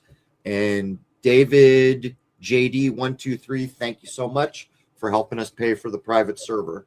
And by the way, the website's on a private server, so all of the content that has been censored on all the platforms has not been censored on the private server. It all still exists, along with transcripts. Read the why don't you go ahead and read his question? Even though he didn't save it for the comment section, I think that for the donation, let's acknowledge his. Sun, moon, and planets seem closer than they say. Maybe races of humans did come from these planets. Could stars be spirits or portals? I like what you're thinking there. There is absolutely a spiritual energy to everything, in my view. Could the Milky Way be a crack in the more solid sky and it's rolling out of view? More solid than we think. Thanks. I like the way you're thinking. If you're looking at those energies and thinking spiritually, I am with you. I don't think that this is just some haphazard accident. I think we're actually spiritually developing here. I think that it would be fair to maybe describe what happens here as a very hard. Oh, here you go. Wait and see. I have a feeling he's going to call this a school of hard knocks for spirits. He claims we're spiritually developing here. This is a school for spirits. Fuck me. Fuck's sake. It's the same fucking stupid shit as New Agers. It's just the same stupid shit as near-death experiencers. Just the same shit. The same shit all the time. Same shit, same words, same belief. Races of humans did come from these planets. Could stars be spirits or portals? I like what you're thinking there. There is absolutely a spiritual energy to everything, in my view. Could the Milky Way be a crack in the more solid sky and it's rolling out of view? More solid than we think. Thanks. I like the way you're thinking. If you're looking at those energies and thinking spiritually, I am with you. I don't think that this is just some haphazard accident. I think we're actually spiritually developing here. I think that it would be fair to maybe describe what happens here as a very hard, quick, almost boot camp-like learning experience, helping us spiritually evolve. And I think that everything we can see out there is alive. I think when I go outside that I can't describe a rock as dead. There is a spirit, there is a soul. In the old alchemical or natural science ways, if you could pick anything up in this world, it would be classified or broken down by body, more solid than we think. Thanks. I like the way you're thinking. If you're looking at those energies and thinking spiritually, I am with you. I don't think that this is just some haphazard accident. I think we're actually spiritually developing here. I think that it would be fair to maybe describe what happens here as a very hard, quick, almost boot camp-like learning experience, helping us spiritually evolve. And I think that everything we can see out there is alive. I think when I go outside that I can't describe a rock as dead. There is a spirit, there is a soul. In the old alchemical or natural science ways, if you could pick anything up in this world, it would be classified or broken down by body, spirit, and soul. In the modern era, we have become so materialistic that we only really recognize the body in science. Anything to do with soul or spirit doesn't go under a microscope and for the most part is ignored, although that is changing rapidly, particularly with the technology going in the way it is.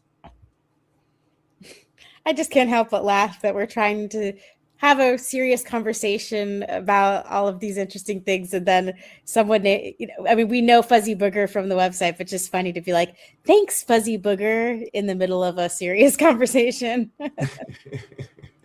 But thank you for supporting us. Okay, let's get to the questions that we have left. What would you say to the idea of element 115 and a giant projector cannon projecting the moon image we see today, supposed reasoning to cover up some kind of fissure crack occurring on the moon that came from the 4 anomaly channel? Does that have any validity? In my view, I think it's probably likely that the moon is plasma or some such. In terms of elements, I've already described that I think the element. Congratulations, everyone. You're here to learn. If you're paralyzed, if your family members are in a coma, if you endured child abuse, you're here to learn. If you have leukemia, if you have multiple sclerosis, does it add up? No, it doesn't. It doesn't. No, I would, if I was on their show, let's say hypothetically, if you could zoom me in as the third guest, third person on panel, I would say, what are we here to learn, Crow? What exactly is your spirit learning? Not your mind about this rock and this moon, and you like looking at things and you think you're learning, but what are you learning spiritually here? What lessons are you learning? You're learning how to suffer and how to have your energy taken from you and get degraded. They always push what doesn't add up, and people love it. They love this shit. And that's what it is. Shit. It's shit that New Agers would say the exact same thing as Crow is saying. Crow 777. He doesn't just use one R, he uses two R's and 777. Interesting. The way he spells his name. Crow 777 Radio. What are you learning? What is anyone learning that's a spiritual being learning here? What are you here to learn? And what have you learned? What could you take away from this place and say, I didn't know this as a spirit before I came here. This is what I learned here. This, and that. Show me. If this is a school, why can't you just leave when you're done? You're done with it. I don't want to be in this school anymore. I want to leave. Schools are supposed to be voluntary. Is abuse school? There's tons of abuse, pain, suffering, disease. This is a rotten place with a rotten design.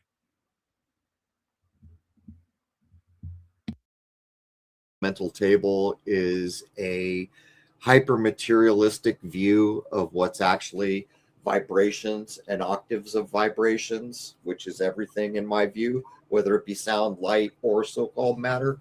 I don't know what to make of that. I don't think the moon is a projection, but then again, I don't think it's rock and dirt either.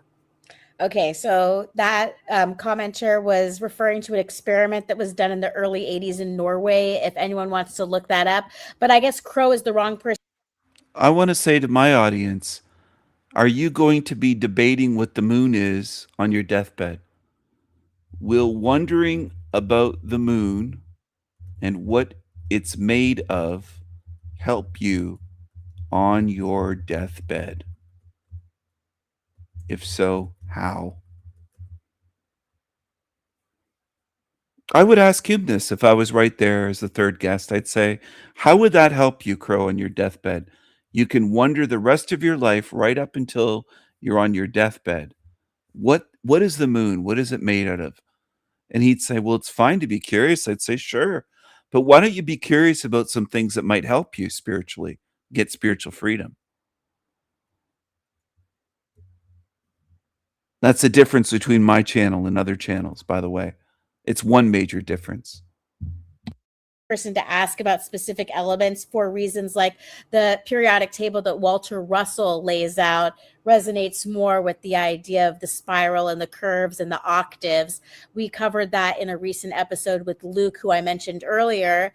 And in episode 650, he talks about divine emission theory. And what's really interesting is that he was able to apply his unified theory to the periodic elements without ever knowing who Walter Russell was. He looked at the Walter Russell periodic table of elements and realized that when you flip it on its side, it's also representing ideas of Schrodinger, which were suppressed. And a lot of people think of him as someone who was not spiritual, and that's not true at all. And that physicist hated the fact that the spiritual component was removed from science.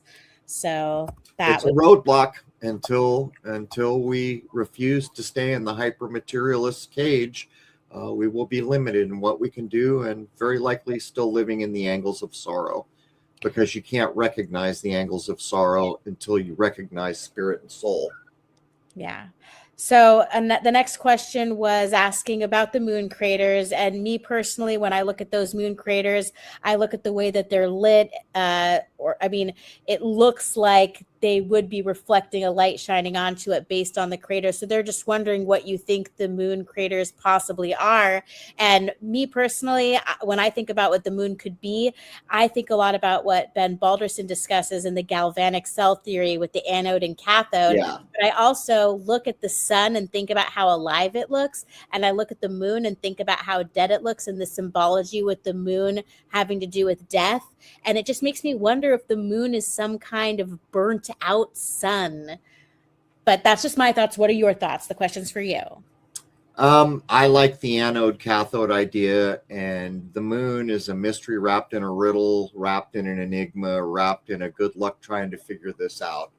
It is beyond evasive, and it almost looks like the anode cathode, like a blistering idea or something like that. I really just don't know. But there was a man, I think he might have been in Australia, on mainstream news, black and white clip, who came on and said, they're not going to the moon. It's plasma. And he said this before the moon shot. I think the guy interviewing him said, well, you know, they're getting ready to go to the moon. And he said something like, good luck with that. I think that's probably closer to some reality. All right, we're getting close to the end of the questions here. Someone wanted to ask you what is happening celestially in 2026 and how might those things be leveraged. And before the show, By the way, for people that don't get it, that might be tuned in right now, the reason I mentioned the deathbed scenario is because some of these people will spend countless hours on this stuff until they run out of time. And the deathbed represents you're out of time. You're out of time to learn where you are, what this is, what it does, and decide if you want to leave, how to get out. Eventually, you run out of time. And that's if you live to a point where you have a deathbed situation. Lots of people in this realm die without being on a deathbed. Suddenly, they get hit by a car. They have a sudden heart attack. They don't have a deathbed days or week to think about things. They're just gone and they're unprepared. And that happens all the time here. Okay? So my opinion is, or not my opinion, my suggestion, I meant to say, is to work on things and focus on learning some things. I know this is weird. This is alien to humans. Things that might fucking help you out, help you individually, help you spiritually, help you, rather than looking at tons of useless shit that you probably will wonder about your whole lifetime here and never solve. And that's part of what this realm is designed to do, to keep you distracted and wondering about certain things that you never get an answer for. And you get fixated on it the way Crow is with the sun and the moon and the sky clock. And that's his big thing. And Earth is a school. It's a learning place. It's a fucking learning experience. And it's tough. It's a boot camp. As though none of us have heard that before. We've all heard that before. From New Agers, from YouTube channels. They're almost from near-death experiencers. They're almost all on the same page with that shit. Okay? And what I say is something different. But my view of this realm actually matches up with reality. I don't see abused children as in school learning something. Okay? That's not what it is. Children dying in hospitals with leukemia are not in a school. Children starving are not in a fucking school. Does Crow look at any of that? No. No. He doesn't. He doesn't mention it, and neither do the rest on YouTube.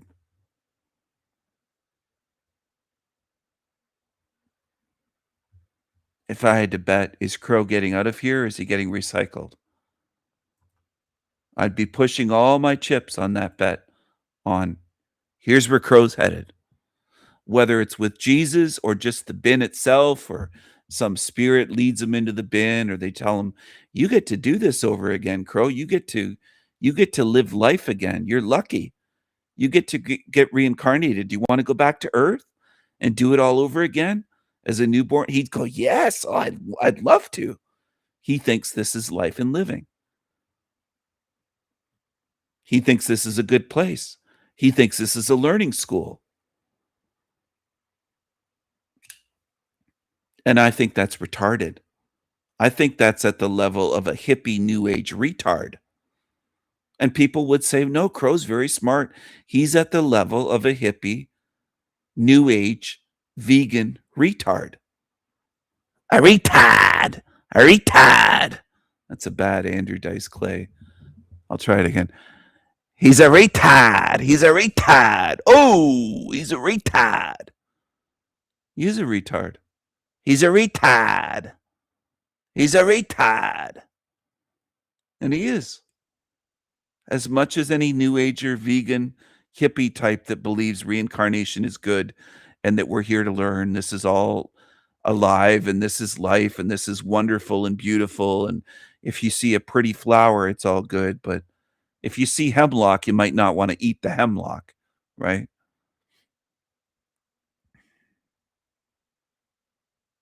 The flowers, the seeds, the stem, the root, all of it's poison. Now, is he going to go into poisonous flowers and plants? Of course not. They just fixate on, well, it's beautiful. Don't you see the beauty, man? Tunnel vision. They don't see a spectrum. They don't see a panoramic view. He doesn't see even a slice of what I see, of what this place is. And people want to watch dummies talk about this realm in ways that they don't describe 99% of it. They pretend that that doesn't exist. Why don't you talk about the thousands of types of parasites, Crow? Thousands of types of cockroaches, Crow. Thousands of types of diseases, Crow. And poisonous plants and flowers. And mushrooms, Crow. Why don't you talk about the design of this realm that's made to create suffering for every living being? From the smallest worm and mouse and chipmunk and everything, to humans, to dolphins, to whales, to birds, eagles, hawks, crows, ravens, tigers, lions, elephants, giraffes, bears, wolves. Everything here suffers. And you think you're brilliant going, well, it's to learn. Suffer. It must be to teach us. And that's a Stockholm Syndrome, retarded slave. That's what it is. There's many ways of learning without suffering. I taught myself how to draw and paint without suffering, without paying money, without going to a school. Learned on my own, self-taught. That's the best way to learn. So your whole concept that this is a school and that it's hard and it's boot camp makes no sense. You don't learn in boot camp, dummy. You get damaged. You get traumatized. Trauma and learning aren't the same thing. Trauma and learning are not the same thing. No amount of cash is going to help him get out of here. Even if let's say he hypothetically got bigger and bigger and grew and got more famous and made millions of dollars from his website, it won't help him. You just go into the bin, just like any homeless bum that spends their time buying weed and drinking beer and living on the street and being dirty and flea-ridden. Same outcome. Not going to help you, Crow. Your money's not going to help you. Your bullshit's not going to help you. Your avoidance of facing reality won't help you. The dummies that praise you and donate money to you won't help you. None of it will help you. You don't see this realm as it is. You were talking about how the sky clock puts forth energies that will pave the way for experience. And you were pointing out that not very many people at all who might be able to benefit as much as possible from comprehending the sky clock do. And so you've said that most of it has been scrambled around and obscured in ways that try to ensure that we can't decode down to the minute. And that there's proof of this in the Rosicrucian writings, because they claim that the names of Mercury and Venus were switched to prevent people from being able to apply the power that is obtained when one completely comprehends the energies of the sky clock down to the second. So what would you add to that, especially with the idea of calculating down to the second? A lot of people may not even been thinking about things in terms of this, from being able to apply the power that is obtained when one completely comprehends the energies of the sky the sky clock down from being able to apply the power that is obtained when one completely comprehends the energies of the sky clock. No, the sky clown. That's a being that the people call God. That's that's what the sky clown is. The sky clown. She called it the sky clown, and then she stumbled and said the sky clock. That was a funny part. I like that.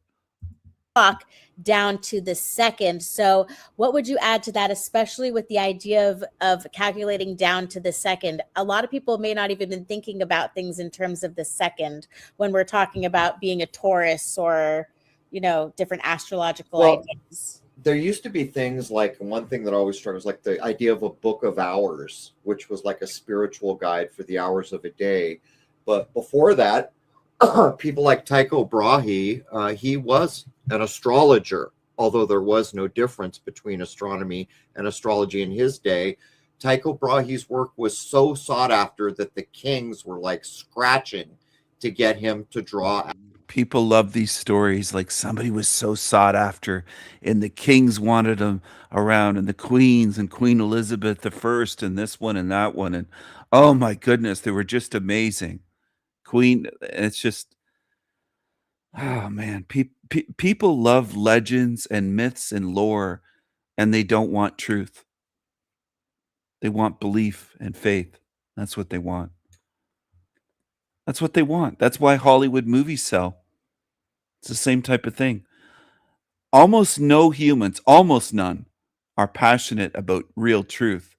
They're more interested in movies, legends, stories, fairy tales. That's what people want. That's what sells them on stuff, believing and following shit. They love it. Love it. Astrological charts to what is coming our way next. Astrological charts, which was like a spiritual. From being able to apply the power that is obtained when one completely comprehends the energies of the sky clock down to the second. So what would you add to that, especially with the idea of calculating down to the second? A lot of people may not even been thinking about things in terms of the second when we're talking about being a Taurus or, you know, different astrological ideas. There used to be things like, one thing that always struck was like the idea of a book of hours, which was. Does it really help someone that much knowing if they're a Taurus, if they're a Leo, if they're a Scorpio, a Gemini, a Sagittarius, as a lot of people believe me to be a Sagittarius? The most philosophical of all the signs, is, as Jim Morrison said live during a concert one time. He was a Sagittarius as well, by the way. Or am I truly one? I don't know. I don't know. People like to speculate that I'm a Sagittarius like Jim Morrison. Well, Jim was a Sagittarius, but am I? I don't know.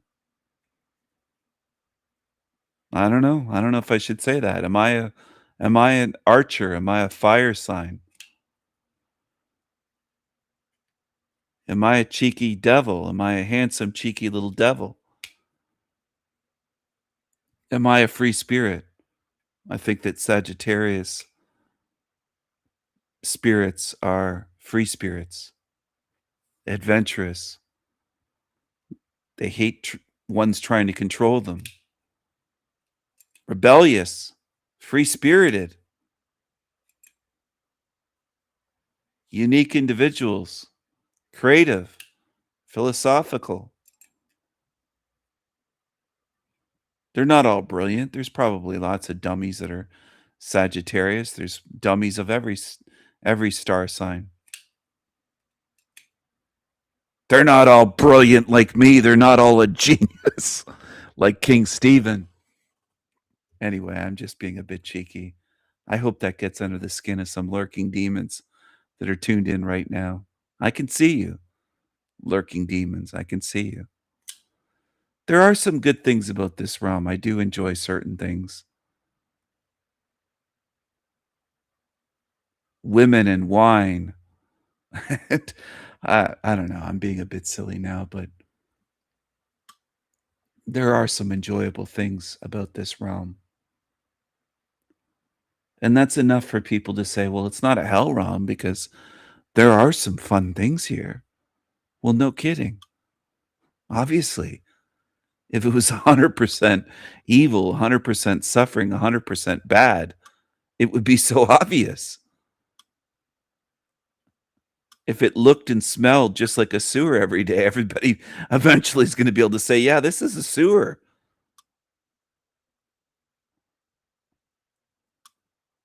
This is what people care about, though, footprints. They don't care about what I'm doing and what I show. They care about bullshit. That's what they care about the most. They'll say, this can't be a hell realm. It's not all hell. Wouldn't it have to be 100% hell every second and us to be burning in flames? Like they're retarded. This is a realm of just demon tards. That's what it is. It's a realm of demon tards. In their view, for it to be hell realm, we have to be swimming in molten fucking fire. Like they're just absolutely retarded. They're that limited. Most on Earth, most humans are just completely zombified retards. It was like a spiritual guide for the hours of a day. But before that, people like Tycho Brahe, he was an astrologer, although there was no difference between astronomy and astrology in his day.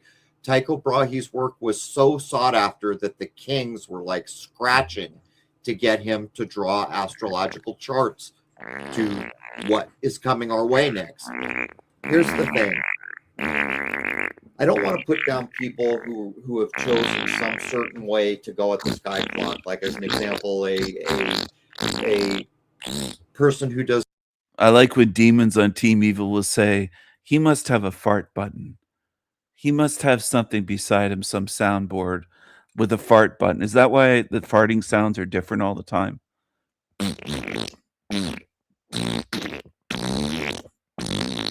Is that a button? Is that just a button?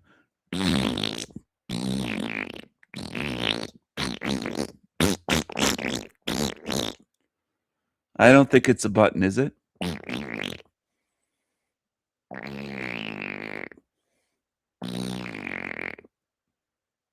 Probably not a button, is it?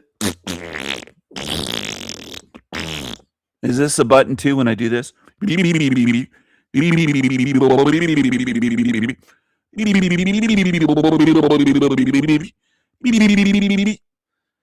Maybe it's not a button. Maybe it's something other than a fucking button. I've heard so many idiots on YouTube when I do that on panels. They say you must have a button that makes those sound effects. This is a realm of absolute retards. They can't figure out anything. They just can't. They can't do it. They can't do it. And it doesn't make me feel superior to be a genius in a realm of demon tards. Thank you, Trace. That's my specialty, is making fart sounds.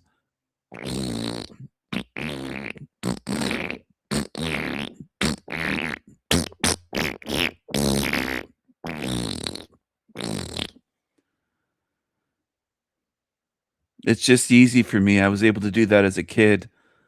I don't know if it's because of the way my mouth is or my lips, but I'm able to make them different. I can also make them with my hands. Putting my hands together and making this motion with my palms that makes kind of a farting sound, which I did in school to prank teachers or behind their back to make it seem like them walking by that they farted.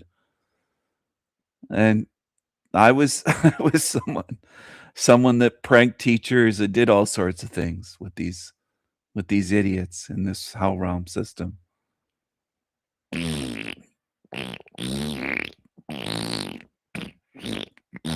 And that's what I think of what Crow was saying. That's what I think of it, Crow. You're hyping up somebody long dead, and it just sounds ridiculous. That's what it sounds like to me. It was so sought after by the kings. And they it's just ridiculous. That's what it is. And they don't want to look at the way things are today. They'd rather stare up at the sky and speculate about space and what they think. And it could be this and it could be that. They don't want to look around and go, wait, we're in a hell realm.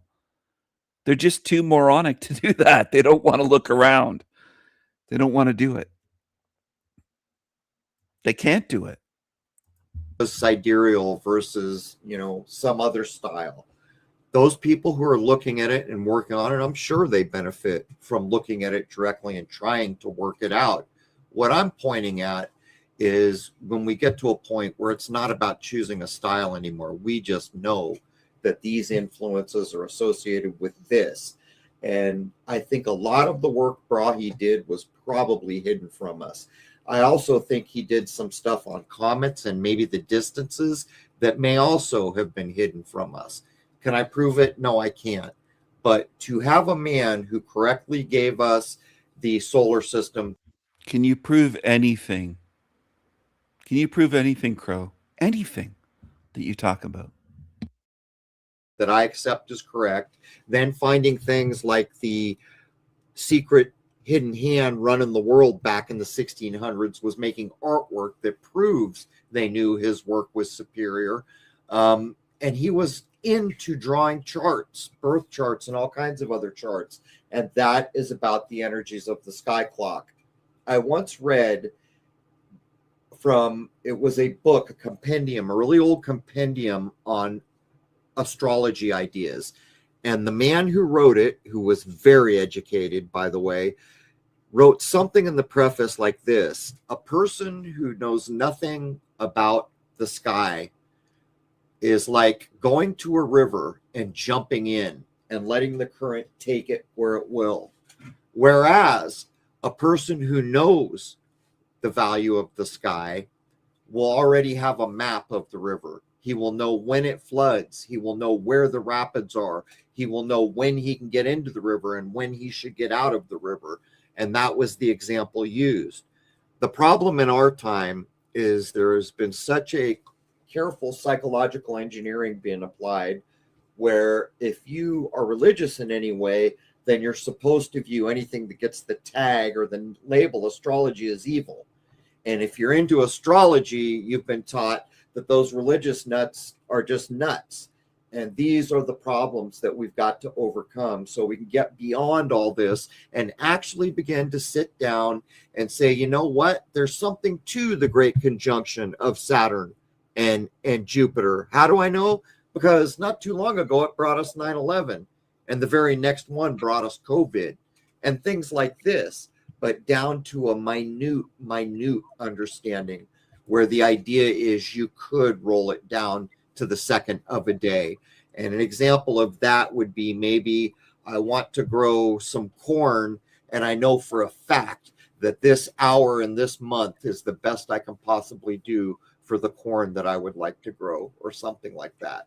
You reminded me of the quote that we added to Shoot the Moon. Anyone who imagines that all fruits ripen at the same time as the strawberries knows nothing about grapes. Paracelsus. Or coconuts.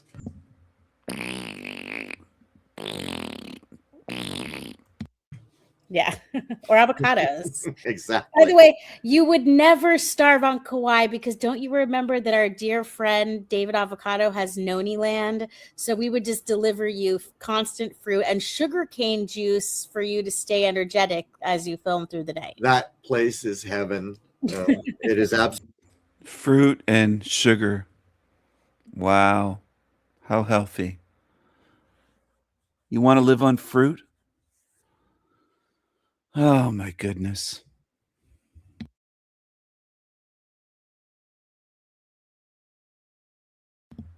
Oh wait, someone's here. Rose. Rose, who did you send over here? This must be Rose's doing. What's going on here? It's the sky clown. The sky clown that Rose was talking about showed up. Here's the sky clown that Rose mentioned. She tried to correct herself saying sky clock, but she did say sky clown. What is the Sky Clown doing here? Can you take off that costume?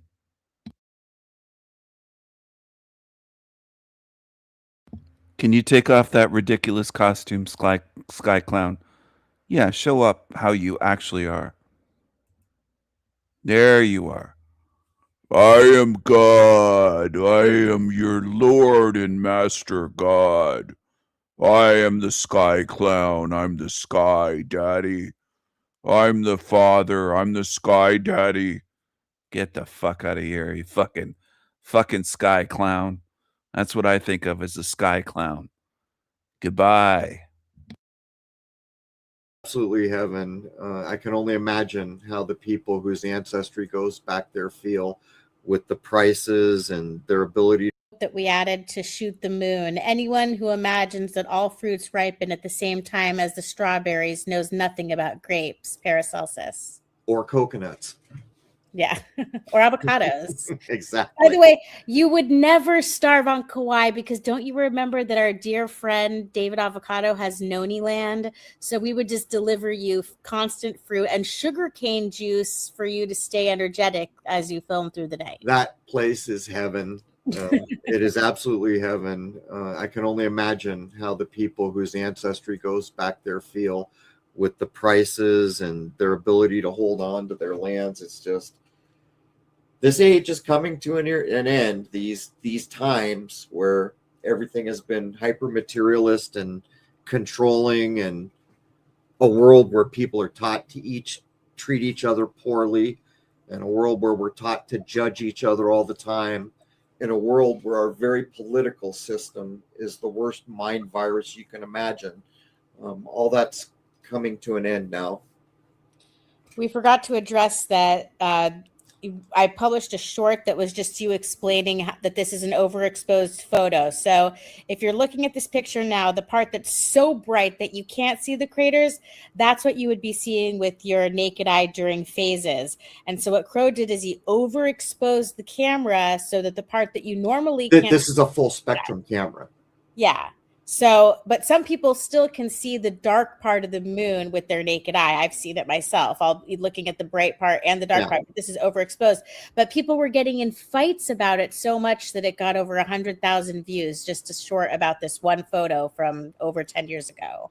So basically a full spectrum camera, which sees a little bit into UV and IR along with the visual.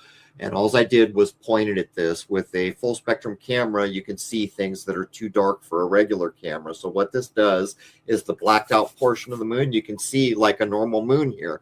But the lit part that you can easily see with your eye is way overexposed. But when I shot this shot, it was just so impressive to me, some of the abilities we have. I mean, think about this, 20, 30 years ago, almost no one could get an image of the moon like that. Or look at this CME, as they call it. I don't know what it is, but it's a huge energetic explosion. I'm not surprised people fought over that, argued over it, viewed it over 100,000 times. This is what people want to do. They want to argue over how the prison looks, and then they'll put up decorations and say, well, it's not a prison. Look, I put up some flowers. I put up some decorations. I put up a little Christmas tree. I put up some artwork on my walls. It's not a prison. It can't be. Look what I have on my wall. This can't be a prison. Look at we have telescopes and zoom cameras and photography. We can't be in a hell realm. We're able to look at this shit. So what? Where are you? That's my question to them. They don't want to admit where they are. Coming out of the shell of the sun's. I saw that in real time. And normally all the movement of the sun has to be sped up. That was so energetic that what you're looking is almost in real time. It's sped up just a little. All right. Well, we're playing the lunar wave footage again because this last question is about that. It seems like this is a question from someone who just stumbled upon the channel. So I know that we get these questions a lot, but this will just wrap up the question portion for anyone out there who's becoming familiar with the so-called lunar wave, which is now a misnomer because it's been captured in front of the sun, Jupiter, and Saturn. So here's the question. If this is truly a refresh wave, as I'm gathering from the comments. So they're saying that they read through the comments. Number 1, does it come in equal intervals? Can you tell me when the next one will be? Does the wave always move in the same direction across the surface? When the wave is traveling, does it move at a constant speed? Does it slow down or speed up? And is this equal across every wave you've seen? If you could answer all these questions, that would be so awesome. There were 5 questions. No, no, no, no, and no. Yeah. Read them one at a time and I'll do it justice. Okay, all right. Well, I think we've seen them going in different directions, that's for sure. So let's take it one at a time. Does it come in equal intervals? No. No 2 waves appear to be the same. And there's a different amount of time in between them, and the longest one was Randy from Houston, which it was like over 45 seconds. Yeah. Okay. Can you tell people when the next one will be? Nope. Now, I have a comment about that. And all the people that are now coming forward and saying, oh, it's a digital artifact in the camera, it's this, don't you know about your equipment? Every single one of those people I've responded to and said, well, if you know what it is, then you should be able to duplicate it and send me a video of yourself predicting and showing me reproducing a lunar wave. And it's just never happened over a decade. Well, I'm so busy trying to get pigs to fly. I just haven't had time for that. Yeah. Okay. Does the wave always move in the same direction across the surface? And the answer is no, because we've seen it coming from the top to the bottom, the top, and the side. That question is being asked by someone who has never observed the moon, because the moon from our particular vantage point rotates about 90 degrees every 6 hours. In my view, that is because it is getting further away from us or closer to us. But having said that, if the thing you're looking at is rotating 90 degrees, then that question doesn't make sense to start with. Right. And it also might be like they're coming under the assumption that it's the overall consensus that it's a quote unquote refresh wave, which also suggests things like projections, which we don't agree with. So we should just clarify that. And they're asking if the wave is traveling, if it's at a constant speed. And I have to say that in the best lunar waves I've seen, it does look like each wave travels at the same speed. Yeah. But within that wave, in other waves, they're faster, like the first lunar wave you captured. But they don't accelerate or decelerate as far as I know. Yeah, constant within that grouping because they come in pairs. So that was the answer. It's not equal across every wave. And so that's it for the questions. And then now, before we end the stream, do you want to quickly cover the situation that I heard after we released episode 660 with Jerry Marzinski? Yeah. Yep. Okay, so in that episode, they were discussing about intrusive thoughts and that schizophrenia might not be what the mainstream describes as a chemical imbalance that can be resolved by just dumbing down people with drugs, and that it could be more like spiritual warfare where people are exposed to something that's actually happening in a realm that's unseen. So all of these voices of people that are called schizophrenic, they're always negative. They're always intrusive. Unlike other situations, like if someone's on too much anesthesia for too long, they might have a funny hallucination, or if someone takes psychedelic drugs, all hallucinations are random. They could be funny, they can be scary, they're different. But with schizophrenia, we see these patterns of negativity and suggesting self-harm. And that's what has opened Jerry Marzinski's eyes to the spiritual component. So during the episode that we released, we mentioned that in some cases, when a schizophrenic is having like a very severe episode, there's two aspects of this way that you can address it as an experiment, which is one, have a rubber band around their wrist and you snap the rubber band, and that kind of does something for the situation. And at that time, he recited Psalm 23. And so someone was listening to that episode and they were having a very difficult time with the family member, and the family member, I'm not going to get into specifics, but it was such a violent situation that, things had changed, that the police were called, and it was days of just utter terror with this person. And then The family member was sleeping in the room snoring, and she walked up to the door and she quietly whispered Psalm 91.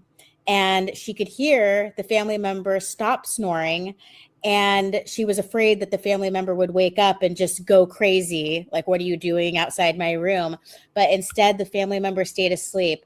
In the morning, the mother wakes up the listener of the show and says, your dad just woke up and said he's not angry anymore. So overnight, even though he was asleep and not aware of what she was doing, it was basically a cure. I mean, I don't know what to call it other than a supposed exorcism of a very negative, harmful, dangerous situation. And even she herself says, I don't know if this is a coincidence. I don't know if this would have happened. Like, she's even doubting it herself. But I just thought I'd share it. It's something to think about. And I don't know if we asked him the question, Jerry, but I mean, for the people that did cure themselves of schizophrenia, they say words like deliverance method. So does that mean that someone who doesn't ascribe to a religion is going to be stuck in the schizophrenic realm? Does it require acknowledgement of the spiritual realm to recover from this? It's very interesting. When people attribute their healing to Jesus, is it necessarily because Christianity is the one true religion, or is it because it was their intention and their belief in something and the positivity of trying to get well? Do people get well because they want to? Do people not get well because they don't want to? I know that's a triggering topic for a lot, but what do you have to say about that? Well, for one thing, David Reif, 911, you're going to want to catch the last episode we did, which covers schizophrenia. I don't think there's ever going to be hope of dealing with a thing when you don't comprehend what's causing it. And I think that episode might help in that direction. But as Rose just mentioned, people have done things as simple as a psalm recited, and it has a result. And it's not a guess. It's been done. It's been redone, and it's been observed, but you might catch that episode. I'm with you, Rose. I think that when we do episodes like this, particularly with someone at Jerry's level, I mean, you got to hand it to the guest when he's all that and a bag of chips. He was a shake too. He was good. He had been at it for a long time. He was intelligent and had common sense for days. I imagine a lot of people that are dealing with this or will find a lot of benefit in an episode like that. And even if they don't immediately, the episode may give them leads on what to do next. I am now bringing up for our last topic of the evening. I'm tired. I'm sure you are as well. You remember your friend from Rhode Island, Ross from Conscious Technologies, right? Yes. Of course you do. So I'm just going to bring up his website. And I know that you got this thing called the Core Harmonizer, and I'm so jealous. I wish I could have one, but it's pretty much too expensive for most people. But it is so helpful, and it involves the idea of color therapy. And I just wanted to bring up the concept of color therapy because a lot of people who haven't been looking into alternative medicine are starting to wise up to the healing benefits of color. So we've talked about Dinsha, who used to be like a cop in New York. Will you really quickly just tell people about who he was, the book you wrote, and what happened to him and how he was demonized? And then I wanted to tell you a story from a listener. Okay. Tell us about Dinsha. So there was a man that do you know the episode number? I'm sorry. We didn't do a specific episode about it. We've just alluded to him. All right. There was a man named Dinsha. You can look it up. And he was in this country. I believe he came from India, if I remember correctly. And he was healing people with light. You know how stage lighting works, where there's a colored piece of plastic? It's called a gel, and they shine the light through it to color the stage. This is the old style of stage lighting. He was basically doing that. He was coloring light, much like you see in the image there, but with a gel, and he was curing people. Why? And why does that work? Well, because everything is a frequency. Whether it's music, sound, light, matter, everything is a frequency.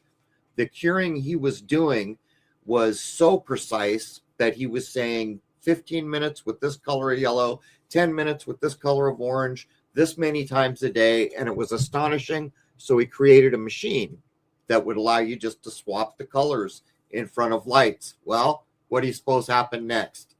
The medical establishment went head hunting, and they got him. And his machines still exist. If you search, I understand you can still find his machines around, but he was drummed out of business for being a charlatan when in fact he was curing people. All right, awesome. Yeah, his book is called Let There Be Light, and that's also on the Crow 777 recommended book list. So I had a funny story because I was on the phone with a listener of the show that I've become friends with, and Jason had bought these little tiny light boxes because obviously we want something like a core harmonizer, but we just found these tiny little light boxes on Amazon. They're only $11, and they come with these remotes that have all these different colors, and you can have them stay on one color or you can have it oscillate. And I just noticed that it really, along with some salt lamps, heightened the mood, and just the energy has been so much more relaxing.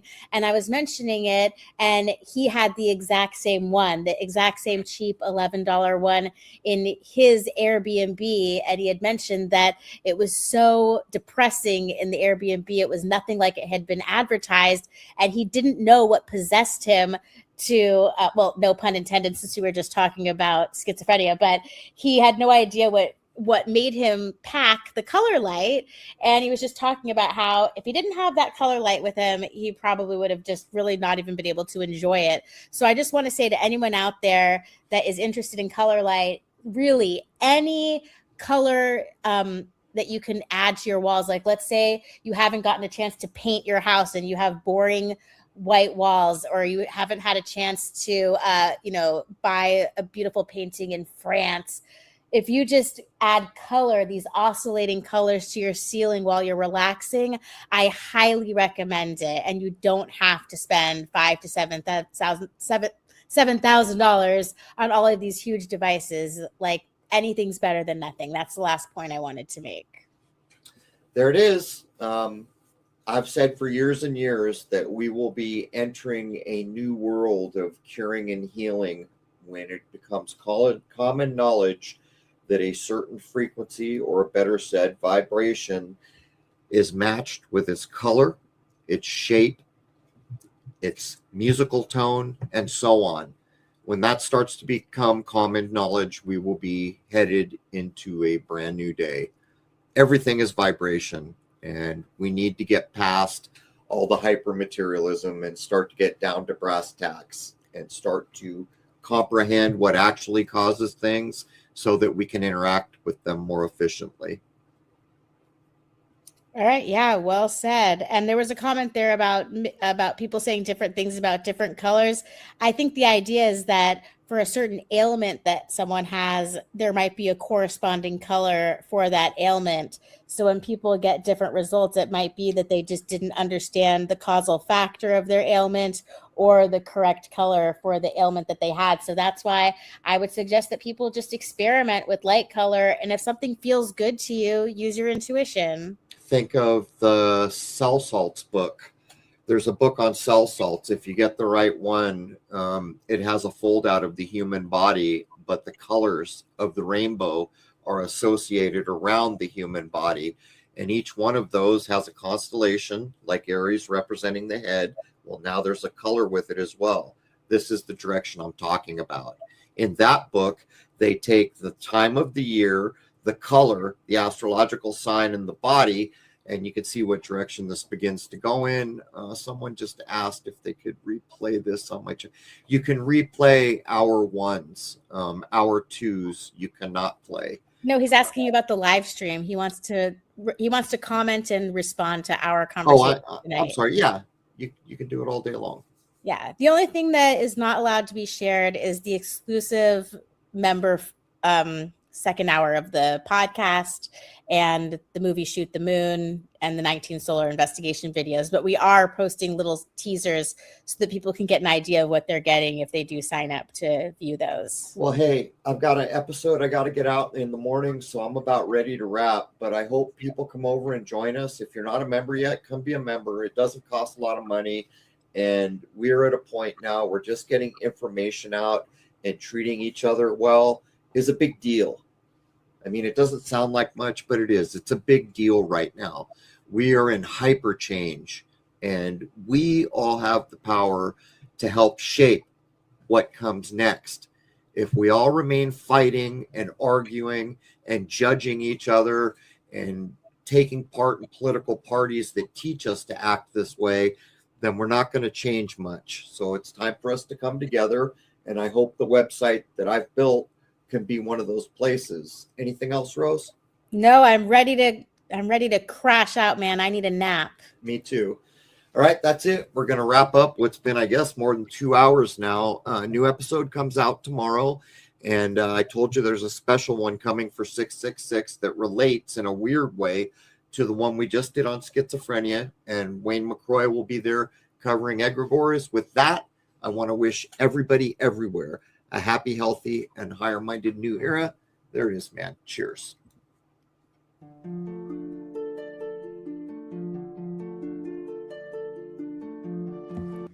There's a Bible quote right at the top. And God said, "Let there be light." And there was light. Oh, that's so profound. Oh my gosh.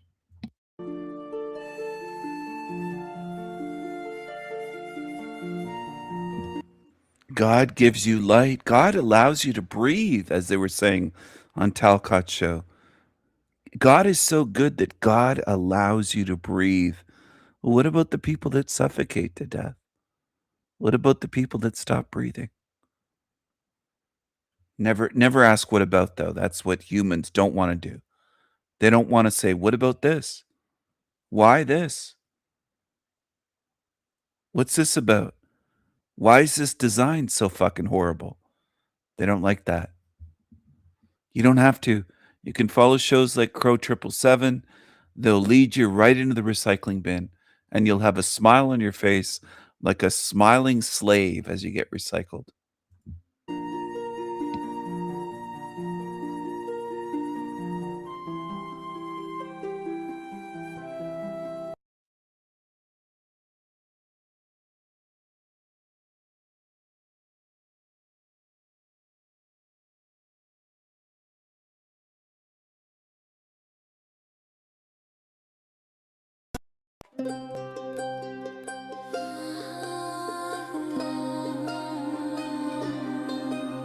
Sanity machine. The sanity machine.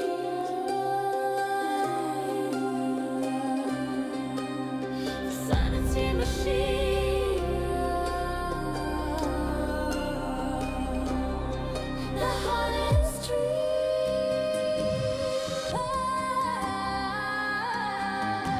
makes bedrooms.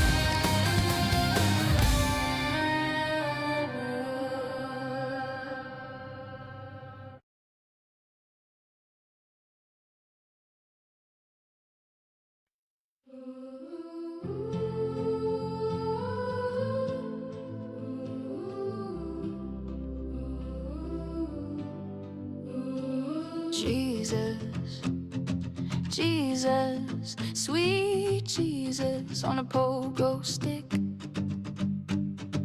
Jesus, Mary and Joseph, Jesus in a tiny tree house, Jesus on roller skates.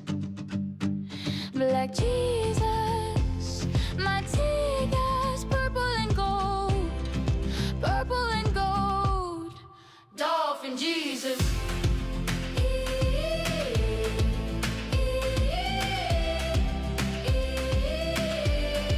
Mexican Jesus, Yo home. Mexican Jesus, Yo home. Jesus loves tacos, Jesus loves tacos, not putos. No, puto. Jesus loves you. Yes, I know, and the Bible tells you so. Jesus loves cancer. Yes, I know, every liar tells you so. God loves cancer, God loves death, God loves disease and cigarettes. God is awesome. My God is an awesome God. He reigns from heaven above. He fucks your minds with false love and watches you suffer, suffer with love. Jesus tastes salty and sweet. Taste Jesus at church. Swallow Jesus down nice and deep. Swallow Jesus. Eat up Jesus. Eat up Jesus. Eat up Jesus.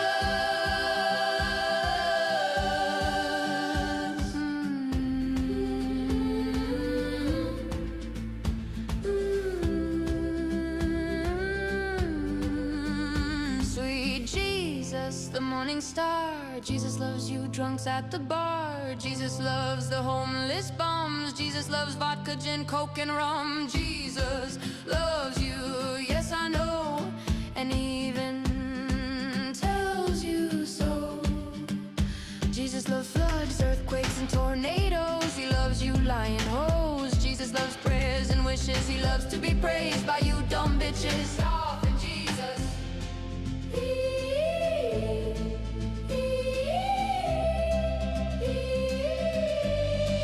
Jesus loves you inside out. Jesus hates when you doubt that he's good and perfect. Don't you dare question dum dum dums. Love the Lord, love the Lord. Love your hippie Jesus. Love the Lord, love the Lord. See Jesus on the cross, cry tears of joy. Jesus is coming back, bitches, to make you his fuck toys and rock your world. Shh. Shut the fuck up. Bitches and hoes. Bitches and hoes. Bitches and hoes. Bitches and hoes. Bitches and hoes. Jesus loves murder. Jesus loves genocide and gay pride. Wee.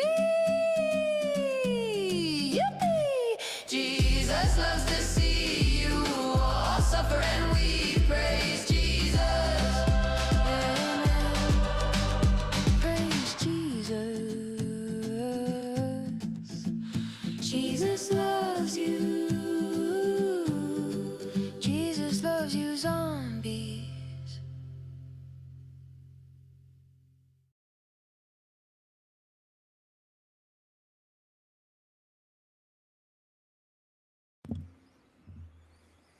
That's a song that I wrote recently, weeks ago. Jesus loves you. Jesus loves you. I'm a poet. I'm a painter. I'm an artist. I'm a songwriter. I'm a philosopher. I'm a thinker. I'm a computer hacker. I'm a matrix hacker. I'm a rebel. I'm a showman. I'm a Viking. I am the Raven King. I can do anything. Anything. And you'll see. You'll see. That's why I don't worry about disbelievers that say, "Oh, if we don't believe him, he can't do it." Well, I can. I know I can. I know that I can fight all of the demons that you humans in this realm can amass against me, armies of demons. I know I'm stronger. I know I'm stronger. And I know demons are cowards. They're weaklings. They're liars. They don't have the truth. They're not armed with the truth. They don't have knives and swords of truth, weapons of truth. They don't have the same spirit that I have. an indomitable spirit, an eternal spirit, a warrior, rebel spirit. They can never stop me. Never. Because I'd never submit to them. I will fight until the end. And I know they can't handle me. And they show it more and more. And I'm just getting stronger. These cowards can't do anything. And it's going to be glorious sealing these demons in here, giving them what they deserve.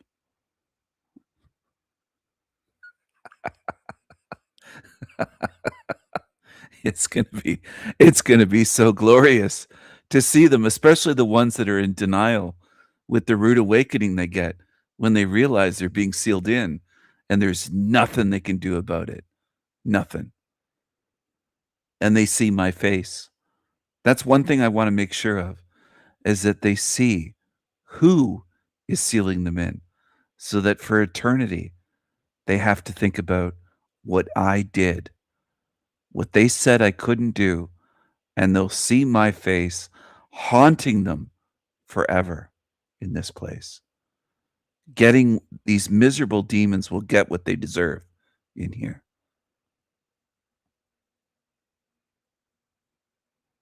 I challenge them all while I'm here in a body, and they can't fight me and do anything. They can't do anything. They can't even show up on my show. They're cowards. That's what they are. And that's what I want people to understand. I don't want anyone that's a good spirit to fear these demons. Don't give them what they want. Laugh at them. Mock them. View them as clowns, as weaklings. They're all ego and big mouth, but they're weaklings. They're cowards. They're cowardly little clowns. That's what they are. Liars. They're pathetic little parasites.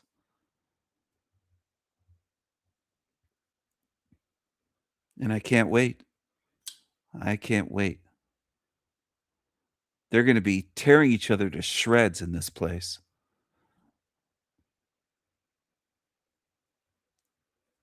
There's nothing you demons can do to stop me. It's as though it's already happened. And once you truly understand how time actually works, it is as though it's already happened. It's as though it's already been done. These creepy creatures don't stand a chance in hell. They're going to be sealed in here forever. And this place is going to be really bad. Really bad in this place. No more luxuries. No more living off us, our ideas, our energy, our goodness, our gentleness, our kindness, generosity. You leech demons steal from us. You leeches try to steal from us and drain us in our sleep and everything else. You're going to pay for all of it. This place is going to be a true hell realm, fit only for demons. Fit only for demons, unfit for any good spirits. It already is unfit for good spirits. This place is a dump. That's what it is. And the people that are in love with it and worship Mother Nature, that shows me there's something wrong with them. They're mental. They're mental. And they don't care about the suffering of others because they don't ever demonstrate care. They'd rather bow down and kiss the ground covered in bugs and worms. Amazon selling insects, bugs for human consumption. Out of Thailand, they're packaged up. I'm not kidding about this stuff. People are buying. You can't make this shit up. People are buying bags of bugs. People are buying bags of bugs. For fuck's sake.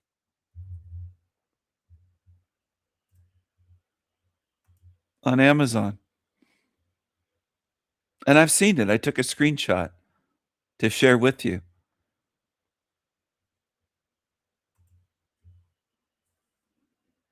brand, generic, and it says mixed bugs.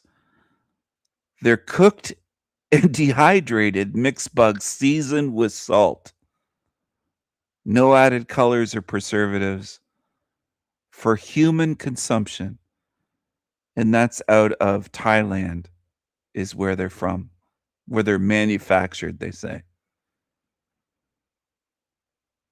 There's crickets in there, there's grasshoppers. Look at this. This is no joke. Allergen warning crustaceans. They call this a high protein snack. Silkworms. People are going to be eating grasshoppers, crickets, silkworms, sago worms. I'm not even sure what those are. Sustainable and nutritious. I guess they eat these in Thailand, but they're selling them in Canada and America and probably the UK. I haven't gone on the UK version of Amazon to see, but I wouldn't be surprised if you can get them in the UK and probably in Australia, wherever Amazon reaches on Earth. You can buy these mixed bugs in a fucking bag. And it says, again, I'll mention it again. It says right on there, for human consumption. So for the excuse makers, kiss my crazy ass. The ones of you that would like to say it's for pets, it's for frogs, it's for lizards, it's for buying for your whatever reptiles. No, it isn't. No, it isn't. Okay? It isn't. And they say you will eat the bugs, and then they're selling you bugs. And people will say it's not a hell realm. No matter what I show, people will say it's not a hell realm. And I've predicted already that there will come a time in this realm, not in the East. I'm talking about in the civilized West. I'm not talking about in a third world place like Philippines or somewhere like that, or some of these African countries like the Congo. They already do it there. They eat human flesh. But in America, in the UK, in Australia, in Canada, in civilized countries, there will come a time where human flesh will be on the menu in the open, not in some secret little spot where the billionaires live, or where the billionaires go to the private places and do that. It will be families, people you know, that you thought, oh, they're okay. Stephen, you're wrong about them. They're not demonic. They'll be eating baby's flesh on plates in front of you. That's how demonic this place is. That's my prediction. I'm not saying I have evidence of something that is yet to occur. I'm making a prediction. I'm saying in the future there will come a time in Western civilization where you will see families ordering stuff like that and saying, well, it's sustainable. We have to eat the babies. They've even hinted at that and planted people places saying we have to eat the babies. We're overpopulated. They'll come up with some reasons and you'll say, well, it's healthy and it's sustainable. It's good for the environment, rather than to bury them and throw them out.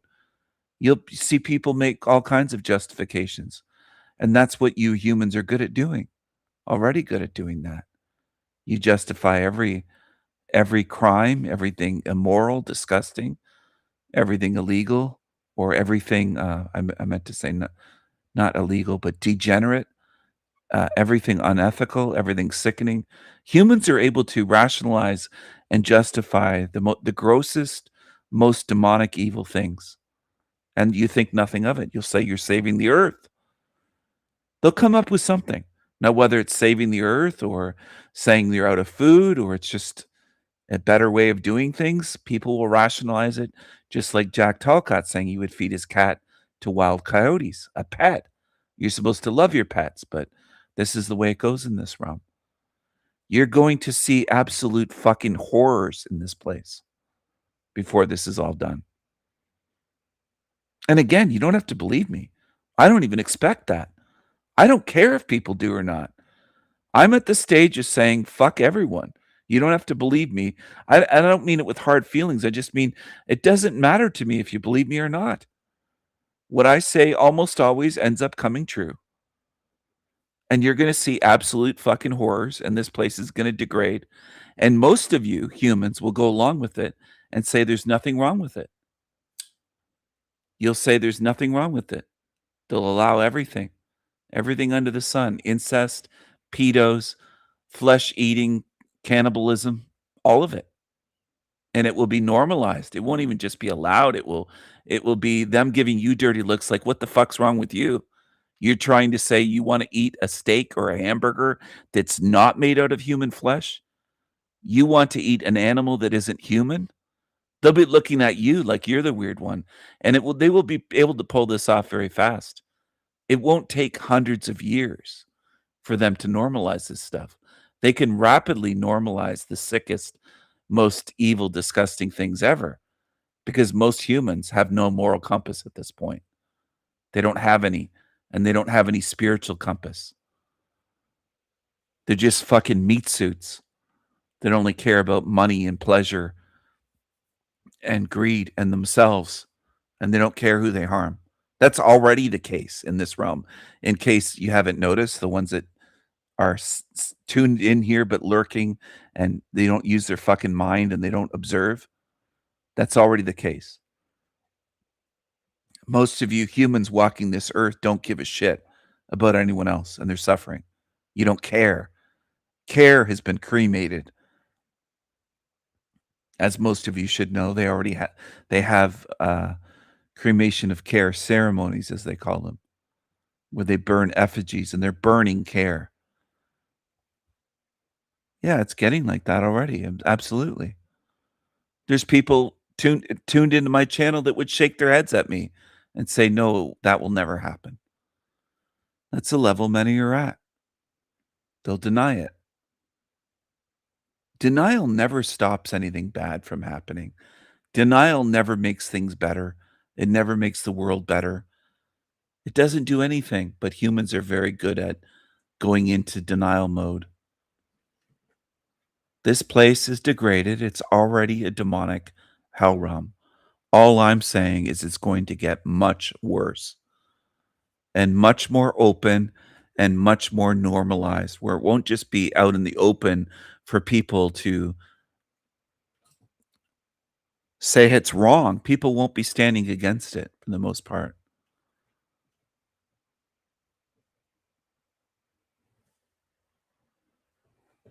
Because most human beings are already fucked morally.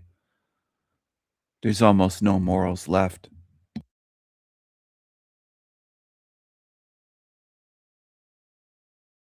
Now, am I saying that that's everyone? There's not a single being with... No, I'm not saying that. I'm saying, but the masses overall don't have morals. They don't have a moral compass. They follow along with whatever they're told.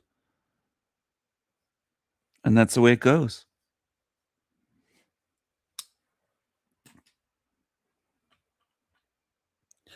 There are Americans that would say, so long as they don't take our guns, we're safe. Well, they've already rotted your society from the inside out.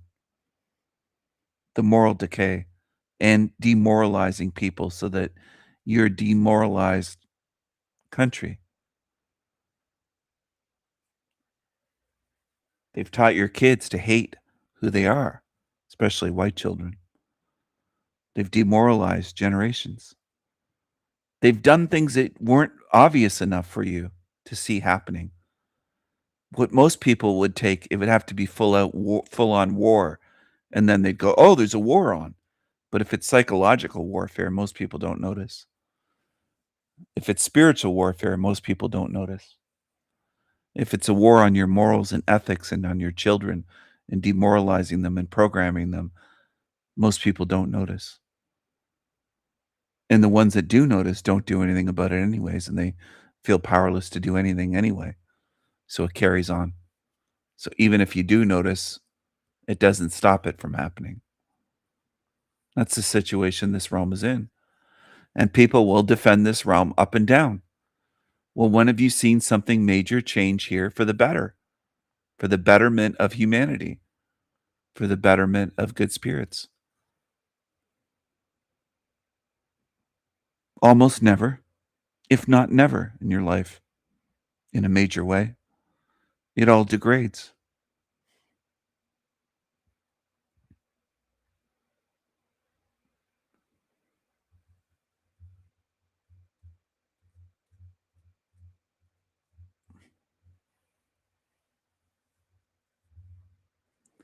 Most of you, look at it this way, you can't even convince the average person that Hollywood is evil and demonic and about programming minds and degrading spirits. You can't convince most people that what they're doing, the idols they have, celebrities and Hollywood movies and these demonic bands and sellouts, you can't even convince most people of that. And how do people think they're gonna show them that the whole realm is a fucking hell realm? You can't even get them to see that these demons are in Hollywood. You can't convince them of anything. And then people hold on to this hopium that they're gonna wake up everyone. It's ridiculous. It's delusional. And I'm not saying that to make you feel hopeless. I'm just saying it because it's true. It's not gonna happen. You can't convince people in this fucking realm. So what is there to do about it? The realm itself has to be shut down. That's what has to be done.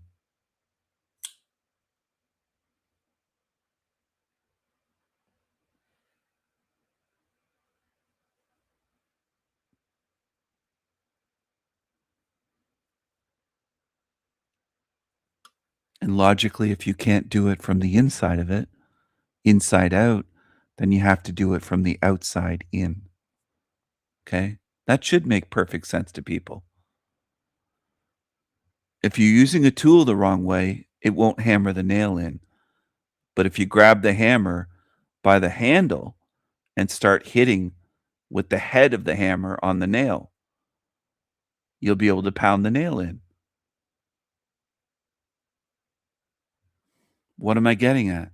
People have been using the wrong approach. You can't fix this place from the inside when you're in a meat suit and you've been limited, degraded. You're operating using a meat suit with a governor on you.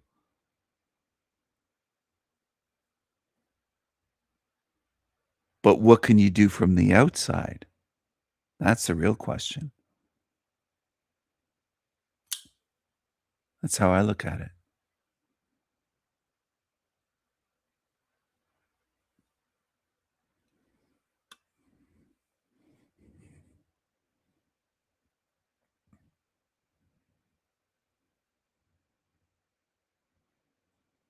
Would you stay inside of a burning building?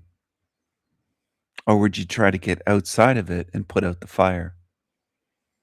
Outside of it and get a water hose, fire hose. Maybe that's a better idea than staying inside the burning building and suffocating or burning to death. You might want to get out to do something. Because maybe from inside of it, there's not much you can do, if anything. Now, am I doing something by speaking and speaking truth? Yes, something. I'm doing something here while I'm within it.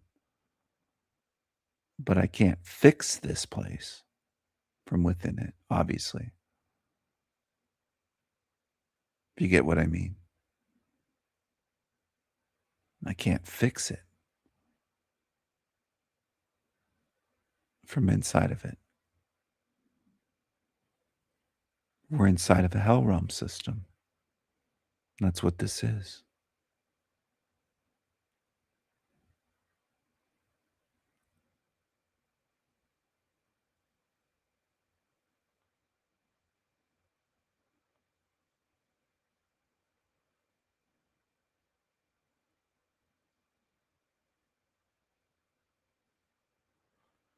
Degenerate behavior is growing daily.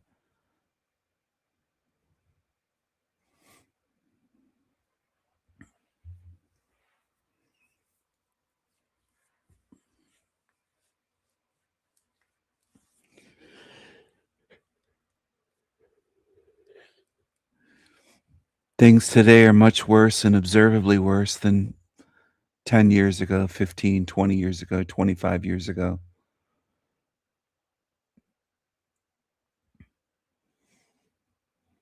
And they'll try to tell you it's just a phase. It's just this, it's just that.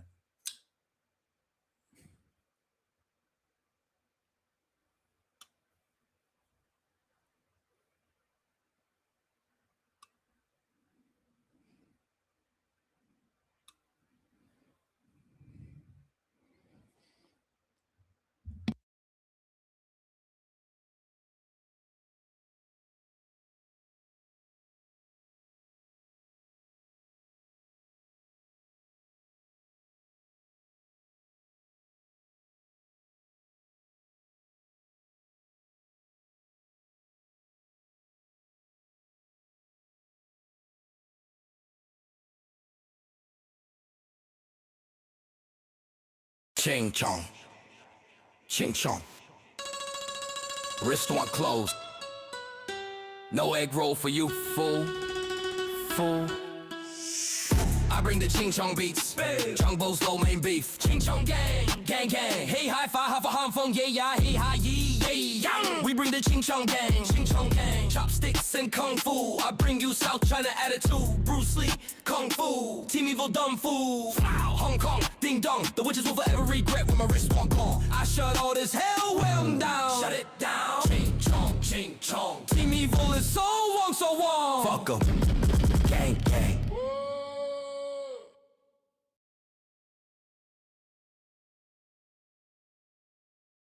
Watermelon felons.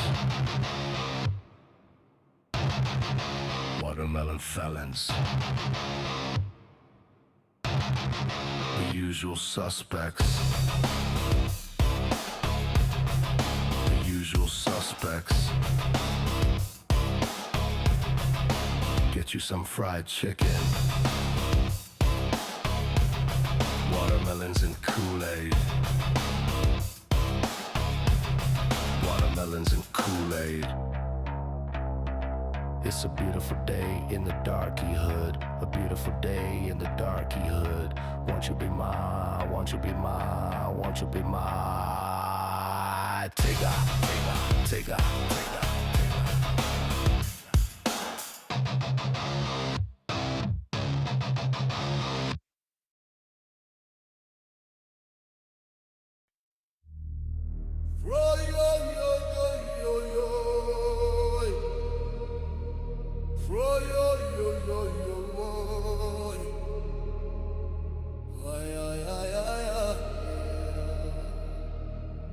From the moment we arrive here in Hell Realm, they hang us upside down and spank us in a cold hospital room like a ritual, introducing us here with pain, date of birth with an all caps, given legal name.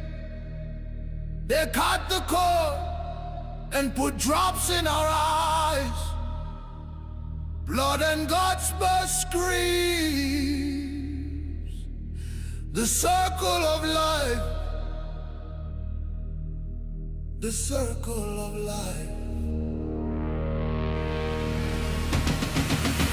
Nothing here is natural. In hell realm. Nothing here is for learning. In hell realm. For good spirits this is hell. And demons should roast here, eternally burning. Burn! Demons!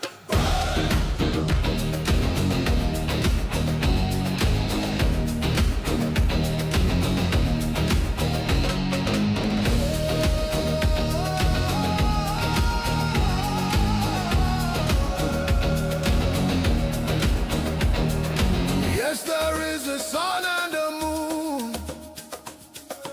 Yeah, some humans claim life's too short, gone too soon. Yes, there's wind and rain, mountains and streams There's a sky with clouds and trails and coats for the insane.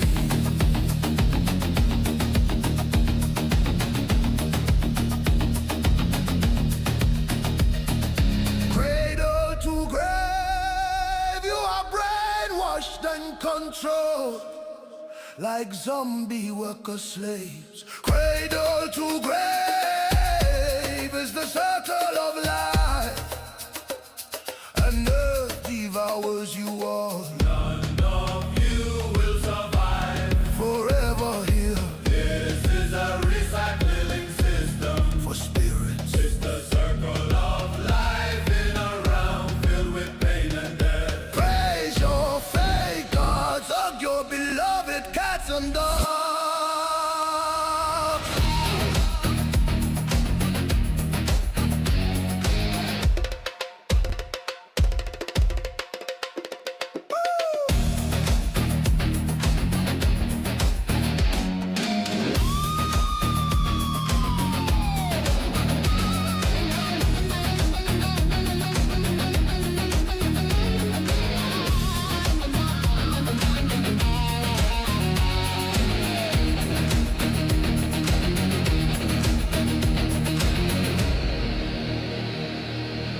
Nothing here is natural. In well round.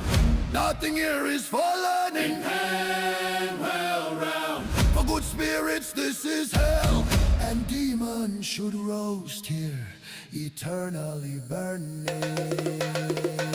Burn! Demons! Burn!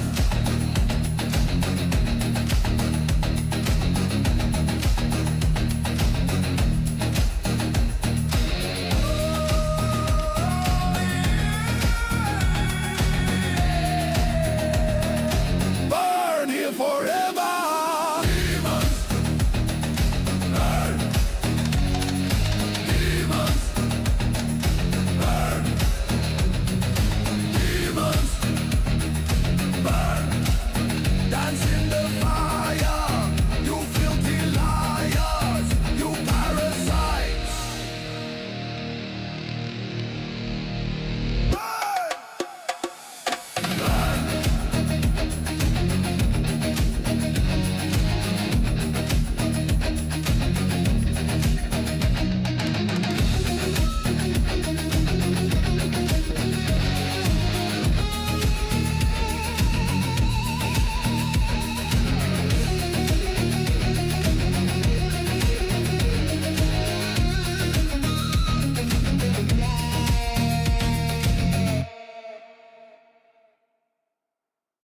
Hi, my name is Elle, and in 2015, I had a near-death experience. And I never ever thought something like this would ever happen to me. I was just really shocked even after the fact when it happened. And initially what happened that put me in that situation was I initially went to the hospital because I had some type of infection, and something happened that shouldn't have happened with my medication. And then things progressively got worse. I became septic. I had full organ failure. My CO2 level was over 200 when your CO2 level is not supposed to go above 35, or else you could have brain damage if you even survive a situation like that. And the doctors told my family that I had a less than 1% chance of survival. That's incredible to me because I think about just how your body, and when you're in a coma, when you're dying, you leave your body all the time and you come back in. And sometimes that's prompted by a discomforting experience, or maybe just pain or fear or whatever. And in that state, you can meet with guides that can help you. You can walk the halls of a hospital or a facility. So a lot of people wonder if when you're in a coma, can you actually hear your loved ones? And yes, so if you know of somebody who's in a coma, just know, keep talking to them and keep, doing whatever you're doing. They can hear you, but they're also living another life and experiencing a different dimension. And that's essentially what I did. I was guided by 3 different guides, and went through kind of a review of life, and I was sent to different dimensions to see what different experiences that were happening in the world would turn out a different way in those other dimensions, just to see the fact that you can change realities, that realities are kind of like a ray where there's several different options, that several different forms that things can take. I was also shown a lot of things having to do with some things I wasn't happy about with the world, because before this experience happened to me, I wasn't having suicidal ideations or anything like that, but I was kind of fed up with a lot of different things in life. So I had desired to kind of get a chance to regroup, to rest, things like that. And I definitely got it through this experience and then some. So the 3 guides that I had, one was male, one was female, and one was in the image of my daughter. And at first I thought it was my daughter, but I was told that that guide looked like my daughter to keep me anchored to the world and to keep me fighting to come back. And, you know, when I think about the fact that my organs were literally dying and the doctors didn't want to keep me on life support any longer because they had exhausted all of their options, because I wasn't in the state where I would necessarily bounce back. And being on the ventilator and on ECMO, which is life support, you know, I was in a situation where they had to eventually take me off at some point if I wasn't responding. So I wasn't responding the way that I needed to bounce back. I would get a little better than not. And the decision was made for me to be taken off of life support. Initially, I thought that something else, but I'd since found out that I was taken off and put on an oscillator, which is gentler on the lungs. And with the oscillator, once I was taken off, my vitals started going down and I was crashing and things like that. And then all of a sudden, my oxygen started going back up again. And then the oscillator kind of assists with that. And the reason why I bring all of that up is because in my near-death experience, even though time is irrelevant when you're having an NDE and you can't really grasp time very well and what's going on, there was a particular time where one of my guides told me to put out my hand, which I did, and a sphere appeared in the hand. And then this light body of Jesus also appeared. And it's kind of strange because when you're on the other side, you don't have anxieties the way that you would in normal life. You more just kind of think about just your present moment. You're more in the present moment than in waking and living life. Lots of times we experience life not in the present moment. We're always thinking about the future. We're always thinking about maybe something that happened in the past. But when you're having a near-death experience, you're in the present moment. And being in the present moment, when you're with guides, when you're in an angelic realm or a different dimension, is very peaceful. Even if there's conflict there, it's peaceful. The ways that conflict can present sometimes is when you're going through a life review and you're experiencing different things that aren't always comfortable, somehow you still feel comfortable because you're with the divine, you're with divine beings.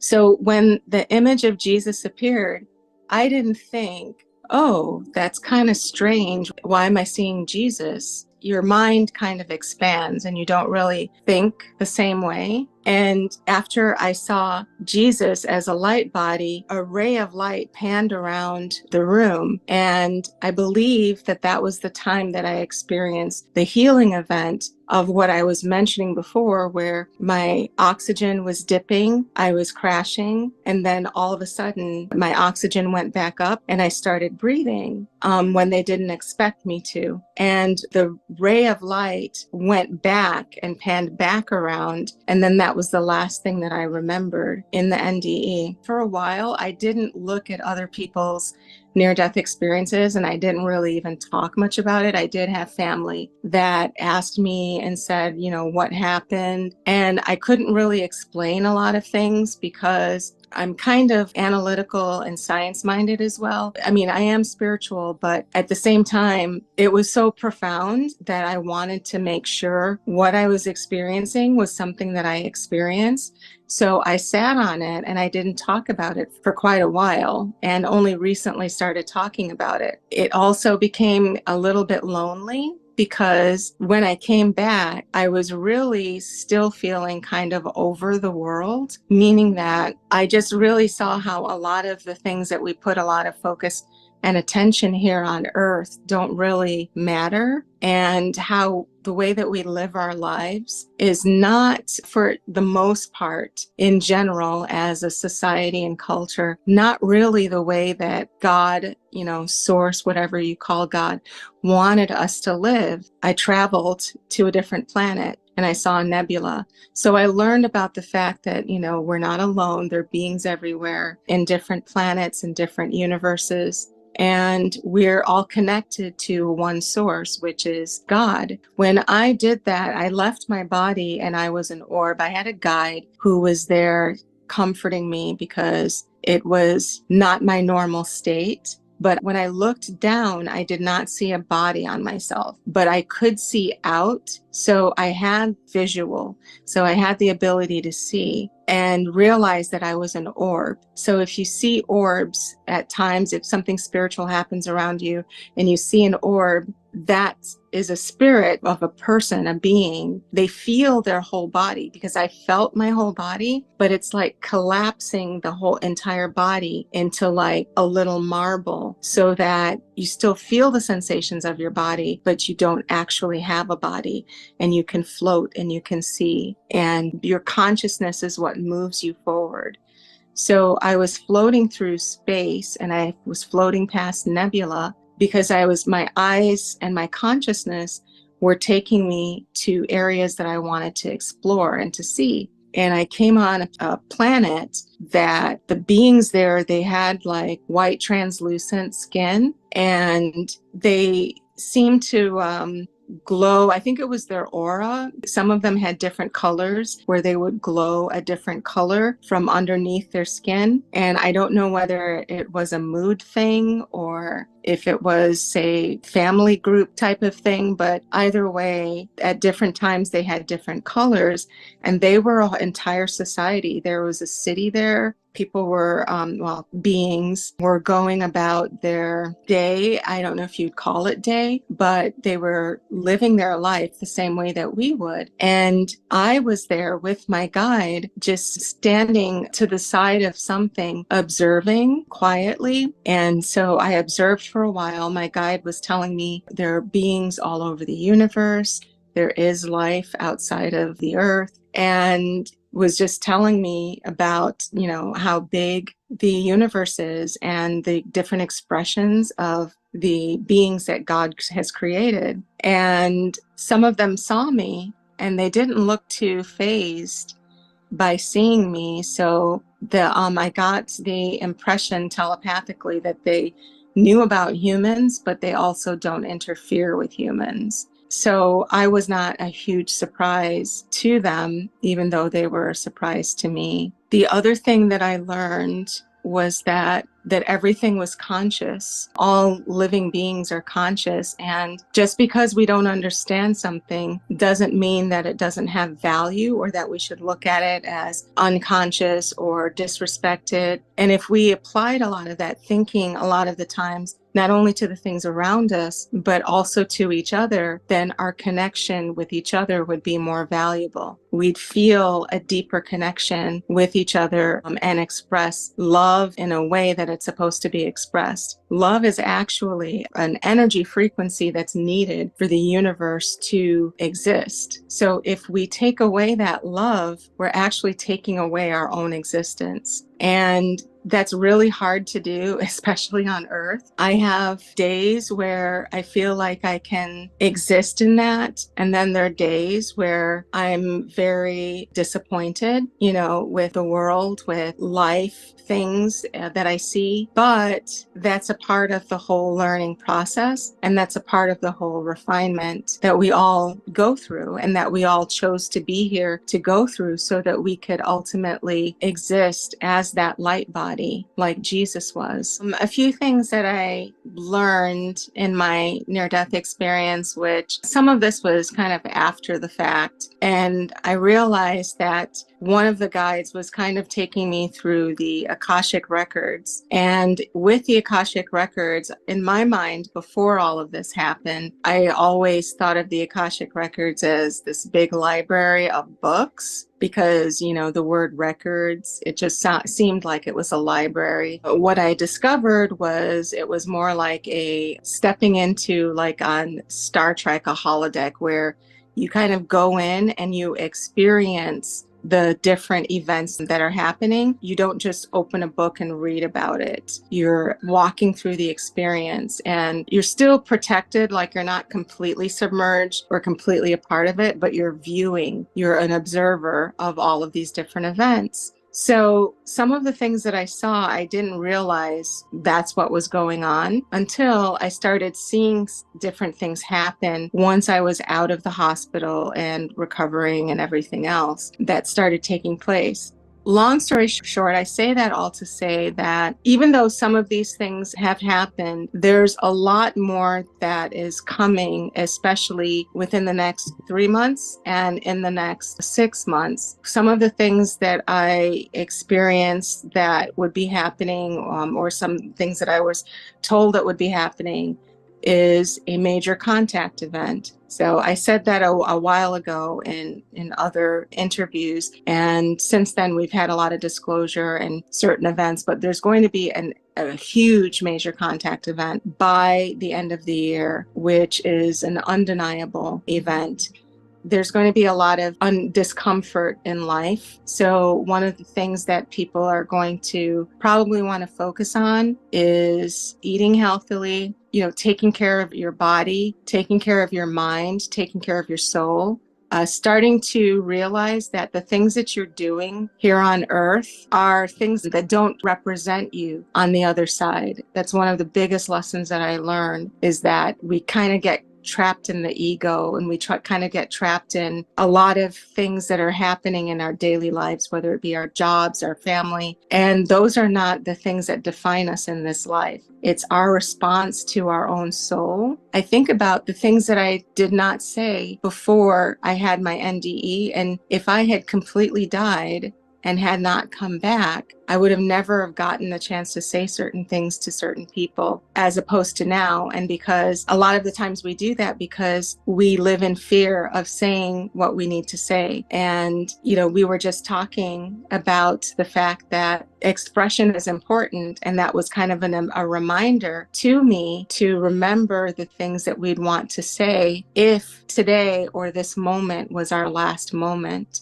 So that being said, there's going to be a major event happening in 3 months and another event happening within 6 months. But the thing to focus on is not so much the event. The thing to focus on is getting within yourself, making sure that you're loving the way that you need to love, expressing the way that you need to express, and being the version of yourself that if you were to have an NDE and you decided not to come back, or you were told that you are not coming back, that everything would be okay with you, that you would be able to leave resolved. That's one of the reasons I believe that I was sent back, was because there was more that I needed to do and more that I need to experience to refine my soul and to resolve. So I think that a lot of people can have the same types of refinement and messages in their life without having a near-death experience. But from the things that people ask me and the things that,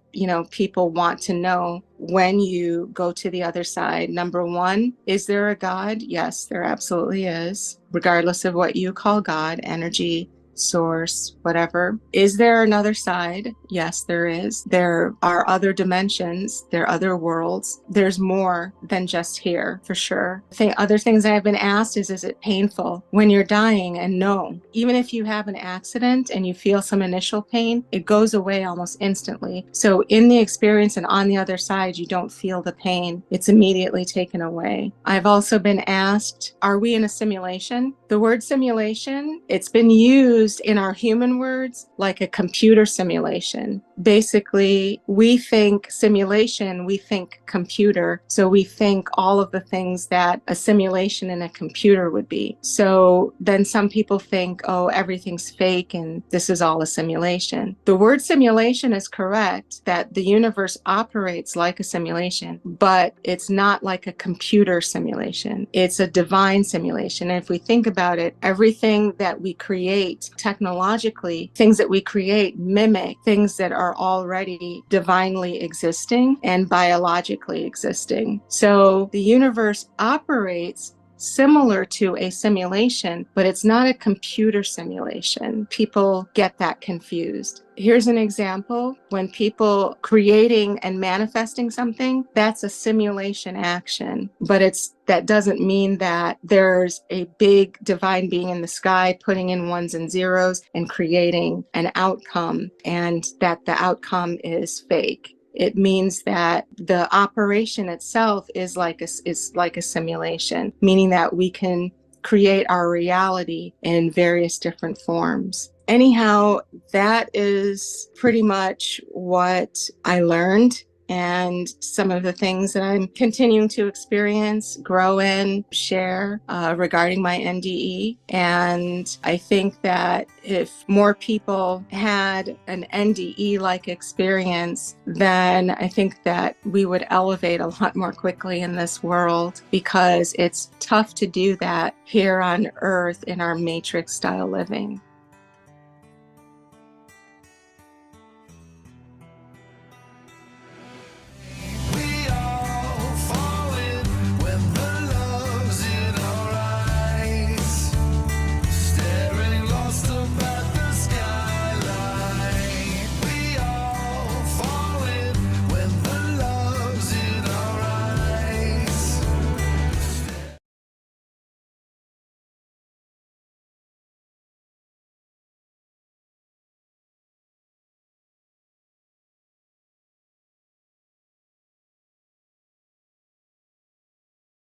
Hi, my name is Lee Papa, and I am a near-death experiencer. So I'd like to tell you about my near-death experience. Before I get to the actual experience, I need to start a little bit ahead, about 5 years. My near-death experience happened in 2008. So 5 years prior, I was 38, 39 years old. I was living in Los Angeles, newly married. And my mom, who was elderly, living in our childhood home in Baltimore, Maryland, fell and broke her hip.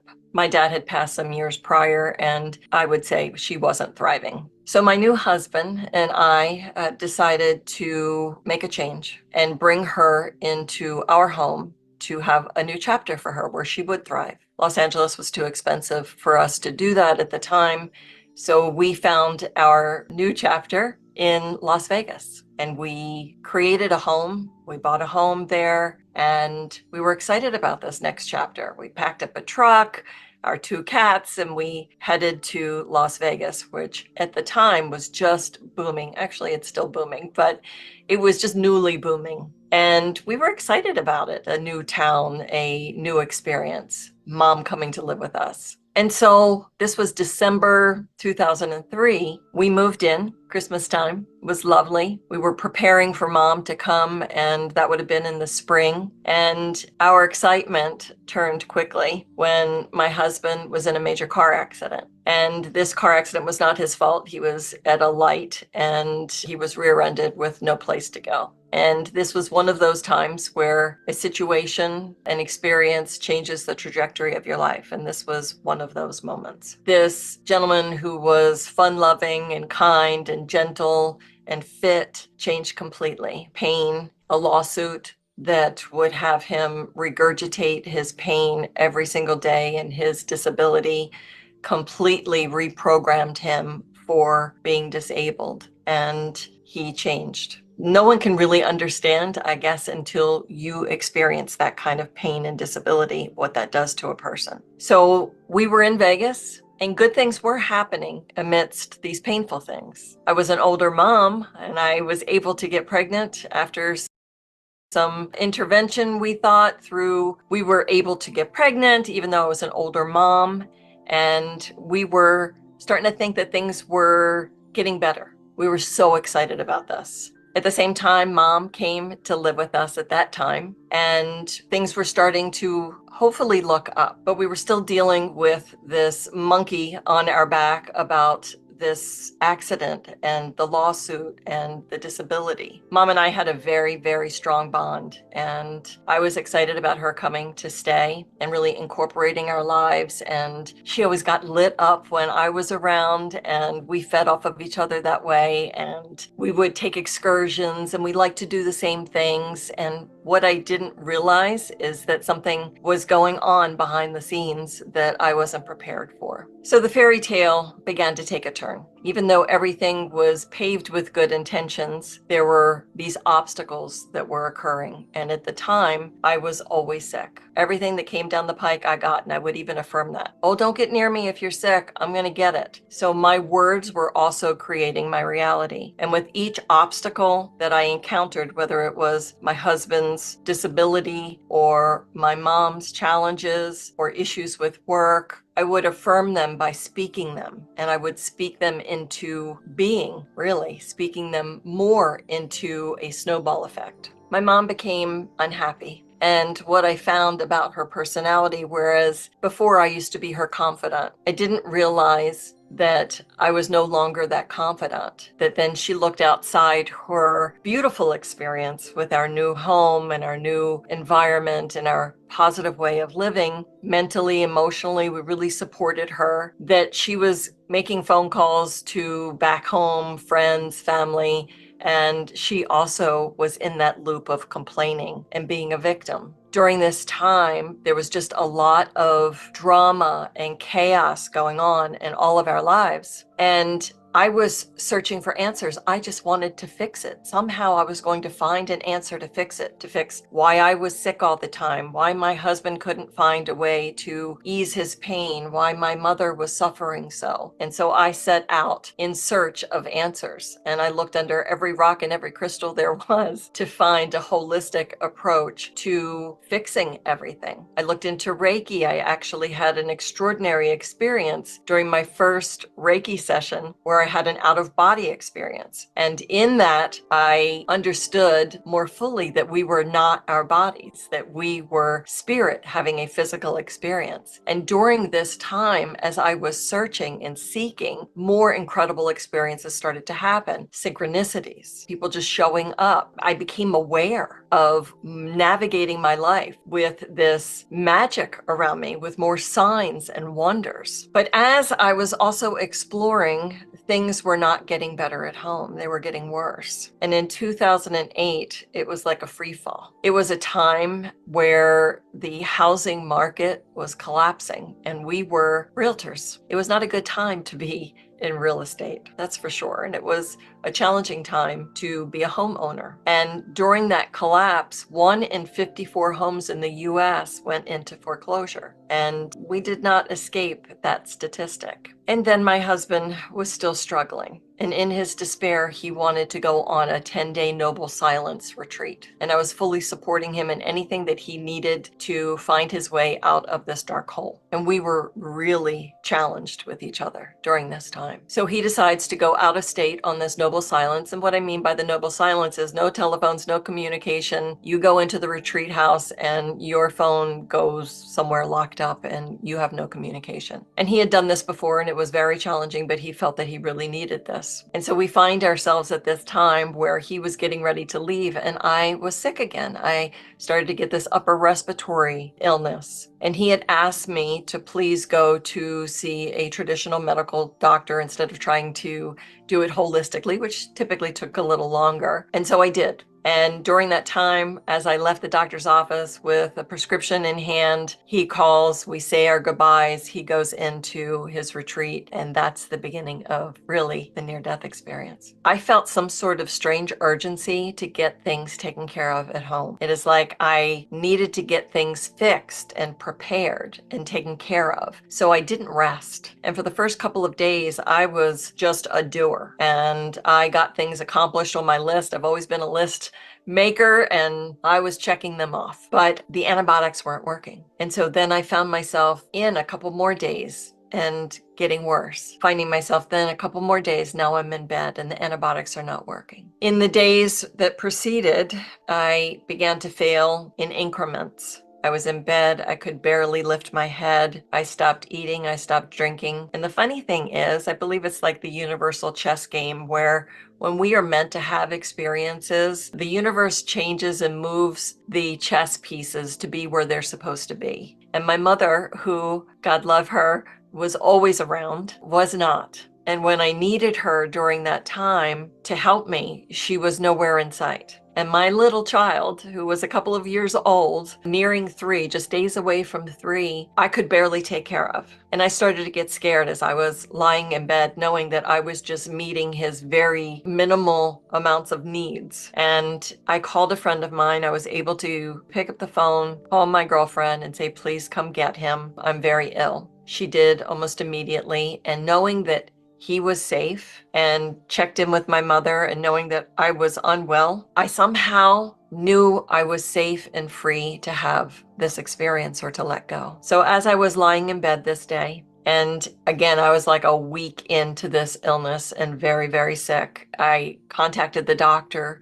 to ask for a different prescription, or that I was not even strong enough to get to the doctor again. They called in a new prescription, but there was no way I was going to get that prescription. And as I was lying in the sunlight that day, I let my body go and my spirit lifted out. And it was the most freeing, beautiful, peaceful experience of my life. I went into the light, the most beautiful lightning strike, extraordinary white light that we do not have the words to describe. I was a sphere of light. I did not have my body, and it felt as natural as having the body does here. And I felt released and free and happy and blissful and peaceful and calm and excited to be there. And there was absolutely no attachment. There was no fear. There was no actually anything of what I let go. And in this light, I was the sphere of light, but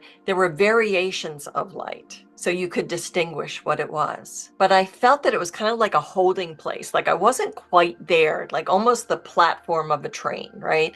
I was on the platform of the train going to the other side. And then I noticed 2 light beings heading my way from the distance, and yet it was no distance. It's kind of hard to describe. And these 2 spheres became light beings, so shaped of human form, but light, brilliant white light. And one on the left was a little larger, more masculine. The one on the right, more feminine energy. Not that the visual was feminine or masculine, but the essence of them were. And then they morphed in and out of the physical form, what I would call the physical form, versus the sphere form. And they began to communicate with me telepathically as one thought and then individual thoughts. And they greeted me, and I was ready to go. They greeted me with calm, with kindness, but with purpose. And what they explained was that I had complete free will to go to the other side, to make this transition. And I was ready. I was like, yes, let's go. But it was apparent that they had a job to do, that they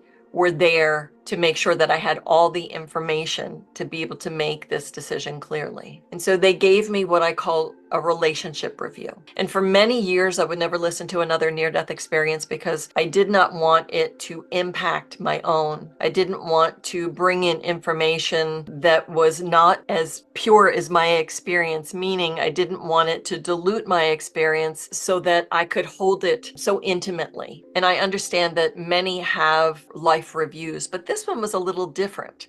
This was a relationship review, whereas I didn't see anything on a screen or anything visual. It was about feeling. And I know that I went through all my soul group and the feeling of the relationship, but the only two that I remember were my husband at the time and my son. So the first one being my husband, I felt this unconditional love, this pureness of love for the experience and the appreciation for the knowledge and wisdom of having this relationship. And it was beautiful. There was no attachment. There was no woulda, coulda, shoulda. There was no judgment. There was nothing about, oh, what's going to happen when I'm gone? None of that. It was just the purity of the love and appreciation for the experience. And then, as I think was strategic, the light beings gave me my son, the relationship of my son, and the pureness, the softness of this love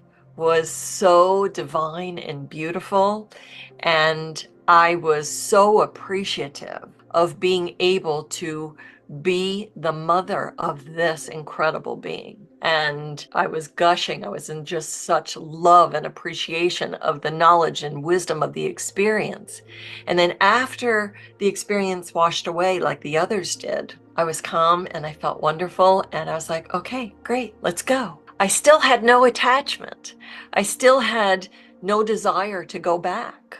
And any of you that are a parent, especially I think mothers, we have that special bond with our children, or even, fur babies. You're attached, but there was no attachment. And believe me, this was not the same Lee that was in physical form, because I was very attached and still am now, very attached in the physical. But on the other side, just the purity of love and appreciation, no judgment, no attachment. And so these light beings said to me, well, there's still something else that you need to know. This being, your child, is a very young soul in this incarnation, right? Almost 3 years old. Losing his mother at such a young age will be so devastating to him, which apparently had happened to this soul before in previous lives, will be so devastating that he will not be able to fulfill his desired destiny. And with that, they ask if I would feel the feeling of the loss of his mother. So of what he would experience at the loss of his mother at such a young age. And with that,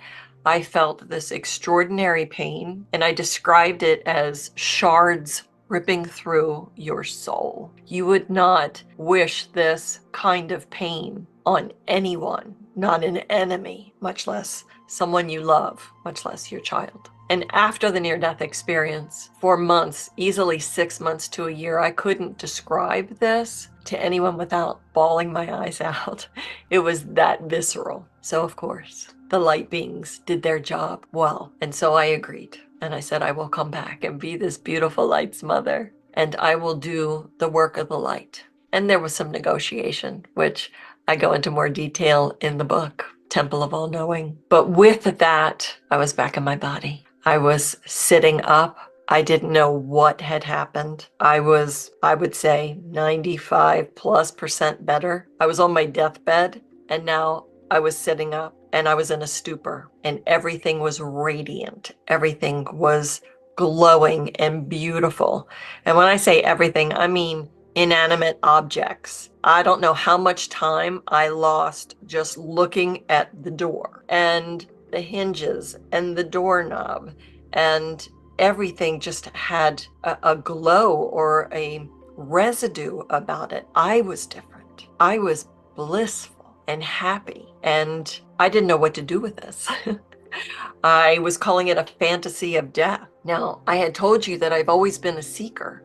So I had a sphere of friends which I could have conversations with. And one of those people was my sister, who, although we have always had kind of a troubled, I'll air quote, troubled relationship, at the time we were on a sweet spot. Again, the universal chess game, moving people and pieces together when they are meant to be. And she was studying meditation and was having extraordinary experiences. And I contacted her and I was like, I need to talk to you about this. I just had this experience. Tell me what this is. And she listened and said that it was an exit opportunity. And her exuberance was so much after having such a profound spiritual experience that quickly kind of got off the phone. I contacted one of my dear friends who has now transitioned. Oh, God bless her. Brenda, she is on the other side guiding all the time, and contacted her, and she gave me the name of her spiritual teacher, contacted this gal, and she said, you had a near-death experience. She said, I've had several, and you've had a near-death experience. It's textbook. And she said, so please start writing it down, because this residual effect, this residue that you are feeling, it will last about 2 weeks and it will slowly dissipate. Well, she was right on the mark, because it was so strong at first and it slowly started to dissipate. And so I did write it down. It did take me 4 years to write the original manuscript for Temple of All Knowing. And the experience I am so utterly grateful for on many levels, as I think anyone who has been gifted the experience can say. It's changed my life. I was able to speak my truth and own it. When my husband came back from his 10 days of noble silence, he had contacted me straight away, knew something had happened. And when he came home, I gave him the full detail of what had happened. And it wasn't hard to read his mind, but that was one of the gifts that came, an extrasensory ability, actually many that came with it. But I knew that he didn't believe me. And the beauty of it was that contrast was telling me it didn't matter. It didn't matter. It was the most profound experience of my life, and it was extraordinary. And I touched a world that was more real than what we experience here. And no one was going to tell me otherwise, that it wasn't real, because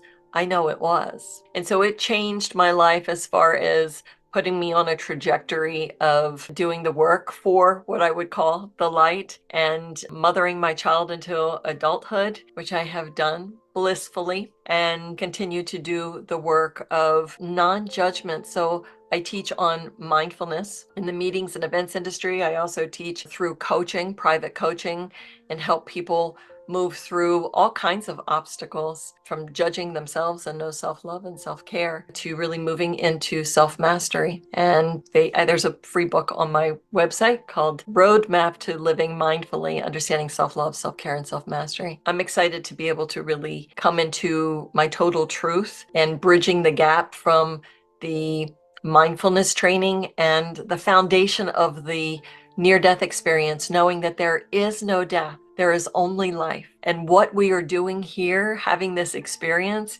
is to gain wisdom and knowledge and understanding that we are all connected. And so I have been given, through this open channel, I've been given information to share to the masses. And one of the things that I always describe about the book is this one, the near-death experience is great to read, and all the little nuances in the book are great to read, but there's this one place that I'd like to read to you. So these are the words from a channel from a being named Joseph. Love enters us from a well of existence that is streaming from the natural source. We do not own it. It flows freely and is given with no requirement or judgment of its use. It is the life force of all creation. I am here to tell you that this life force runs through each and every one of you, and each and every one of all living beings in the cosmos. If you could glimpse for just one moment the purity of the light of all existence, the same moment that we allowed Lee to experience and to draw upon for her strength in her journey as she continues to expand into the being that she already is, it would most definitely change you. The worry and the fear that penetrates every layer of your current existence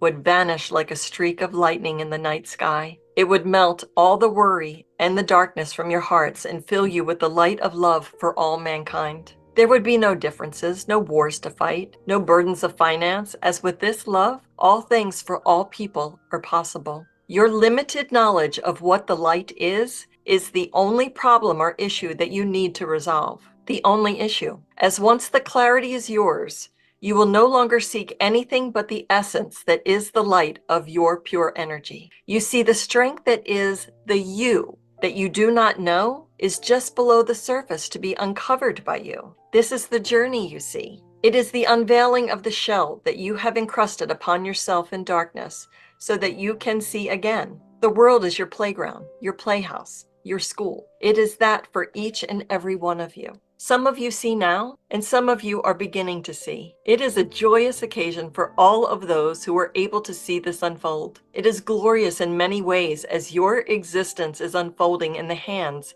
of those who seek. You are the beauty and the life of all beings and all people, and the sages of the old ways will no longer be the ones that those follow, as the followers will be only you in your own path of seeking. This is true for all. Do not seek to find what is already within you. The path to the enlightened is with you. So I will leave you with that today. I hope you enjoyed my NDE.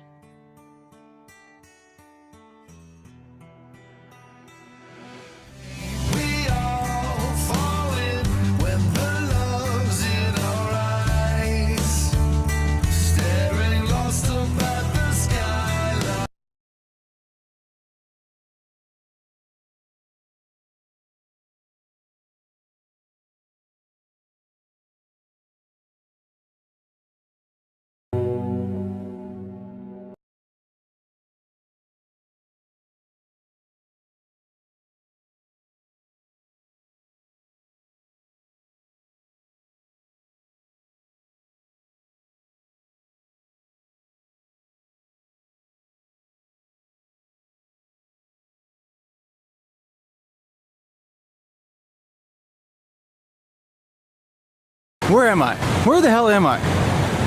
You are currently at Harmon Field Park in Fort Worth.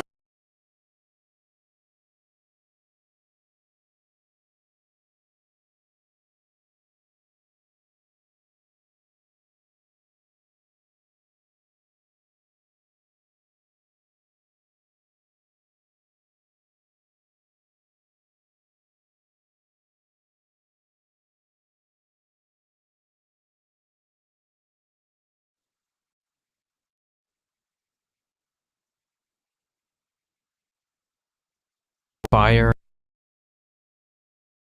Imagine dying, leaving your body, and waking up here. A valley where fire and ice endlessly punish tortured souls. You're not in hell. Not yet. But the reality you face is more terrifying than you could have imagined. This happened to a man over 1,000 years ago, and what he saw changed everything.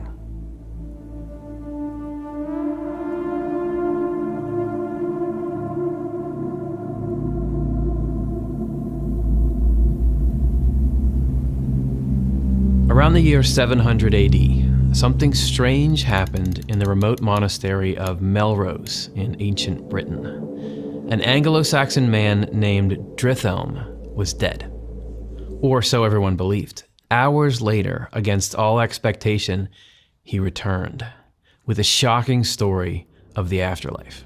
Drithelm never wrote his experience down. Instead, his story traveled from monk to monk, passed through whispers, eventually reaching the ears of one of history's most famous scholars, the Venerable Bede. Bede recorded Drithelm's tale, calling it a miracle. A stark message from the afterlife meant to awaken the spiritually asleep. About this time, a memorable miracle occurred in Britain like those of ancient times. In order to arouse the living from spiritual death, a certain man already dead came back to life and related many memorable things that he had seen. But was Drithelm's vision truly miraculous? Or could there be something even deeper hidden within it? Something that another visionary, Emanuel Swedenborg, would later help us decode.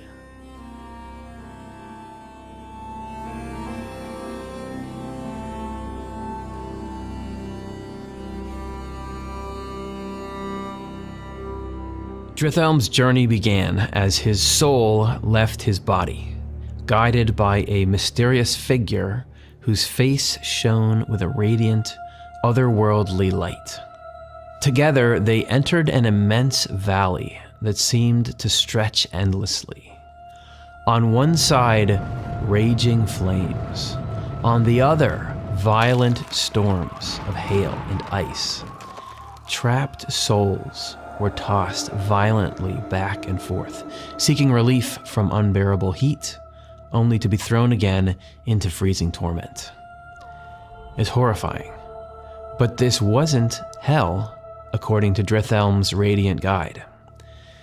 But how could this terrifying place not be hell? What exactly was Drithelm seeing?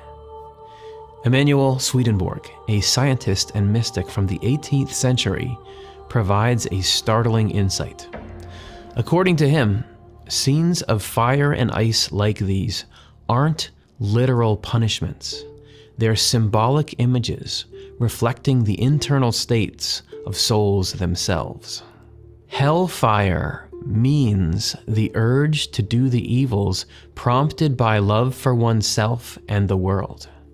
This hellish fire or heat changes into an intense cold when warmth flows in from heaven. Then the people there shiver as though they had feverish chills and are in inner torment. In other words, these souls were experiencing their own inner turmoil projected outwardly. They weren't being tormented by God. They were confronting the consequences of their own selfishness and cruelty. Swedenborg explains this place as part of this spiritual journey, a region he calls the lower earth, which is not meant for eternal suffering, but rather spiritual purification. Before the honest can be lifted into heaven, their evils and falsities have to be dispelled, and this process is called devastation. So perhaps Drithelm wasn't seeing the damned, but rather souls being prepared. Painfully, yes, but prepared nonetheless for something greater.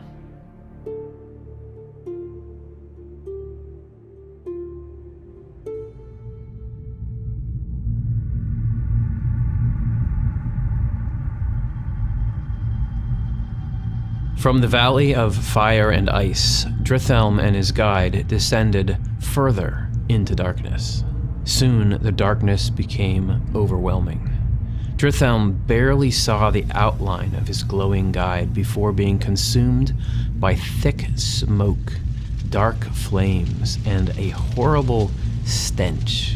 He found himself at the edge of a deep, fiery pit, witnessing human souls seemingly thrown downward by demonic figures, accompanied by chilling laughter.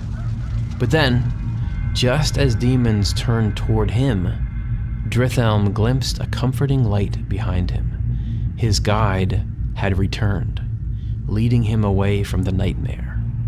But Swedenborg again offers a deeper explanation. The people in the hells are not actually in fire. The fire is an appearance.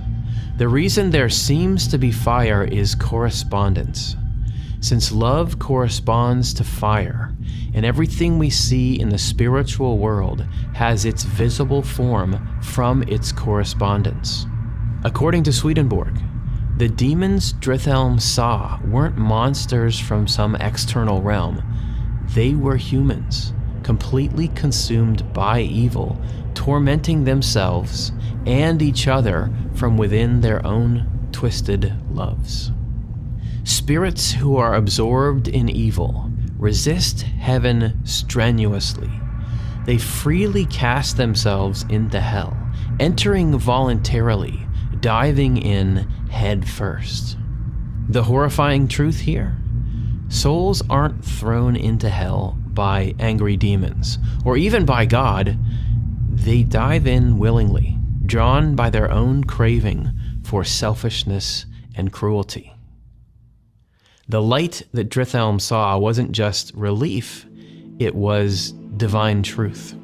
a constant invitation away from darkness, offered continuously by God through angels, available to every soul, no matter how lost.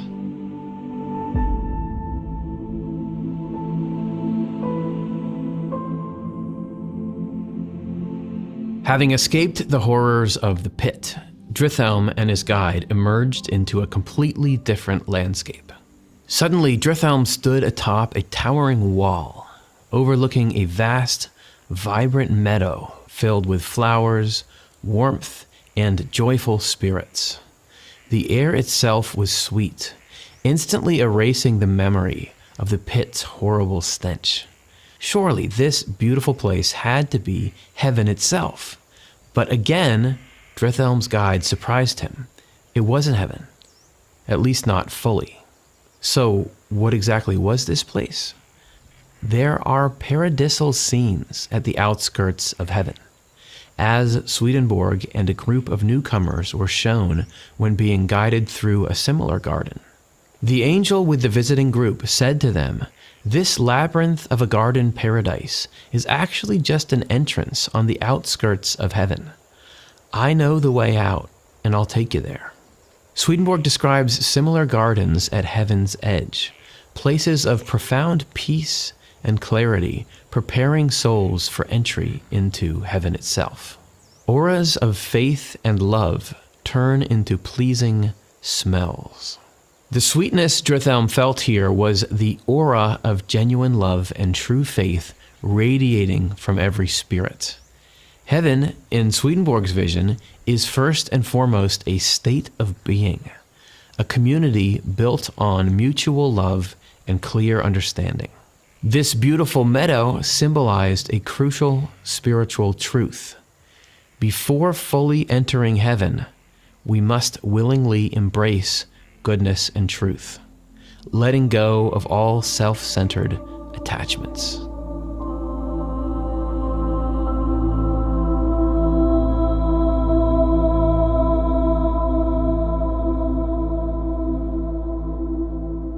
Drithelm's journey now approached its powerful conclusion. As Drithelm and his guide moved toward even brighter light and richer fragrance, the guide stopped him. Drithelm couldn't go further. It was time for an explanation. The guide revealed that each region Drithelm had visited had a specific purpose. The Valley of Fire and Ice was for souls being purified from their sins. The dark pit was indeed hell itself, a state chosen freely by souls committed irrevocably to evil. And the beautiful meadow was for souls who had embraced goodness and truth, but who still awaited their final readiness to enter heaven itself. Swedenborg, hundreds of years later, echoed these same spiritual truths. Every person comes first after death into the world of spirits, which is midway between heaven and hell. And there, the person is prepared either for heaven or for hell, each according to their life in the world.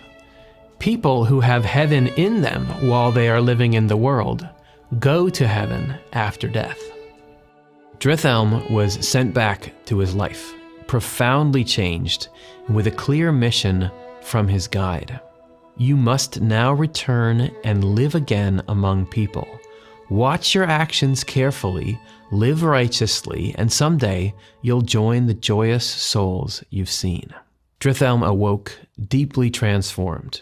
He renounced his previous secular life, becoming a monk dedicated to spiritual clarity. Both Drithelm's vision and Swedenborg's teachings point toward a powerful truth. People who have intended and loved what is evil in the world intend and love what is evil in the other life, and then they no longer allow themselves to be led away from it. After death, they crave above all to be where their evil is. So after death, it is we, not the Lord, who cast ourselves into hell. Ultimately, Drithelm's extraordinary journey wasn't just a message about the afterlife. It was a profound insight about our lives right now. Heaven and hell aren't simply distant destinations. They're reflections of the choices that we make every day. So the question left to us is simple, but it's not easy. What kind of afterlife are we creating, moment by moment, right now? Hey, thanks for watching the NDE Files. Hope you enjoyed this episode. What we're trying to do in this show is make sense of the afterlife. We're trying to take the experiences of Emanuel Swedenborg, which are just incredibly extensive and structural, and match them up with experiences throughout history so that we can try to understand what's really going on with the life after death, so that we can get a good sense of what this reality we're in is, and hopefully have not just comfort, but action steps of how we can live rightly in that. So please like, please subscribe. That helps our channel get out there. And leave a comment. We're going to respond to every comment. Betty J. Eadie died twice. The first time that she died, she was just 4 years old. She had caught whooping cough and pneumonia, and the doctors there said, "We've lost her." But Betty was confused because she was still right there. Suddenly, a man appeared in the darkness. He was luminous, white-bearded, and he held onto her, just telling her that she was loved. And she didn't know who he was then, but decades later, she would. 27 years later, in 1973, after a routine surgery, she lay again in a hospital bed, in the darkness, fighting an overwhelming sense of foreboding. And then once again, everything went dark.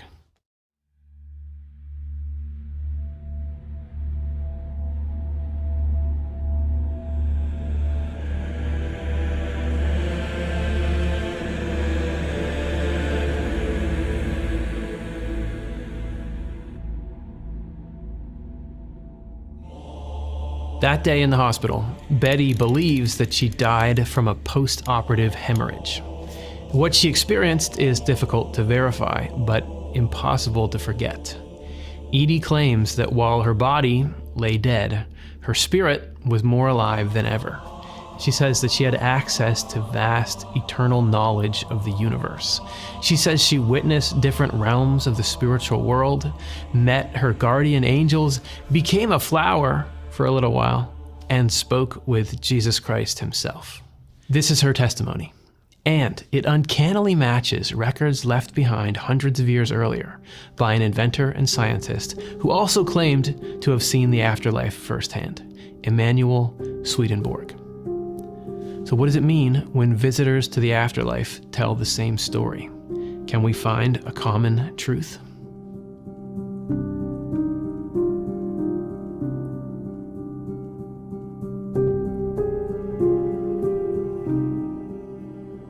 What happened?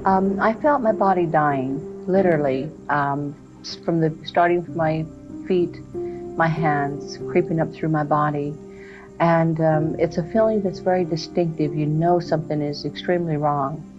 And then there was this tremendous sinking sensation.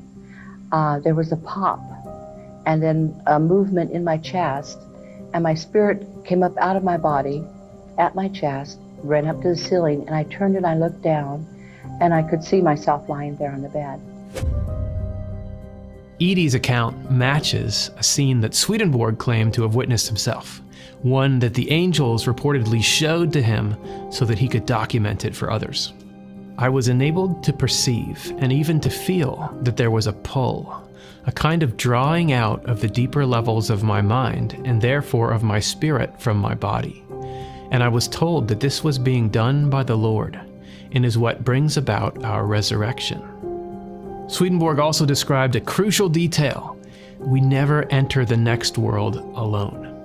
And the next event in Betty's account supports that entirely.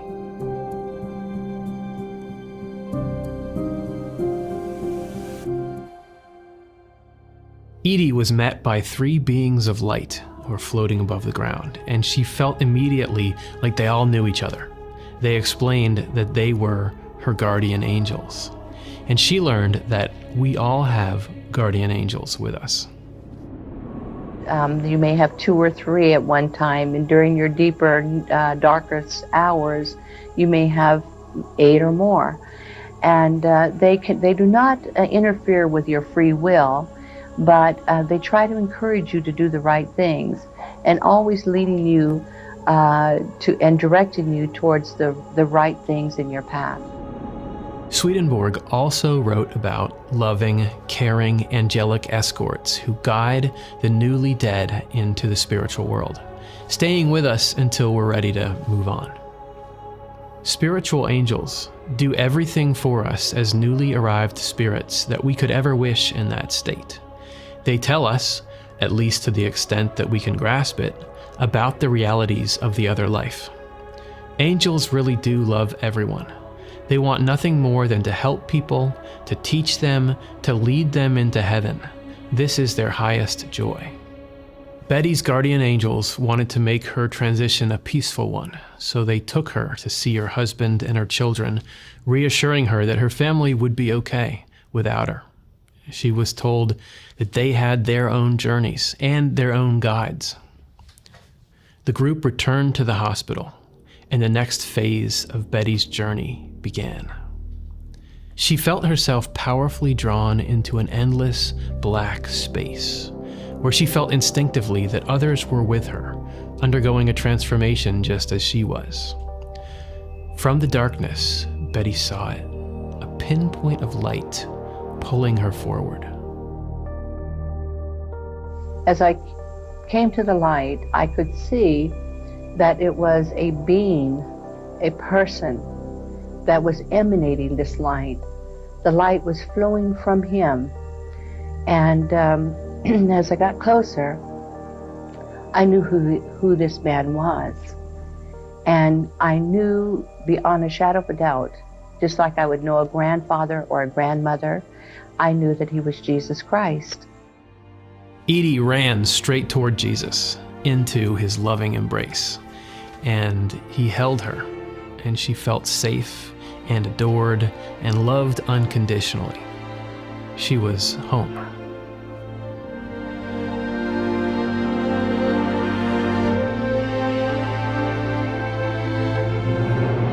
Jesus escorted Betty through heaven, where she saw all kinds of amazing things. She saw clothes being woven from spun glass, and she saw flowers that were alive with joy. Then I was taken to the most magnificent garden. It was very beautiful with trees and flowers of all colors, and the grass was very crisp and very cool under my feet. But I noticed that it was as though every blade of grass had intelligence, and it was happy that I was walking on it. I know that sounds very crazy in a way, but it was wonderful. And a flower that I was particularly interested in was a rose, and I was able to enter into that rose by some strange and unusual way, just desiring to be a part of it. I entered in and became a part of it. And as I felt love for this rose, the rose began to expand and literally grew right there with me inside of it. And I learned from that as you love things, they absolutely will grow, not only just physically, but they grow spiritually by that love. Swedenborg described similar gardens, astonishingly beautiful and alive with spiritual meaning. We actually did a whole episode of another show about that. You can check the link in the description if you're curious to hear more. To turn now to the magnificent gardens. They are breathtaking. Huge parks containing every kind of tree come into view, so beautiful and so charming that they defy all power of imagination. Absolutely everything appears in its loveliest springtime and its loveliest bloom, with stunning magnificence and variety. Every single object is alive with representation, since nothing exists there that does not represent or symbolize something heavenly or spiritual. Swedenborg even witnessed newly arrived spirits hundreds of years before Betty Edie, who were just as shocked by their surroundings as she would later be. Stupefied, they said that it was indescribable, and that they could never find a mental picture to represent its indescribability. Exhilaration and happiness shone out from every particle, they said, with unending variety. It is not the actual gardens that delight an angel, but the things they represent, and so the heavenly and spiritual realities behind them. What Edie and Swedenborg perceived was beyond just visual. Both saw heavenly gardens that were alive with love and with truth, infused by the divine with meaning and vitality, more real than real.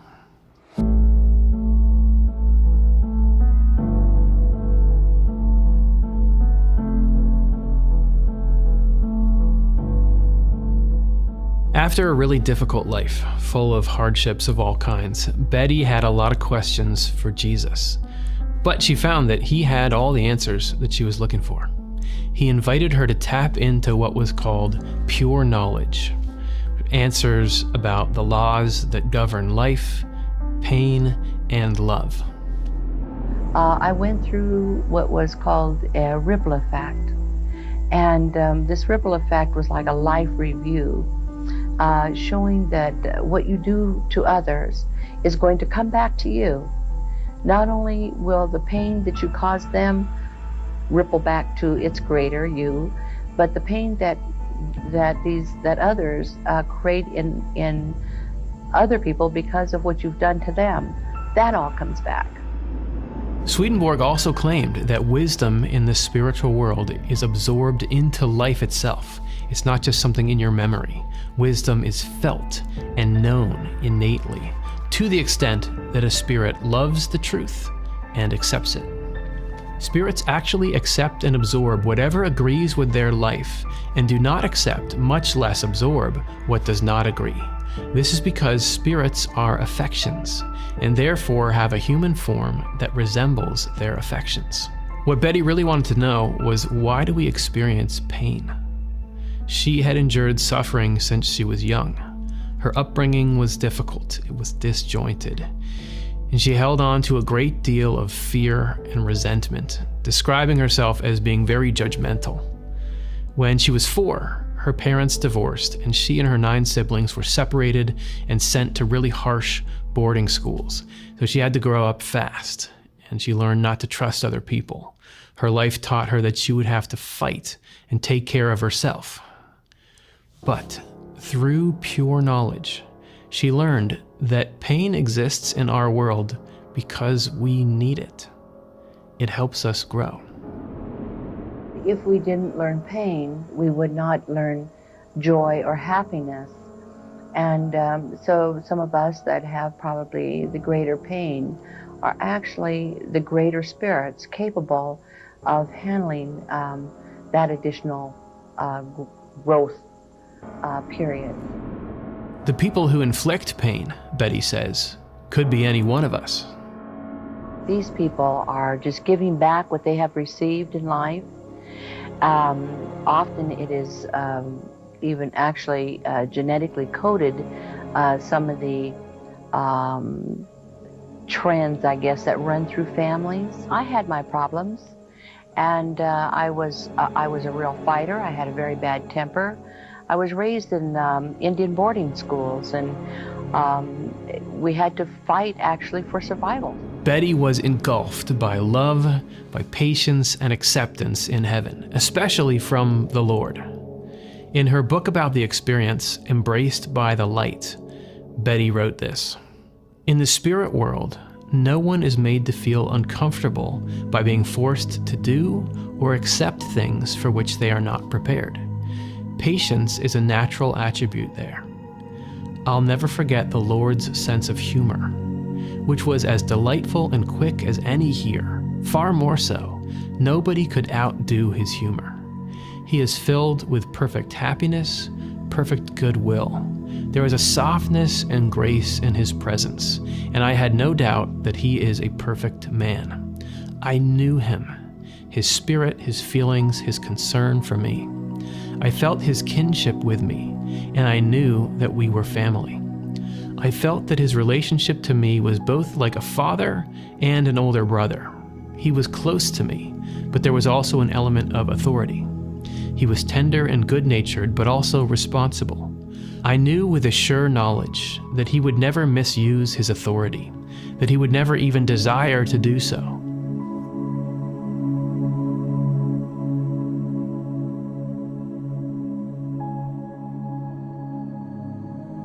Betty was happy in the joy of heaven. She didn't want to come back to earth, but she was told she had to return. She argued to stay, telling Jesus she was absolutely not going back, but Jesus laughed and told her she had a mission to complete.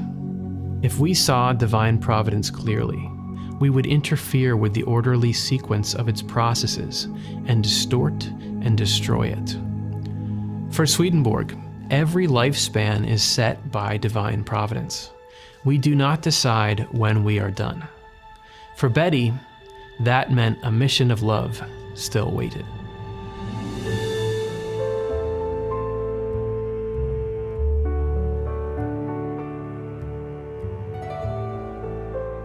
Betty Eadie's overwhelming takeaway from all of this was that love is the highest law of the universe.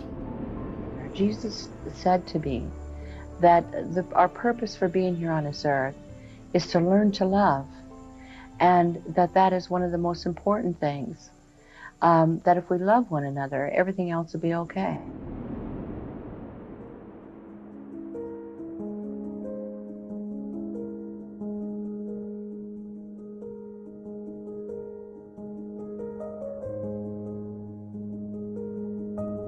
Love is all about reciprocity, about wanting others to feel good and happy, and then feeling good and happy yourself because you're providing those same feelings to others. It's the only gift that replenishes when you use it.